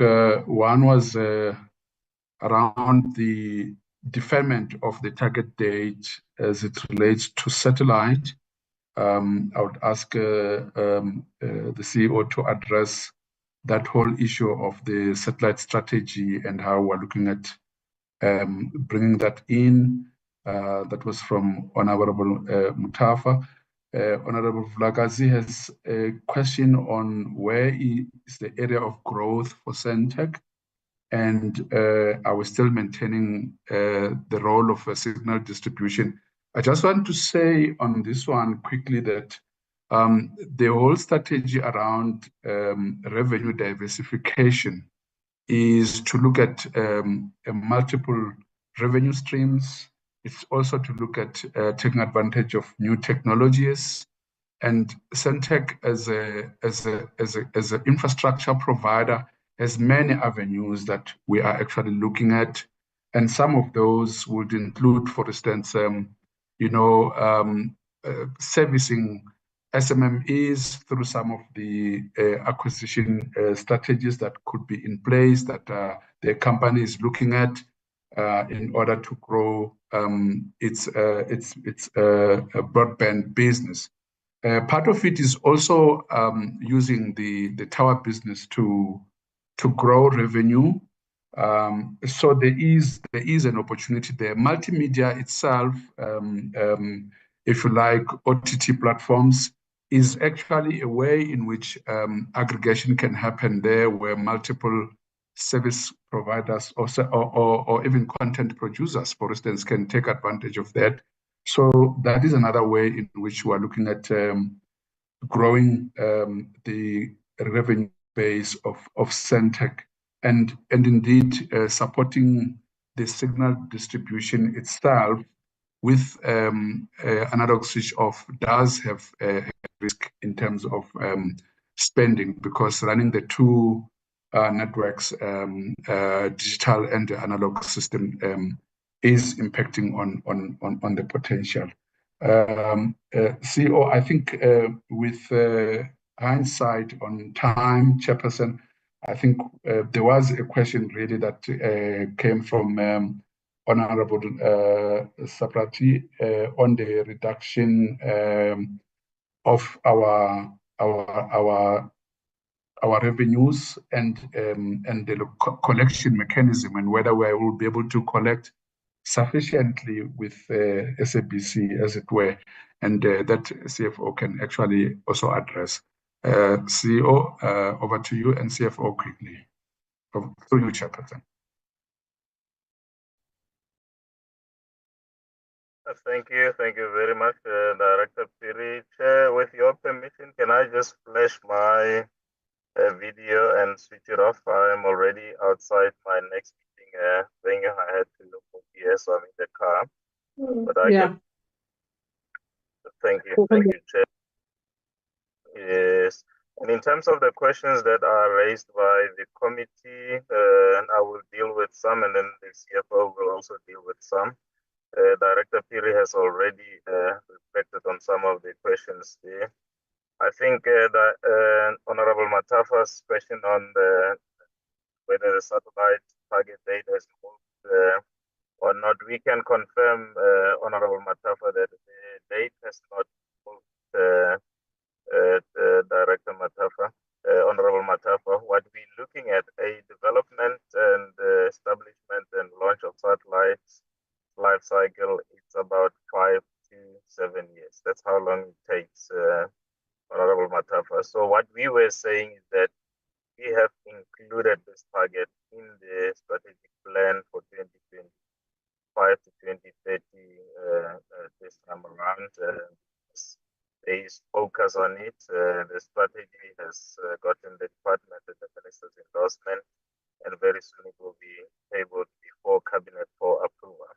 Therefore, we are commencing with the development and the establishment of a vehicle for the establishment of the satellite. That's what we want to confirm. And then Honorable Vilakazi, question, is there really sustainability without the SABC for Sentech? The relationship between Sentech and the SABC, Honorable Vilakazi, committee member, is mutually beneficial, and it goes beyond these two entities. It's beneficial for this country as well. South Africans wake up every morning to get their services as produced by the SABC over the Sentech network, the media and radio television. So without Sentech, Honorable Vilakazi, there is going to be a gap in terms of access of those services. Without the SABC, Honorable Vilakazi, there is going to be a challenge in terms of production of that particular content. So we do look at this relationship as mutually beneficial. We generate value for the SABC, the SABC generates value for Sentech. Collectively, we generate value for the public of South Africa and the portfolio committee concerned as well. So we do not envision a day without the SABC. That is why we are always positioning for the portfolio committee and appreciate support that the portfolio committee is giving the SABC and Sentech in terms of finding the alternatives for funding the chairperson. And then your next question was, yes, and I think with this we can confirm that yes, the SABC is the main customer. They account for around 4% of our revenues. There are other customers there from a media point of view. And we also have broadband customers and managed infrastructure customers there. So the SABC is a vital part of sustainability of the media distribution, honorable members. And then your second question, Honorable Vilakazi, was, are we looking beyond signal distribution? Yes, definitely. We are diversifying our revenues beyond media distribution and content distribution.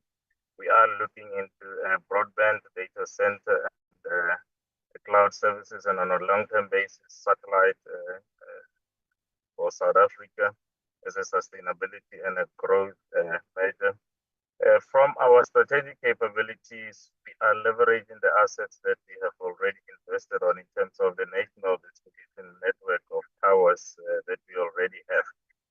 It is our natural evolution on leveraging the capability and the assets that we have that are diversifying our revenues to the broadband and data centers. We will have demonstrated to the committee the energy capacity, security capacity, and space capacity that gets released when we replace the old technology with the new technology. So from an investment point of view, it's just prudent to leverage that capability to enable the state, particularly government institutions, to have its own capabilities and data centers there. And then how does the broadband align with Sentech vision? We already have towers, and I think just from a landscape point of view, we just need to explain that there are unique capabilities that each of the entities focus on. Nationally, there is over hundreds companies that are licensed, provide internet connectivity and broadband services out there. The market is quite broad, committee members. And we believe very strongly that BBI and Sentech has a role and opportunity to play, with primary focus on government institutions to make sure that the connectivity and the services that are required by government are available. Secondly, on public Wi-Fi hotspots, the other players are not focused on this. So there are unique focus areas, unique capabilities that we are bringing to the fore to make sure that the digital divide gap is closed. And it is a strong feel and assertion that the market is still broad. There will be saturation further down the line, but we are not there yet. Just from a connectivity point of view, there are areas that are not connected. We have to ensure that there's connectivity. And the time of saturation, when it comes, we believe that maybe then the consolidation of the SDIC will be with us. Then Honorable Makubela's question, I think, yeah, the delineation of mandate, I think, yeah, this relates to the market being brought. Honorable Makubela, and I believe that we have a role, and we believe we can add a lot of value and contribute towards closing the gap. And we look at BBI and Sentech's capabilities as complementary to each other. Our unique capabilities are very much on satellite and towers from a fixed wireless point of view.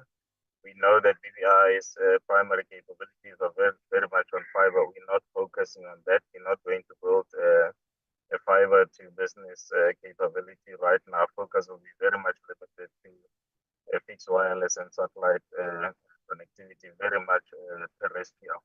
So these capabilities combined and building the SDIC will definitely be complementary. So while it may broadly sound like all enabling broadband connectivity, we are enabling broadband connectivity most of the time with different technologies, different mediums. So I was explaining that there is fiber to the home, fiber to the business, fixed wireless.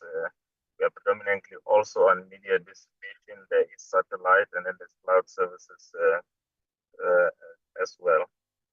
Then your next question relates to the revenue growth, Honorable Makubela. What are the drivers for our revenue growth? So broadband plays a critical role in terms of contribution. What we're looking at is to grow approximately around 200 million in this financial year from broadband.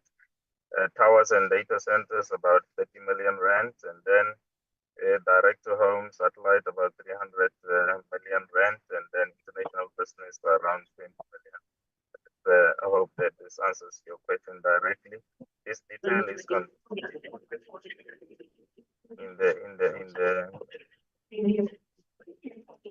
document. And then the duality illumination, Honorable Mandela, we are still. Can I ask that you mute, Honorable Subrathi? Please mute. Honorable Subrathi, please mute. Sorry about that, Acting CEO. Thank you. Thank you, Honorable Subrathi. Please proceed, Mr. Lusrabe.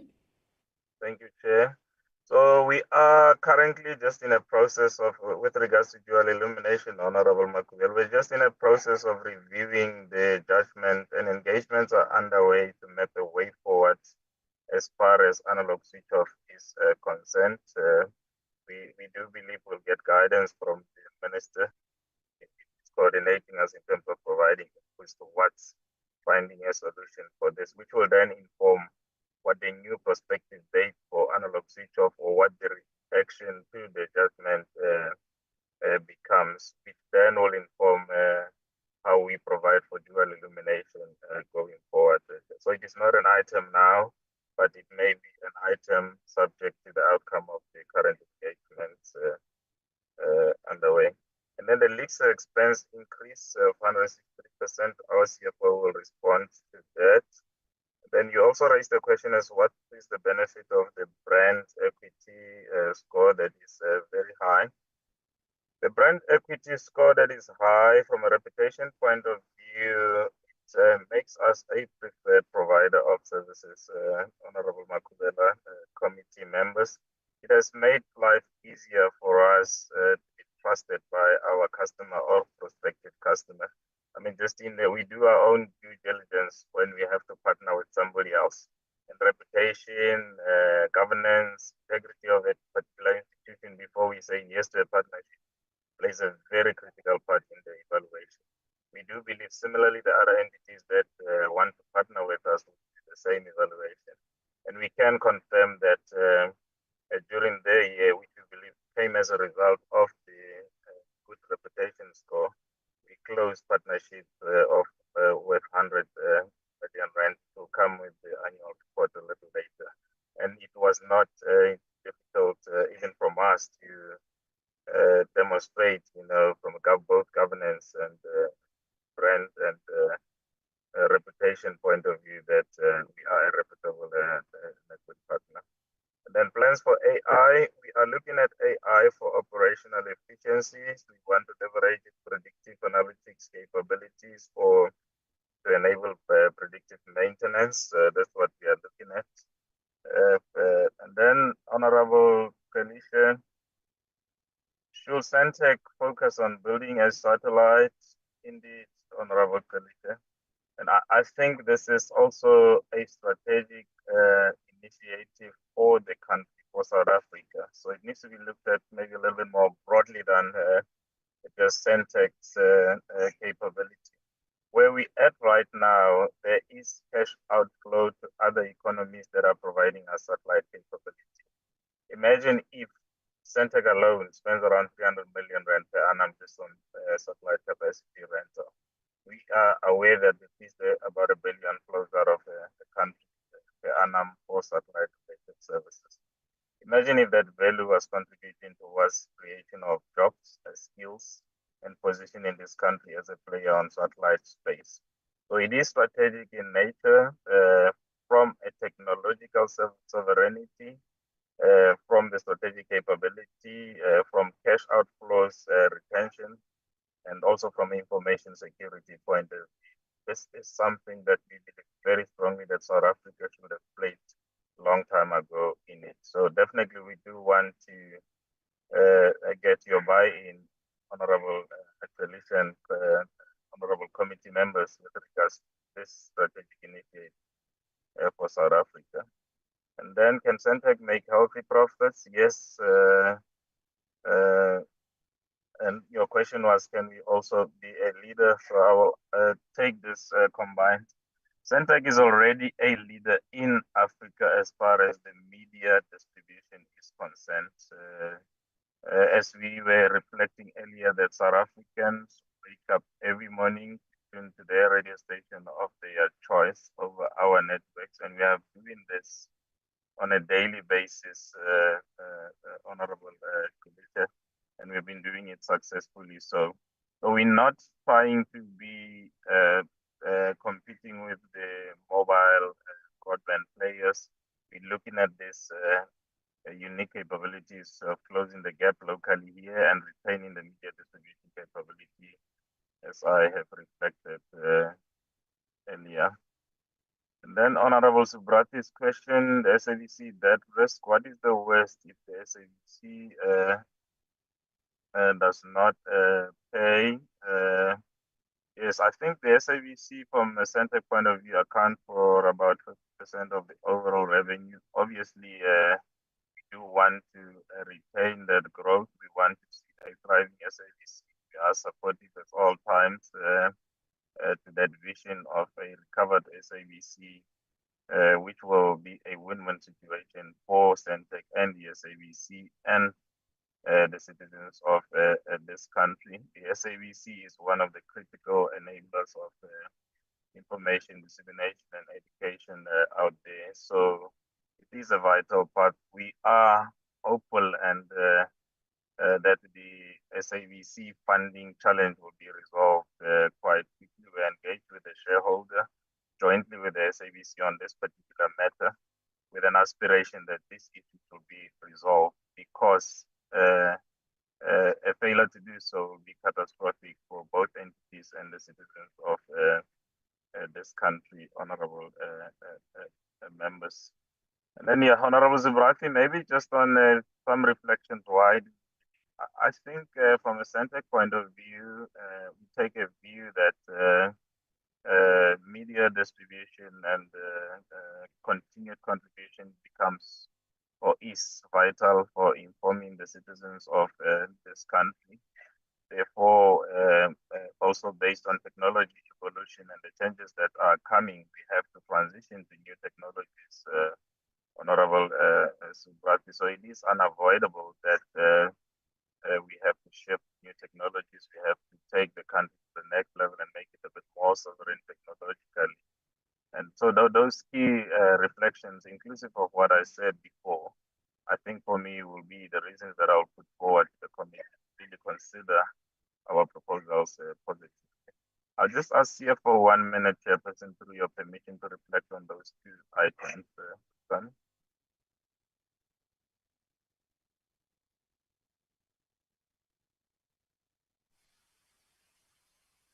Thank you. Yes, I'm still here. Okay, thank you. There were two questions that I needed to respond to. The first one was from Honorable Makubele on the increase on lease expenses.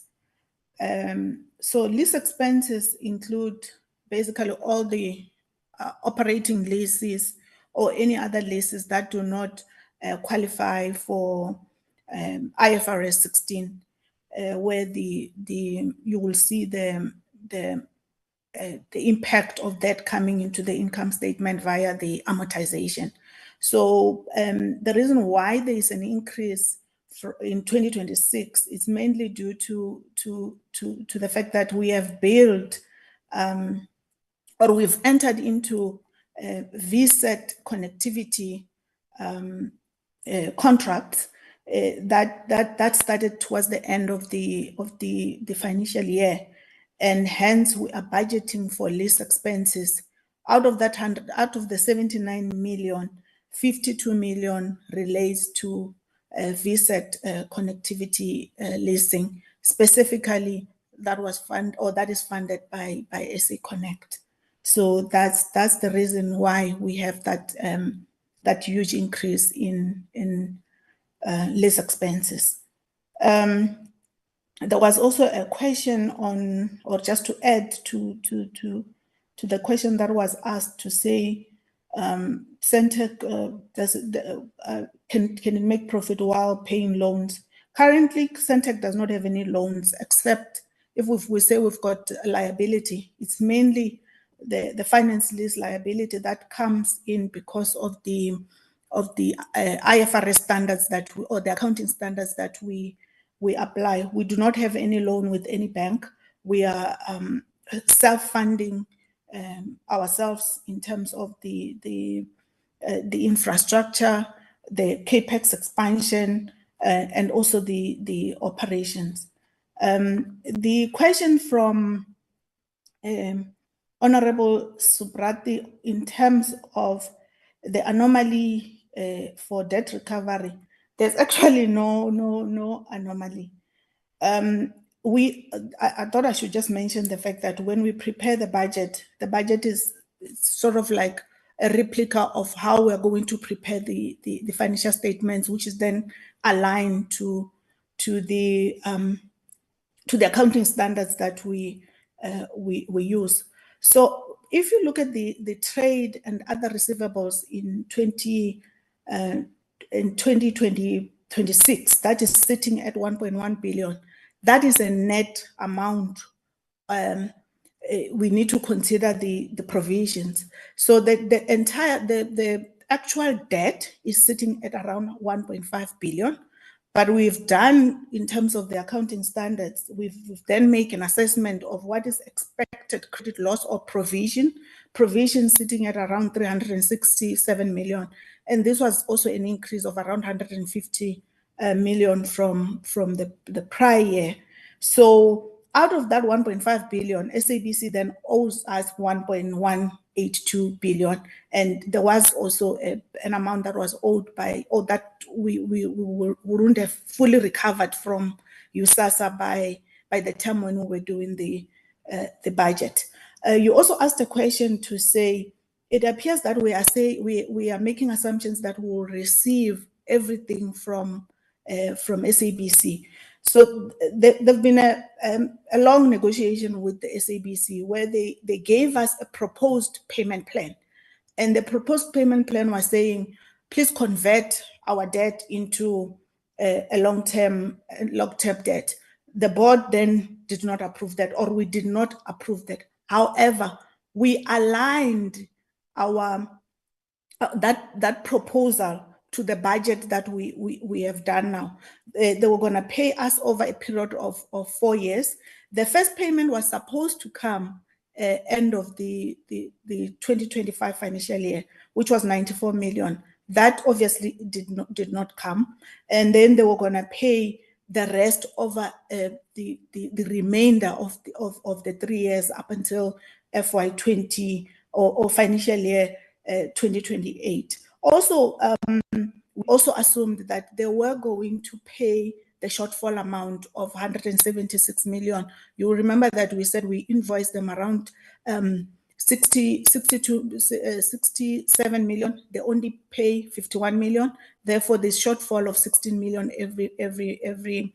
every month, and that for 11 months would have then accounted to 176 million, which they also did not pay. So this obviously then contributes to how we came with the amount of 1.1 billion, and also it reducing in the subsequent year to 754 million. Then because then we assumed that they would have signed the the proposed payment plan, and they would then be honoring the payment plan. I hope this does answer the question. Thank you.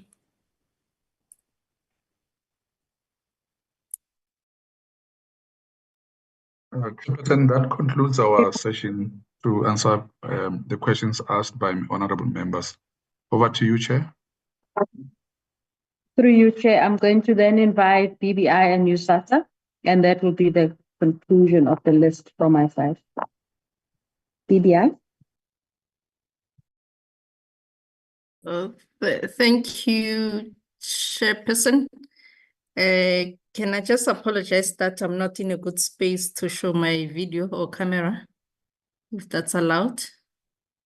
What are you colleagues doing after 6? No, Genje, you can't open videos. It's fine, Chair. You may proceed.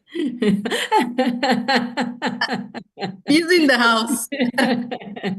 Don't want to be exposed to some of the things. Proceed, Chair. Thanks. Much for the questions posed by honorable members. So I'm going to attempt to address quite a few of them and then hand over to the CEO to add and address the rest.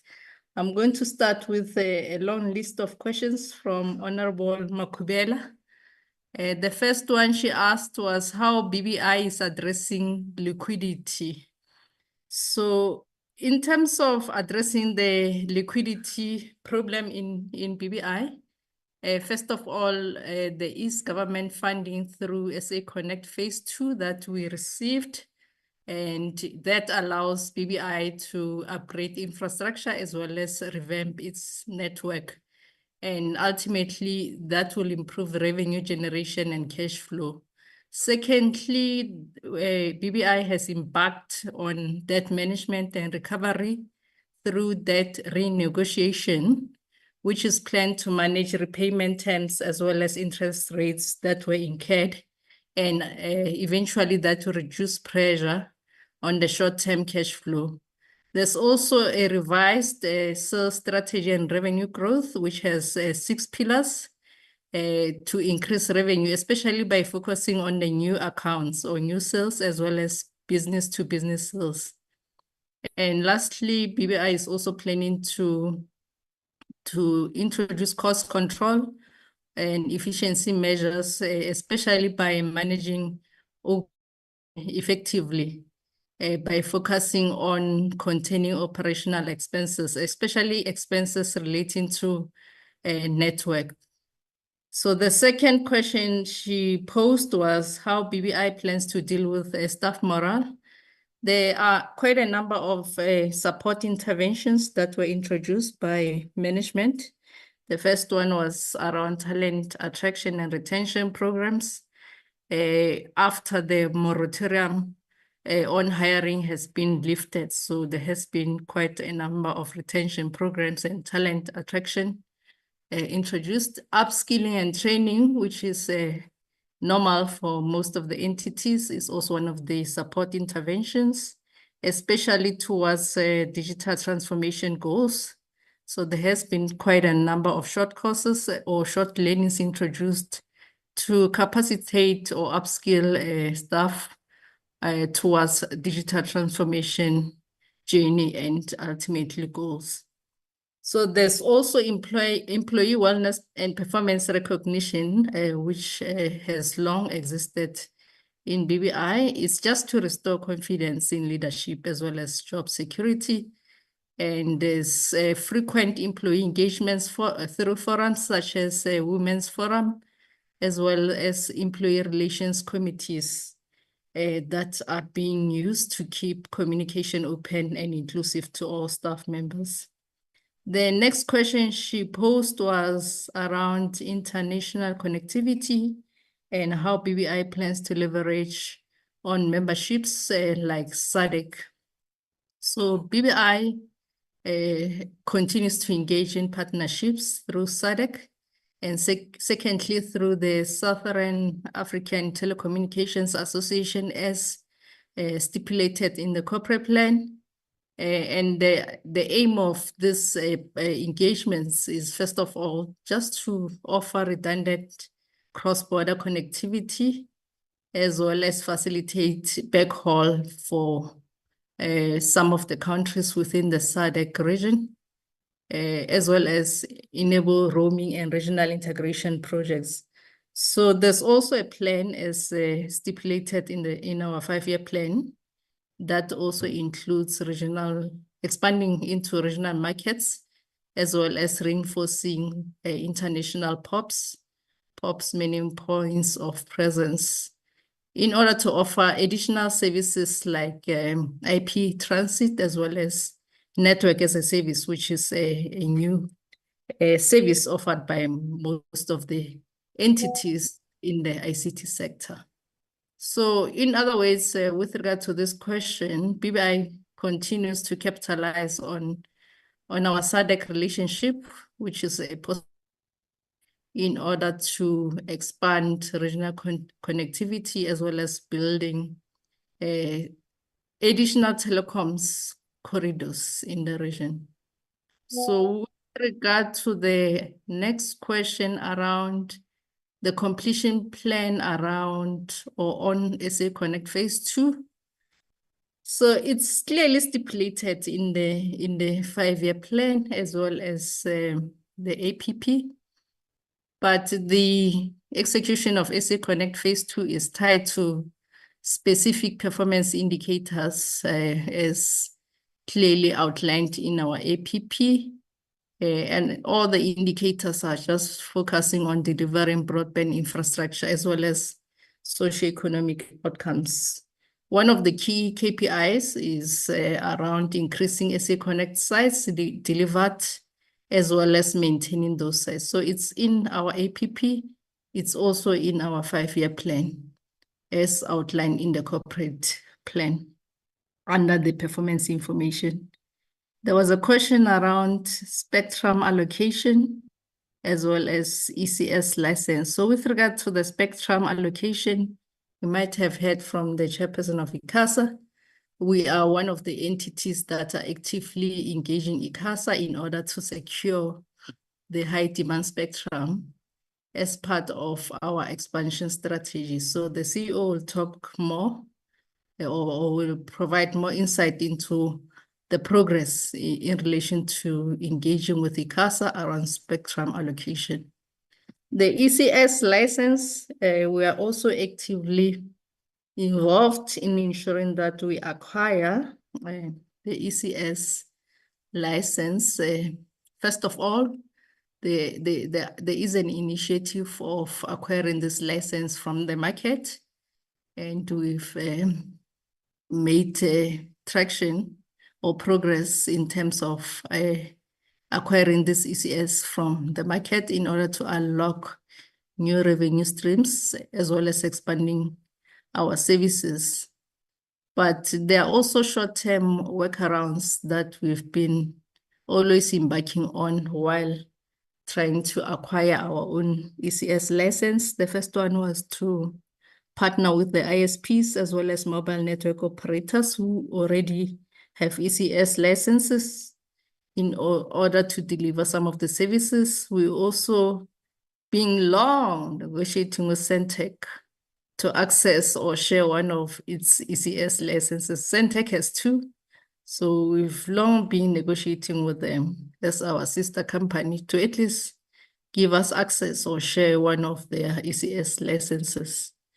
And we've also requested ministerial intervention to allow Sentech to transfer one of the licenses to us. So those are the interventions in terms of BBI acquiring its own ECS license. So I'll ask the CEO to address the rest of the questions. But before then, there was a question from Honorable Villegas, a very difficult one, but I hope my response will be well understood. The question was, BBI is technically insolvent, and what is the situation right now? So from where we are sitting as the board, as well as management, BBI is not yet technically insolvent, but we are operating under financial strain. And it's also documented or recognized as a risk that is high, but it's not yet materialized. So there are various reasons why we are operating under financial strain and not yet declared as a technical insolvent company. So due to the losses projected for several years, which implies negative net income, as well as putting pressure on cash reserves and overall solvency, we are at a risk of becoming technically insolvent, but we are not yet insolvent. And then the reliance on state contracts, especially SA Connect, can lead to us being technically insolvent, as well as high exposure to debt. However, there are certain interventions of which, if they fail or they are delayed, we will be technically insolvent, because at this point in time, we are mitigating the risk, the high risk of BBI being technically insolvent. And one of the strategic interventions is to ensure that there is a sufficient capital injection. We spoke about pursuing public-private partnerships in order to support our project delivery initiatives, as well as commercialization of services by offering wholesale and value-added services like co-location. So if this and other interventions fail or are delayed, then BBI will be technically insolvent. At this point in time, it's a high risk of which we are closely monitoring and through our remedial action plans and mitigation strategies. Thank you, Chair. I'll now hand over to the CEO to cover the rest of the questions. Thank you. CEO.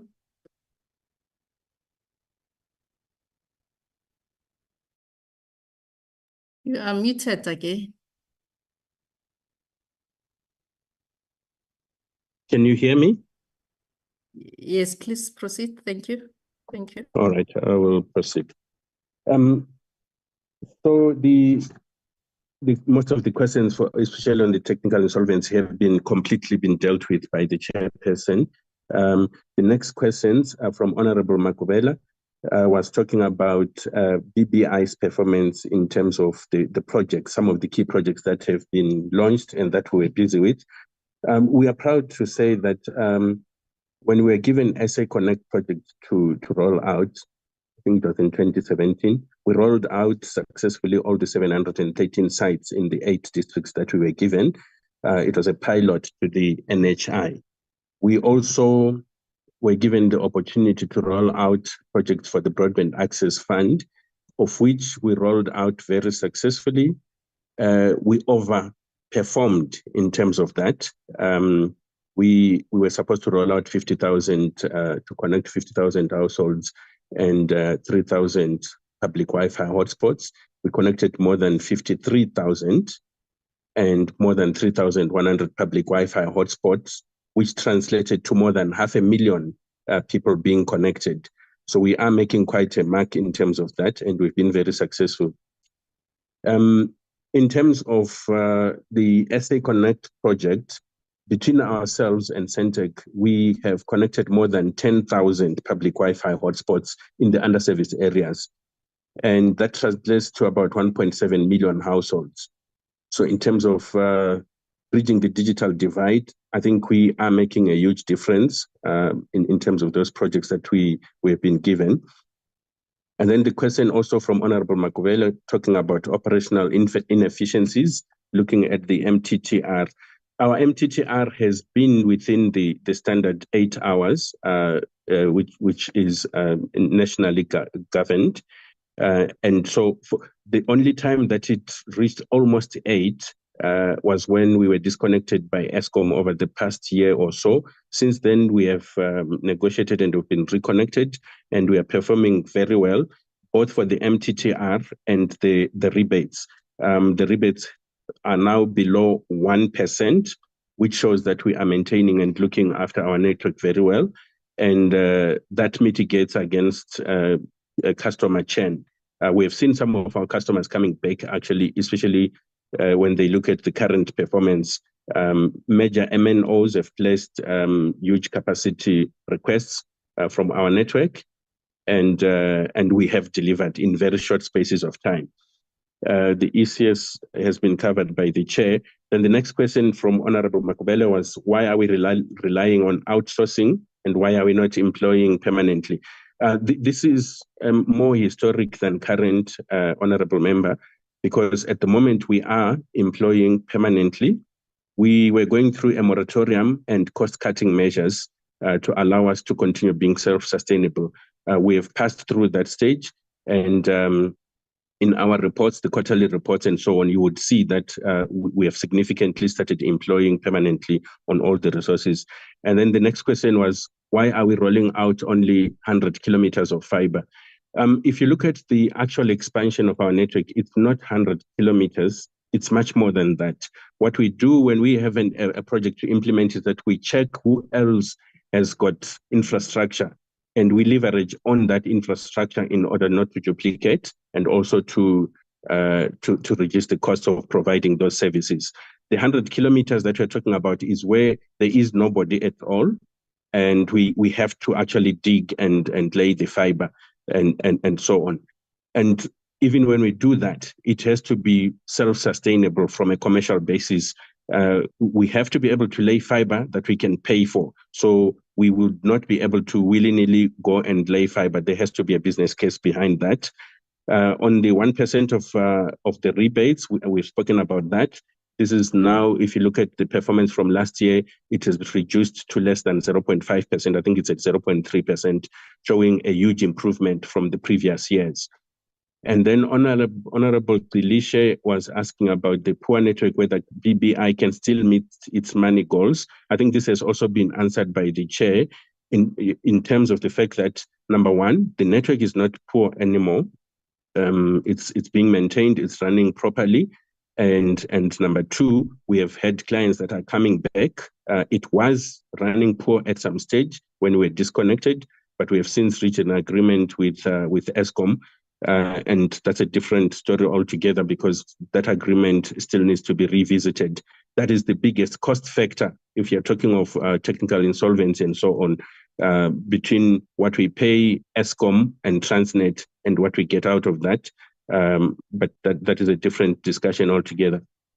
Then the next question from Honorable Tilishe as well was talking about whether we are helping small companies to benefit or we are just empowering the big companies. We can proudly say it's the SMMEs, it's the small companies that we are helping. So, for example, for the Broadband Access Fund project that I mentioned that we have overachieved under budget, we nominated at least 56 SMMEs or access network providers to assist us in rolling out. We held their hands, we worked with them, we empowered them, we trained them. And some of them, not all the 56, some of them are self-sustainable and are going on to do other business on top of that. And they have also employed many local people in rolling out that. For SA Connect Phase 2, we nominated through a tender process 72 such ISPs countrywide. And again, a huge majority of them, more than 50% of them, have successfully started running their own business on the back of that. And the last question from Honorable Tilishe was on whether we have a choice to focus on future technology or we should fix current problems. That was also answered, I think, by the DG. We don't have a choice. We have to remain relevant. It cannot be that if our mandate is to provide services to underserviced areas, that we give them last year's technology or yesteryear's technology, because then the digital divide will always continue. So as we roll out some of these key projects, we revamp our network to make sure that we remain relevant. Those key products that we're looking at, or the key services that we want to provide, whether it's the Internet of Service or AI and so on, cannot run on ancient technology. So we have to strike a balance between rolling out the future technology, fixing the current problems, as well as rolling out in underserviced areas. So we are doing that. And then the last one from Honorable Subrathi was to mention 3 reasons why the honorable members should approve the budget. Briefly, you would have heard from all the projects that we have been given, which are very key projects in terms of limiting the digital divide, reducing it, and providing services. BBI has met all its targets in terms of the rollout. So it means we are making a dent. And as soon as the budgets are approved, we continue to make a dent and make a difference in those areas. And number two, not only are we doing that, but it is our mandate, which is legislated. So if we are working within our mandate, we are providing services and in many cases under budget and overachieving. I do not find much reason why we should not be supported together with the department in continuing with that work. And number three is just as a comparison. So the key projects that we are running, the SA Connect projects, they are in 3 phases. One of the phase is for the private companies that got the high demand spectrum to provide services to various entities, to schools and so on, over the same period as BBI and the other entities. They are supposed to provide services to more than 27,000 entities. We're talking of the Vodacoms and MTNs and all of them that got the good spectrum. To date, during the same period, they've rolled out only 500. BBI has rolled out more than 10,000 public Wi-Fi hotspots.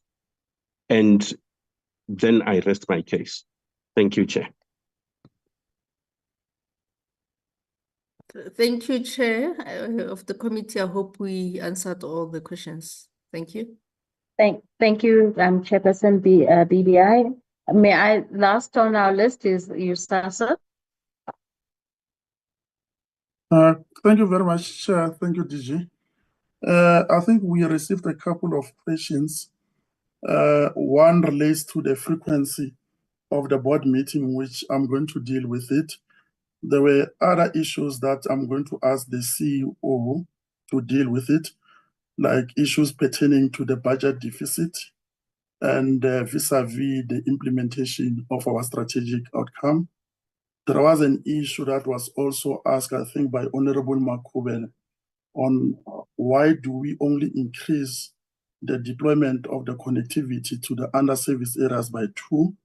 I think the CEO will also come and address that particular question. The other one, Chair, I think it relates to the clean audit. Why are we aiming to achieve the 100% clean audit? I think I must clarify, Chair, on that one, that I think from our presentation, what we are saying is that we are working towards achieving clean audit. So in the next 3 to 5 years, we are working towards a clean audit. I think what we have also indicated is that at least for the 2025-2026, at least we want to achieve a reduction of the material audit findings by 60%. Then the other issue, Chair, that pertains to the frequency of the board meeting. It is important to note that the current board meetings are regulated by the governance framework that we have adopted, which is the governance agreement and the board charter, which provides for the minimum or the maximum of, I think it is 7 board meetings per annum. I must indicate and acknowledge that in the previous financial year, that number was exceeded. And there are a number of reasons that might have contributed to that. Because when this particular board was reconfigured towards the end of the year, it inherited a number of legacy issues that this particular board had to deal with it. Issues pertaining to the finalizations of the APP's audit action plans, quarterly reports, issues pertaining to digital migrations, USAF programs, even outdated policies, which we found that some of them, they've not even been reviewed since 2013. So there are a number of issues that we needed to deal with it in a very short space of time, especially if you look from the period of November until February this year.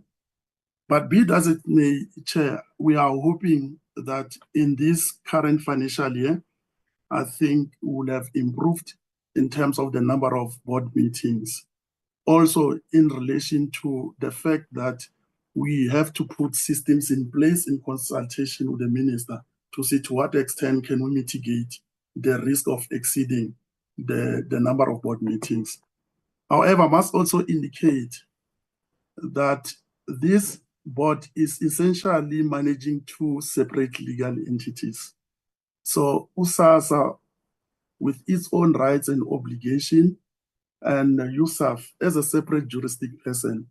So each entity is required to report separately to the board in all statutory reports that are required. So that in its own does also contribute to a number of meetings. I think most recently, we have even been presented by long agendas, which we could not even finalize the agenda items in the single meetings. But be that as it may, we were able also to consider some of the mitigation plans, including issues of round-robin resolution, so that at least we limit a number of board meetings. Then with regard to the issue of the increase of the deployment of connectivity to the under-service areas, Chair, it is also important that we have some challenges in implementing some of the strategic outcome that we have put in place because of this budget deficit. We would love to do more areas, but it is also important to note that for these two under-service areas that we are increasing, these are not the targets. This is over and above what we are currently servicing. And when you look at one service area, it's an area that covers even almost 400 sites per area, because we're dealing with the district municipalities when we talk about the under-service areas. But I will also ask the CEO just to expand in terms of some of these technical questions that have been raised by honorable members. Thank you. Over to you, CEO.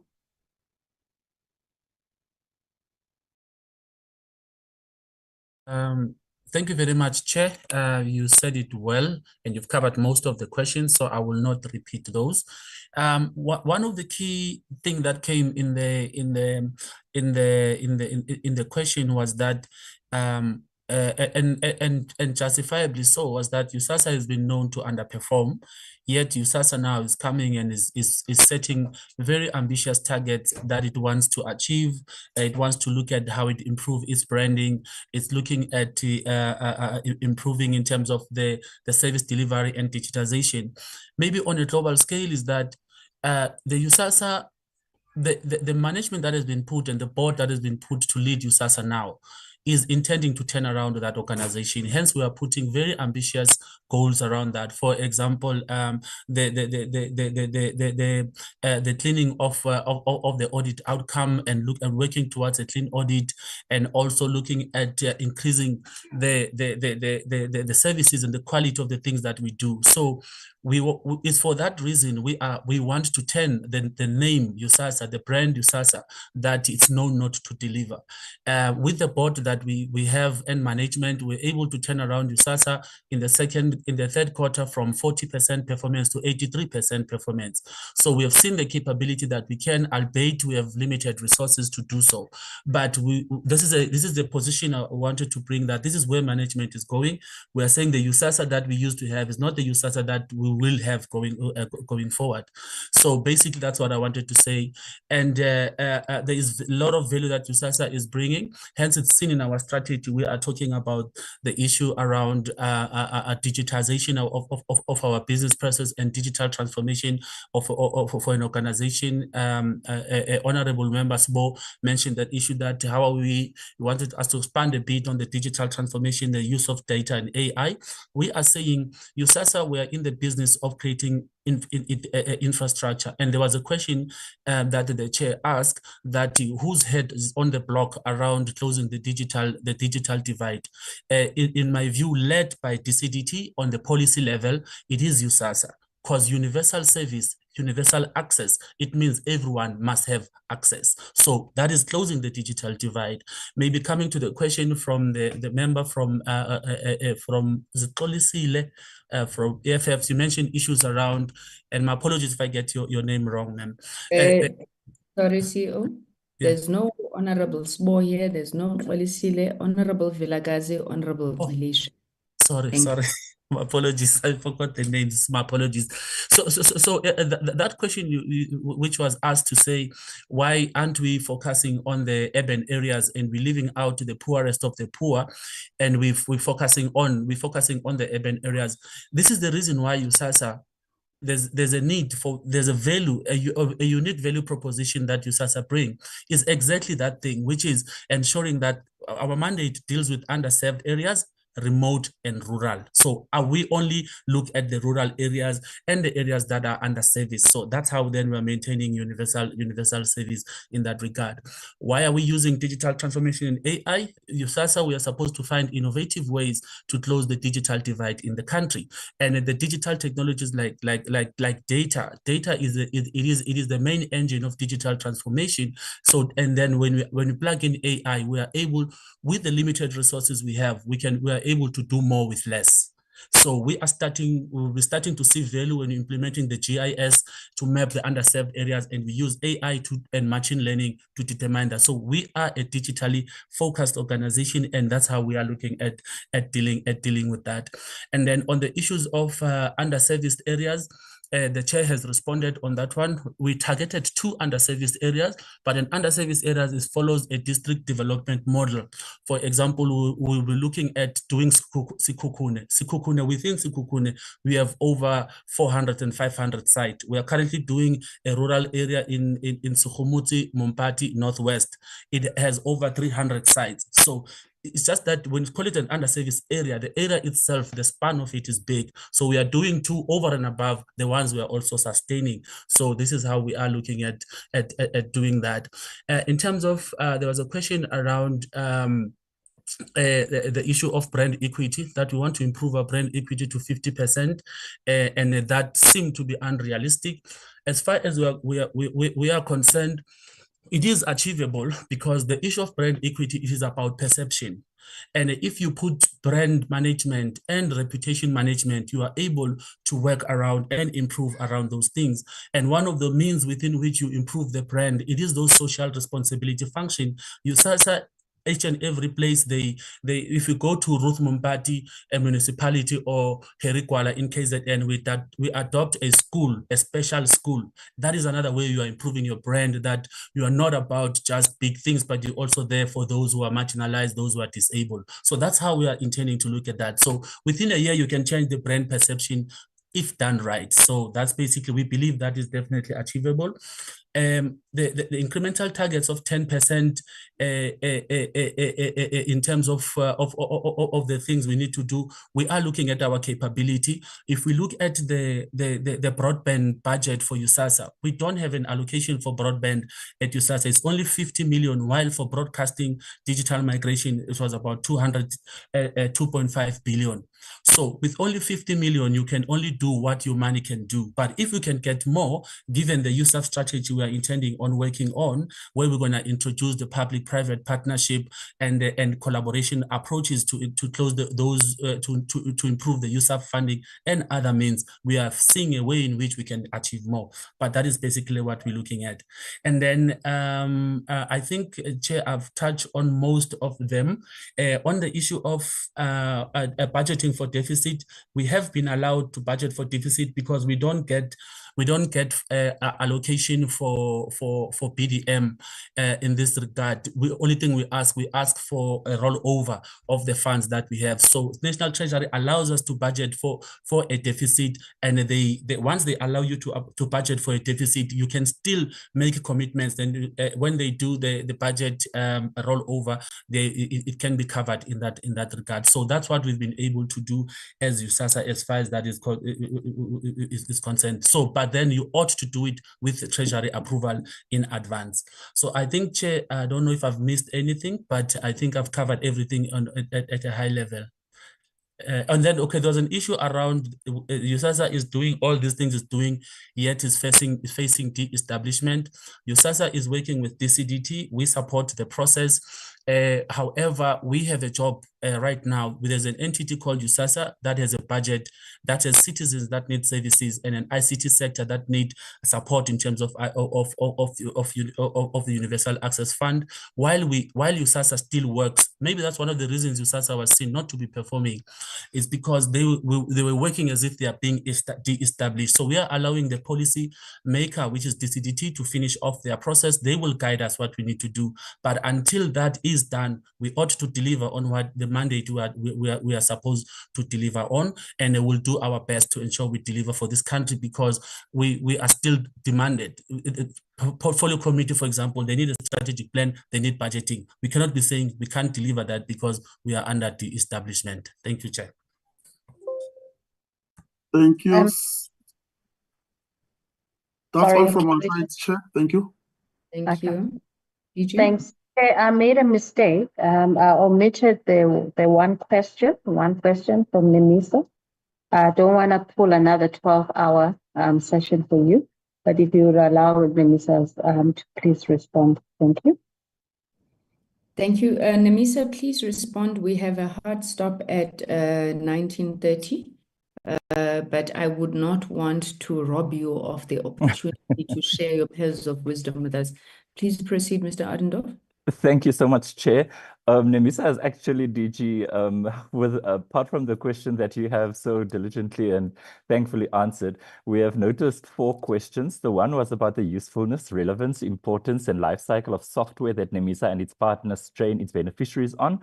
And then related to it, if we collaborate with partners and partner with OEM system developers to ensure that that the young people get jobs that the market actually require. The second question was about our ability or inability to scale our offering to a point where we can reach the maximum and not the minimum. The third question from Honorable Subrati was on the insistence on the 3 compelling reasons why NEMISA's budget should be approved and supported by the PC. And lastly, the chairperson's question on the influence or resonance of the PC's advice, recommendations, and concerns in what has been presented. Well, I will attempt to contribute to questions 3 and 4. The CEO will take on the questions posed by Honorable Kalishe and Honorable Subrati's the first question that he asked on the scalability of our programs. Let me just for a second then turn to Honorable Subrati's question. Apart from the fact that NEMISA is a high-performing entity with an average target achievement rate of over 90%, and then apart from the department itself, NEMISA was the only other entity that achieved a clean audit. There are indeed 3 other compelling reasons why our budget, as limited as it is, should be supported. One, we have a youth unemployment problem coupled with a youth opportunity deficit. And that is why our budget, as limited as it is, contribute to meaningful inclusive growth, job creation, and entrepreneurship. Secondly, without this budget or an upward readjustment, Honorable Subrati, we will not be able to build the capable and ethical state through the optimization of digital technologies and AI in our operations and service delivery matrices. And finally, Chair, because of the elementary nature and importance of digital literacy, not only for the protection and ethical management of data only, but also linked to our ability to leverage data and enable data-driven decision-making in government, coupled with digital innovations, potential to reduce cost of transactions, whether it's for airtime, electricity, entertainment, or education. Our programs contribute directly to poverty alleviation and reducing the high cost of living. I think NEMISA would agree with you that, as DG explained earlier, because of our constricted allocation, we can still offer only the affordable, low cost, and more accessible training interventions. Through stronger collaborations, we will be able to look at the tertiary and more lucrative courses and training interventions that can take many entrepreneurs and professionals from subsistence to profit. Chair, allow me then to answer the other part of your question on the resonance of the concerns and suggestions as expressed by all the members. I can assure you that we have taken copious notes and would certainly present these at our next strategic planning when we provide oversight over the operations and direction of NEMISA to ensure that your concerns are indeed reflected in our strategy development process. Because the last thing, Chair, that we would want is that we would come here again and there's no resonance of what you have suggested found in our presentations or our strategic plan or APP.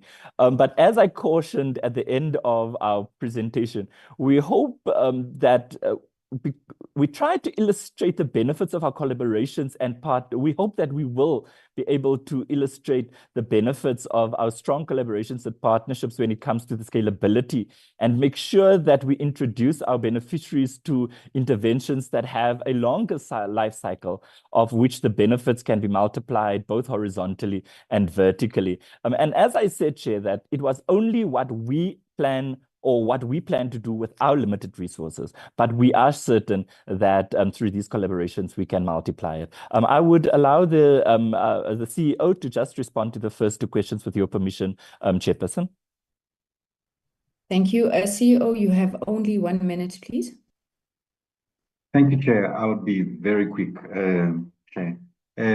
Honorable Lisha did ask a question about NEMISA's courses and whether they are relevant and whether they will help the beneficiaries to enter or to access job opportunities, and also whether we collaborate with technology companies out there.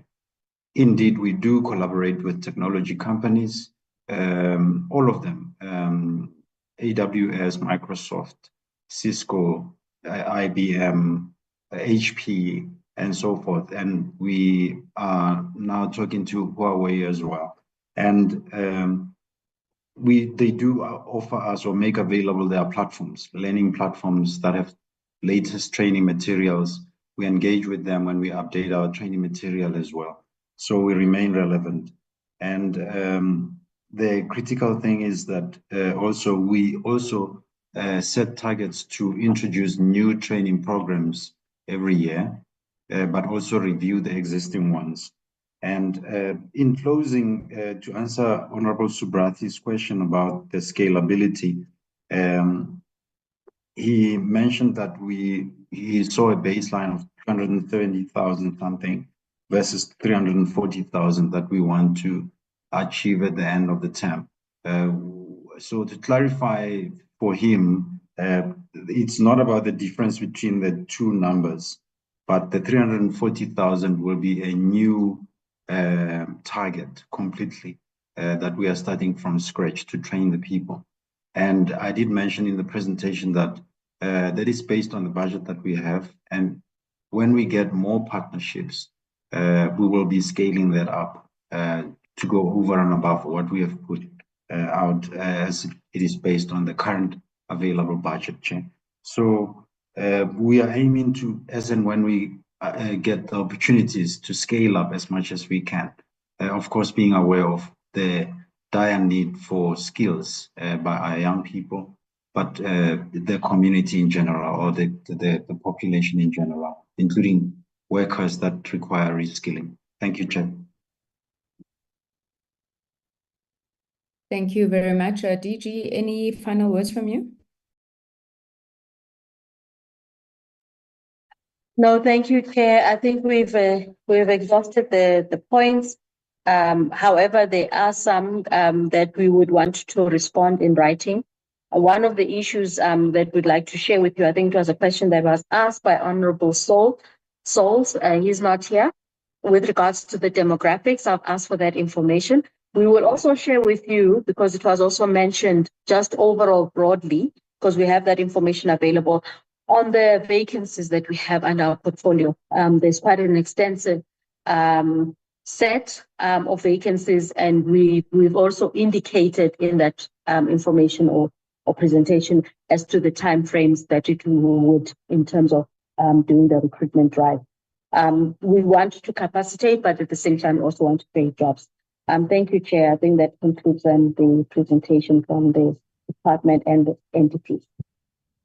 Okay, let me thank you, DG. Let me thank the entities for their responses. I hope that it's noted that I had many questions that I did not ask, because there's half a minute before I want to close. I just want a quick question on why is Sentech not transferring the license, or why are you not intervening as a department to resolve that issue? DG?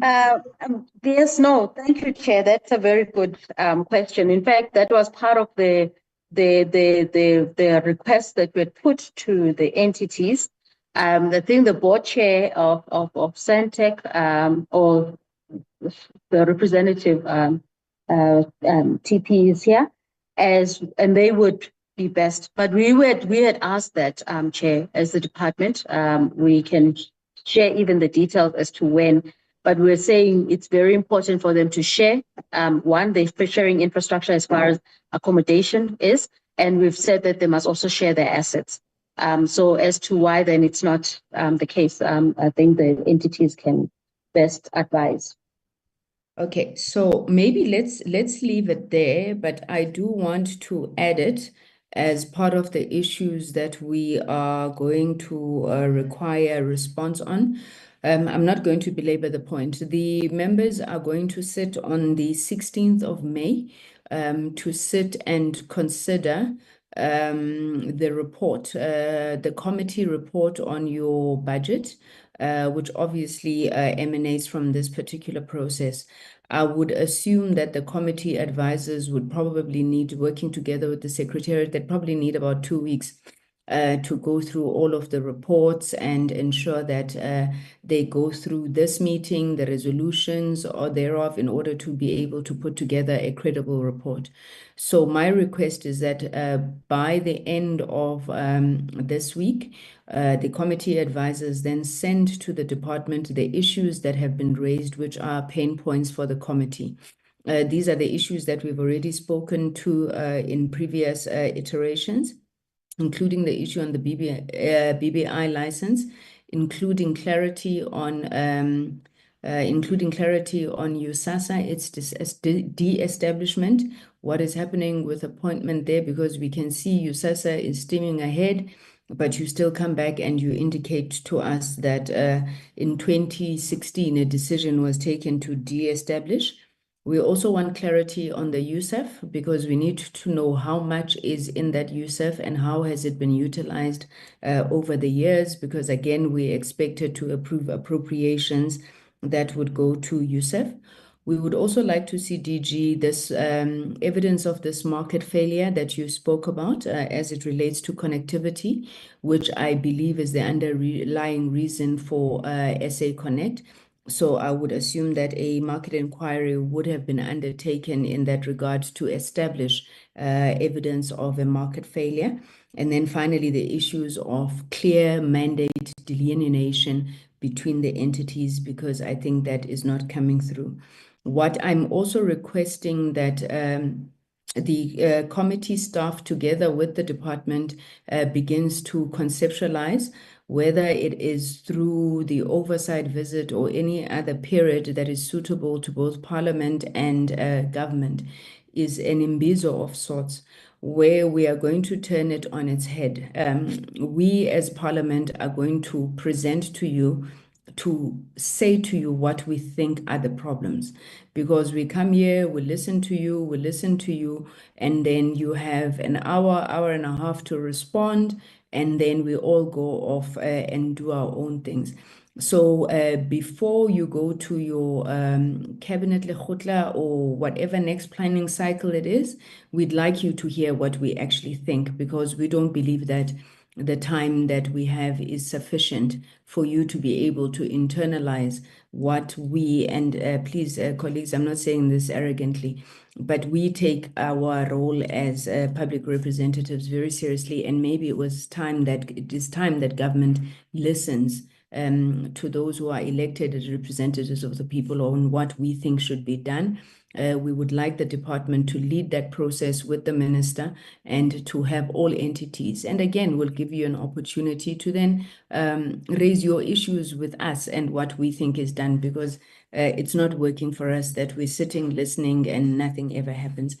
Given the fact that there's no other issues then on the agenda, let me express my sincere appreciation. We do not take your time lightly, colleagues.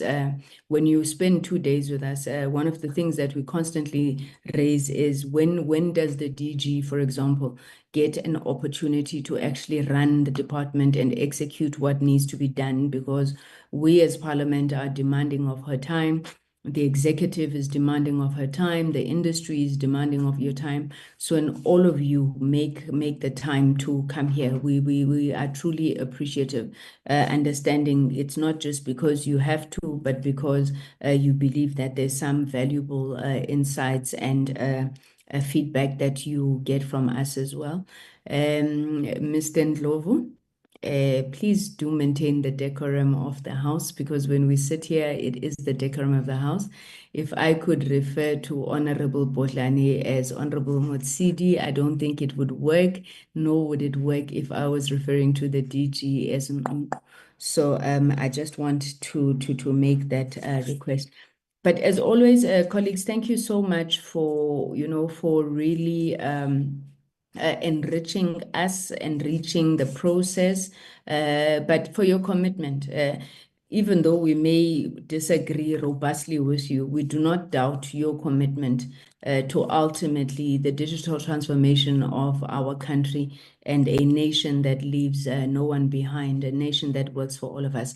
So I will adjourn the meeting, and then I'll request the committee staff, perhaps as soon as tomorrow morning, to share with the members the process and the milestones towards the 16th of May, where we are expected to consider this budget vote before we then go and table it in the House. I hope my dates are correct there. You advise me of the dates, but I do know that the budget vote has to be tabled before the House before the 31st of May. So let's just make sure that we get our dates in order. Thank you, colleagues. Enjoy the rest of your evening, and may you receive good news today about the budget. The meeting is adjourned. And thank you very much, Chair. I hope you will advocate for more money for the portfolio. Thank you. Thank you. Bye. Bye, Thank you. Chair. Chair.